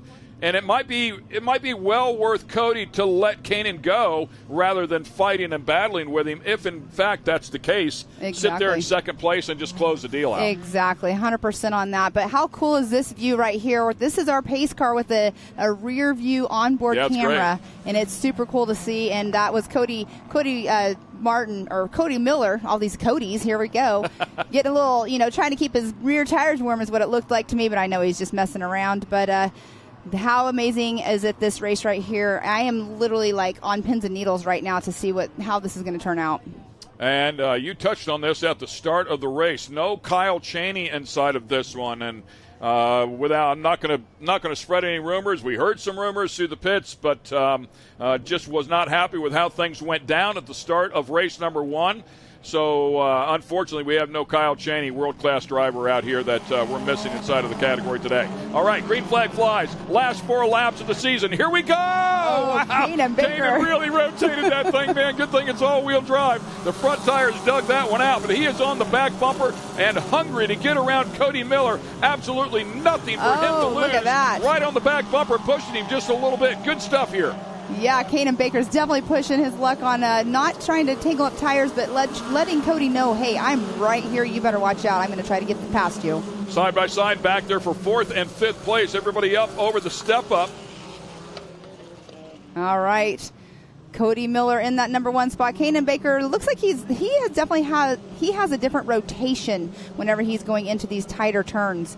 And we see Corey Willis. Is that him down towards the bottom? It looked like he was going a little bit slower. Yeah, Cody really gets that car rotated quickly and unwinds his hands. He gets it back to straight. That's what you want to do. The car looked really tight right there. With that said, he did not get it rotated in that right-hander where Kanan Baker did. We'll see if Baker can make that pay. It's kind of tough here in some of these tight areas. You can do a better job, but you can't take advantage of it.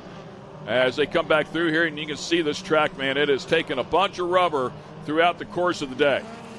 Yes, and you could see Kanan Baker pushing his car going through that right-hander, and his tires, just the way they're kind of turning on the front end. It's amazing to watch how everything works on these cars when they're pushing them to their limits. But right now, Cody Miller seems to be okay with pushing this car and trying to stay out front. I mean, it is a really good place to be in terms of not getting caught up in somebody else's mess, carrying that right rear all the way through there. That is max load, about as close as you can get without putting one on its lid. That's what these drivers are capable of doing at this level. Yeah. They feel that. They know exactly where that tire is. I mean, that was like on the brakes, but lifting that rear tire, and it was 3-wheeling it through that turn. It was an awesome job by Cody Miller. Kanan had a good run through there and checked up just a little bit. He's going to try this low line. Tried to slide up and fill the line. Could not get it done. Right there beside him. We'll see if he goes outside in and can make a good run at it here. He's really good over that hump right there where the car gets light. Right there on the back bumper, but not enough to take advantage of it just yet. Hunter Miller, by the way, now up into 3rd. Taking a look at these top 2 guys going at it. And Cody's going to get a little bit of help. And again, Kanan sticks his nose down in there. Oh, and Kanan's going to. Oh, man, he almost lost it there in the slick. He's pushing his car as hard as he possibly can, and he's recovering very well you saw just now. It's pretty cool to see him drive and how hard he's pushing himself. You can see how hard he's rotating the car in comparison to Cody. It actually puts a lot of heat in the tires as you drive one this hard. And he's pushing, there's no question. But there's no other way to get around to Cody Miller. I mean, you've got to get after it, man. You've got to stuff it down underneath him, and he's going to make you earn every inch of it. Yes, and the lap time difference between them is only 1/100th of a second on their fastest lap between Cody and Kanan. And that's including him getting loose in all the slick stuff that we keep seeing him go through. Sitting right back there in third place, as we talked about, is Hunter Miller. Corey Willis has fallen back into fourth place. Here comes Kanan once again, another run as he goes up high. Cody knows he's got the bottom line, the preferred line right here. And again, Kanan, a nice job there. Did not get us sideways that time through there. Got it rotated. Now makes another charge. He's working. He's changing his line. He's trying a few things. Side by all side. the way up beside him there. Couldn't get the drive out of the turn. Oh, my goodness. Oh, and he lost a lot of ground right there, but he is pushing Cody. He's pushing himself. Oh, and a little more over rotation right there that allowed Hunter Miller to get past Kanan Baker. Yeah, that's exactly right. They pick up the white flag. 1 lap to go, ladies and gentlemen. Out front is the 22 of Cody Miller, your points leader, looking to pick up a bonus $25,000. Looks like Kanan's car might be getting hot. Had to back off of it just a little bit. Try and take care of this thing, get it across the stripe. It is the Miller brothers, 1-2 now. And keep in mind, Hunter Miller had to scrap back from 14th place to get up in the hunt here. I mean, between Hunter and Kanan Baker, between both of them, starting in the back of the pack, and now they're up there in 2 and 3. But you're right, Kanan Baker has dropped off dramatically. And what's going on is, too, their brakes are getting a little hot because they are hard on their car. But it sounds like he did not jump the triple step-up just now, so maybe he's got another issue going on with his vehicle. Yeah, something going on there, and here comes Hunter. Hunter able to get around Cody late in this last lap. We'll see if he can close this deal out, and looks like Hunter might take the lead here and the win. It won't matter. It's still going to be the championship to Cody, but it'll be some nice redemption after that first race for Hunter. Of course, Cody's not done just yet. It looks like he's going to roll up on him, but they're coming to the finish line. Checkered flag out. Your winner is Hunter. Your champion is Cody. The Miller brothers close it out in style. And Kanan Baker did still keep that third position, though, but what an amazing race we just had here. So Hunter Miller, Cody Miller, Kanan Baker, Cody Martin, Brian Deegan made it all the way up to 5th place. That is an awesome run because he was struggling because he had not struggling, I shouldn't say that, but he had not seen the track at all. So you can tell that he just learned, the corners a little bit more to be able to push himself and up into that 5th position. And look at this, the number 93. Right front flat. Yes, I believe that's Geisendorf. So, yeah, the way things shake out here, it was a good comeback there for Brian Deegan, like you were talking about. He just needs seat time. He hasn't been racing. I mean, he's an X Games medalist, multi times, so talented behind the wheel of whatever it is that he drives. You give him a little bit of seat time and let him come out here and prep a car with the team. It'd be a different day for sure. But great to have him out here anyways and racing with all of us. We appreciate all that. So that's it. They will cross the stripe here, and we'll get things finished up. Chad Dutch and looks like Tim Farr went out a little bit early, unfortunately, not able to make it to the end of this one, along with Adam Reed and Austin Vanover, and, of course, Kyle Chaney not in the hunt here. So that's going to wrap up some racing. Of course, we will talk to our winner here in just a couple of moments as well. In the meantime, we're going to take a quick commercial break here. When we come back, we will talk to our winner, and we'll see if we can grab the champion as well. Stay with us.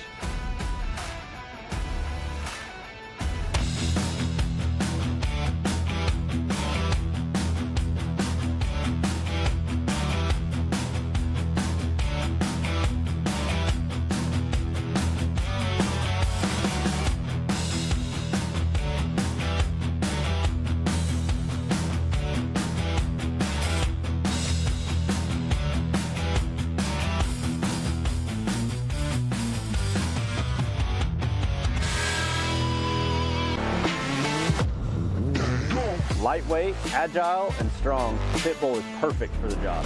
The Pitbull is the first and only lift that can be used in the pits and in your garage. Elevate your racing with a Handy.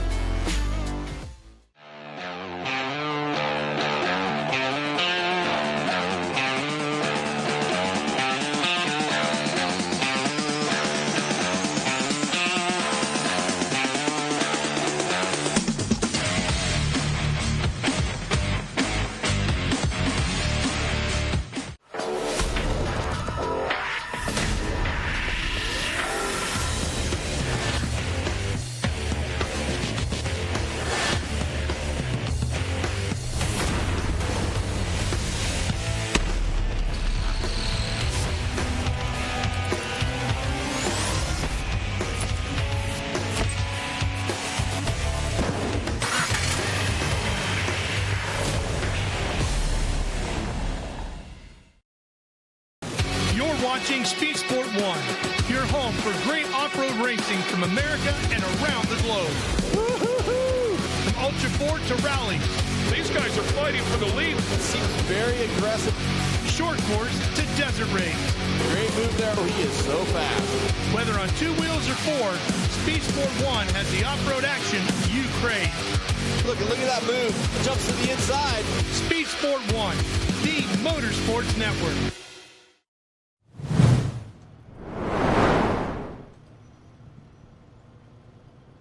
Welcome back to Mid-America Outdoors. Jared, you're going to be in a lot of trouble after this one. That's my producer, by the way. He's done a great job in there, but he just made a big fumble, and I'm going to get him in a moment. So good times here, man. We had a good race at the end of this one. Championships handed out. We talked about it all day long. Championship Saturday. That's what it's all about. We've been digging. This is the 7th of 7 events. And everything has been wrapped up here for 2023. Congratulations to Hunter Miller. He grabs another win here after a disastrous race number 1. His brother Cody Miller finishes up in second place, but wins the battle. That's what it's all about, that $25,000. Kanan Baker was in the hunt, really pressing to win this race, but a mechanical there in the last lap. Exactly, and then Cody Martin in that number 4 position, but Brian Deegan coming from the rear of the pack as well, finishing in that 5th position. Cody Taylor in 6th, and then Zach Beavers having issues like he had yesterday in that 7th position. Chad, the last one on the lead lap there. Tim Farr, Adam Reed, Austin Vanover, unfortunately not able to complete the entire race, and as we documented, Kyle Chaney did not take the green flag. So once again, we will get it over there to Scott Rain, and Scott, you've got the champ. Yeah, Ken, this is kind of an interesting interview because Ken just said a moment ago that your brother won the battle, but you won the war, and that's what's important for 2023. Congratulations, Cody. Yeah, thank you very much. Yeah, my brother just smoked everybody from the back of the track in the last heat here, but I was able to win the first one, and I took second in that one, and so that gave me the overall for the weekend, and it gave me the championship. So couldn't be more happy right now. Well, you've won a lot of races all over the country in all these different series. Where does this rank? I mean, this track, I think, is probably the longest that you race on as far as short course goes. It constantly changing. 7 different variations that you've ran on the entire season. Let's recap this whole thing. Yeah, this place has been evolving all year for sure. As it went on, it just got better and better and better. And the racing has gotten better too. The competition, all these guys that were not really close to the top 3 at the beginning of the year, they all sucked up, and then right here at the end of the season, it's like anybody. There was probably 6 different people that could have won a moto, and I couldn't be more proud to have been able to come out here and win a championship and win a couple of races. It's been a really hard fought season. The best competition in the world is here, and I couldn't be more proud. We'll talk about the people behind the scenes because, like you said, it was a long season, towing all over the country. Talk about the people that helped you get here. Yeah, it's a big thing. We've got a couple of guys, Derek and Walter, that work full-time there at the shop. Those guys bust their butts. But above that, we've got a guy named George White, Double E Racing Suspension. He has just got these things dialed in, and over that, Can-Am is a huge supporter of ours, and we couldn't be here without them and their support. Maxxis Tires, they're a great product, especially for a dry slick, track like this that gets the rubber laid down on top. It's amazing what kind of grip we can get with these things. HMF exhaust, Raceline wheels. There's tons more that I'm not going to remember to mention, but above all, really appreciate Jason Robinette and the whole MAO team. This has been an awesome production, and I just can't wait to see what the future holds. Well, it's time to head back up to the Miller Pit area and celebrate. Congratulations on a crazy, wild, super 2023 season, and I might take a walk up there as well later on, but congratulations, Cody. Right, I sure do appreciate it. Like I said, this has been a great experience, and we can't wait for more.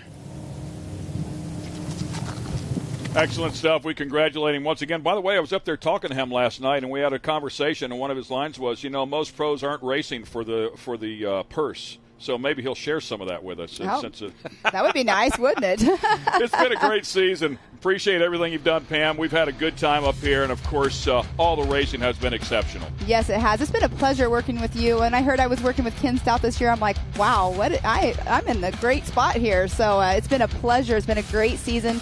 We've seen so much amazing action, and, again, I loved working with you this year. Can't wait for Awesome. 24. It's been a lot of fun. Special thanks to Jason Robinette, Gayla, the rest of the staff here for what they've done, the entire production company, the track staff, all the racers, all the fans. Hope you enjoyed all the great racing action. We certainly enjoyed bringing it to you. For Scott Rain, Matt Edmondson, and Pam Hall, I'm Ken Stout. Thanks for watching the Mid-America Outdoors Side-by-Side Championships here in 2023. See you next year.